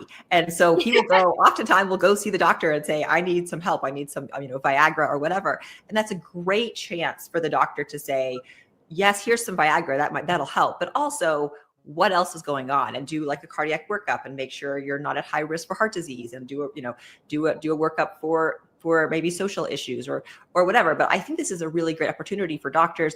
I unfortunately don't think that many doctors have the time to, kind of investigate what's going on. But if they do have the time, it's well worth the effort. Yeah. And it sounds obvious that the connection between these sexual health signals and then these other conditions, you can draw the line pretty clearly to longevity. But I'm curious, kind of, how do you talk about the relationship between sexual health and longevity, given those are your two specialties? Yeah, it's so fascinating. I do all these talks at longevity events, and no one is talking about sexual health. No one's talking about women's longevity. I was going to say, I think you and I were the women's longevity and sexual health, like the two things that I love, and hardly anyone's talking about. So sexual health is very interesting. There are a number now, like 3 or so big studies that show, especially in men, a strong correlation between sexual activity and lifespan. And there's two different studies, one out of Wales, one out of the US, and both of them showed that men who had sex at least once a week had a 50% lower all-cause mortality rate compared to men who were not having sex during the course of the study. So 50% less likely to die during the course of that 7 to 10 year study than men who weren't having sex. So pretty strong correlation there. There are not too many things that have that correlation. Was that true for women as well? So it wasn't as true for women. What's interesting about women, and there's less research on women. Surprise. But what seems to be the case, there was a study from the 80s that looked at the 23 different lifestyle factors that most contributed to lifespan in both men and women. And they found that in men, quantity of sexual activity was positively correlated to lifespan. So more sex, they tended to live longer. For women, it was the quality of sex or sexual activity that was highly correlated to lifespan. So for women, it wasn't necessarily about the number, it was about how good is it. And that, I think, makes total sense to me. Yeah, I mean, completely. I think for most women who we know, I think that's something people can definitely relate to. So I want to talk a little bit more about hormones. I think that's something that, we as women are thinking about throughout our entire lives, whether it's, when we get our first period, or whether it's when we're trying to get pregnant, or when we're postpartum, or going through perimenopause or menopause. I'd be curious if you could talk a little bit about the role of hormones in longevity. I think that's an area that maybe we draw the connection less, but I think you have some really interesting insights on. Yeah, absolutely. In women, I think of the ovaries as the pacemakers of your overall aging. Your ovaries really kind of decide how quickly the rest of the organs in your body are going to age. And we've known this for several years. It's just now starting to really be researched. But when the ovaries go offline, which is menopause, when you run out of eggs, so you aren't making estrogen and progesterone anymore, ovaries go offline, all of a sudden we see a huge increase in just aging in general. So we see a big increase in, cardiovascular disease, osteoporosis, dementia, muscle loss, pelvic floor dysfunction, skin aging. Like your skin ages 10 years in the course of like a year or two. And all of that is mostly estrogen, but progesterone plays a role, and so does testosterone as well. It's so fascinating, because as someone who lives in the women's health space, we talk so much about the role of hormones in so many of our health goals, like I mentioned before, whether it's mitigating certain symptoms or it's improving pregnancy outcomes, but we so rarely talk about it in terms of true longevity, right? And we don't talk about it in terms of our cardiovascular health, or these areas that feel so disconnected, but then obviously when you dive in, they are so interconnected. And I love the way that you're bringing that together and really educating people about that connection. Yeah, it's interesting. Even like we talk about like mitochondrial health, for instance. Like this is a big focus in the longevity space, because the mitochondria are like the little power plants in your cells that make your ATP, make your energy. And we know that mitochondrial dysfunction is one of the main drivers of aging. Well, it turns out in women that estrogen plays a big role in keeping your mitochondrial health healthy. And in fact, when you lose estrogen, the mitochondria in women become less efficient. They start making more reactive oxygen species, which causes more harm to them. They don't make as much energy. Like they just become these like sluggish forces now, instead of these amazing energy forces. So even just that one thing affects the entire body. Yeah, absolutely. I mean, one of my favorite facts is around how there are estrogen receptors throughout your entire body, right? I think we think about estrogen as only necessary for reproduction, but we forget that our brain has estrogen receptors. Our bones have estrogen receptors. And when that estrogen level goes down, there's so many parts of our health that suffer from that. And so maybe on that topic, I'd love for you to talk a little bit about hormone replacement therapy, maybe some of the common myths or fears or your thoughts, or if, for all the women who are watching this, what would you want them to know about hormone replacement therapy? I'm a big fan of replacing hormones. I call it hormone optimization therapy, or HOT. I don't know if anyone else calls it that, but I do. And I think that it's really important that women have this discussion with their doctors. All doctors need to do a better job of educating themselves also. This is not something we were taught in medical school, unfortunately. And certainly back in 2002, when the Women's Health Initiative came out, this is the big study that kind of, put the fear of God in women and their doctors about estrogen. It's the one that's told you it's going to cause breast cancer and heart disease and strokes. And it turns out that that's not true. None of those things are true with the estrogen that we use now and the way we use it now. But unfortunately, it's very hard to get past a fear that's been embedded in people's minds. But estrogen, we know it when we start estrogen early in menopause, so within the first 6 to 10 years of menopause onset, we see a 30 to 40% reduced risk of heart disease. We see about a 30% reduced risk of dementia. We see 40% less osteoporosis, which is a huge killer of women that nobody talks about. And we even see reduced all-cause mortality rates in studies. So this is not one of those things that hasn't been researched. Certainly we should learn more, but this is a very safe medication and it does not cause breast cancer. I mean, 100%. And as I'm sure we were both celebrating, just in the past month, the FDA finally removed the black box warning from vaginal estrogen. Well, go ahead. Why don't you share more about that? Yeah, no, I was cheering for you. It's incredibly exciting. I think finally we are removing just the old study information that was not only, in my opinion, not a very well-run study. The data was not well interpreted, let alone the fact that, to your point, now we have a much better understanding of how to use these drugs. I think it's incredibly exciting that we can finally let women have more honest conversations with their providers about this. And hopefully this will be an opportunity to re-educate so many providers now that there's been this kind of massive shift. Yeah. And I mean, it was a little bit crazy, as you know. I mean, the black box warning was even on low-dose vaginal estrogen, which I know that you can speak to. Like low-dose vaginal estrogen, which is it's an estrogen that you put it in vaginally a couple of times a week, and it stays primarily in the pelvic floor. So it's not going to affect your heart and your bones and your brain, but it's amazing for reducing, bladder infections, for reducing prolapse, for reducing, sexual dysfunction, urinary incontinence, all these things. And even that had a black box warning, but it was completely absurd.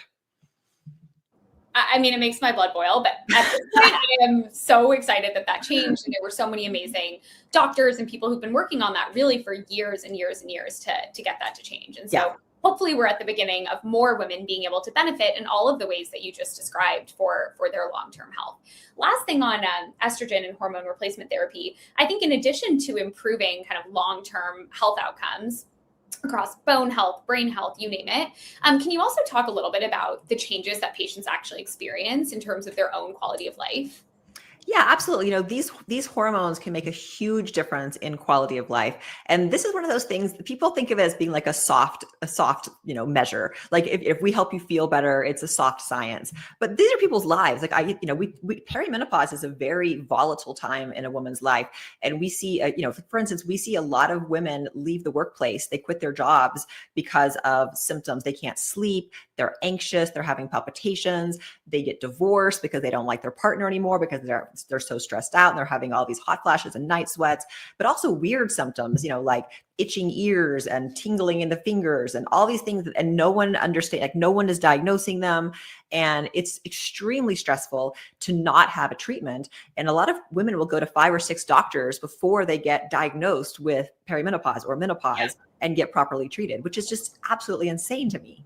I mean, completely. And I'm very excited about, one, the re-education of providers, and then also the education of patients, right? Because I think if we can be our own advocates and really understand, be the experts, I think we will actually be the ones to educate the providers most efficiently. Yeah, absolutely. Yeah, absolutely. I think women are having a hard time. I get people messaging me all the time, and they're still having a hard time finding doctors who understand this stuff. And I think certainly doctors are doing a better and better job, but they're having a hard time.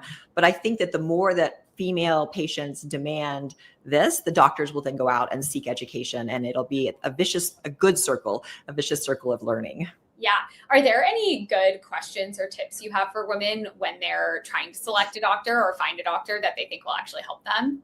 You have to ask how comfortable they are prescribing hormone therapy. And they may call it menopause hormone therapy or HRT, or like I do, HOT. It doesn't matter. But how comfortable are you prescribing estradiol and progesterone and testosterone? Do you give women testosterone, which is an important question as well?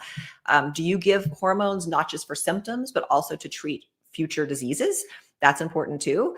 And, how are you monitoring hormones, and are you doing blood levels or urine levels? Are you doing any kind of testing is also helpful, I think, to know. And just what's your experience with hormones? A lot of doctors just don't have the experience. And luckily, many of them know it and are trying to get out and get help. Yeah, it's amazing.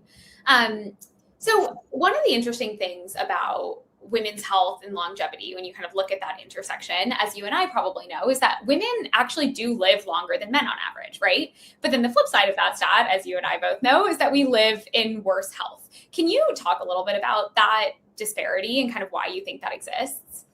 Yeah, women usually live about 5 years longer than men across all cultures all over the world, but we live about 25% more time in poor health, and we develop chronic diseases earlier. So women in their 40s, about 1 in 5 women in their 40s already have 2 chronic medical problems, including chronic pain, autoimmune disease, obesity, there's any number of things. And so we develop disease earlier. I think that a lot of this comes down to, we're kind of given these longevity advantages. And I'm actually writing a book about the women's longevity right now. So I've been really contemplating this, but we're given these longevity advantages, in our lives that I think are helpful. Things like a hypervigilant immune system and these mitochondria that are very responsive to estrogen and very, very efficient in that way. And a very connected brain that's, good at networking and connecting with our neighbors. There's several things like that. But a lot of these advantages go away at menopause because a lot of these advantages were connected to our hormones. Yeah, interesting. And so once, when you lose estrogen, it's not that you have to have estrogen to be healthy, because you certainly can still be healthy without it, but it's a lot harder you have to really make more of an effort if you don't have those hormones around. Yeah, I love that framing that we have this longevity advantage. I mean, the immune system component is so interesting. For anyone who doesn't know, women represent 80% of autoimmune disease patients, which I think is so fascinating. I think we also represent 2/3 of Alzheimer's patients. I think that's right. Something like that. Yeah.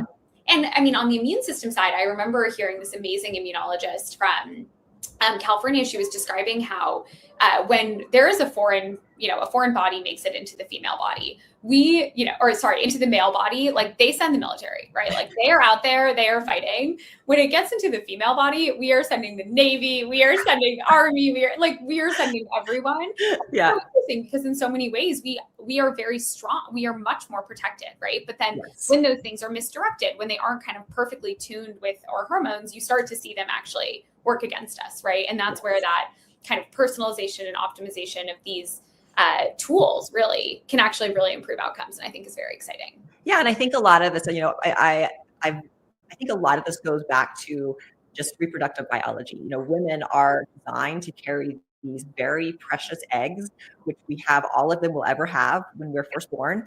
We don't make new eggs, versus men, of course, are making new sperm, millions of them every single day. But we have these precious eggs, and it's kind of like we are programmed. Our entire body, our entire infrastructure is created to keep these eggs alive, to birth the eggs, and then to be alive, to parent them, and then grandparent them.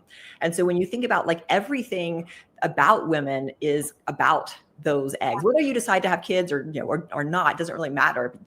Evolutionarily, that's our purpose. And so I think that there's so much about us that is about that. It's kind of an egg-centric, I call it an egg-centric model of aging and in females, and why we're built the way we are. Yeah, I mean, it's such a fascinating way to describe it. I'm curious, kind of all of the challenges that we face, right, in the longevity sphere as we get older, all of the problems that you're describing, how many of those do you think are actually preventable or modifiable?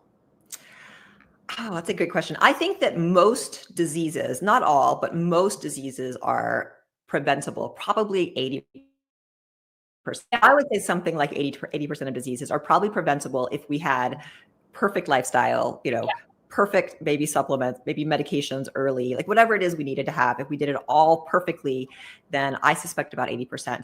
There are still some things that we can't control. Genetics plays a role, of course. Environment plays a big role, and that's less controllable than we'd like it to be. So I think that there are still some things we can't control, but I'm optimistic. Even if we just reduce the diseases that we get, even if we don't figure out a way to lengthen lifespan for everyone, if we just reduce disease, that will still make a big difference. Yeah, totally. So I want to kind of go into those categories actually, because I think when we talk about what can we do, I think you can almost break it into 2 categories, and tell me if you disagree. But first could be something around supplements and treatments, right? And I think there's so much noise, so I'd love to have you help us kind of cut through that a little bit.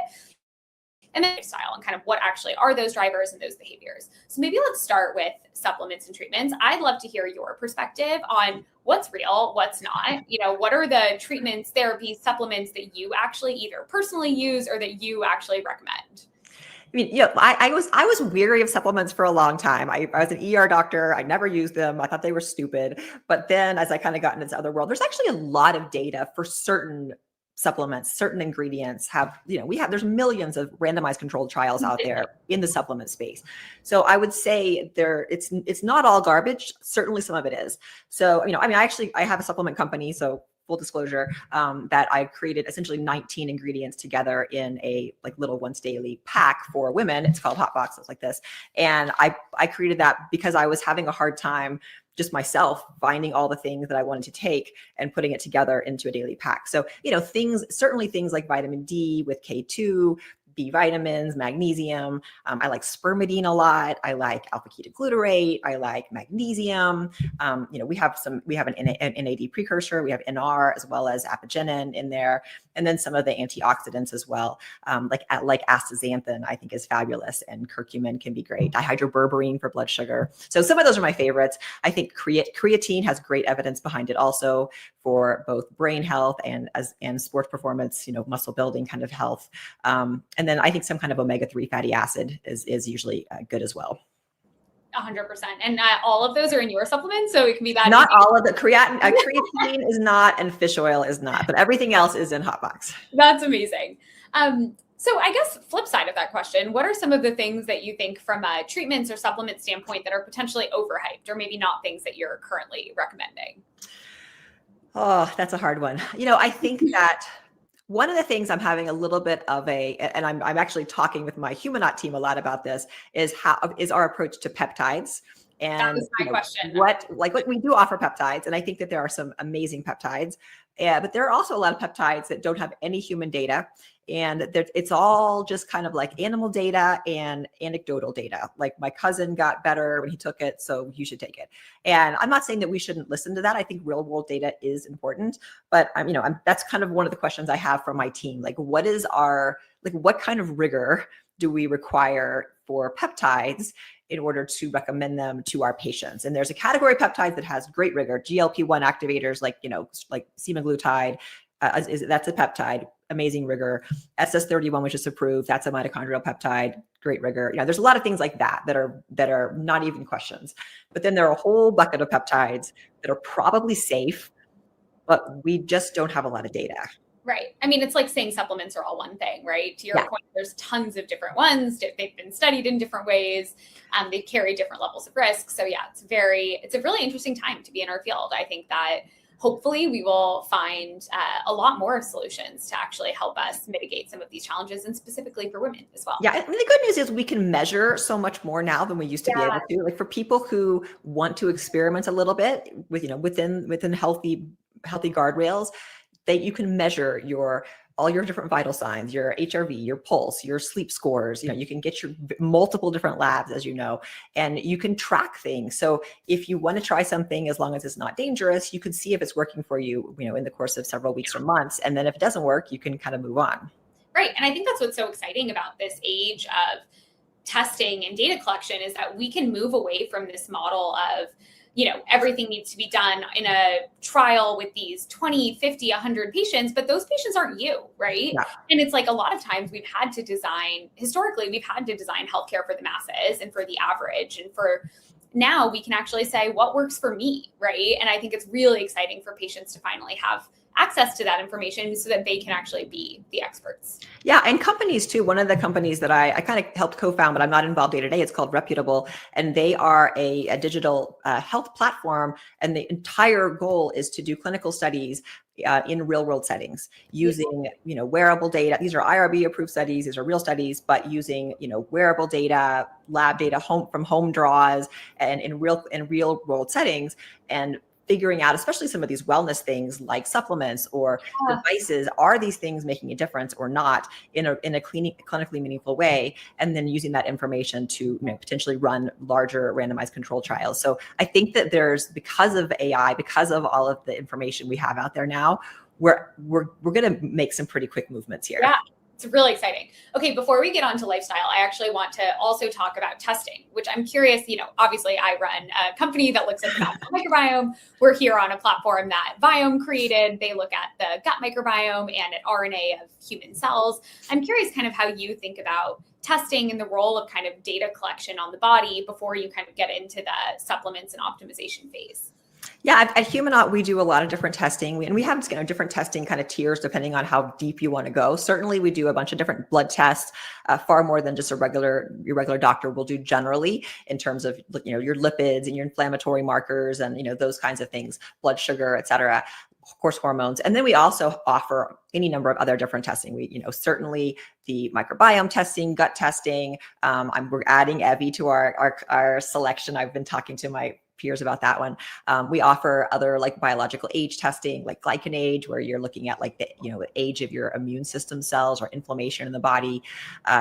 We're trying to make sure that we're doing maybe advanced cancer screenings. We also offer some of the other like advanced imaging testing, like whole body MRI or the clearly scan of your chest to look at your heart blood vessels.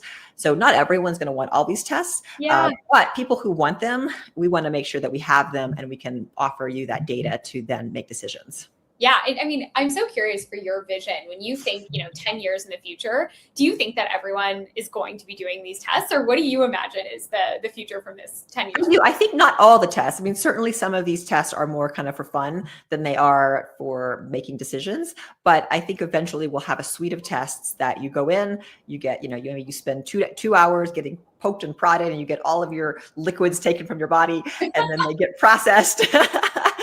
And then you get a personalized, plan that includes specific lifestyle changes, specific medications, maybe supplements. I think that we'll have very specific protocols for lifestyle that include everything from like how much light you should be exposed to every day to certainly movement and nutrition, but other things as well. Well, that is a perfect transition to the third category that I wanted to talk about, which is lifestyle, right? I think maybe if you can start by even helping people understand the different categories that are considered in lifestyle. I think the obvious ones that people think about are exercise, sleep, nutrition, which we will definitely talk about. But I'm curious, like even something like exposure to light, those things probably aren't on people's minds. When you think about, lifestyle. Yeah. So I have a framework that I developed that's called BEAMS, BEAMSSSS. There's 4 S's, BEAMS. So it's a lot of S's, but it's basically belong. So belong is the connection piece. Eat, avoid in terms of toxins, move, and then stress, sleep, sun, sex are the 4 S's. And I feel like if you hit on all of those, all the beams, then you're going to do pretty well. Wow. Okay. So let's talk about those. We can talk about them in that order. Maybe tell us more about the role of belonging and social in longevity. Probably above all of the rest of them, the B is the most important, and it's capitalized at the very beginning. And the reason is because we know that connection it's probably the most important tool that we have, and it's also one of the most underutilized. That that loneliness right now kills more people than smoking, and probably as many as obesity. It is one of the number one drivers of aging and death, and the connection, according to the Harvard study and many others, is one of the best things that we can do for prolonging lifespan. So being connected to other people, to communities, to nature, just feeling connections outside of yourself, I think are so important for people. More about the Harvard study for anyone who hasn't heard about it. Yeah, the Harvard study has been going on for decades, and they essentially have been following this group of people and looking to see what are the things that are really driving, lifespan and health span. And, so far it's connection. Connection is the most important thing. It is better. It's more important than how much you're exercising or what you're eating in terms of determining how long you live. So they're continuing. The study's ongoing. It's continuing, but it's been a major finding that connection really is important. That B is a capital B in belong. Yeah, I love that. That's amazing. And I think, in the longevity conversation, it often isn't something that we're talking about, but I think it's amazing that you're bringing that to the forefront. Okay, let's talk eating, nutrition. Obviously, Viome does so much amazing work in terms of personalized nutrition. I'm curious how you talk to your patients about nutrition. Yeah, I think that there are a lot of diets that can be healthy. I don't think it's one thing. And I don't think that we have to say everyone has to eat an exact certain way. I think most people will agree that a less processed, more whole foods diet is going to be better. I think most people will agree that getting at least 25 to 30 grams of fiber a day is going to be healthy and better. The protein argument is pretty. I think probably a little more protein is probably better than too little protein. So, I tend to recommend something more along the lines of 1.2 grams per kilogram per day of ideal body weight for protein. But I know that there are some longevity enthusiasts like David Sinclair who think that less protein is probably better.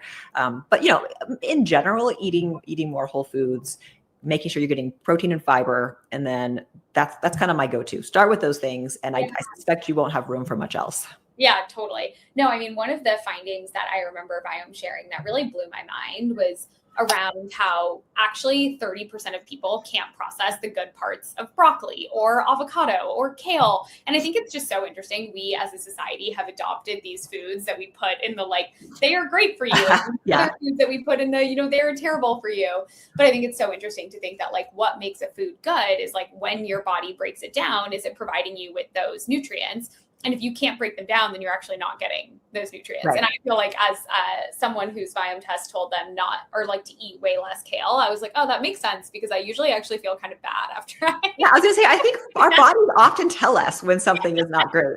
I think that the testing like Viome was awesome, but if you can't afford the test or just don't have access to it, you can also keep a food log and, a symptom diary of how you're feeling. And it may not be right after you eat, it might be 24 hours later or, 2 days later, but sometimes the food will generally tell you if it is not being well received. Yeah, it's very interesting. Okay, so talk to us more about toxins. Avoiding toxins. How do we know if we're being exposed to them? I have an autoimmune disease, so I feel like it's something, I make us do a mold test in our apartment every year just because I'm I just want to know. I'm curious kind of what you think that list of toxins is, and then how do we actually avoid them? This is the hardest one, I think, because their toxins are everywhere, and it's kind of depressing to think about how many are out there. There are the endocrine disruptors, which are major players. Of course, the microplastics have gotten a lot of attention in the last few years, and a lot of times those things go together. I tell people just start with some of the basic things, like for instance, cut down on the amount of plastic you're using. Don't microwave your plastic. My 15-year-old son has a plate that's plastic that he loves to use, and he likes to microwave it, and I'm always like, you're killing me. You're killing me. So don't do that. Plastic water bottles, et cetera, maybe get rid of those things. And then, think about a water filter for your home and trying to filter out some of the things in water that you don't want. And certainly you can go a lot further. You can get rid of your Teflon pans because there are a lot of different toxins in Teflon, and move to steel or ceramic or things like that.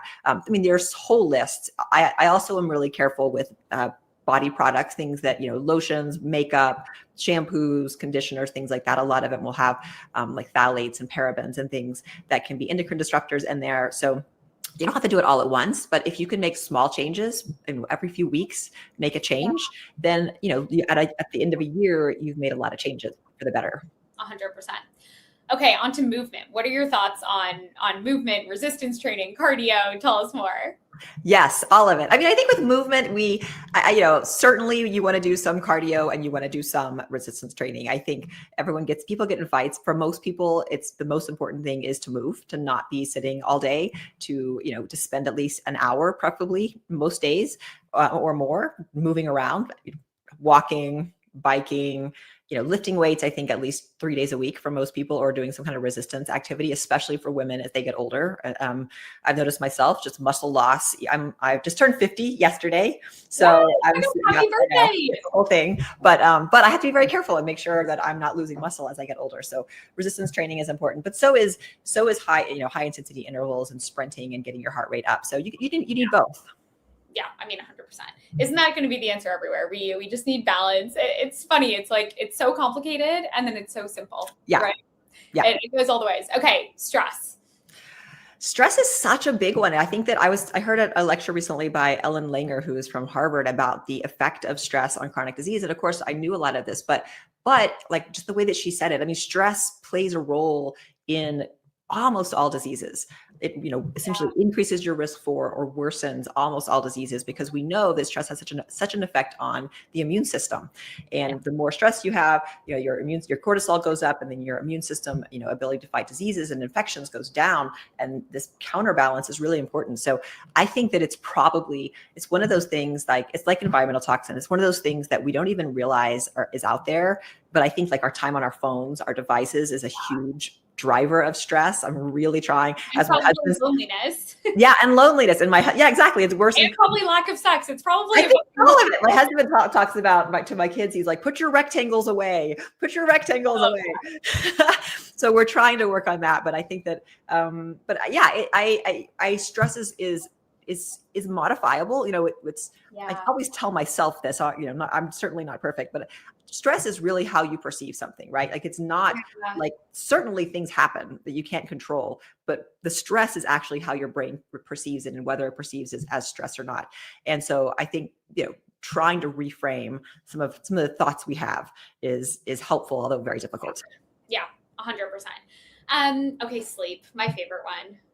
I love to sleep. If I had to prioritize any of them for myself, sleep is definitely sleep is up there above eating healthy, above exercising, above sex. Like I will sleep. That's my favorite thing. Sorry to my husband. Worrying because every day it tells me that I'm amazing because I sleep. You're like, thank you.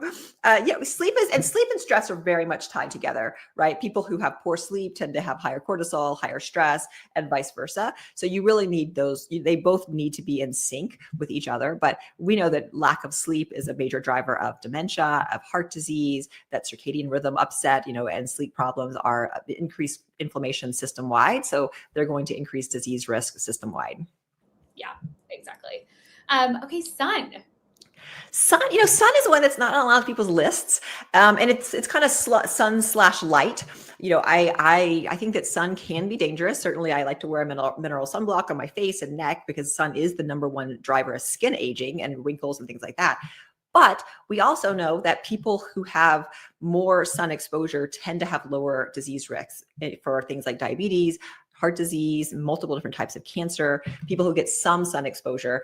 And then we also, in the recent years, have started seeing the negative impact of like LED light and lack of full spectrum light during the day. And it turns out that light, like from sunlight, as well as just general full spectrum light, like red and near infrared light, is really important for those mitochondria to work properly.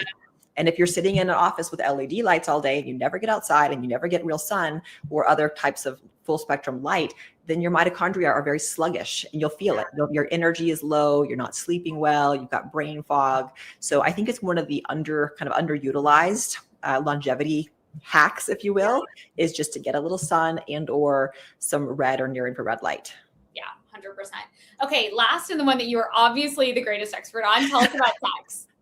Sex. Well, we talked about sex already, and it's relationship with longevity. I think it's so important. We know that people who are sexually active tend to have lower blood pressure. They have less depression, and by sexually active, I mean in a positive, healthy sexual active relationship. Less depression, less anxiety, better sleep, lower blood pressure, better immune responses. In one study in women, even longer telomeres. I mean, I was going to ask you about that. Yes, a healthy sex life is very preventative and it's fun. And we also know that joy is such an important part of longevity as well. So I think that it kind of checks a lot of those boxes. Yeah, well, we have covered so many amazing topics here. Everything from the role of sexual health to the role of estrogen, which is one of my favorite topics, testing, supplements, lifestyle. This is so incredibly insightful and helpful. I'm sure that everybody else who is listening to this learned as much as I did. So thank you. But before we wrap up, I'd love for us to end with, when you kind of look ahead at the space, what are you most excited about when you think about the future of sexual health and longevity? I'm excited about just the convergence of all the different fields of medicine and science and technologies. I'm really hopeful that this means that people can get more personalized approaches, and that we're able to spend more time with people and get them, on the right track, instead of just giving them like 1 or 2 drugs and saying, we'll see you in a year. I'm really excited about personalized medicine. I'm also excited about the empowered patient, because they have so much access to information. Now patients are coming in saying, hey, I want this, I got this. And I think that's great. I think the empowered patient is how we move medicine forward. Well, you are an inspiration to all of us. Thank you so much for the incredible work you're doing and for taking the time to share so much amazing education with us today. Thank you. It's good to see you again.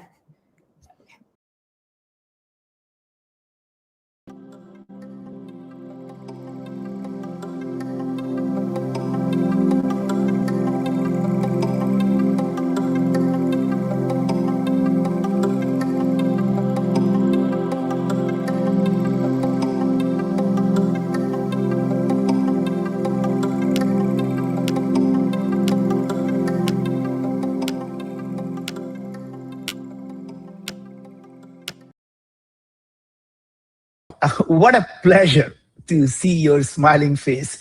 Every time I see you, I have this burst of energy that I get just by having your presence, because you bring such positive energy to every conversation, every person around you. And I think I'm just so thankful to you. So is our family. So first of all, welcome to Health and Longevity Summit. And this is something that's near and dear to your heart. I know you and I have chatted so many times, and this is my turn to listen to the master. And I'm going to ask you the questions about longevity, health. This has been your journey for, more than several decades. This is what you set out to do when you went to your college, and even though you didn't practice medicine, but you realized what medicine meant was to really keep people healthy, not keep people sick.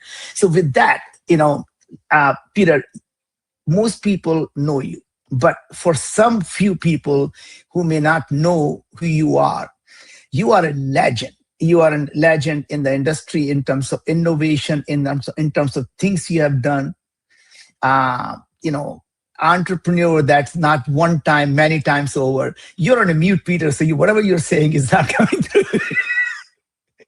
I said I'm a legend in my own mind, at least, right? Well, you're very No, Peter. So really, maybe for the audience, if you can just give a little bit of overview of your life in terms of what drives you every single day, and we'll go from there. Sure. So my parents were both immigrants from Greece. My dad, a physician, and it was expected I'd become a doctor. What really happened was the Apollo program and Star Trek captured my mind and my imagination. Ended up going to MIT, studying molecular biology, but during the nights and weekends, I was studying space, which was my passion. Went to Harvard for medical school, third year of medical school, took a leave of absence to go back to MIT, do my aerospace engineering degree. But before I forgot everything I learned in medical school, I went back, did my last year, got my diploma, but never practiced. I ended up jumping. I was running 2 companies my 4th year of medical school, something called the International Space University, and then a company called Microspace, which was a launch vehicle company for small satellites. Long story short, my first decade of life was really focused on commercializing space, building a whole slew of companies. Zero Gravity Corporation. In fact, you and I first met when you flew on a zero G flight. Started the X Prize Foundation, where you're a trustee, and we've launched about $600 million of prizes focused on driving innovation. Then started Singularity University, again, where you and I are on the board together, co-founded Singularity with Ray Kurzweil. And it's really been the last decade where I've doubled down back on medicine, but not just medicine, but really longevity. The notion that we are living in an age when, to a large degree, AI and other technologies are able to help us understand why we age, how to slow it, stop it, potentially reverse it. And I spend half my life today in the AI space, building companies. I have a large venture fund out of MIT with Dave Blunden called Link Exponential Ventures, and then half life and longevity with my venture fund there, Bold Capital, which is an investor in Biome. And I just think, extending the healthy lifespan of humans is the biggest gift we can give to humanity. It's also going to make the biggest economic impact on our world.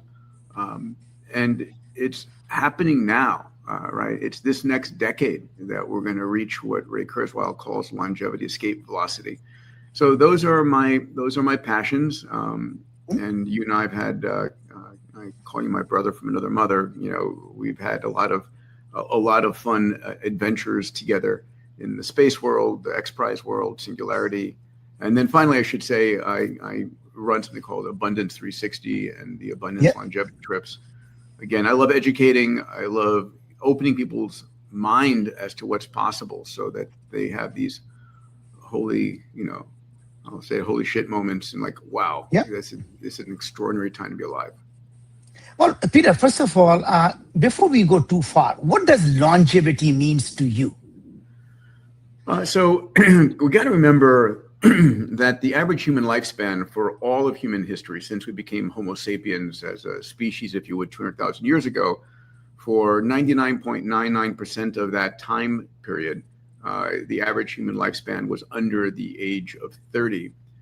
We'd go into puberty at age 12 or 13, at which point we'd become pregnant because there was no birth control and these limitations. And by the time you were 26, 27, 28, you were a grandparent. And back, 100,000, 200,000 years ago, when food was truly scarce, the last thing you wanted to do to perpetuate the human species was steal food from your grandchildren's mouths. So you would typically die. And so we have to remember that, human lifespan was 30. We've since then almost tripled it, most of that gain occurring in the last 120 years as a result of better sanitation, better nutrition, pasteurization, antibiotics. All those things have caused incredible gains. But for me, longevity is one other data point. In the United States today, the average lifespan, how long your heart is ticking, is typically 78, 79, but the average health span is 63, which means we're living our last 16 years in poor health. And so the first thing of longevity is how do we close that gap so you're in maximum health throughout your life? And then how do we raise the ceiling beyond that?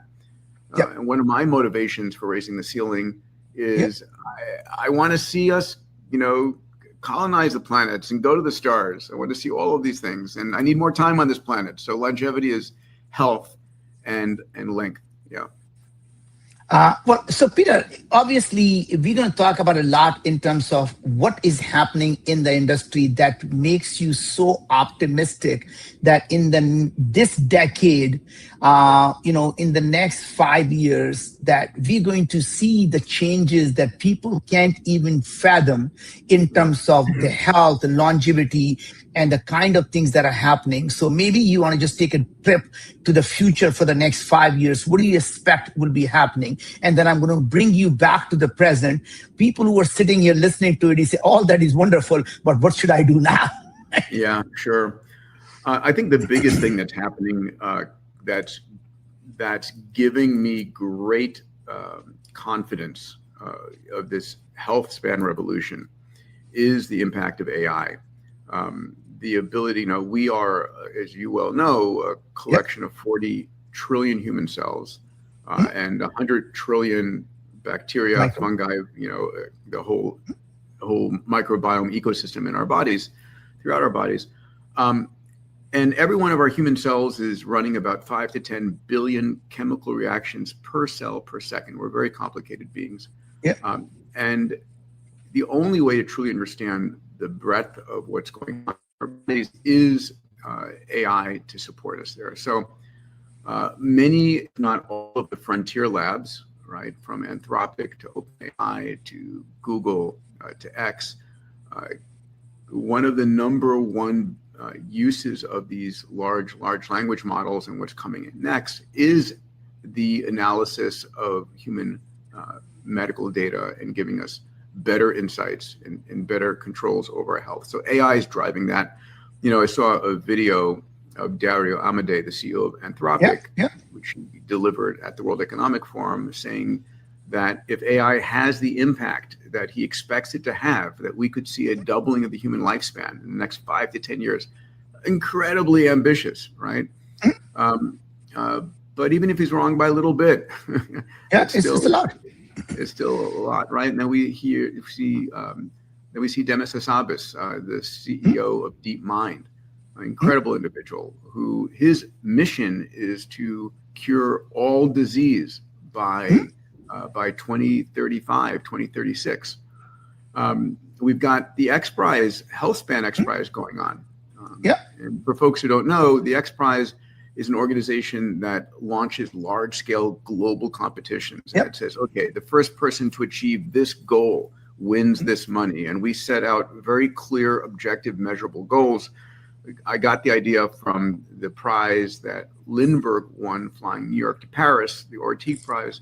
And we did our first prize for private space flight, the Ansari X Prize. So about 5 years ago, I set out on this journey for, call it originally a longevity prize. It's now called the $101 million Health Span X Prize. I raised $157 million for that. And it's challenging teams to reverse the ravages of aging by 20 years in cognition, immune, and muscle.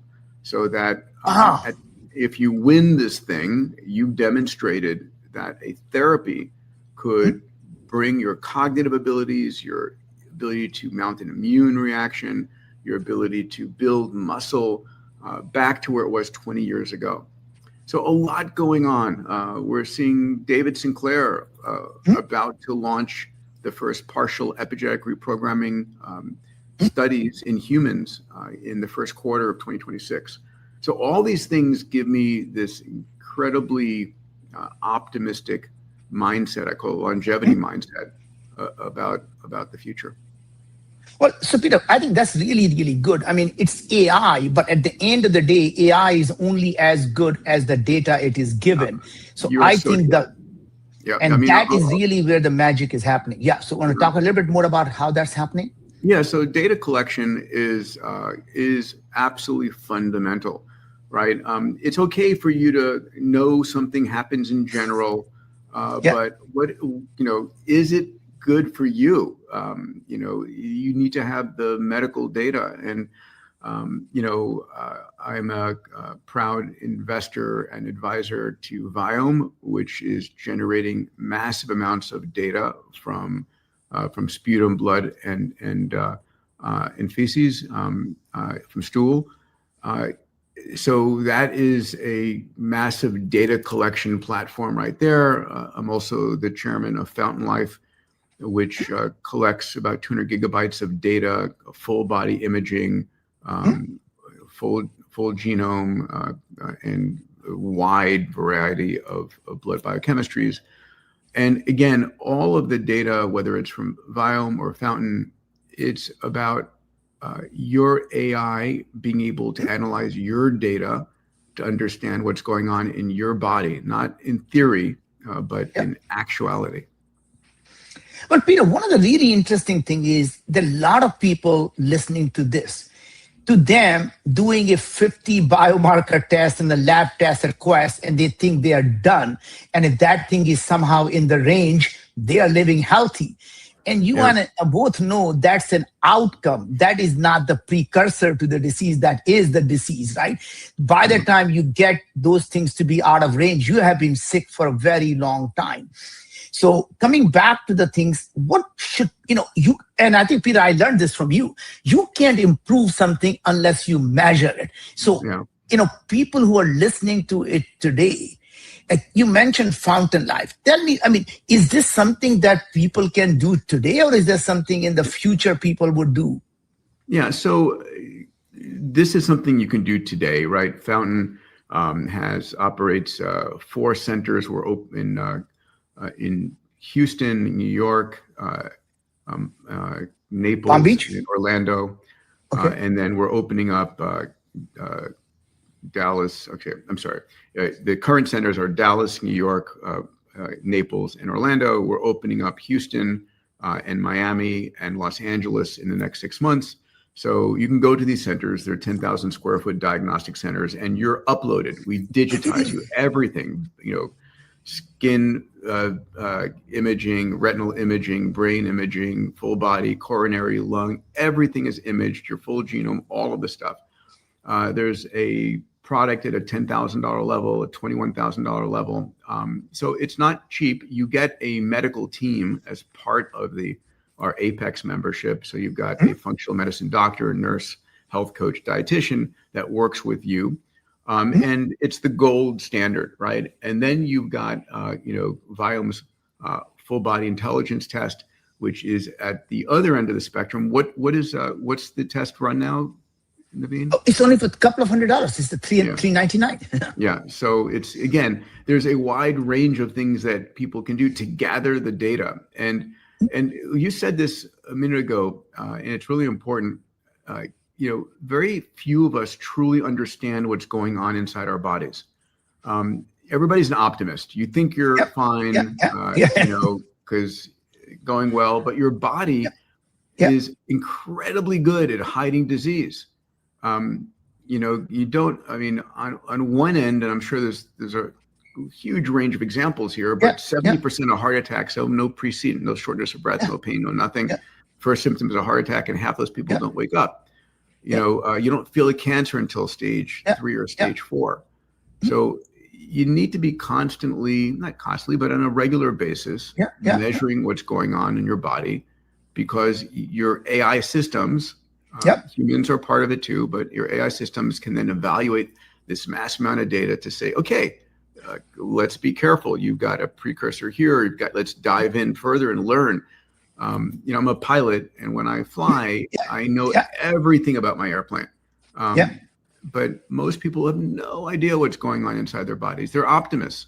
And we all know those people who went to the doctor with a pain in their side, and the doctor says, "I'm sorry to tell you this, but you've got this, or this, stage 3 or stage 4." It didn't happen that morning. Yep. So, Peter, this is really interesting you mentioned that. Many of the people, whether they're running a $1 million business or they're running a 100 million or a billion or a $10 billion business, they tell every employee, don't come to the meeting unless you bring the data to me. I don't want to be guessing everything. I want to see the data. I want to measure everything so I can improve on it. Because half the battle in life is knowing what the problem is. Because once you know what the problem is, you at least have a beginning of what the solution is going to look like and what you can do about it. But when it comes to our health, the same CEOs who want every data about their company are the ones who just have very little data about themselves and trying to optimize their health, which is the most primary thing that's going to help their business, because when they're sick, their business gets sick, right? How do you comprehend that? How do you explain this to them? I think it's insane. And it's not only, for me, it's about putting my executives through the same program as well. Because the idea of them getting sick or losing them is, would be a massive hardship. So making sure that they have access to the tools to keep themselves healthy. I don't know. There are a number of things that we've convinced ourselves over the last 50 years, like orange juice in the morning is good for you. No, you're pumping pure sugar into your bloodstream. It's like the worst thing. And I think advertising and food advertising and all these things are just decimating us. The idea that you go for your annual checkup is kind of bullshit, right? The notion that someone's going to listen to your lungs and your heart and tap your knee, it's like, sorry, that is like last century. Let's make sure we're actually gathering the data. And then eventually, all of this becomes continuous monitoring of what's going on in our body. So we have to educate people. They need to know their preconceived notions are wrong.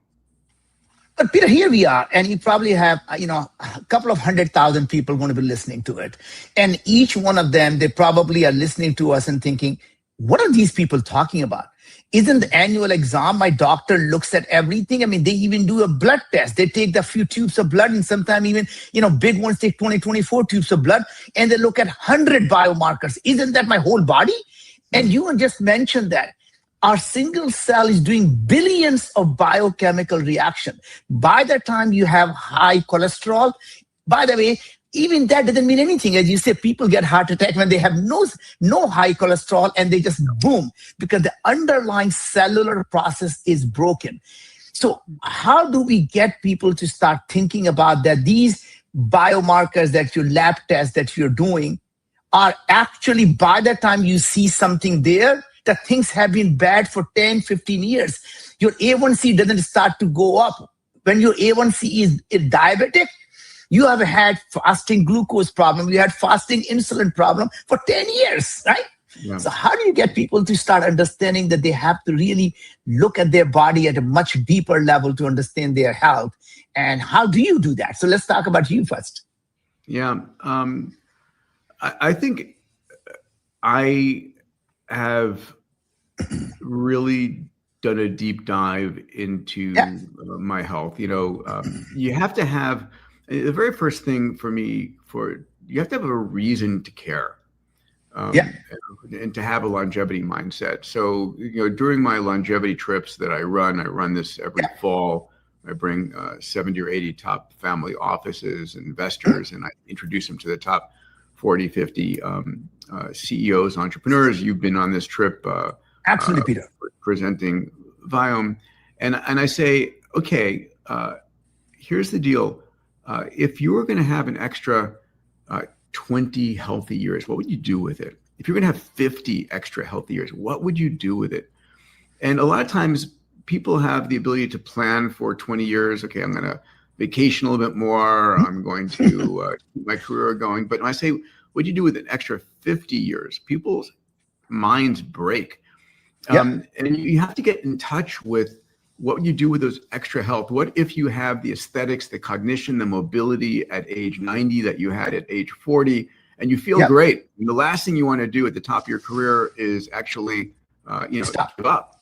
And so if you have a real motivation, if your future potential is bigger than your past, then you have a reason to care. And what does caring look like?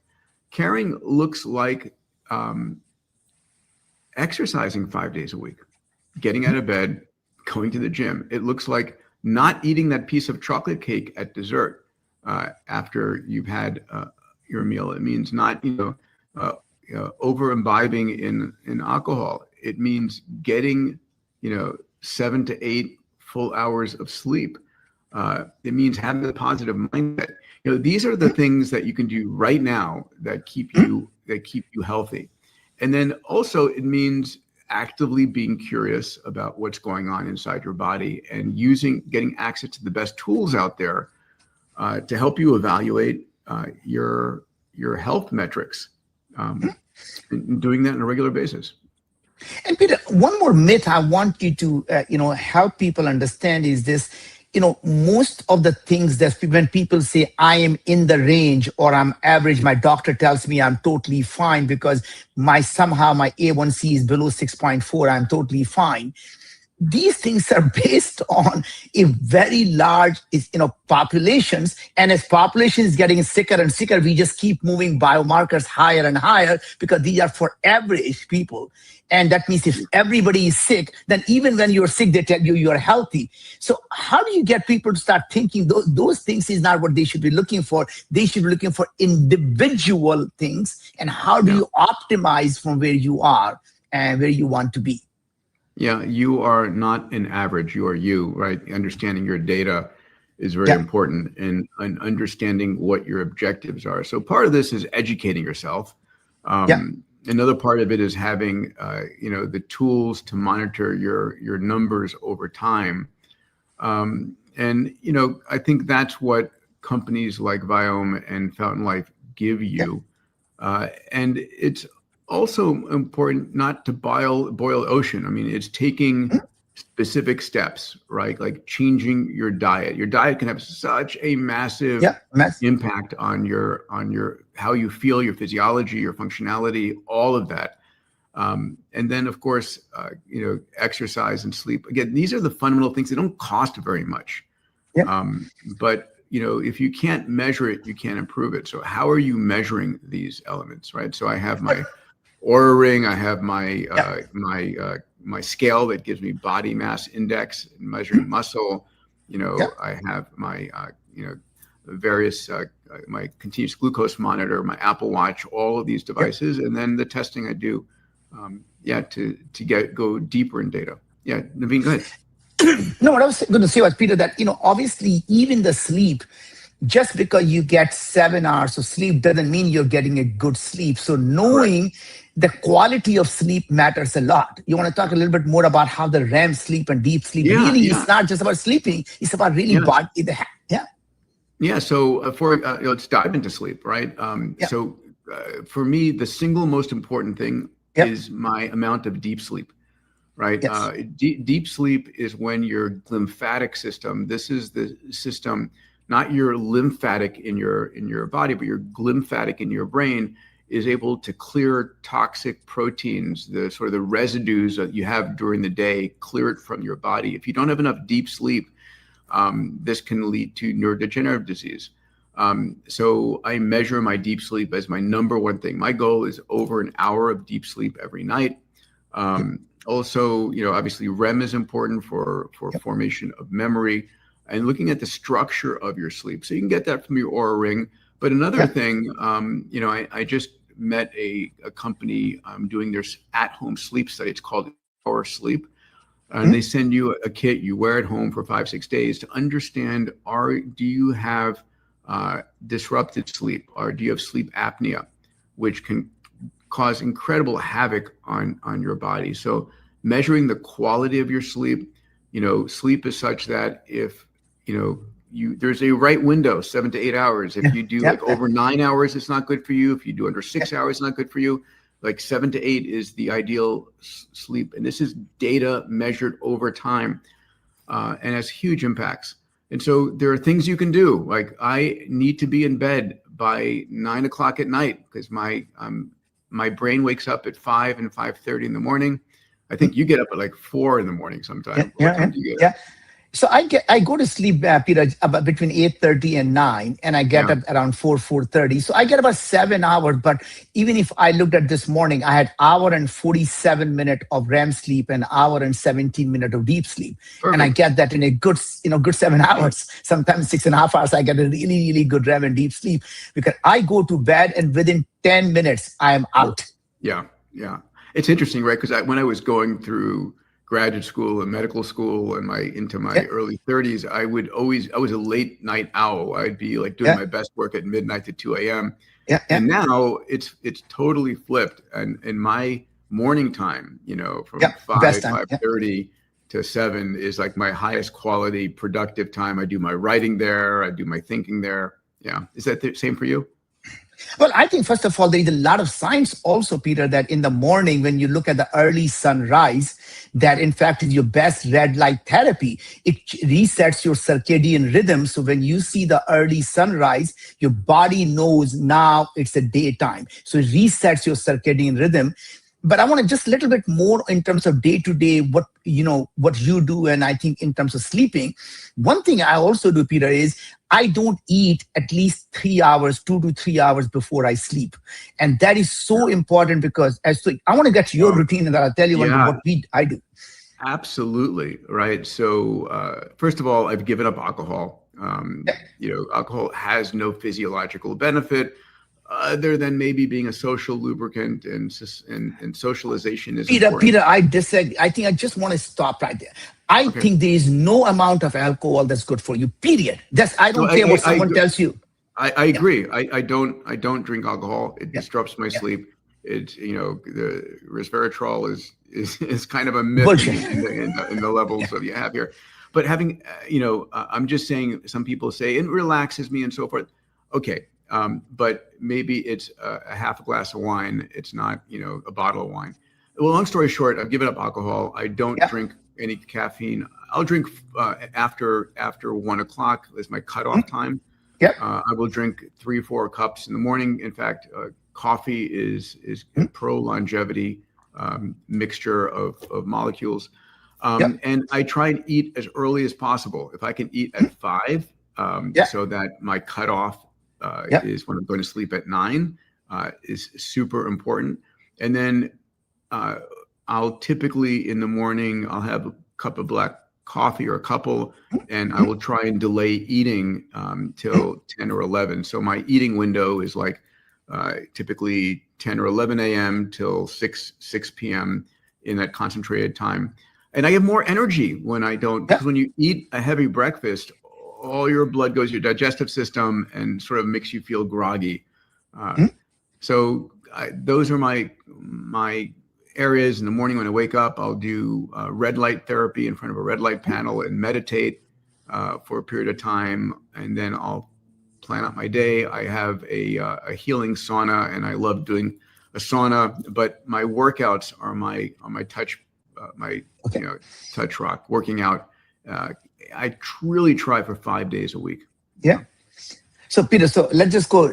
So first, let's focus sleep. So first of all, not eating at least 3 hours before your sleep, not drinking alcohol in the evening. And if you do, know that night sleep is completely gone, and all of the damage in your brain is going to stay in the brain, and sooner or later it's going to pile up. It destroys your deep sleep. I wear an eye mask to go to sleep. So like absolutely, I love my Manta mask. I use a device called a mandibular adjustment device. It's an upper and lower mouthpiece that keeps me from grinding my teeth, but it juts my jaw out slightly, and it gives me, gets rid of all snoring and any kind of sleep apnea. Getting up, this morning when I'm up at 5, the sun is not going to be out for a couple of hours. So I actually bought these Skyview lamps. These are lamps that I have 3 of them that put out a full spectrum morning sunshine, so that I can create daylight for my circadian rhythm as soon as I get up. Peter, that's such a good practical advice for people today. What they can do, something they don't have to do much about, just doing the basic simple things that you mentioned. Now let's talk about exercise you mentioned in the morning. Now obviously, it's not that you have to be a gym rat to spend hours and hours. What are the kind of exercise that one should do and in the morning, and what do you do and what works best? Yeah, so I'm actually a member of 3 gyms, so I never have an excuse. Whatever gym is close to me, I'll go to. But I will try and get in. The right number for me is like 40 minutes to do a routine, and most of that will be muscle building, throughout my body, to maintain muscle mass, which is one of the most pro longevity organs in your body. I'm looking at a techno gym bike over there. When I can get the time, I'll take Zoom calls. I feel guilty being on not bicycling while we're doing this right now. I have a vibration plate right over there, which I use. I do deep squats on the vibration plate, really to stimulate muscle and bone growth. Right. Yeah. Okay. Very nice. So Peter, I 3 times a week. So I do 3 times a week. I strength training. So I have a trainer that comes in for 60 minutes, and I basically do the pull, push, and leg days, right? So getting really every part of your body and just making sure that you get a good muscle. And it's not, by the way, just about looking good. It's really, as you mentioned, is that one of the best predictor of longevity is your muscle mass. Yeah. Right? So I think, and then doing some aerobics, and you got to get some of the, get your heart rate up. So you get to get some aerobics. And I think, but walking itself is getting pick a number you want, 4 or 5 miles a day. Just make sure you get enough movement is really, from the exercise perspective. Take your meetings as walking meetings. I do all the time, Peter. All the interviews, all my calls. I mean, if I can do it, if I'm not on Zoom, I'm walking. And pretty soon your AI avatar will take the Zoom and allow you to go walking. There you go. That's even better. Now, Peter, so we talked about exercise. We talked about sleep.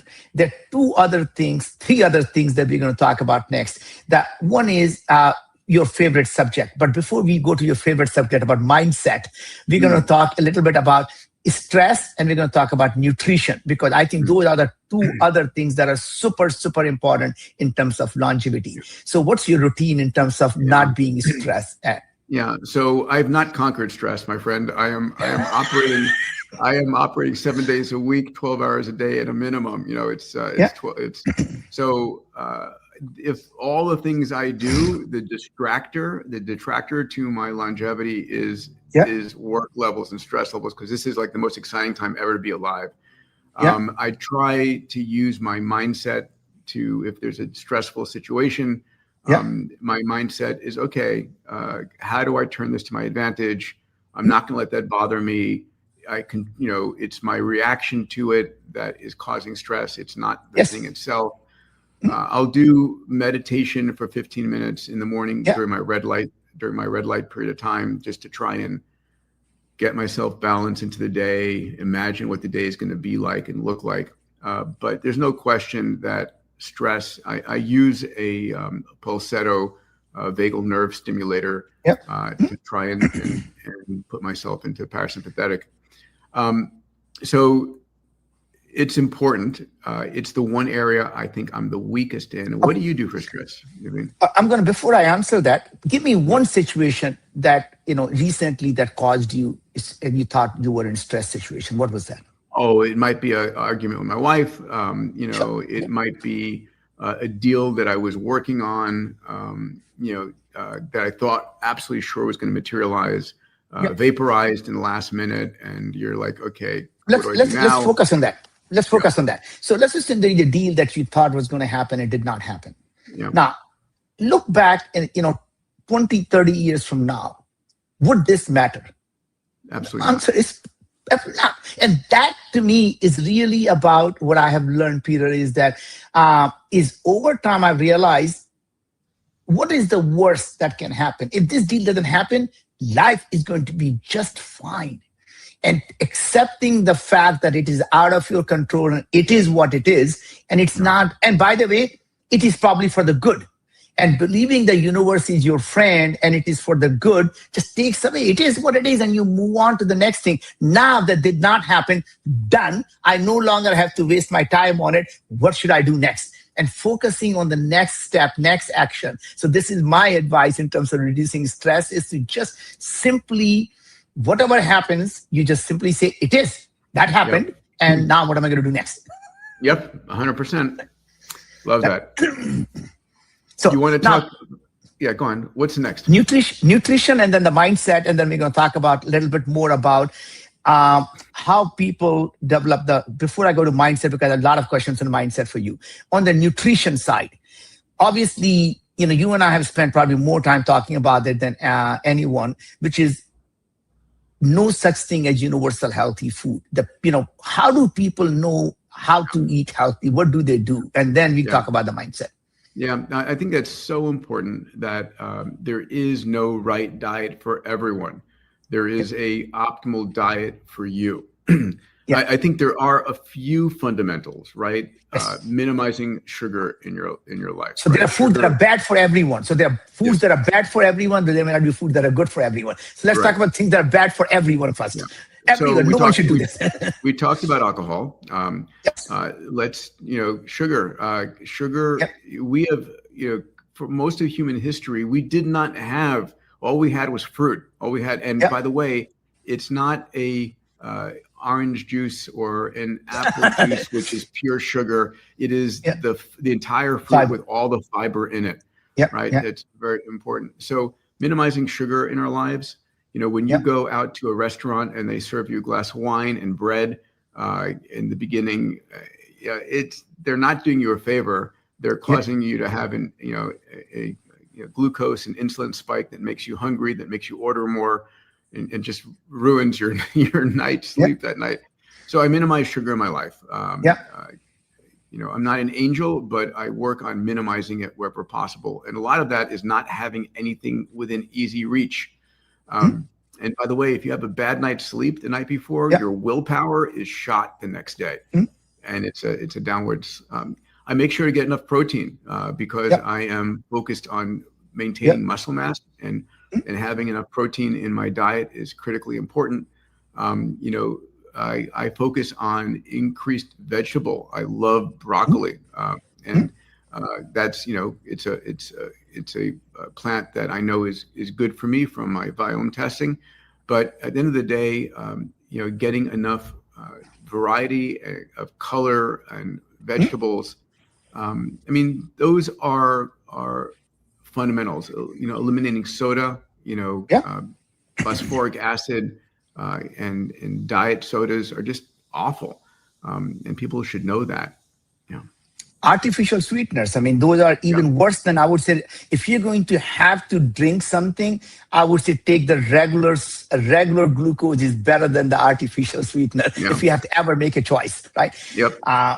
So Peter, I have to agree with you that I have given up complete zero alcohol.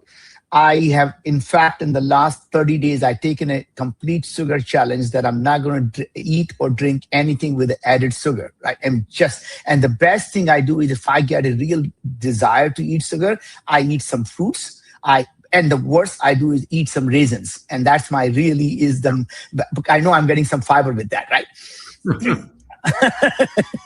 Sure.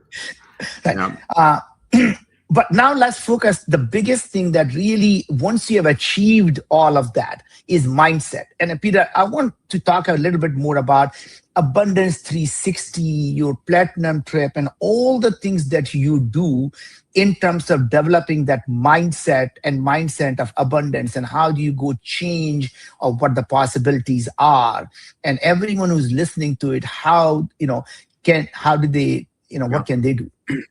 So there was a study done by the National Academy of Sciences that I love. It's 64,000 women, 1,500 guys. One of the only studies that had more women than men in it. And it was a study looking at a person's mindset and their longevity. And what it showed was that optimists, and this was corrected across socioeconomic impact. It showed that optimists live up to 15% longer than pessimists. And I was just blown away by that, right? It's a double dividend. If you're optimistic, people like hanging out with you, you've got a better outlook on the world, and you live longer. And so, you know, how do you create that level of optimism? First of all, I stopped watching the news. You could not pay me enough money to watch the 6 o'clock news or CNN, that I call the Crisis News Network, or even picking up the paper. You have to understand that the producers of the news shows and the editors of the newspapers, they've got, their business is to deliver your eyeballs to their advertisers. And because we pay 10 times more attention to negative news than positive news, what you're reading, you know, it's 10 to 1 negative stories to positive stories. What you're watching is just every murder, every crooked politician, every issue on the planet delivered to you. It's not saying, oh, these amazing things happened today. There was these breakthroughs in science and technology. No, it's all the negative stuff, because that's their business model. And our brains, the 40 billion, 100 billion neurons, 100 trillion synaptic connections, our brains are neural nets, and we train neural nets by showing them the same stuff over and over again. So if you're watching negative news, you're going to be training your brain to have a negative mindset. And so be careful. You know, I'm as careful of what I let into my mind as I am what I let into my body. Yeah. So Peter, one of the things that obviously, you know, I have benefited most is being at Singularity University, learning about what is coming in the future. And a couple of reasons for that. If you know that your tomorrow is going to be better than yesterday, you have a reason to live. You have a reason to push forward in your life, because you know it's going to be better. So give me the kind of things that you have, you know, how you educate people, because you are probably the most, I would say, the best educator when it comes to mindset in the world. Well, thank you, buddy. So, you know, I'm very proud to have founded with Ray, Singularity University. and then also Abundance 360, and you're my fellow board member there. And my mission is to help people understand what's happened in the last year in technology, and importantly, where's the technology going over the next 2 to 3 years. So at the Abundance 360 program, for example, which is a 5-day program, we have 20 seats left, Naveen. It's crazy. We have sold out. Peter, this is not a conference. So this is not like going to a longevity conference. This is a year-round membership. Year-round membership, and we can you describe more about that, Peter? Because to me, most people think of, oh, this is some longevity conference people go to. No. This is a 1-year membership with you, understanding the mindset. Can you just more so everyone who is here can at least look at it? Sure. So I run two programs in particular here. One is the Abundance Summit, the Abundance 360 membership, and we meet on a monthly basis on Zoom, and then for 5 days in Los Angeles every March. And there's a deep dive on AI, bring the top AI experts, a deep dive on exponential tech, like humanoid robots. We have like 4 or 5 humanoid robot companies coming this year, autonomous vehicles, flying cars, crypto, all of the energy or top fusion companies coming this year. And my goal is to introduce you to the CEOs, the people leading these revolutions. So a day on AI, a day on exponential tech, a day on longevity, and a day on moonshots. We bring in top moonshot faculty. And it's to learn and be inspired through the year. It's the realization that today, all of us can do extraordinary things. Everyone has the ability, if they desired, to positively impact the lives of 1 billion people. So that's the Abundance Summit. And then every fall. So Peter, but this is not for everyone. This is like limited, very limited number of people. We have 500 membership seats, and you cap it, and you cap them. It's not you don't grow it. We're not doing like TED, which is growing infinitely, and we've actually at this point 480 members either re-signed up from last year or coming joining. So there's 20 seats left. I'm not marketing. We will sell this program will sell out before the end of the year or the first couple of weeks of January. So I'm not, this is more about these are kinds of things available. People can learn about it at abundance360.com. But other thing that's related to longevity, which I love, is the program that I run every fall. It's 5 days. 1 year it's on the East Coast. We just had it in Boston, Cambridge, New Hampshire. And next year it's going to be in San Francisco. So we alternate West Coast, East Coast, and back and forth. And we have 80, this is limited to 80 individuals. These are family offices, they're investors, they're incredible people who want to do a deep dive in longevity and learn. And then Dr. Yadi Psaltis and I review about 500 companies, and we pick the top 50 who are on the cutting edge of longevity, and we pull them in as the faculty for those 5 days. And people are there because they want to know the latest. They want to invest in the latest companies. They want to know if they have a familial disease, what's the tech that could help them.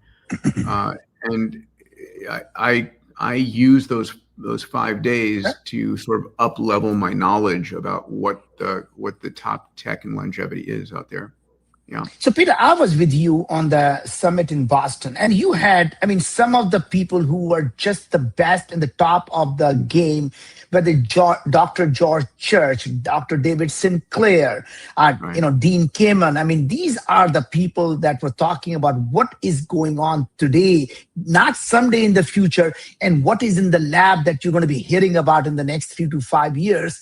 And to me, it was just complete change of mindset of what is going on and where you can be. You walk away believing that we really are in the middle of this health span revolution, that there is going to be a fundamental extension of health across the board. And this technology, these breakthroughs aren't going to be expensive. They're going to be affordable by the masses. And as you well know, Naveen, one of the biggest problems we have on the planet right now is underpopulation. The population of almost all countries on the planet, other than in continental Africa, are rapidly shrinking. We're not having enough babies. And robots and AI will help there, but enabling people to live longer, healthier lives and remain productive in society is another important part of this. Yeah, so Peter, I mean, now let's focus on one more thing on longevity that you had mentioned briefly around fountain life. It is, when people think it is expensive, $10,000, it's less than $1,000 a month. Yeah. And if you think health is expensive, try being sick. I mean, that is really where it takes away your life, right? Yeah. People, when they are young, they sacrifice their wealth or health to develop wealth. And as they get older, they sacrifice everything they have to get their health back. So it's insane. It's so true. Yeah. So I want people to start thinking about that. These things may look expensive, but in a bigger picture, this is the best investment you would do. $1,000 a month on $1 billion horse, that is you, right? Yeah. No, it is.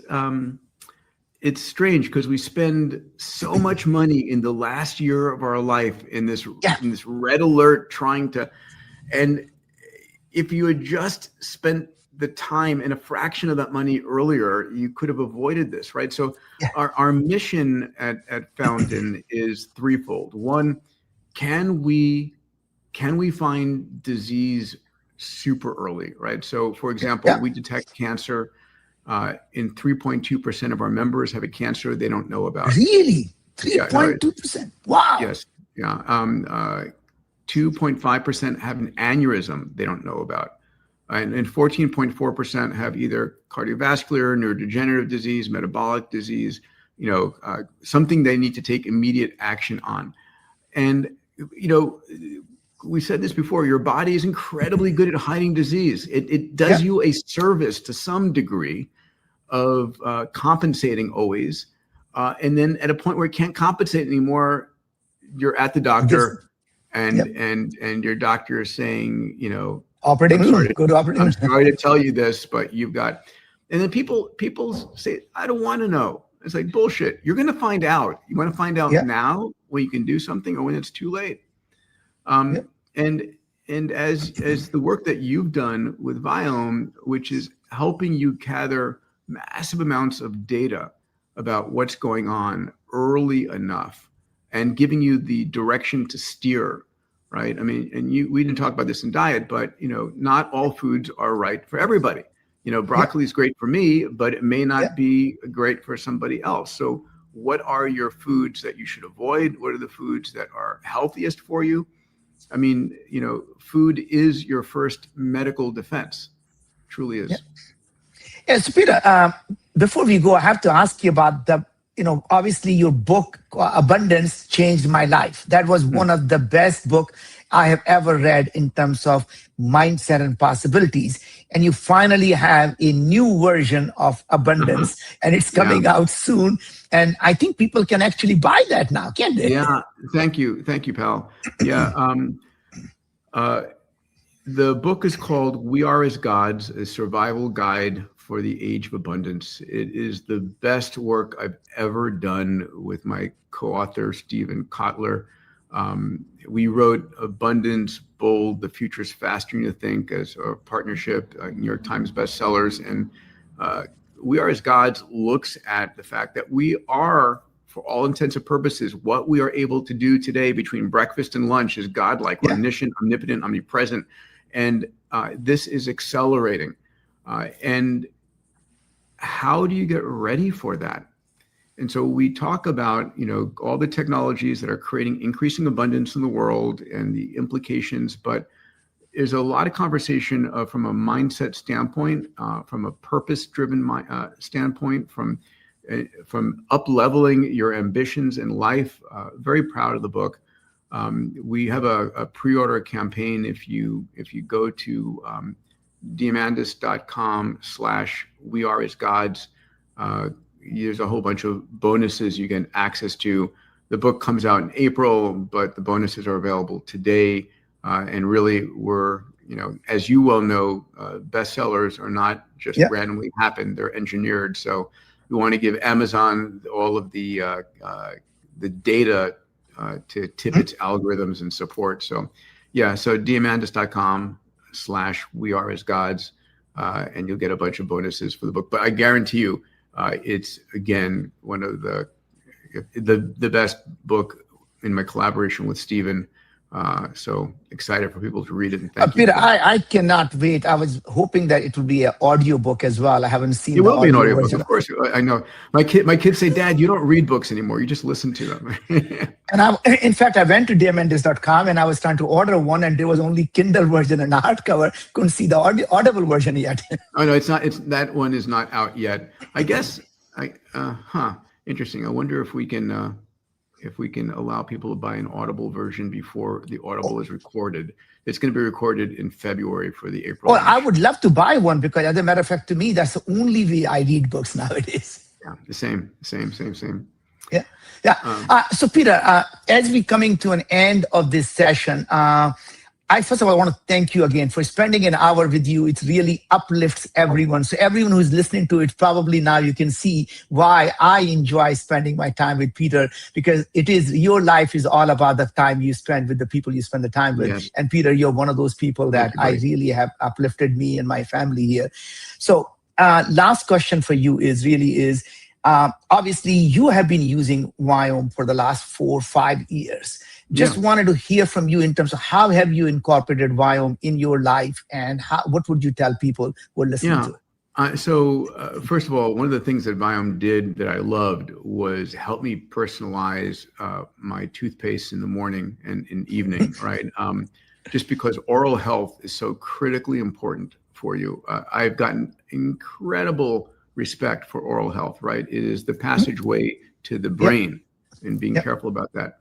The second thing, and probably for me the most important value, is how do I know what or I should eat or not eat, and being able to have that knowledge of my avoid foods, the foods that are good for me, but the foods that I should maximize on, is critically important. And it's not. There's data to help you discover that. It's not random, and it's not the same for everybody. It really depends on your physiology, in particular on your microbiome, because your microbiome, your gut bacteria, are what's processing a huge amount of the food, and it's the metabolites from that bacteria that then get absorbed into your body.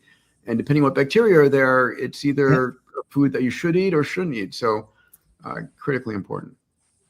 Well, Peter, first I want to thank you for spending time with me, and then definitely looking forward to seeing you at Abundance. And I can't wait to get the audio book, so let me know how to buy one. You got it, pal. Always a pleasure, my friend. Thanks a lot, Peter. Take care of yourself.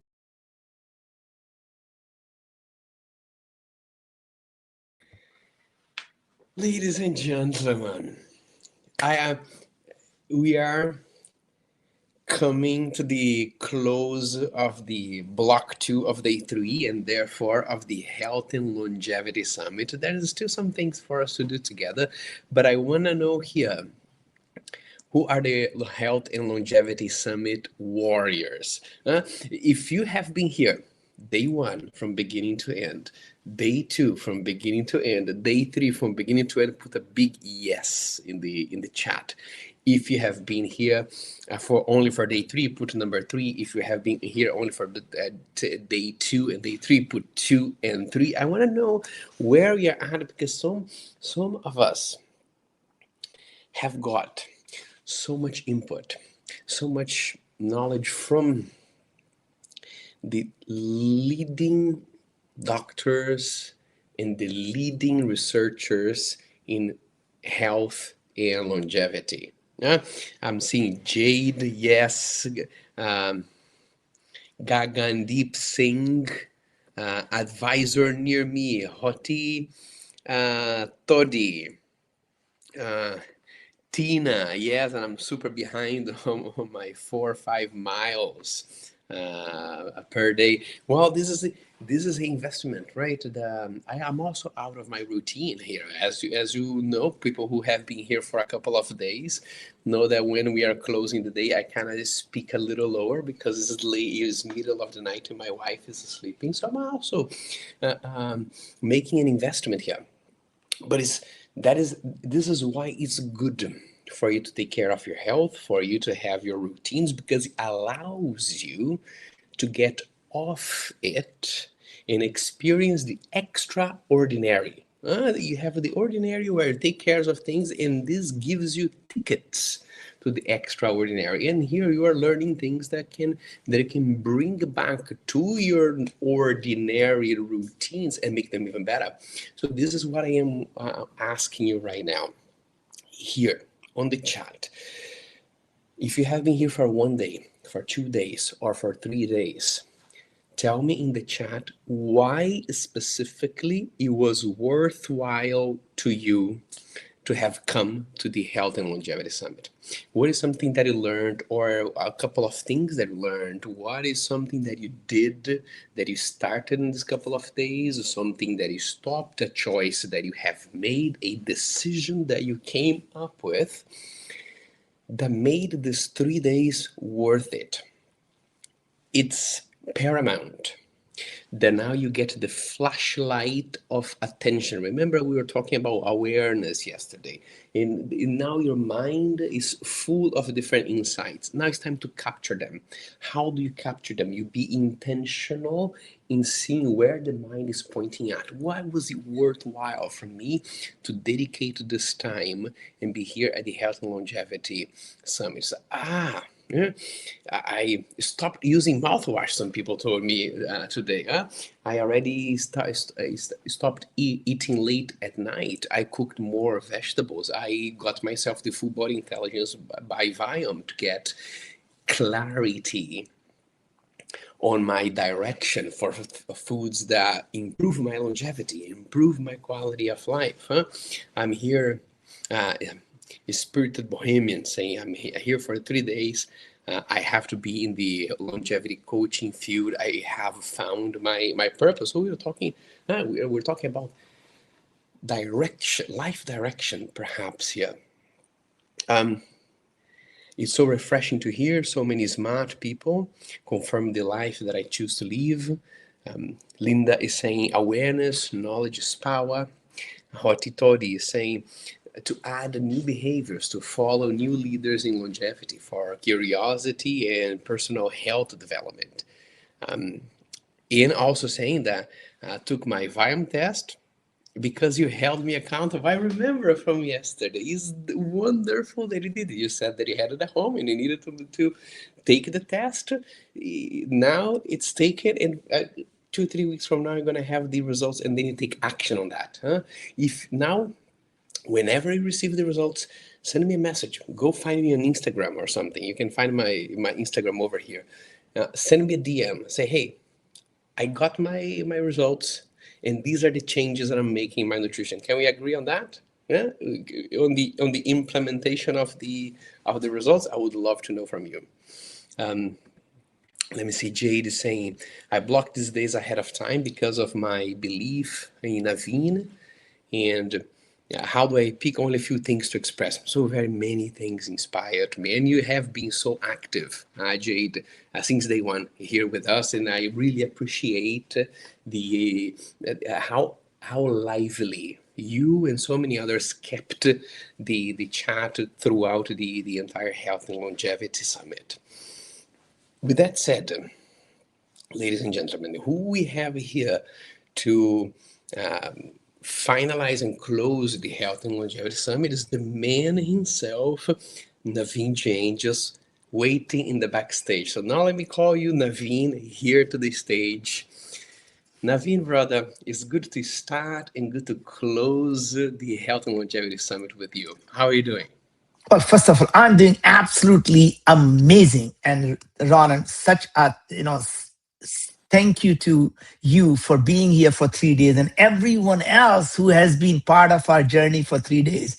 I got to ask the people who have been here for 3 days, who was your favorite speaker? So just write down the name of your favorite speaker that you learned the most from, and that you're going to go back and maybe potentially re-listen to it and say, you know what, I really, really found that to be the most inspirational, most informational, most entertaining, whatever it is that resonated with you. Who was that speaker that you absolutely love? Because I'm going to reach out to them and let them know that how much you love them. So Ronan is a rock star. We all get that. So Ronan, yeah, there you go. So people are loving Ronan here. Awesome, Ronan. Thank you very much. Let's see, who else am I seeing here? Come on, give me some names here that you like. Dr. Mario Martinez. Dr. Martinez, very nice, very nice. Amy Killen. Amy is amazing. I love Amy. And did you not love Priyanka interviewing Amy? I mean, as probably you can imagine, she is my daughter. And every time I listen to her, my heart melts. How amazing is she? So if you have not, you can tell by the energy. If we didn't know her name, we could see it comes from the same place. She is just so amazing, and I learn every day from her being an entrepreneur. Oh my God, how amazing she is! So, and by the way, if you have not gone out and checked out Evvy, EVVY, I would, if any woman who's listening to it, please go get Evvy, EVVY.com. You will absolutely love it. And she is just so dedicated to helping women and women's health. So I'm so glad she's doing it. Jade, thank you. And I see all the way looking at, Jade loving our daughter, loving my daughter, Priyanka. Karen, thank you, Karen. And thank you, Danielle, for loving Priyanka. Thank you. And oh my God, Hottie Body. There you go. We got lots of Priyanka supporter here, so thank you. All right, now Ronan, obviously people are been listening to it for a long time here. What can we bring how do we summarize everything in the last 25, 30 minutes so people can now go to bed and really implement everything we have said? We have said that how important the sleep is, and we are depriving people of their sleep. So we need to make sure they eat early, they go to bed early. And I think everyone who probably listened to my talk, I can probably summarize for you, the pyramid of health and longevity. We talked about nutrition, how nutrition is absolutely the key for living healthy. Unless you put the right fuel in your body, nothing matters. So make sure you're eating right. And just remember, eating right is not simply taking the same food that everyone tells you is healthy. One man's food is another man's poison. Just because Popeye told you that spinach is healthy for everyone, I can tell you that Popeye was not a scientist. Don't listen to Popeye. Spinach can be actually very harmful for people who cannot degrade their oxalates in their microbiome. You end up getting the kidney stone. In fact, oxalates can be very toxic. So whether it is spinach, whether it's almonds, or all the foods that are high in oxalate, they may not be good for you. So making sure that right nutrition is the key. And the only way to know is to actually test it. You can't just, treat your body as a black box and hoping you can put everything in the body and magically it will happen. Remember, if you're spending all that money taking a whole bunch of supplements, measure what is it that you are lacking in your body. What are the ingredients you absolutely need? Because remember, there is no such thing as universal healthy food. There is no such thing as universal healthy supplement. In fact, omega-3, people think, how can you go wrong with taking omega-3? In fact, if you look at some of the research, just go to ChatGPT, go to Google and type in omega-3 harm, and you'll see a lot of having extra omega-3 when your body has plenty of it already can actually harm you. Right? Same thing like I was talking about NAD. NAD can be good for you, or NAD can actually harm you because it increases the cellular senescence. It increases for people who already have high cellular senescence. It increases their aging. It increases the the progression of cancer. So you have to be very careful when you're putting this stuff in your body. So make sure whatever it is, any ingredient, I'm not opposed to supplements. I take lots of them. Guess what? But I measure every 3-6 months. I measure everything in my body. I see, look, how is my iron doing? How is my omega-3 doing? How is this doing? I am constantly measuring everything before I put anything in my body. So make sure you're getting the right nutrition. The second part that I talked about was really reducing the stress in your body. And that's really the key. I know it is difficult. We live in these modern times.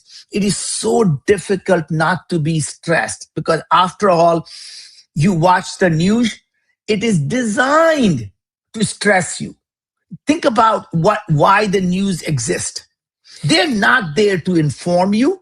Let's not fool ourselves that the news channels are there to inform you. No, news channels have only one goal and one goal in mind: to engage you, so that you pay attention to their advertisers. That's it. They make money from advertising. That means their job is to somehow hook you into watching their stuff so you can pay attention to their advertiser. They realized that our human mind, there is a central core, the primitive part of our human brain is called amygdala. Amygdala is actually a center, emotional center. It is constantly scanning for bad news because as we were growing up, as we were evolving in the savannas of Africa, think about thousands of years ago. If you missed the bad news, your genes got wiped out of the gene pool. You got killed. Tiger ate you. If you missed the good news, nothing bad happened. You were fine. But missing the bad news means you could not reproduce anymore. You were gone. Right? And that's the reason that all the news channels, they understood that if they can keep delivering you the bad news, you will keep paying attention to it because that's what your amygdala does. So guess what happens? If it bleeds, it leads. Watch any local news. It starts with murder here, the disaster here, the rape here, the pilgrim, every single bad story. They want to go out there and let you know how bad things are. So you're paying attention to their advertisers. You need to move away from that. CNN stands for constantly negative news, period. That's all it is. CNN is a constantly negative news network. That's it. So you need to get out of the damn thing.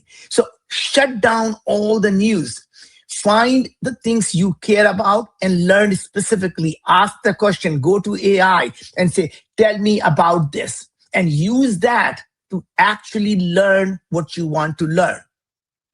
You can go and ask, I don't care about anything negative. Tell me the 5 things that happened yesterday, last night when I was sleeping. What were the 5 breakthroughs that happened that's going to change the trajectory of how humanity is going to live? So you focus on what is the positive stuff that's happening out there in the world.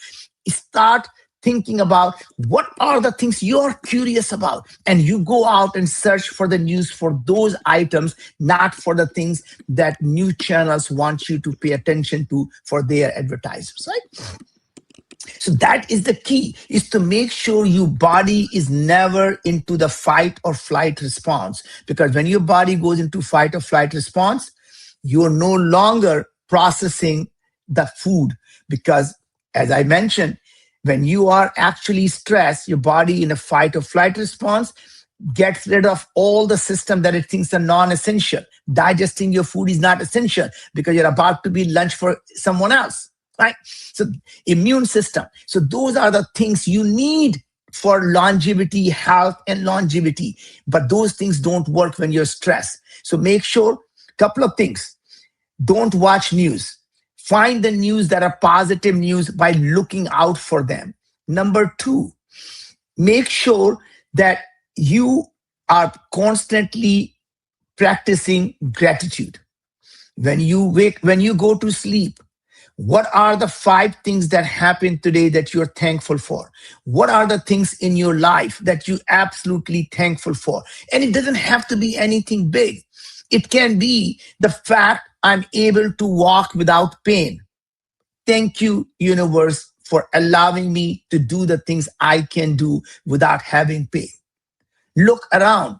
Oh my God, look at how amazing a person you are who is lying down right next to you. Thank God, thank universe for actually bringing you that much love. Think about all the joy your kids are bringing to you. Whatever it is, find the things that you are absolutely grateful for.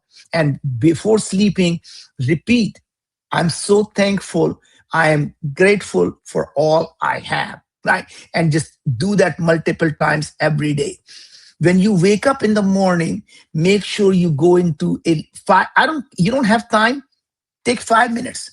In fact, I was talking to Deepak Chopra. He tells you, everyone who tells you they don't have time for meditation are the people who need it the most. Think about that for a second. People who don't have time need it the most, right? So the point is, there is never a day where I don't find time to at least take few minutes out of my day just to close my eyes and meditate, right? Just focus on my breathing.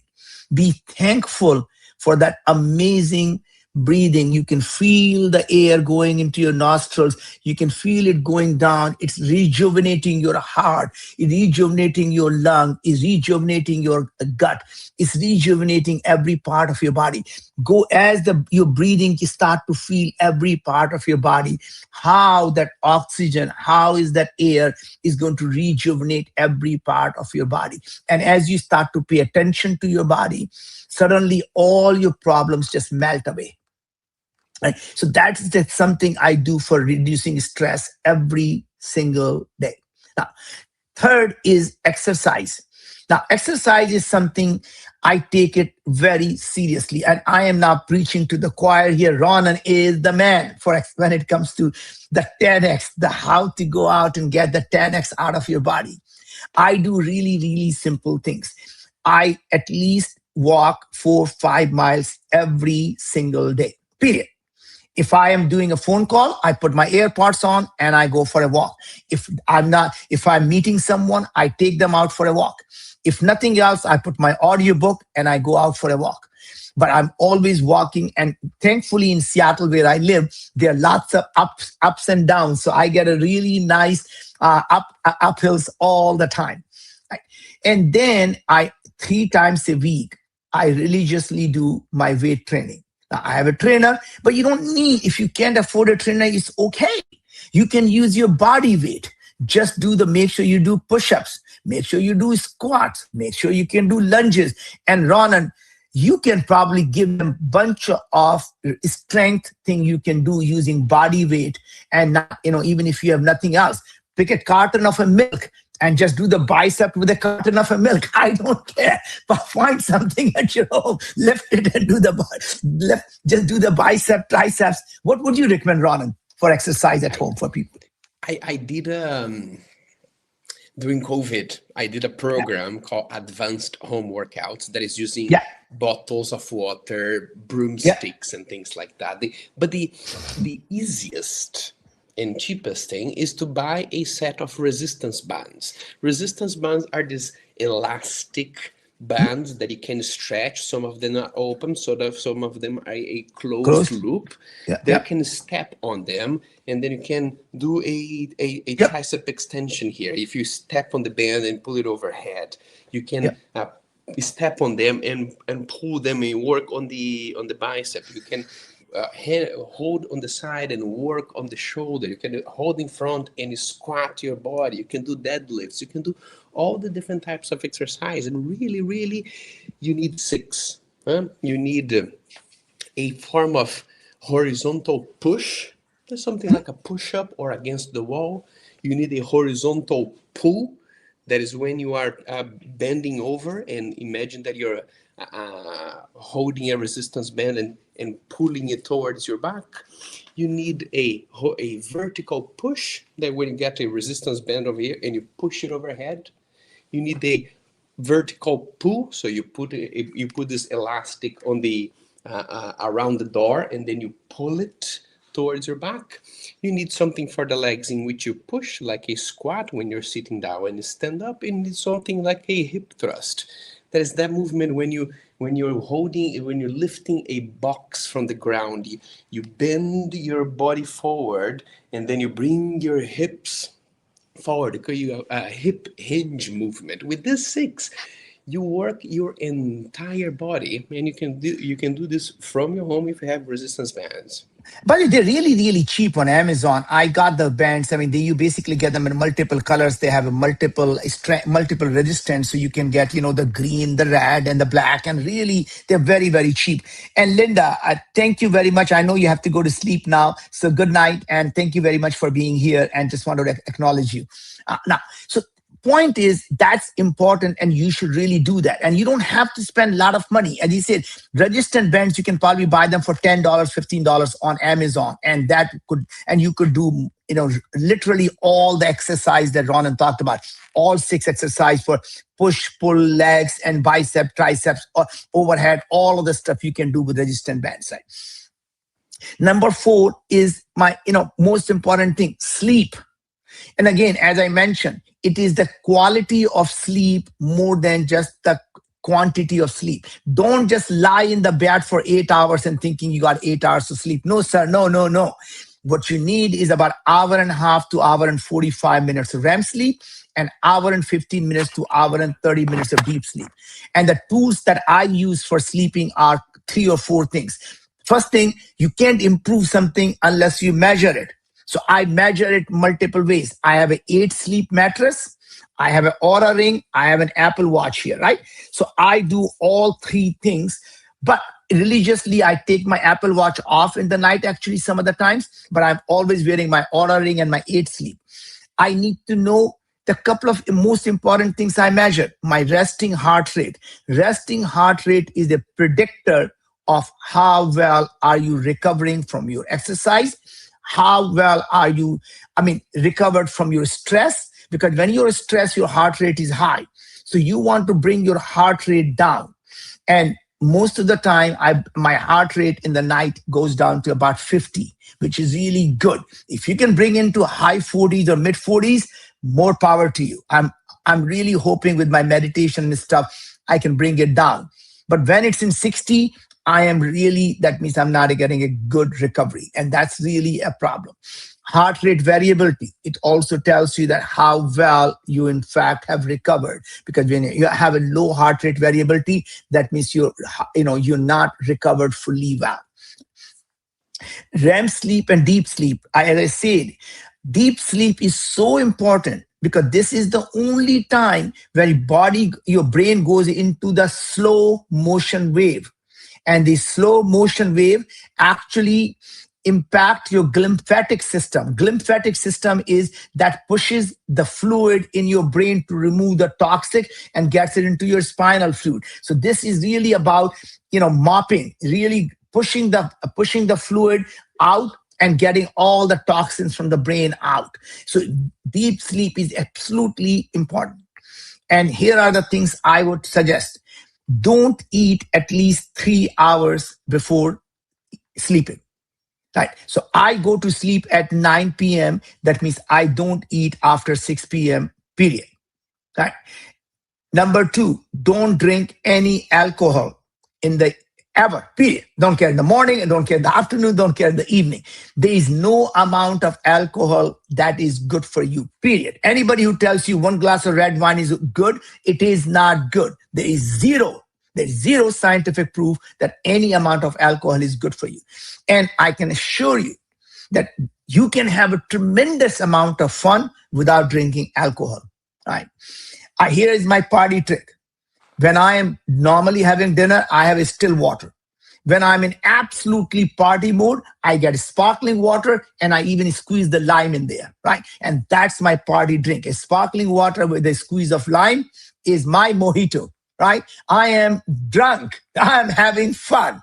And it really is all in your mind. I am in the party mood because my brain knows I got sparkling water. I got lime. Naveen is in a party mood right now, right? Great, done. So my point is, it is all in your mindset that you have to drink alcohol to have fun. Absolutely not.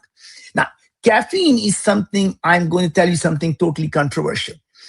Most people tell you don't drink any caffeine in after 11, 12. Now, it is actually depends on each individual.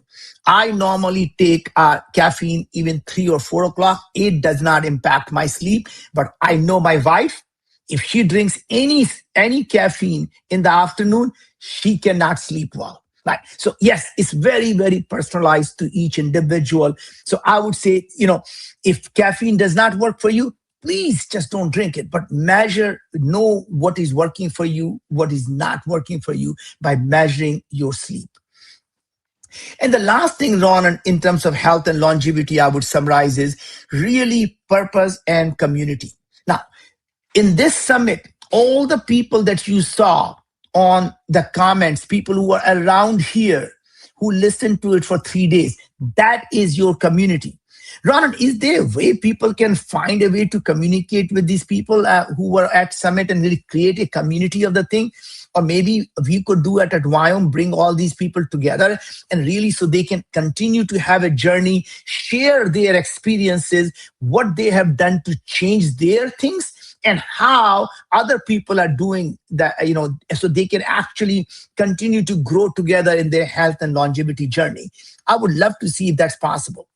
I love that idea too. I don't think that is something that is part of the plans of the summit, but how wonderful it would be to get everybody who participated in the summit, everybody who took the test as well, maybe in a couple of months from now, maybe 6 months from now, hold a big Zoom meeting for everybody, get some updates on what's happening, and keep a conversation going.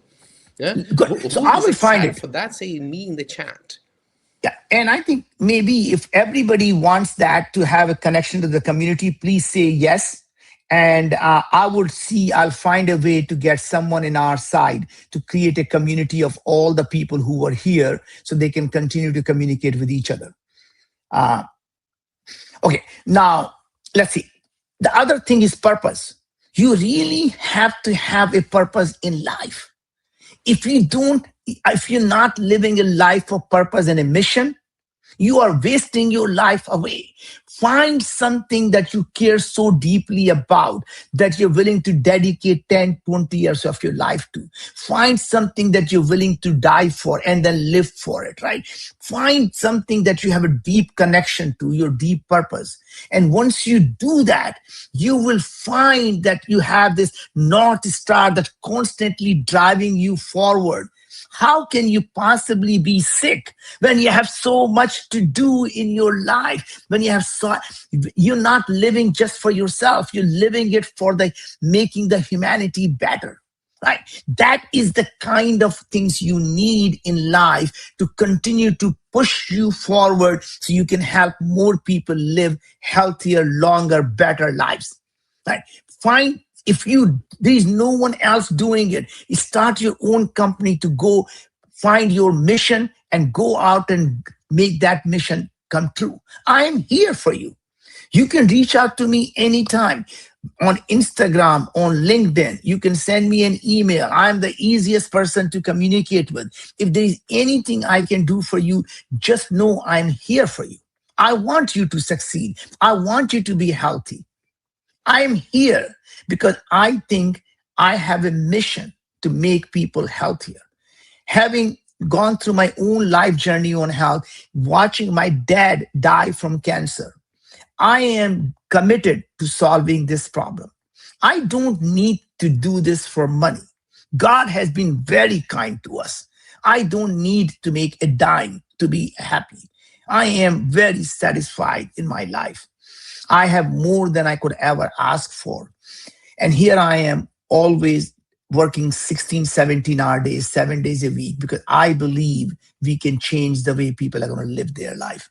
So I want to thank everyone who is here on this mission. is to continue to be part of the journey. And I will find a way to, somehow connect you guys on a community. If Lisa, you're listening to this, I'm not sure you're here, please find a way to get these people on a community thing somehow to get them connected. If not, I'm going to reach out to her offline and make sure we create something here. Ronan, what else can we do as we bring this summit to a close and we bring it to an end, other than thanking everyone here?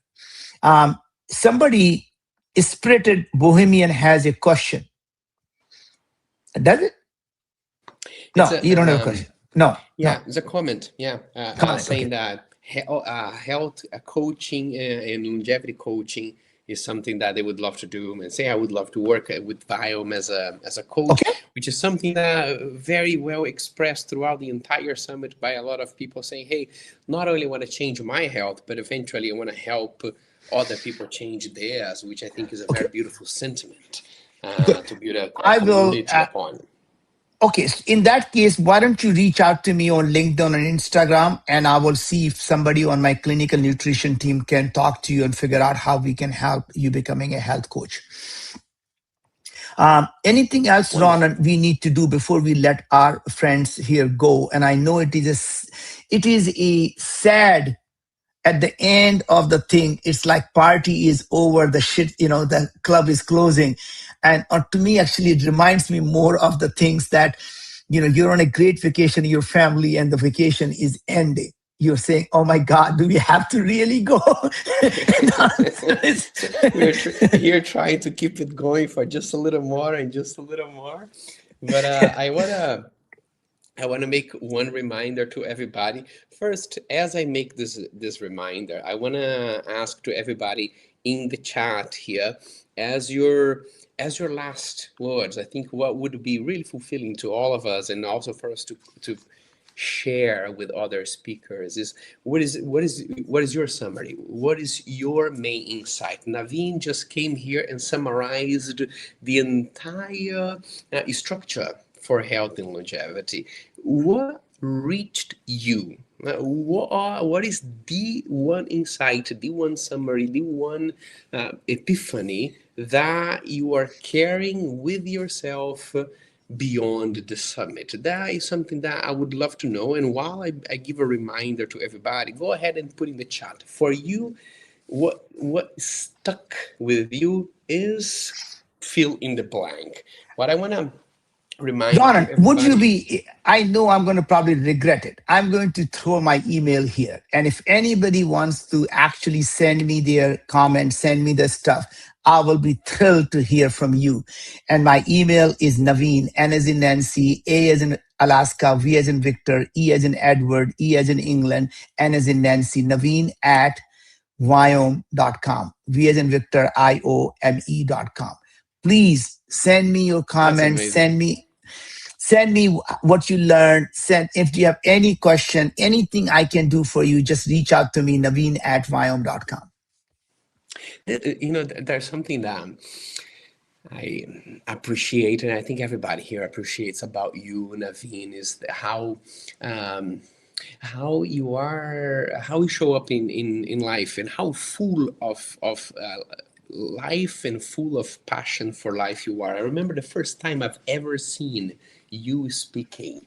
You were telling everybody of a conversation you have had, or something that your mother used to tell you. Yes.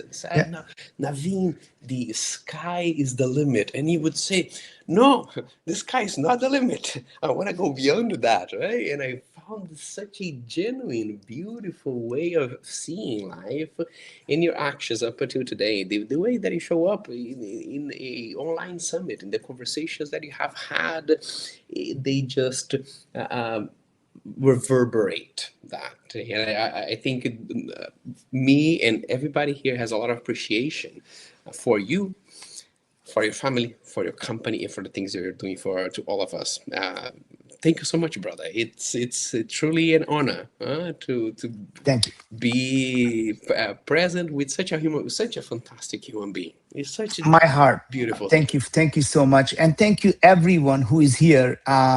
please send me an email. I like to continue the conversation. We'll find a way to continue this conversation online on our community as well. And I just don't know how, but you will hear from me. Wonderful.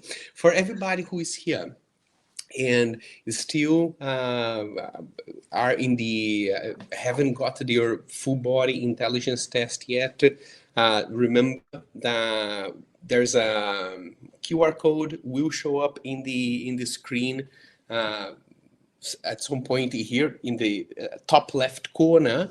Here is where you can go ahead, get your full body intelligence test. Maybe with the conversations that we're having right now, maybe in a couple of months, Naveen comes online, I come online, people who took the test come online, we can talk about how things are going. You know, there is things to happen. There is a lot of opportunity for us, especially the clarity that you can get. If you scan the QR code, you can get your full body intelligence test. You also get lifetime access to the summit. You get the recordings of even the live sessions of this conversation at the beginning of the summit. All the different speakers that you have had, you can see, watch it again, watch what you have missed, have all the transcripts, have all the audios, and all of that for $399. If you get 2 tests, one for you, one for your partner, or one for your kids, you get 100 off of the second test. This is one for people who participated in the summit. If you haven't done that yet, here is your opportunity. And the last Brazilian Portuguese word is obrigado. Obrigado, Naveen. Obrigado to all the Viome team. Obrigado to all the Summit for Impact team, all the different organizers, and obrigado for everybody who showed up for all these 3 days with the Health and Longevity Summit. It's been a pleasure and it's been an honor. Thank you, Ronan. Thank you, everyone. Good night and good luck with your health journey. And hopefully we'll see you again sometime soon. Obrigado. Ciao, brother.